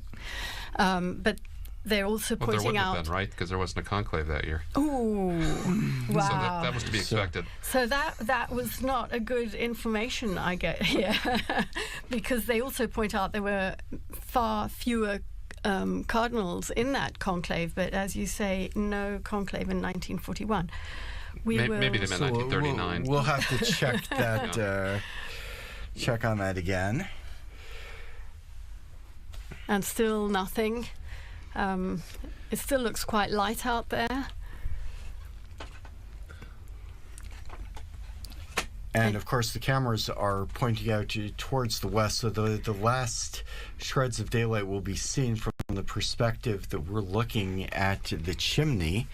Whereas if you, for those in the square, if they turn around and look out to the east, they'll see that the light is dying out. We can see out the window here, skies growing pretty dark in the other direction, and we might have a situation where it does become difficult to see the smoke or tell what color it is.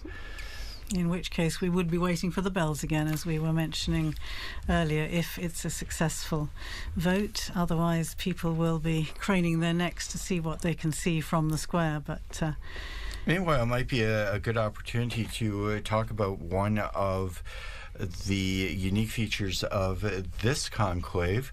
For, as we've mentioned earlier, there are 133 cardinals who entered into the conclave. That's the largest number of cardinals ever.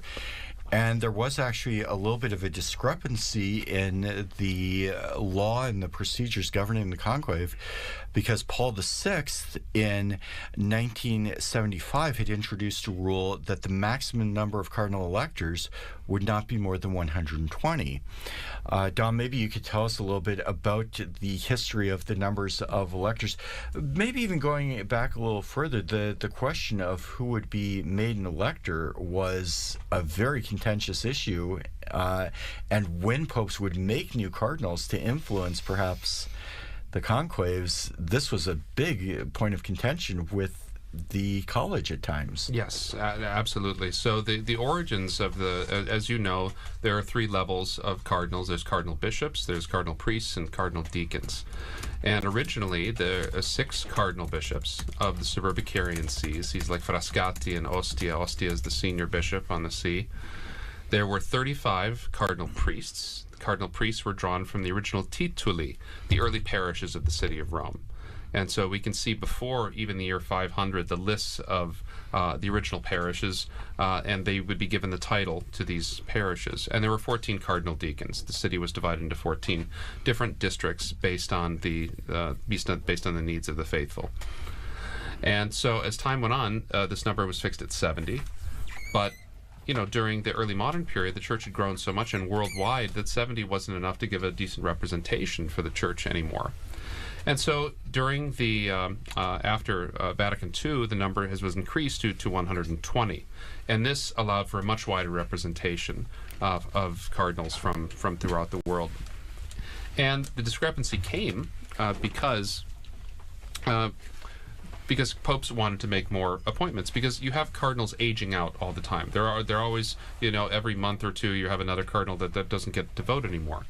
And it's not just Francis that exceeded the number. Benedict and John Paul also exceeded the number. They just did not have a conclave during the period when the number was exceeded.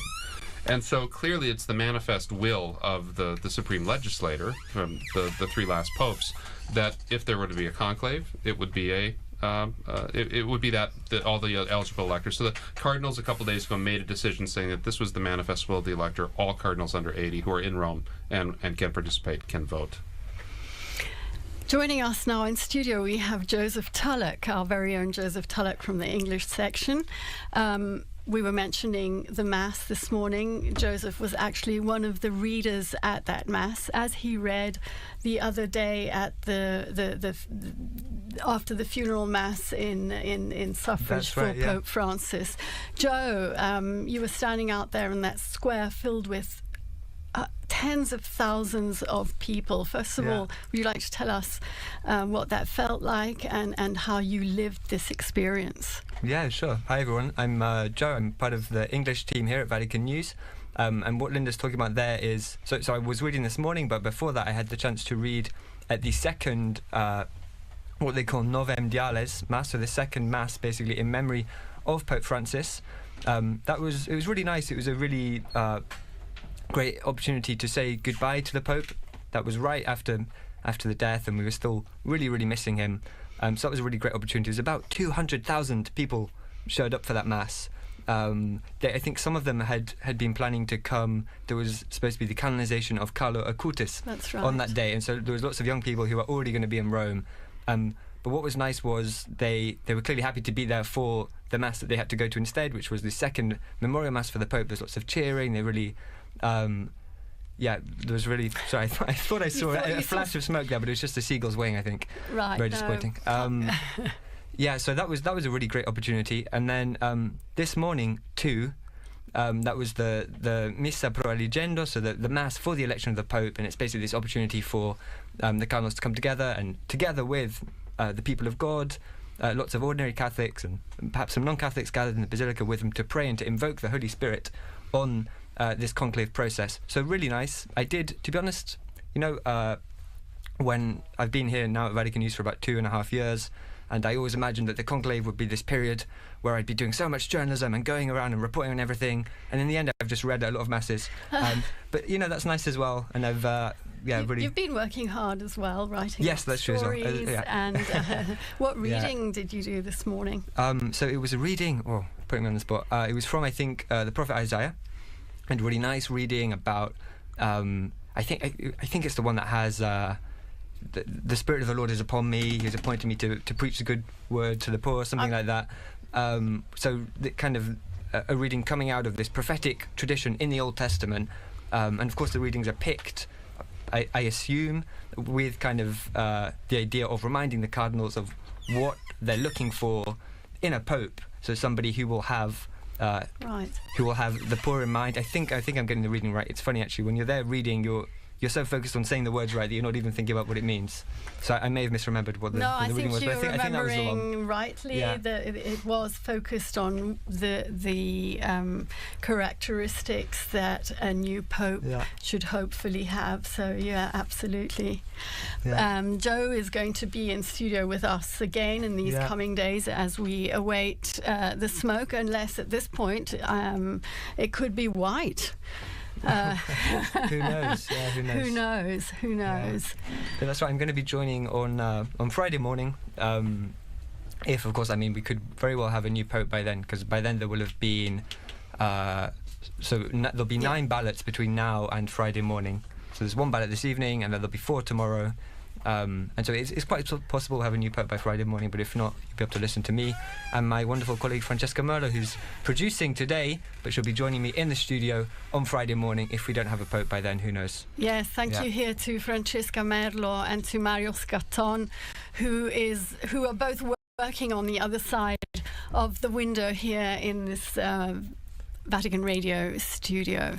We've been talking a bit about all that's happened between the funeral and the general congregations leading up to this conclave. Perhaps we could just take a brief look at actually what happens. We've talked about the Pope coming out onto the balcony, the first acclamation by the people of Rome and so on. But then we have to look forward also to the installation, the inauguration of the new papal ministry. Perhaps we could talk a little bit about what happens then, remembering past occasions. It's usually about a week, isn't it, between the announcement, between the successful outcome of the conclave. Well, first of all, all the delegations that are going to be here in Rome for that ceremony have to get here, so it can't be immediately afterwards. There are some technical times that have to be respected, so even should the Pope be elected on Friday, it couldn't be on Sunday. It would just be too early, although on Sunday he could probably do his first Angelus address. Yes, absolutely. And we have to remember that if he's a bishop already, and all the cardinals in there, and most of the cardinals are bishops, that he becomes Pope the moment he accepts. When the cardinal asks him, do you accept the canonical election as Roman Pontiff? And he says, yes, he's the Pope. And so the installation Mass is, it's not a formality, it's a very important moment that he inaugurates his Petrine ministry. But he becomes Pope with full authority at that moment. And then the inauguration, I remember being at the inauguration in 2013 and being up on the colonnade. That was a great privilege. I love doing that. And you see, because then you allow people, just for the funeral too, like when they have the delay, you want the dignitaries to be able to come, and they will come. I mean, as we've seen it, I mean, the world pays attention to what happens in this city, and that's critical. But there's a whole set of ceremonies that go along with the the new pope, right? That end culminate really after the installation mass with the actual possessio, the taking possession of his cathedral at St. John Lateran, which I was also present for when Pope Francis took charge of his cathedral. And so this is a wonderful series of events that makes fuller the meaning of what's happening in the Sistine Chapel right now. Pope Francis particularly wanted his inauguration, if I remember correctly, to be on the feast day of St. Joseph, isn't that right? And that, of course, became, again, a bit of a theme during the pontificate. We learnt that he had the statue of the sleeping Joseph that he would keep on his bedside table there in Santa Marta. Had a particular significance for him, didn't it? And he inserted the name of Joseph in every Mass that was said throughout the world. So this a great devotion to Saint Joseph, to Saint Joseph and his feast days, as patron of the Universal Church, but also as a patron of workers and as a patron of Christian fathers. It was very important to him, for sure. The thing I remember particularly about the installation of Francis, of course, was that it was only 3 days apart from the Archbishop of Canterbury, and because I was covering ecumenical affairs, I wanted to be in both places, and fortunately, because there was that little time gap, it could have been on the same day, but actually in the end I was able to be here in Rome for the papal inaugural Mass, the papal installation, and then get to Canterbury as well for the Archbishop of Canterbury's taking the beginning of his ministry there in Canterbury Cathedral. And there was a nice, when Francis died, there was a nice little tribute from Justin Welby, no longer, of course, the Archbishop of Canterbury, but there was a nice tribute in which he talks about his first meeting with Pope Francis, and he was ushered into these, extraordinarily elaborate and baroque surroundings in the Apostolic Palace, and feeling a little bit intimidated anyway, and he sits down, and the Pope begins by saying, I'm senior to you, as you know, and of course his kind of heart sunk, and he thought, well, this kind of wasn't the tone I was expecting, and then the Pope looks up and jokes and goes, by 3 days only, and that was kind of the tone that the jokes continued, and it was the beginning of a very strong relationship in which they kind of lived out this ministry of walking and working together, which became the leitmotif of the sort of Anglican Catholic dialogue through this past 12 years. Well, in a much more modest register, we also learnt to know him and to walk with him after that 13th of March, which we don't forget because we were here. We didn't know who Bergoglio was, and very slowly we began to understand him. He went to Lampedusa, as you mentioned, his very first journey abroad, after having said that he didn't really want to travel. It wasn't his thing, but he went to Lampedusa because that issue was so important for him. And being there, he realized, he told us afterwards, he realized how important it was for the people to feel his closeness and to feel he was going to them. And he ended up undertaking 48 apostolic journeys abroad, as well as many others within Italy. Joe was on his last apostolic journey abroad to Belgium. Yeah, penultimate, because the last one was to Corsica. Exactly. But you went to Belgium. That's right. Yeah. So there was a very quick one to Corsica where he came back, and I think within the day, exactly. But before that, the longest kind of traditional papal journey. The last traditional papal journey was the one he did to Luxembourg and Belgium. I was with the Pope for the stop he did in Belgium. And it was an interesting papal journey because it came right after this huge one that lasted several weeks across a couple of countries in Asia. So 4 countries. 4 countries in Asia. Asia and Oceania. Yeah, and there'd been some. So, for instance, he'd been in East Timor, where something crazy like 70% or 60% of the population turned up for a mass he celebrated, and these incredible scenes. And I think it's the most Catholic country in the world, with the possible exception of Vatican City. No, I think it's more Catholic than Vatican City. Okay. That's what the Vatican officials quit. But okay, right. And so he'd just come back from that, and then he came to Belgium, which is obviously a fairly secular country. It's a country that's been really marked by the sexual abuse crisis, which is something that's happened in the church all over the world, but it was particularly bad in Belgium. And so it's a country where there's also, on a level, there's some also distrust, I think you can say, towards the church. And so it was a very interesting papal journey for that reason.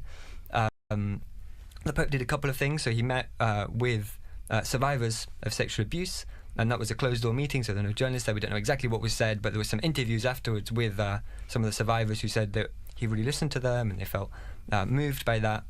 And he also visited some universities. So Belgium is home to two famous Catholic universities. I'm going to butcher the pronunciation. One is, I think, Leuven, and one is Louvain. And one is Dutch-speaking or Flemish-speaking, the other one is French-speaking. And they're two very historic, very prestigious Catholic universities, and the Pope visited both of them. There was, if I remember rightly, there was at Leuven, the Flemish Dutch-speaking one. He kind of had an exchange with the professors, and then what was interesting was afterwards when he came to Louvain, it was more a dialogue with the students. But on both kind of occasions, he was doing what we really came to expect from Pope Francis, which was this dialogue, kind of talking to people, even people who disagreed with him. I remember there was some when the students were talking to him, as well as they agreed with a lot of what he said, and then they were pointing out some points where they disagreed, and that was really typical of Pope Francis as well, this desire to talk to people, even people that didn't agree with him. Absolutely. And so it was kind of it was a classic Francis trip in that way. I was speaking to the international director of the Jesuit Refugee Service just slightly after his death, and he said very much what you have been saying. He would sit down and enter into dialogue with the person he had before him, and it was never a problem to disagree or to listen to a differing perspective. In fact, he was interested in doing exactly that. Yeah. Certainly the fact of his meeting with Jesuits wherever he travelled in any of the journeys around the world became a particular hallmark, didn't it, of these trips, and I think a particularly important moment for the Jesuit community throughout the world. I'm wondering, Don, if you can tell us anything about the frequencies of popes belonging to particular orders as opposed to those who don't. I mean, it's not terribly common. We remember it was almost a shock when Jorge Bergoglio was a Jesuit, right? It was kind of popularly thought that a Jesuit would never become pope, so that was very shocking. There have been several popes from religious orders. From the Franciscans and Dominicans, each have a handful of popes. None since the 18th century, late 18th century.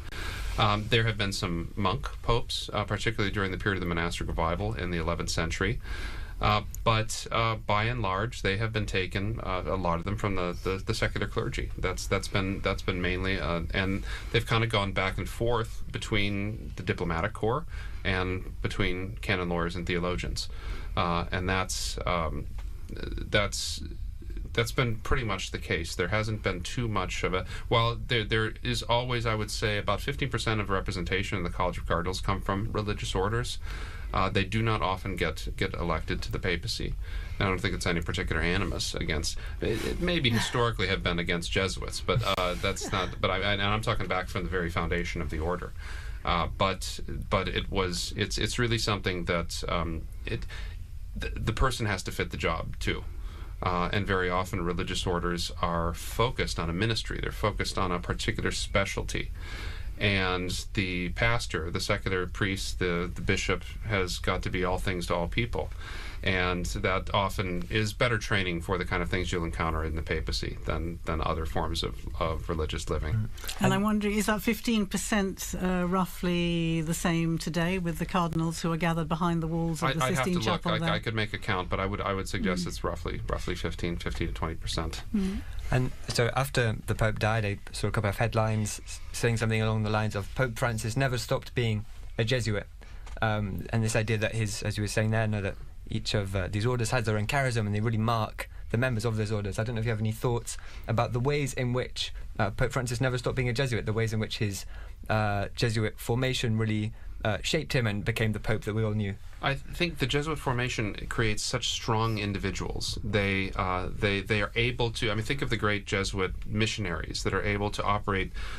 They're meant from the very foundation not to live in a religious community, right? They're meant to be able to be sort of sole proprietors sometimes when they need to be. and so go off like Francis Xavier around the world by themselves, never see another Jesuit for years and years and years. And I think that kind of style, that kind of particularly the Jesuit emphasis on obedience and on sort of the voluntas of the superior was very much in evidence in ways that you might not see from a Dominican perspective as well. So I think that strongly individualistic way of doing things, I don't mean individualism in a bad sense, I mean a strong, well-formed person that is able to act and knows their mind and acts in that way. And Jesuit formation is really effective at creating that. And so I think we saw some of those aspects coming out in his papacy for sure. Would you say also the question of discernment, which is a particular feature of the spiritual exercises of the Jesuit mindset in some ways, and of course the discernment process is perhaps at the basis of this synodality, the synods on synodality and so on that Pope Francis has begun and as we know has set in motion through to another synod in 2028. I think that would perhaps also be another feature of I think of so. the That's exactly right. Yeah. I'd like to remember Pope Francis's last gift, which was a Pope Mobile that has been readapted, thank you, Philippa, into a health clinic for the people of Gaza. I think that is such a significant and powerful gesture, reminding the world of those most in need.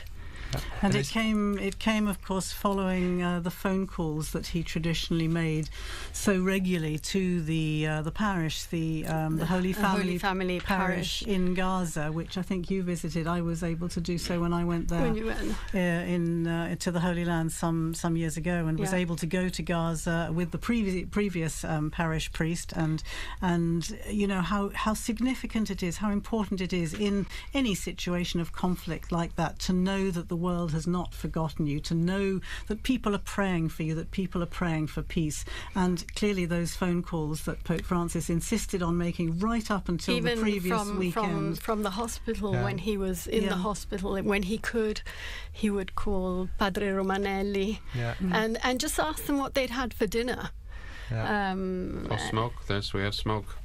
We do have smoke coming out of that chimney, but it's definitely black. Definitely black smoke. It's 21 hours. It's 9 o'clock in the evening here in Rome. And that is, They took their time with it. They took their time. They had a good think. They listened to a meditation by the papal preacher, which probably took time as well. Definitely black smoke there, I would say. And I wonder what the reaction is in the square below, to the crowds who are seeing that and knowing that there has been no decision, no successful outcome on this occasion. Now we have a shot of the square. I can see some cell phones flashing away there. Whether they'll be able to capture that black smoke billowing in the wind there out of the chimney and away across the rooftop of the Sistine Chapel and the rest of the Vatican museums, I'm not sure, but that's certainly black smoke. I wonder if we have some sound from the square there. Do we have squares? No, we don't. They tell us we don't, but we can see. Here we are.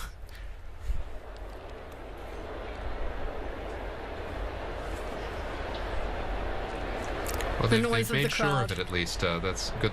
They've wow. got a good bit of it. Yes, a good crowd in the square. And you can see, of course, those giant screens set up so that even if you can't actually see from where you're standing, which it looks difficult to see from. It does. It does, doesn't it? Yeah. And in fact, I remember that from past. And as you were saying, it's dark. At nighttime, yes, it becomes difficult. Okay. Okay. Well, that is again. I never failed to be moved by the sight of our most beautiful city, the Bernini Colonnade, St. Peter's illuminated, that night sky. It could have rained today, but it didn't, which was also a blessing for many. Good weather for the rest of the week. So.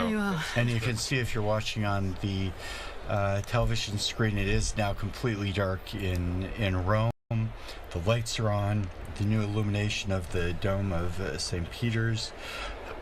And the crowd, I think, is very relieved to see smoke, and very definite black smoke. I think there is no question from the very beginning. But I want to say thanks to Joseph Tulloch for joining us there. He disappeared out of the studio. Thanks again to Joseph for relaying his experiences. And thanks to our team in studio. I can see people making their way people fairly are moving swiftly out of the square. Definitely past dinner time here in Rome. But and I'll tell you, it's going to be tough to find a restaurant anywhere near St. Peter's this evening. Yes. But do keep following us here on Vatican Media, Vatican News. We'll start tomorrow again at 10:30. Is that right? Rome time? You are a guest tomorrow morning again, yes. and with Christopher Wells here in studio. So yes, 10:30 Rome time tomorrow morning for another marathon and commentary.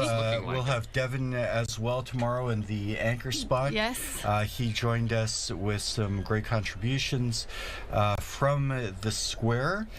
So thanks to Devin, yes, and especially to our guests, Philippa Hitchin and Don Prudlow, for providing so much information and insight and your memories and reflections. All right, so we do want to thank the Vatican News team for their continual coverage, as black smoke has now appeared from the chimney on top of the Sistine Chapel, indicating that no decision has been made yet about the Pope. To speak more on this, I do want to bring in Carter Sneed with the University of Notre Dame right here. And Carter, we appreciate you taking the time to join us live right here on Live Now from Fox as we are following this breaking news. The Papal Conclave not yet making a decision on the next Pope. A live look right there of the black smoke. Carter, I want to start off with this. It took quite a long time, and there was a lot of questions as to why it's taken so long for the first ballot to come about. We finally see the results with the black smoke, but why could that be? You know, it's just speculation on our part as to what took so long. I mean, the one obvious difference between this year and past conclaves is that there are more cardinal electors than in the past. There are 133 cardinal electors, all of whom had to cast their votes and present their ballots, which were then reviewed and then checked. That takes quite a long time. They got started a little bit late. You know, online people speculate pretty wildly about what's going on. One person speculated about the possibility of the chimney not working properly. Maybe there was a medical episode inside the Sistine Chapel. That's all, again, just rank speculation. We don't know why. It's about an hour later than the latest we've seen smoke in recent past conclaves, but it honestly could be anything. I think that the most obvious explanation is the larger number of cardinal electors this year. So taking a look at this is the very first vote indicating that no decision has been made. Then tomorrow morning, the conclave will reassemble to cast some more ballots. Is there any indication, given what we've seen today in terms of the timetable, could we also see later votes tomorrow, or does this not necessarily indicate anything today? I think we don't really know very much based on this result. I don't think many people were imagining there would be white smoke on the first day, on the first vote, on the first ballot. These cardinals have been in the general assemblies together, general congregations rather, for several days, getting to know each other, in some cases meeting each other for the first time, learning the process, praying, reflecting, and then of course they were sealed in the Sistine Chapel today, following Mass, and I think we just don't know. They'll vote twice in the morning tomorrow. They'll vote twice in the afternoon, and we'll see what happens. The most conclaves in recent years don't take more than 3 or 4 days, but it's possible that the cardinal electors have a more open field at the moment, and they didn't come into the conclave with a particular successor in mind, or even a couple possibilities in mind. I think we have a pretty wide open field this conclave. You know, it's really interesting, and I wanted to, as we take a look at this quad box right here, I did want to go back to the look of the chimney right there on the Sistine Chapel. You were talking about, the duration historically about some of these most recent conclaves. Pope Francis, of course, he was voted on in the 5th ballot, taking 2 days. Pope Benedict XVI taking 2 days as well. But you also mentioned that a lot of these cardinals do not know one another very well. How does that factor in when it comes to casting the ballots? Yeah, I think most of the deliberation in the run-up has already taken place. I think the general congregations at the time for the cardinals, along cardinal electors, as well as the cardinals who have aged out of being eligible for election, have conversations about what the moment requires, what the church needs in this particular time. And my understanding is, of course, no one is allowed to be in the conclave itself, or even talk about it afterwards. But my understanding is that there's not a lot of deliberation or discussion that goes on inside the conclave. It's mostly just casting ballots, praying, sitting quietly, reading the breviary, that is the Book of Prayers. And if they fail to elect a pope within a certain series of rounds, then they will take a day off and they'll deliberate amongst themselves and regroup and have conversations. But for the most part, I think the conclave is just for casting ballots. And so there aren't speeches and debates happening inside the Sistine Chapel. It's mostly just voting. You know, you bring up a really interesting point, because there's been a lot of comparison with the political sphere, and this is very different. There aren't stump speeches, there aren't campaigns. However, I have to imagine there are a lot of conversations that are being had. Does that happen now that they go to the dining hall? Is that when the conversations happen, and prior to them returning to the Sistine Chapel tomorrow? I have to imagine people are talking. I suspect that the folks are talking amongst themselves. They're, of course, not allowed to talk to anyone outside of the conclave. I think most of the thinking and deliberation and politicking, to use a crass word, happens during the general congregations. And so, but you're right. I think the deliberative process doesn't take place inside the Sistine Chapel. And again, people do analogize this to the American political context, and there are real limits to that analogy in the sense that, as you said, there's no campaigns, there's no stump speeches.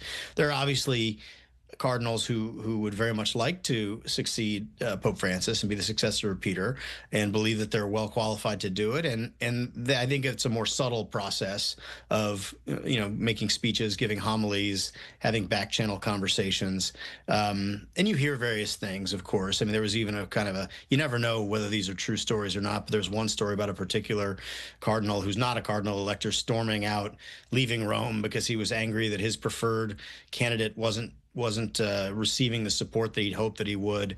So that's about as dramatic as it gets.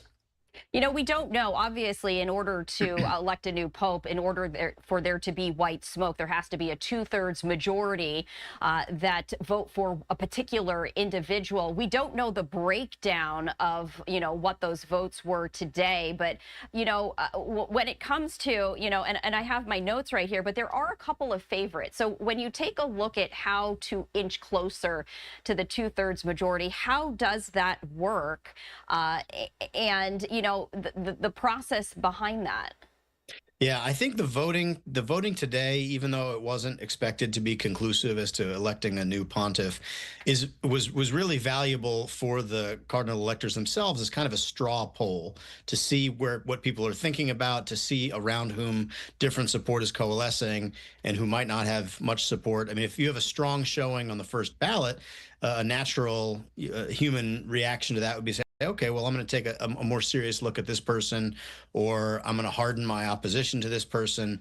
If your preferred candidate doesn't garner any votes or only a small number of votes, you might think about the possibility of that individual throwing their weight behind someone who is more viable as a possible successor. So I think today's vote for the participants, not for us, of course, because we don't know what the breakdown was, as you said, but for the participants, the cardinal electors, I think this vote was incredibly instructive to see what are other people thinking, especially the cardinal electors who come from very far away, who have never met their brother cardinal electors, to see, you know, who in the room has the most support. Is it mostly just name recognition, or is there a groundswell for a particular cardinal based on conversations around the general congregations, or perhaps a homily or a speech that was delivered by the cardinal during the general congregations? So much really isn't known behind these traditions. Obviously, these are very private, secret conversations. And you might not know the answer to this, but I think a lot of the public is thinking, okay, so if there are a handful of candidates, and not yet the majority, the 2/3 majority, do some of these less popular candidates, for lack of a better term, do they drop out? Can they say, look, I withdraw my name from consideration and I throw my name behind someone else? Does that happen? I think it doesn't happen in in a formal way. I don't think they say take my name off the ballot or anything like that. But I do think in conversations, not inside the Sistine Chapel, people who are receiving votes, maybe a small rump of votes, might tell the people that they believe who are voting for them, say, look, you know, don't cast a ballot for me anymore. You should, you know, it's I'm not a viable candidate. Let's put our support behind this cardinal because he seems well qualified and he seems to enjoy a lot of support. So it's not a formal process of removing one's name from the ballot.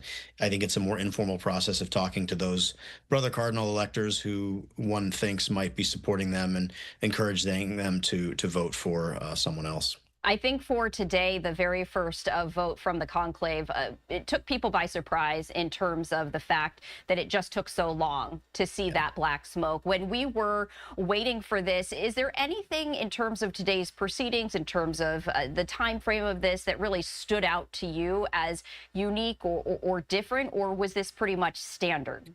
I think this is pretty standard. I mean, it took about an hour longer than we expected.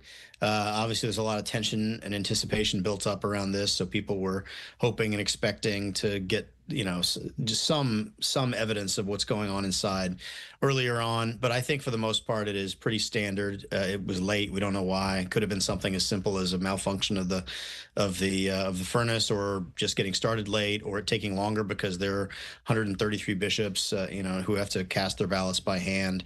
And so I think there's not a lot we know. I think we know about as much as we did before they were sealed in the conclave today. You know, also taking a look at some of the front runners, Pope Francis, truly beloved by the public, known as the People's Pope. When it comes to the legacy and how that weighs on the voting for the new Pope and the direction that these cardinals and the public want to see the Catholic Church go, can you talk about how that perhaps could influence who is elected as the next Pope? You know, we see some of the front runners that a lot of people have been talking about, you know, various philosophies among them. But how does that work? Yeah, I think again, most of this conversation took place this past week with the cardinals and general congregations. But I think the topic is, what does the church need right now? And take into account the great virtues of Pope Francis, his incredible pastoral attitude and demeanor, his heart for the poor, his care for the environment, and for those on the peripheries, and his love of peace.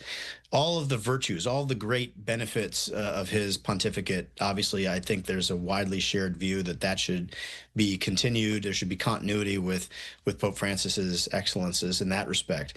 I think there are other thoughts about what the current circumstances are. The church finds itself with a very serious financial deficit. It requires someone who knows how to be a good administrator.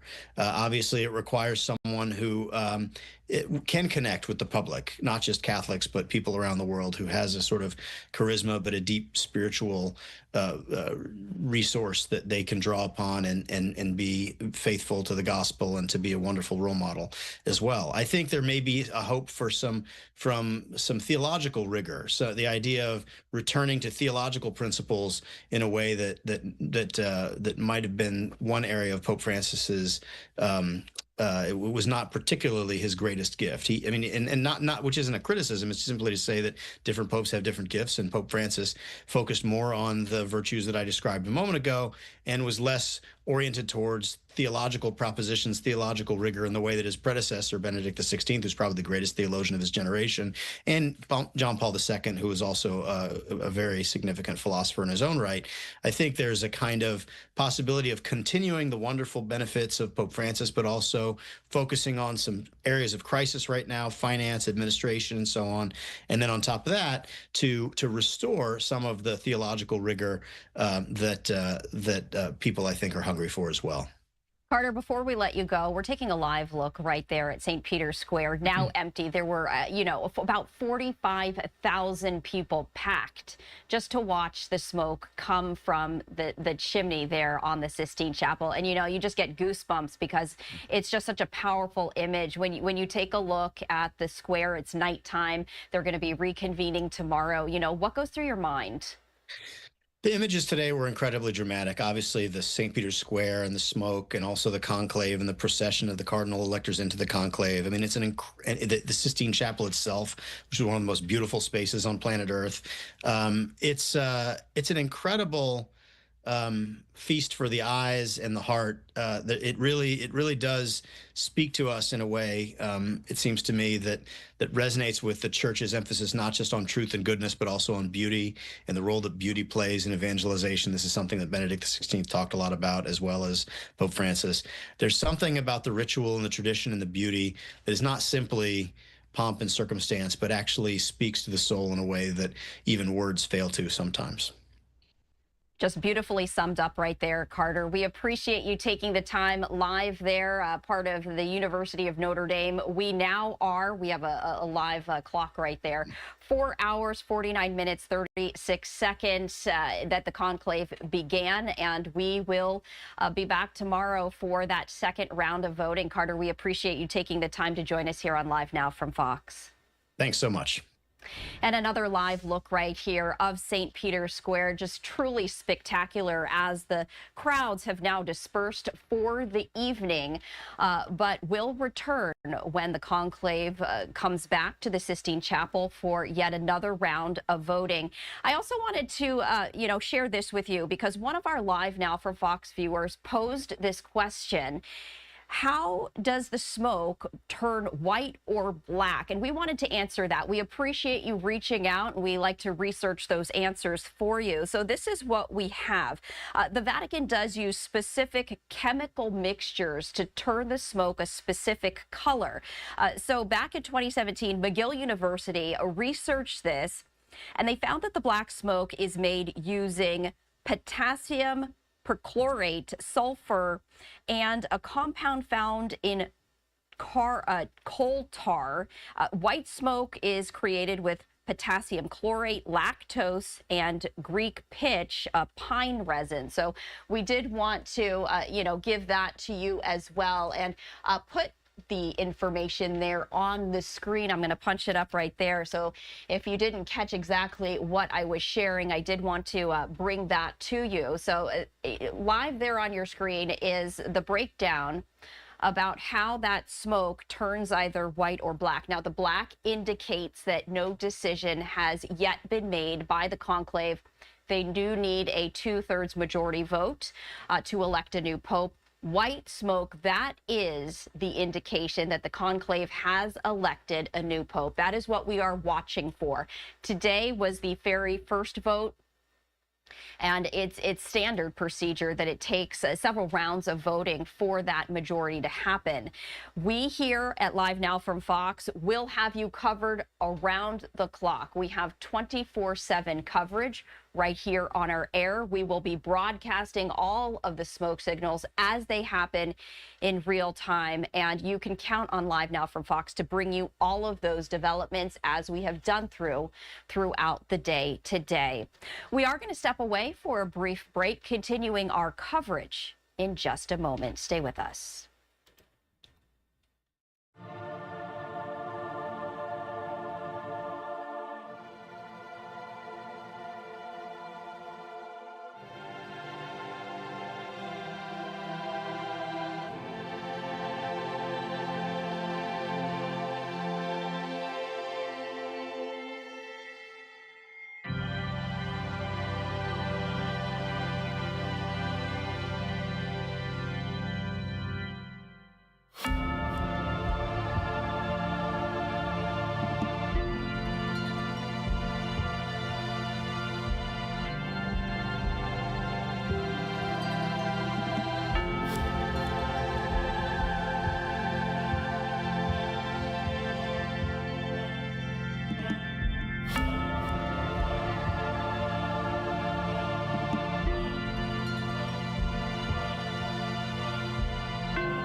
Welcome back to Live Now from Fox. I'm Stephanie Quinu. This is a live look right here of St. Peter's Square. As we continue our coverage right here, we saw black smoke coming from the chimney of the Sistine Chapel, indicating that the conclave has not yet decided on a new pope. We are continuing our coverage, and we will always have a live look of this Sistine Chapel, of the Vatican, around the clock, along with our clock right there indicating just how long it is taking for that vote to come about. White smoke is what will indicate the conclave electing a new vote right there. In the meantime, we do have a number of other major events that we wanted to get to earlier today during our continuous coverage of the conclave. President Trump swore in David Perdue as U.S. ambassador to China, and we did want to share that with you right now.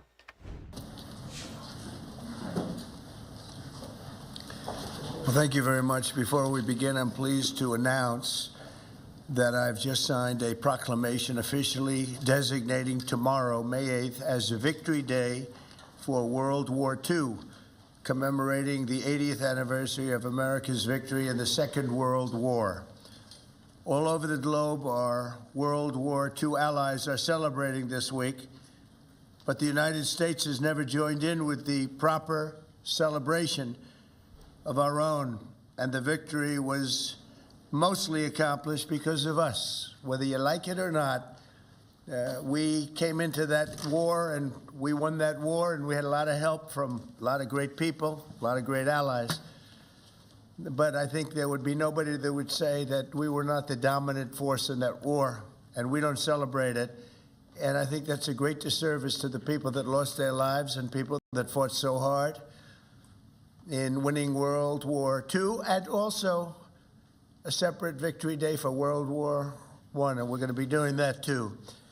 It was American tanks and ships and trucks and airplanes and service members that vanquished the enemy 80 years ago this week. Without America, the liberation would never have happened. And so we have to pay tribute and homage to those people that gave us victory. And we did something else that people don't talk about. We rebuilt the world. All of these countries that were destroyed, we helped them rebuild. And that's something that, for the most part, others did not do. So with this proclamation, we are hereby honoring the incredible sacrifice and heroism of millions of Americans who served in World War II, along with the unprecedented mobilization, home front that helped deliver this great triumph. All Americans should take pride in what these incredible patriots have achieved. So I just want to say happy Victory Day to all. So we are celebrating every year now. I can guarantee for 4 years, but I think after that we're going to have 2 Victory Days, World War I and World War II. This is World War II Victory Day. In the future, we're going to have a major celebration of each day. We're not going to have days off because we don't have enough days in the year. We have too many celebrations already. But we're going to have Victory Day and for World War I, World War II. And without us, those wars would not have been won. I think we can say that, would not have been won. And I think it's time that the United States starts taking credit for their achievements. And I really believe it's a shame. You know, I was watching for the last week, and I noticed France, I noticed other countries all getting ready for Victory Day.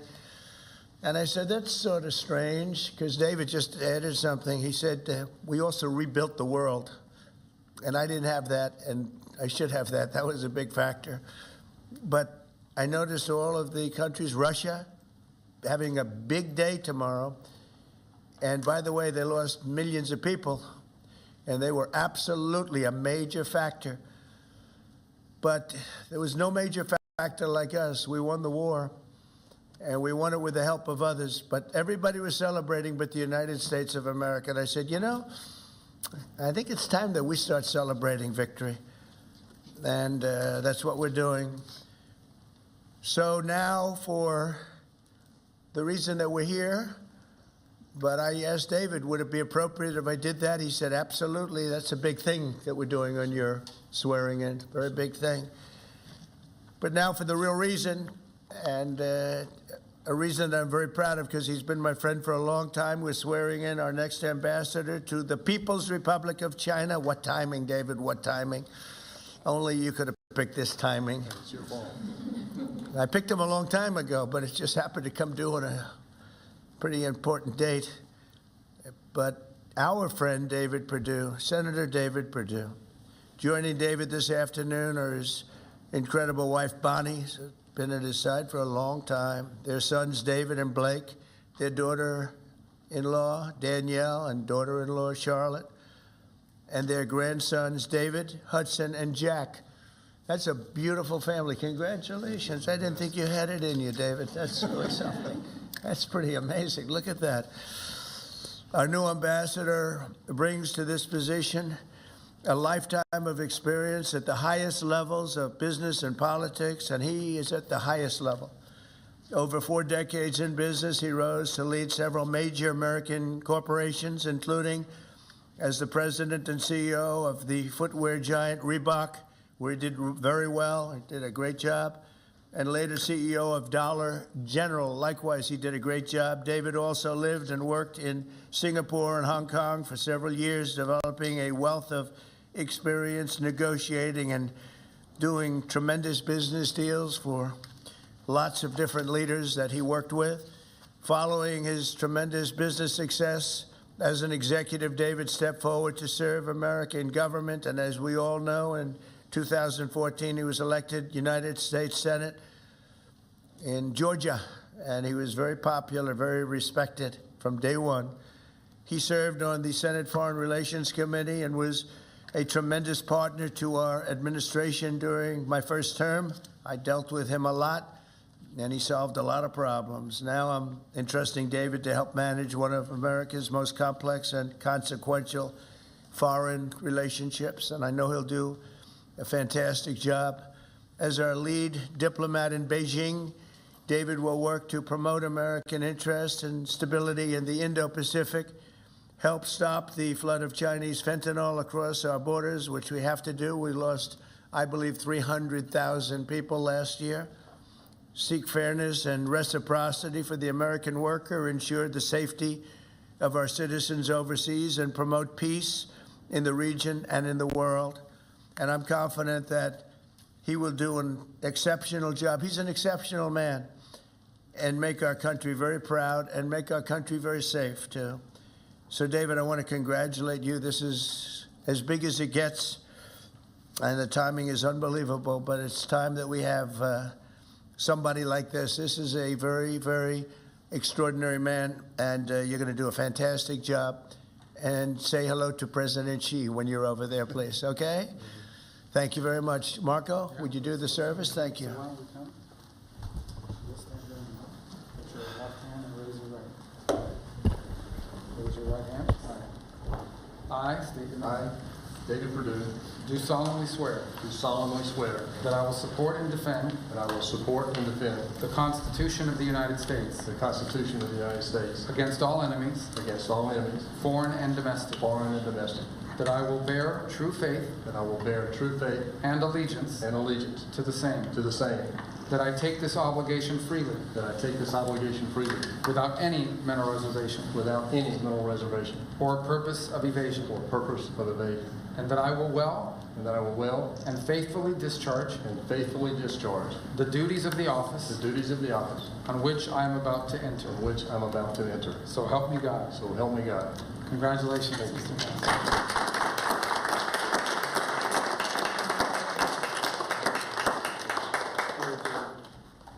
David, would you like to say something?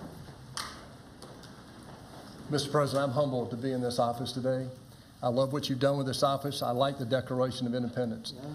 I want the world to know that I know this man personally. He loves this country, and I am glad to be your man in China. Thank you. Thank you, David. I think just for the sake of formality, here we go, David. Come on up. Come on up here, Bonnie. That's what it's all about, right?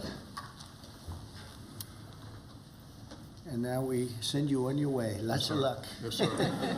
We're right behind you, David. Look forward to seeing you over there, sir. Okay, have a good time. Thank you. Congratulations, everybody. Congratulations. Any questions, please? The Treasury Secretary just told lawmakers that a tariff exemption for certain baby items like car seats is under consideration. Will you exempt some products that families rely on? I don't know. I'll think about it. I don't know. I really don't. I want to make it nice and simple. I'm not looking to have so many exemptions that nobody knows what's doing. We have to make it very simple, but I'll take a look at it. Yep. Mr. President, there are rumblings in Washington that some House Republican moderates are opposed to defunding Planned Parenthood in this year's reconciliation package. What do you say to those members, and are you supportive of? Well, I don't know yet. I have to see, because you're just telling me that for the first time. We'll work something out. Mr. President, what are you hoping your representatives will get out of the talks in Switzerland on China? And secondly, what does China need to do on fentanyl specifically? What do you want to see them do? Well, they have to stop fentanyl from coming in. That'll be a very big part. And I had that understanding with President Xi before I left last time, and we had a deal, and he would have honored the deal. But when Biden came in, of course, nothing ever happened with him. He didn't know what the hell he was doing.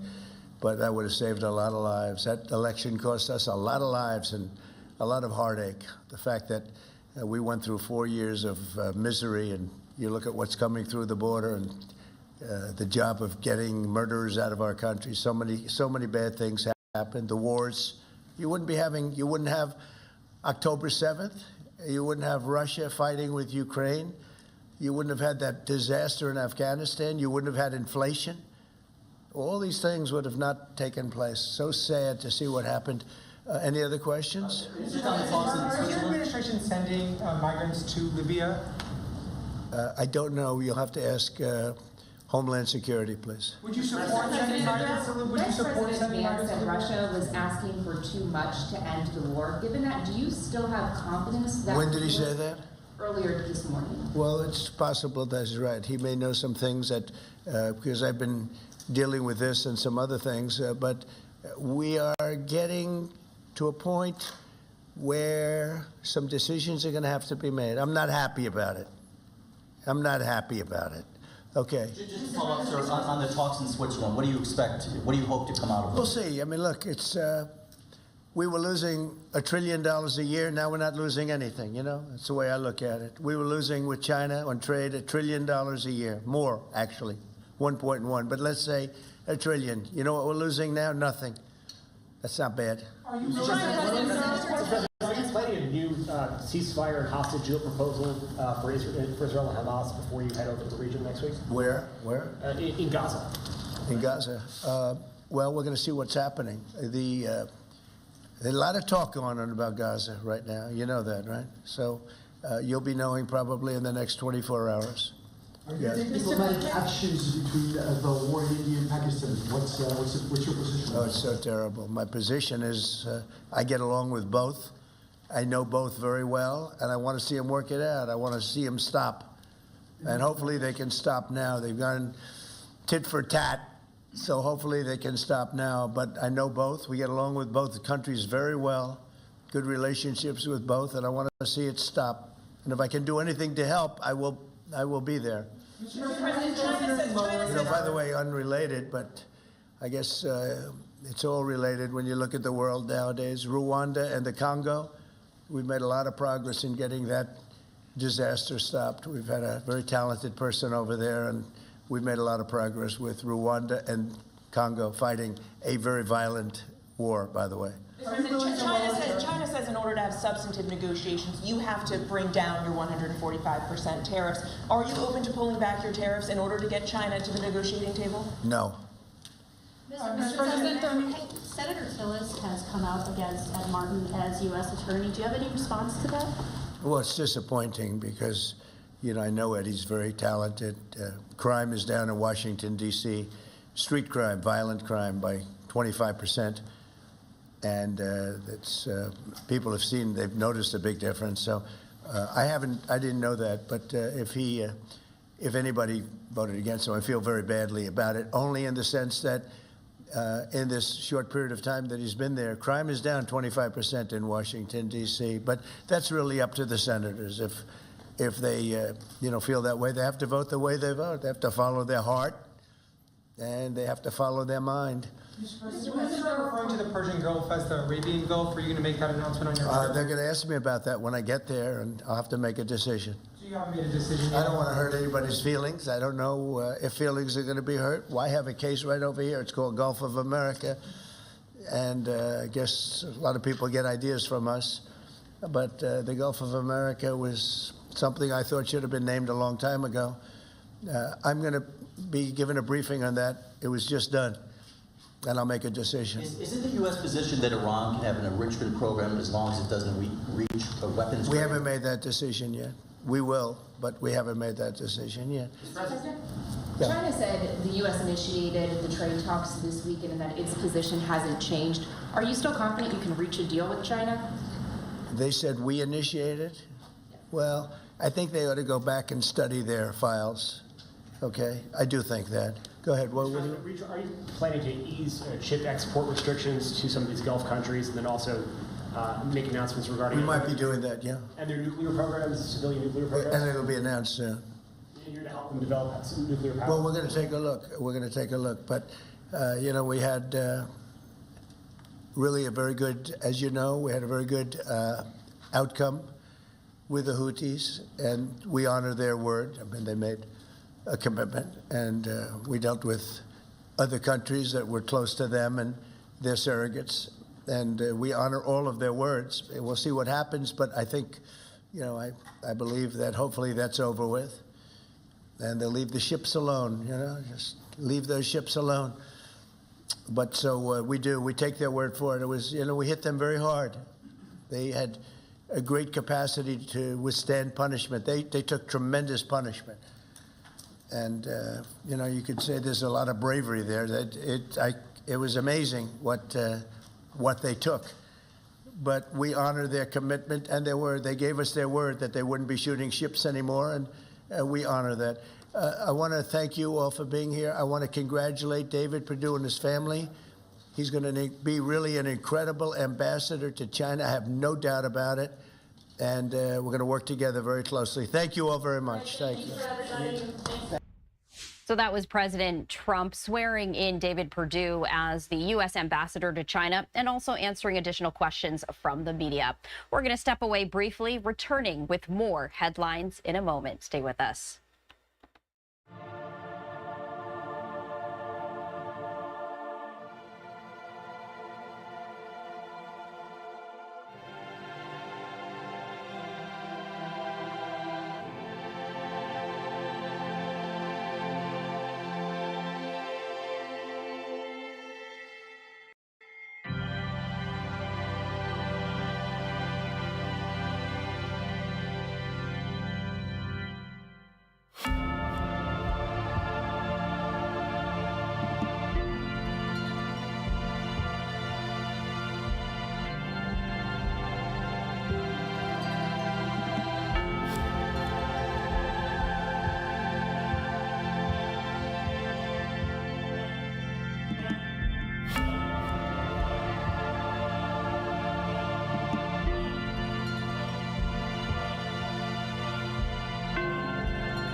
We do have some breaking news at this hour. The Memphis police officers who were on trial for the beating death of Tyree Nichols have been found not guilty.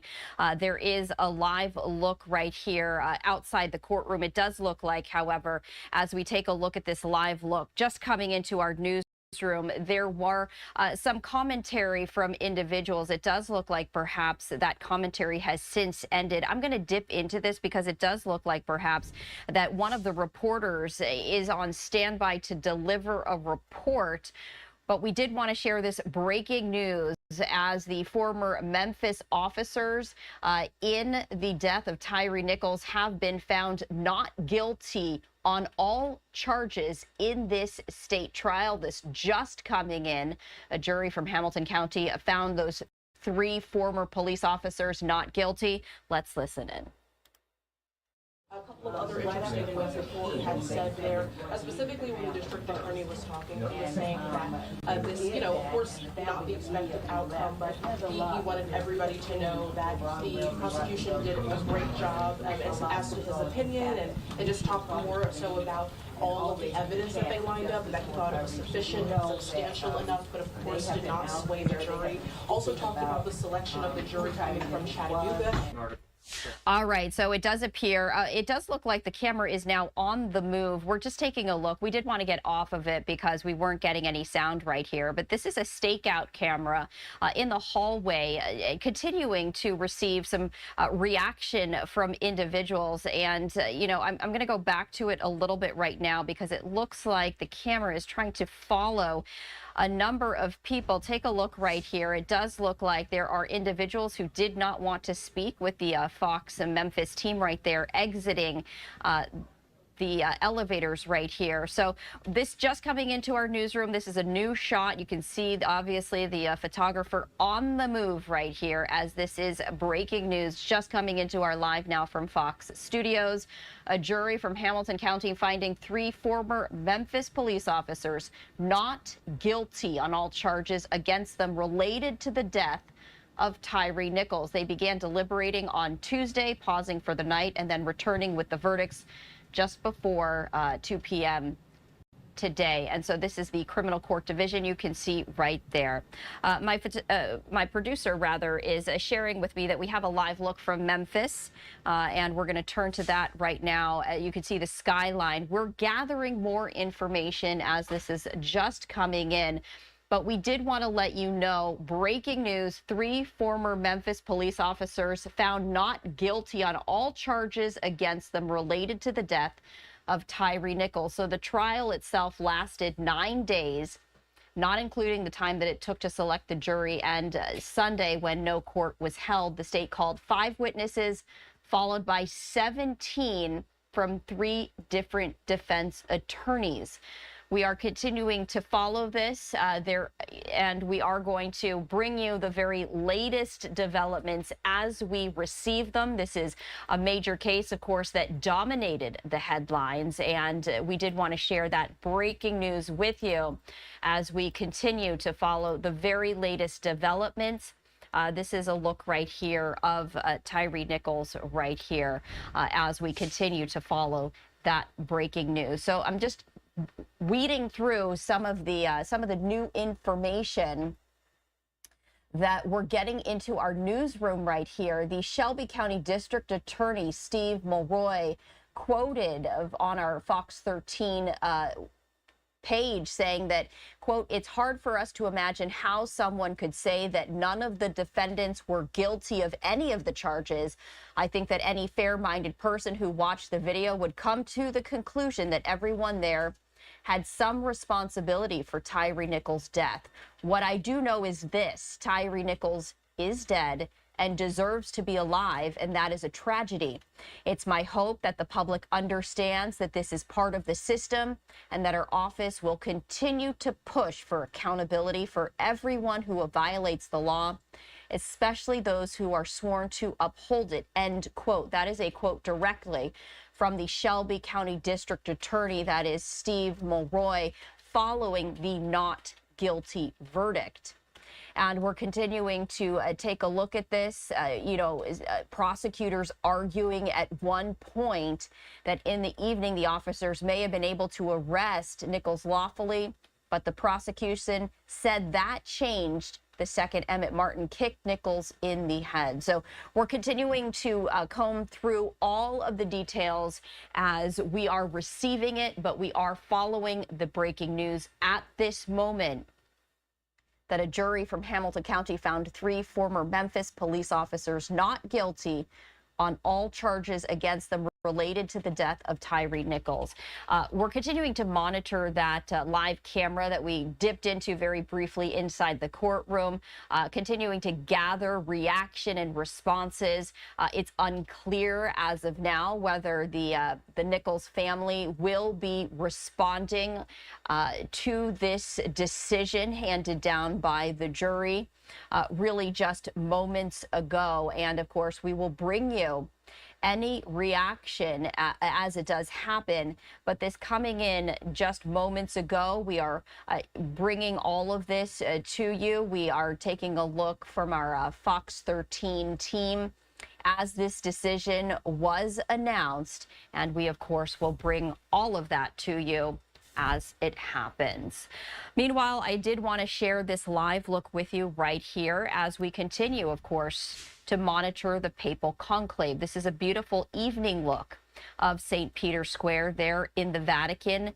The tens of thousands of individuals have since dispersed as the papal conclave voted earlier this afternoon. Black smoke appearing from the chimney of the Sistine Chapel, meaning no decision has been made to elect a new pope. We are continuing our around-the-clock coverage. As soon as there is white smoke, that will indicate that the conclave has elected a new pope. There are a number of front runners as well. And I did want to share just a few of those with you as we continue to look ahead to tomorrow. And I did want to share one of those with you right here. This is a cardinal from Italy. He is the Vatican Secretary of State and a key papal advisor. He is known for his diplomatic skill and pragmatic leadership. And he has he's been criticized, though, for his cautious style and ties to the European status quo. So this is Cardinal Pietro Parolin from Italy right here. He has been one of the front runners as well.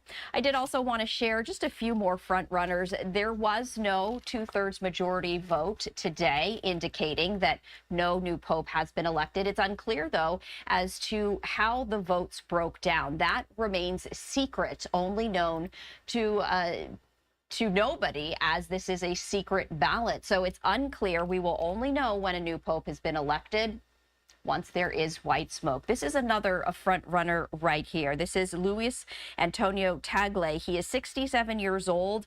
He is from the Philippines. He is the Archbishop of Manila.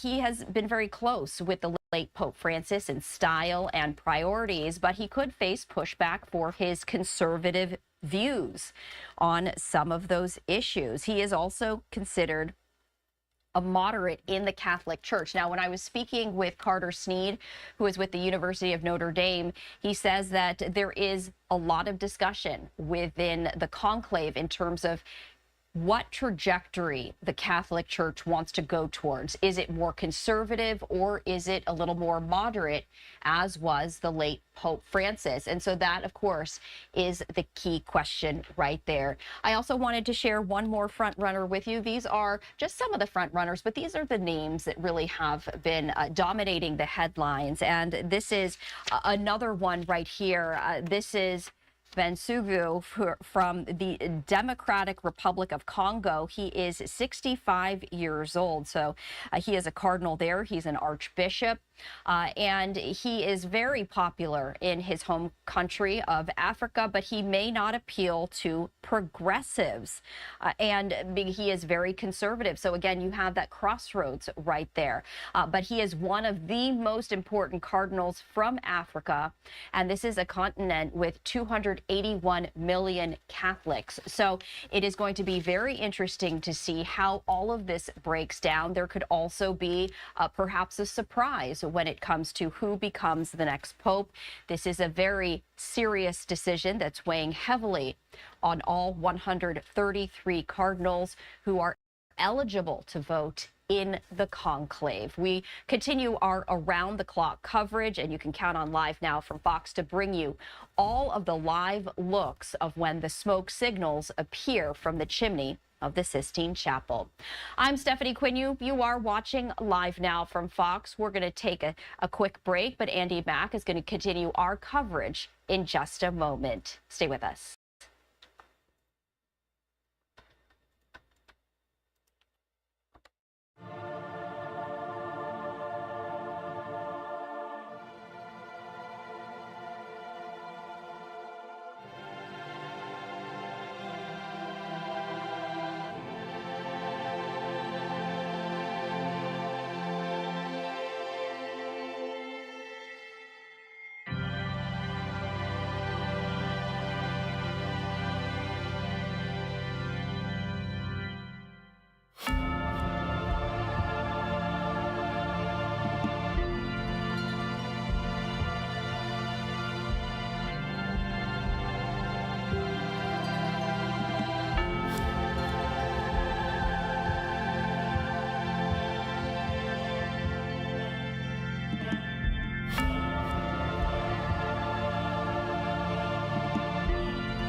All right, welcome back in here to Live Now from Fox. You're looking live there at St. Peter's Square as we are watching day number 1 of this papal conclave. We saw the black smoke come out of the chimney, meaning we'll have to wait another vote until we find out who the successor to Pope Francis will be. I'm Andy Mack now here in the anchor chair. Thank you to my colleagues, Stephanie Quinu, Karel Lahara, for guiding us the last several hours. And we're watching this historic event unfold in Rome at the Vatican. And as you can see on the bottom right portion of your screen, we're going to keep up that shot of St. Peter's Basilica. You also see the timer there of when this all really began some 5 hours ago. We'll have coverage here on Live Now from Fox 24/7 as the votes will begin again in the morning, local time there at St. Peter's Square inside of that sequestered Sistine Chapel. The 133 College of Cardinals will be taking place. The votes, of course, it is just approaching 10 o'clock local time. They will begin another vote, another couple rounds of votes, 4 in all expected for tomorrow until they pick a pope. Of course, we're following all of it here on Live Now from Fox, and we're also monitoring the latest with all of this. You can see just a live picture right now of this, a pretty sight on this evening. Let's take you right now out to Rebecca Castor that breaks down what happened today, the excitement level, some of the things in place, the protocols in place leading up to this conclave. Let's listen in to this here on Live Now. Black smoke rising from the chimney atop the Sistine Chapel, indicating the cardinal electors have not chosen a new pope after the first round of voting. While no decision was expected today, the thousands gathered in St. Peter's Square say they are excited to greet the next pontiff. I hope that it happens as soon as possible so we have a new pope, and we hope for peace and that he continues on Pope Francis's path. Earlier, the 133 voting cardinals celebrated Mass and took a vow of secrecy. Extra omnes. Then, with the cry of the Latin words for everyone out, they locked the massive chapel doors and cut themselves off from the outside world. Vatican officials say inside they're using cell phone jammers to prevent eavesdropping. Each of the cardinals writes on a slip of paper which says in Latin something along the lines, I choose as Pope. These votes are counted, and if there are enough, a new Pope has been elected. Among the frontrunners, Filipino Cardinal Luis Antonio Tagle and Italian Cardinal Pietro Parolin, the Secretary of State to the late Pope Francis. Though experts say it's possible the electors will want to go in a different direction. There is a sense that there is a desire for more clarity in the teaching. I think it'll be someone, not quite a Francis II, but somebody a little bit more centrist. The two previous popes, Benedict and Francis, were both elected on the second day of voting. In Rome, Rebecca Castor, Fox News. All right, thank you so much for that, Rebecca, of course, getting us up to speed after this first round of voting. And we are, of course, between extra ominous and also habemus papam, as they will announce the Pope there on that St. Peter. So very cool to see. But this a post, you see the black smoke signaling no Pope has been selected yet. When the white smoke comes from that chimney, it will signal a successor to Pope Francis has been selected. All right, let's continue on here on Live and Now from Fox and bring in Father Ryan Muldoon of the Archdiocese of New York. Thank you so much for joining us here on Live Now as we kick off the conclave, the Papal Conclave Day. Vote number 1 done. Just take me through your initial thoughts of this, because this is an exciting time for the Catholic Church, an exciting time for so many billions of people around the world. It sure is, Andy. Thanks for having me. Somebody likened it to the Super Bowl for Catholics, but it's not just for us Catholics. We know that the eyes of the world are on that chimney atop the Sistine Chapel. We were watching that seagull for quite a while this afternoon. And I think today shows us that we're in for a bit of waiting, right? We know that today's smoke came probably a little bit later than we would have expected. The Cardinals probably didn't get to their dinner until a good 9:30, 10 o'clock. And so we know that it's going to take a while. There's sort of an unprecedented number of cardinals. Pope Francis expanded the number of cardinals that there are in the college. And so we have 133 voters who need to make their way up to the altar each time, say a prayer before they put their ballot in the bin. So that takes some time. Yeah, and as you mentioned, 133 of them obviously going to cast their ballot in secret inside the Sistine Chapel. I do want to put up this, talking about Rich Rejo, a Catholic theologian, saying the reason for the delay in smoke announcing the result, as you mentioned, just the new Pope was reportedly due to the meditation of a former preacher there. Also, the number of cardinals, as you mentioned. Are we going to expect this? Are they going to be able to go any faster over the next few days? I know this is a huge decision, but is this what we should expect tomorrow and maybe beyond? That aspect of today is important to mention because that happens only today. So once the Cardinals began, they had a little homily, a little sermon, a meditation to kind of get them spiritually ready for the task at hand. But that only happens on the first day. And so that, in so much as it is a delay that's unique to the first day, we know that in the coming days, the Cardinals will cast ballots twice in the morning and twice in the afternoon until a 2/3 majority is reached. What we should know is that we're only expecting smoke twice a day. So, for example, tomorrow morning they'll cast a first ballot, and if that ballot is not conclusive, then they'll proceed immediately to the second ballot and then burn those ballots from the first 2 rounds together if they're both inconclusive with the chemicals for black smoke. So we're only expecting 2 rounds of smoke for inconclusive ballots, 1 in the morning, 1 in the evening, despite there being 4 ballots a day. Yeah, this is a good way to kind of understand it, as there's just so many things involved in this, the decision to for a next pope. And I do want to take us out to some video that we saw earlier on today. And of course, they are saying the oath of secrecy there. You see some of these cardinals earlier on today, and then they closed the doors, closing off the outside world to what their decisions are. Of course, the oath of secrecy, so very important, as they don't want any influence on this. Can you take us through a little bit of this, Father, why this is so important that the College of Cardinals, all 133 of them, coming together without any influence to make this decision? We know that this is an act of prayer for them. Their day began in prayer with the celebration of Mass, their last public act before they were sequestered into the conclave. They had Mass in St. Peter's Basilica. They'll pray throughout the course of their time. They'll pray at different points during the day. They'll start each day with the celebration of Mass.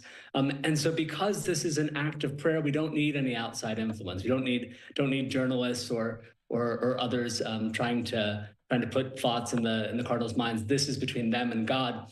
And remember, when they go up to cast their ballot, they go before the altar, and there's that historic scene, Michelangelo's fresco of the Last Judgment. So it's a reminder for them that they're going to have to answer on Judgment Day for the decisions they've made in that Sistine Chapel.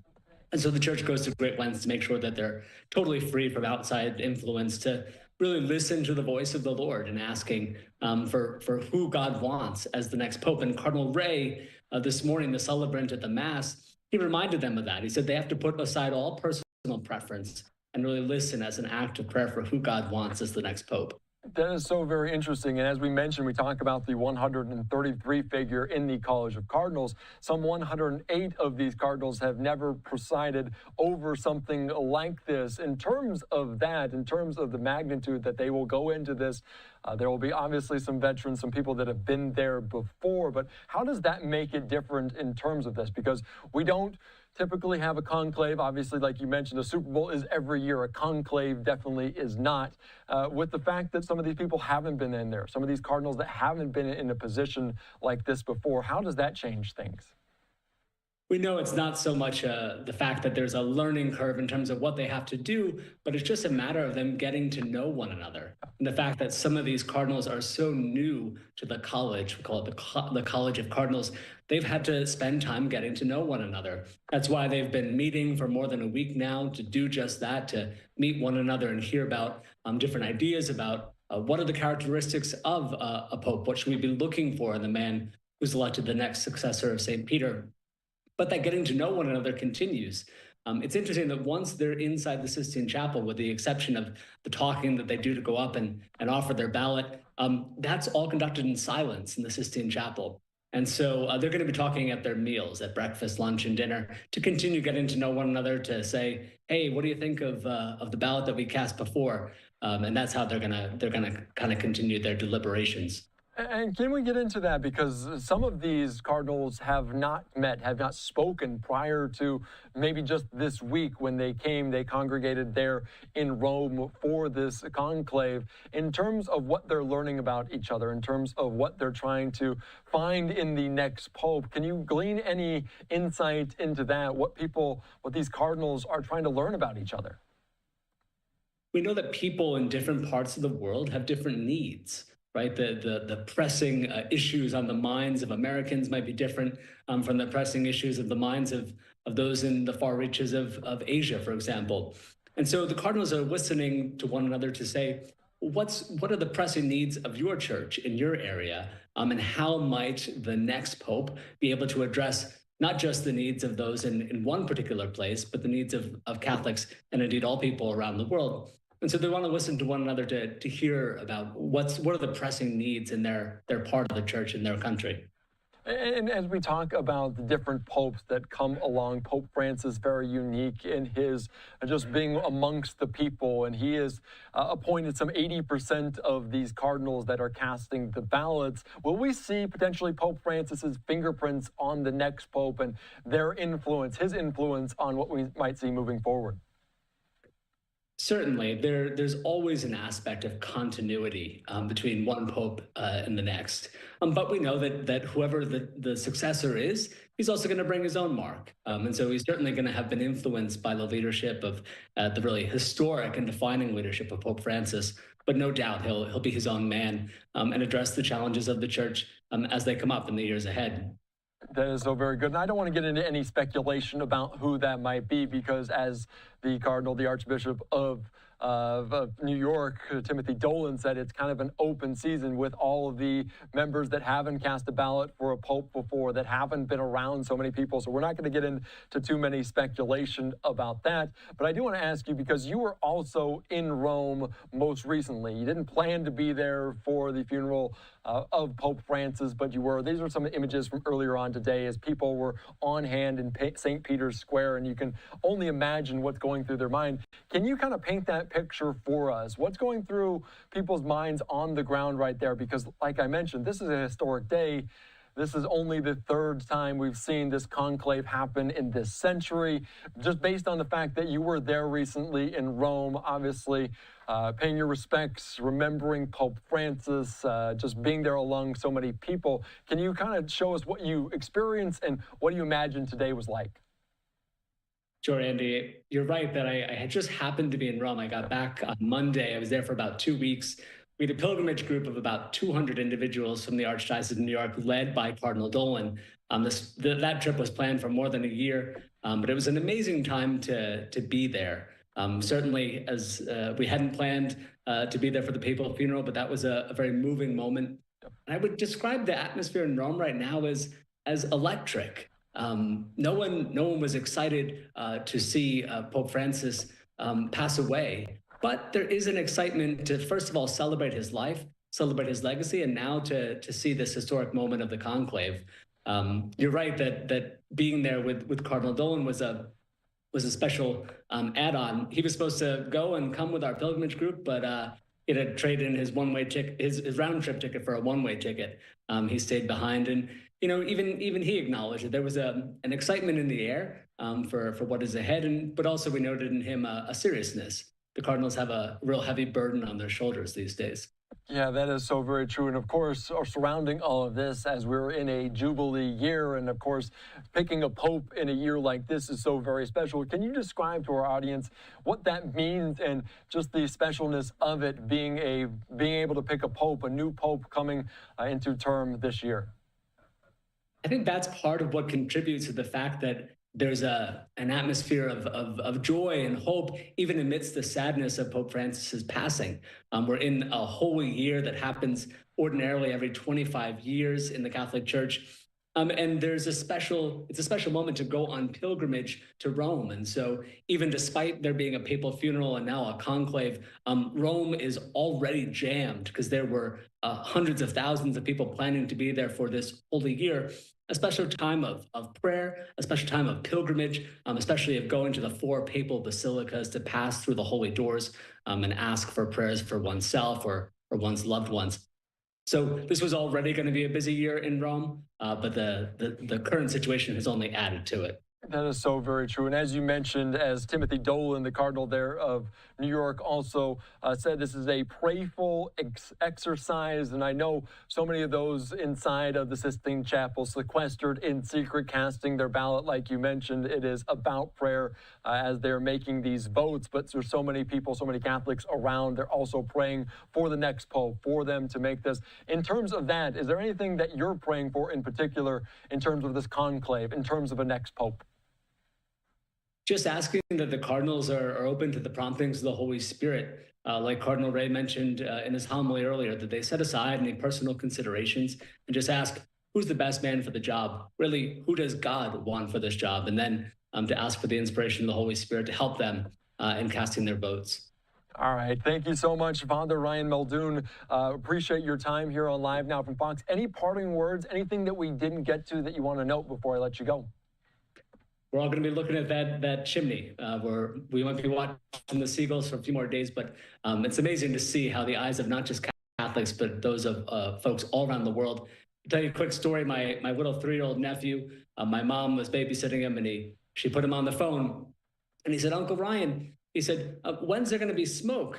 And I said, well, why do you want to know? And he said, his grandma said, we can't go outside and play until there's smoke today. So I know he was sitting on pins and needles waiting for the smoke, which we know is black. But people of all ages are watching and waiting. Yeah, that is so very true, because obviously this has only happened a couple times in this century. So it's going to be funny maybe in 10, 15 years where you can tell that story to your nephew about his experience with this papal conclave and being just a youngster, enjoying it nonetheless, and waiting for that smoke, waiting for the ability to go outside and play. All right, Ryan Muldoon, thank you so much. I appreciate your time. We'll talk again soon. All right, great conversation there, as we did get black smoke today, meaning the votes will go on moving forward at the Vatican in the Sistine Chapel. Again, a live picture right now as we approach just about 10:15 or so local time there. You can see the square has cleared out significantly. We've seen people milling about since we covered the death of Pope Francis, as people making their way to Rome, making their way to this place to pay their respects. Also, just the excitement, the level of just anticipation around this. Just a live picture one more time here on Live Now from Fox. All right, let's slide away for a quick 2-minute break. We'll have full 24/7 coverage as this now stretches on some 5 hours and 45 minutes into the papal conclave. I'm Andy Mack. We're back after this.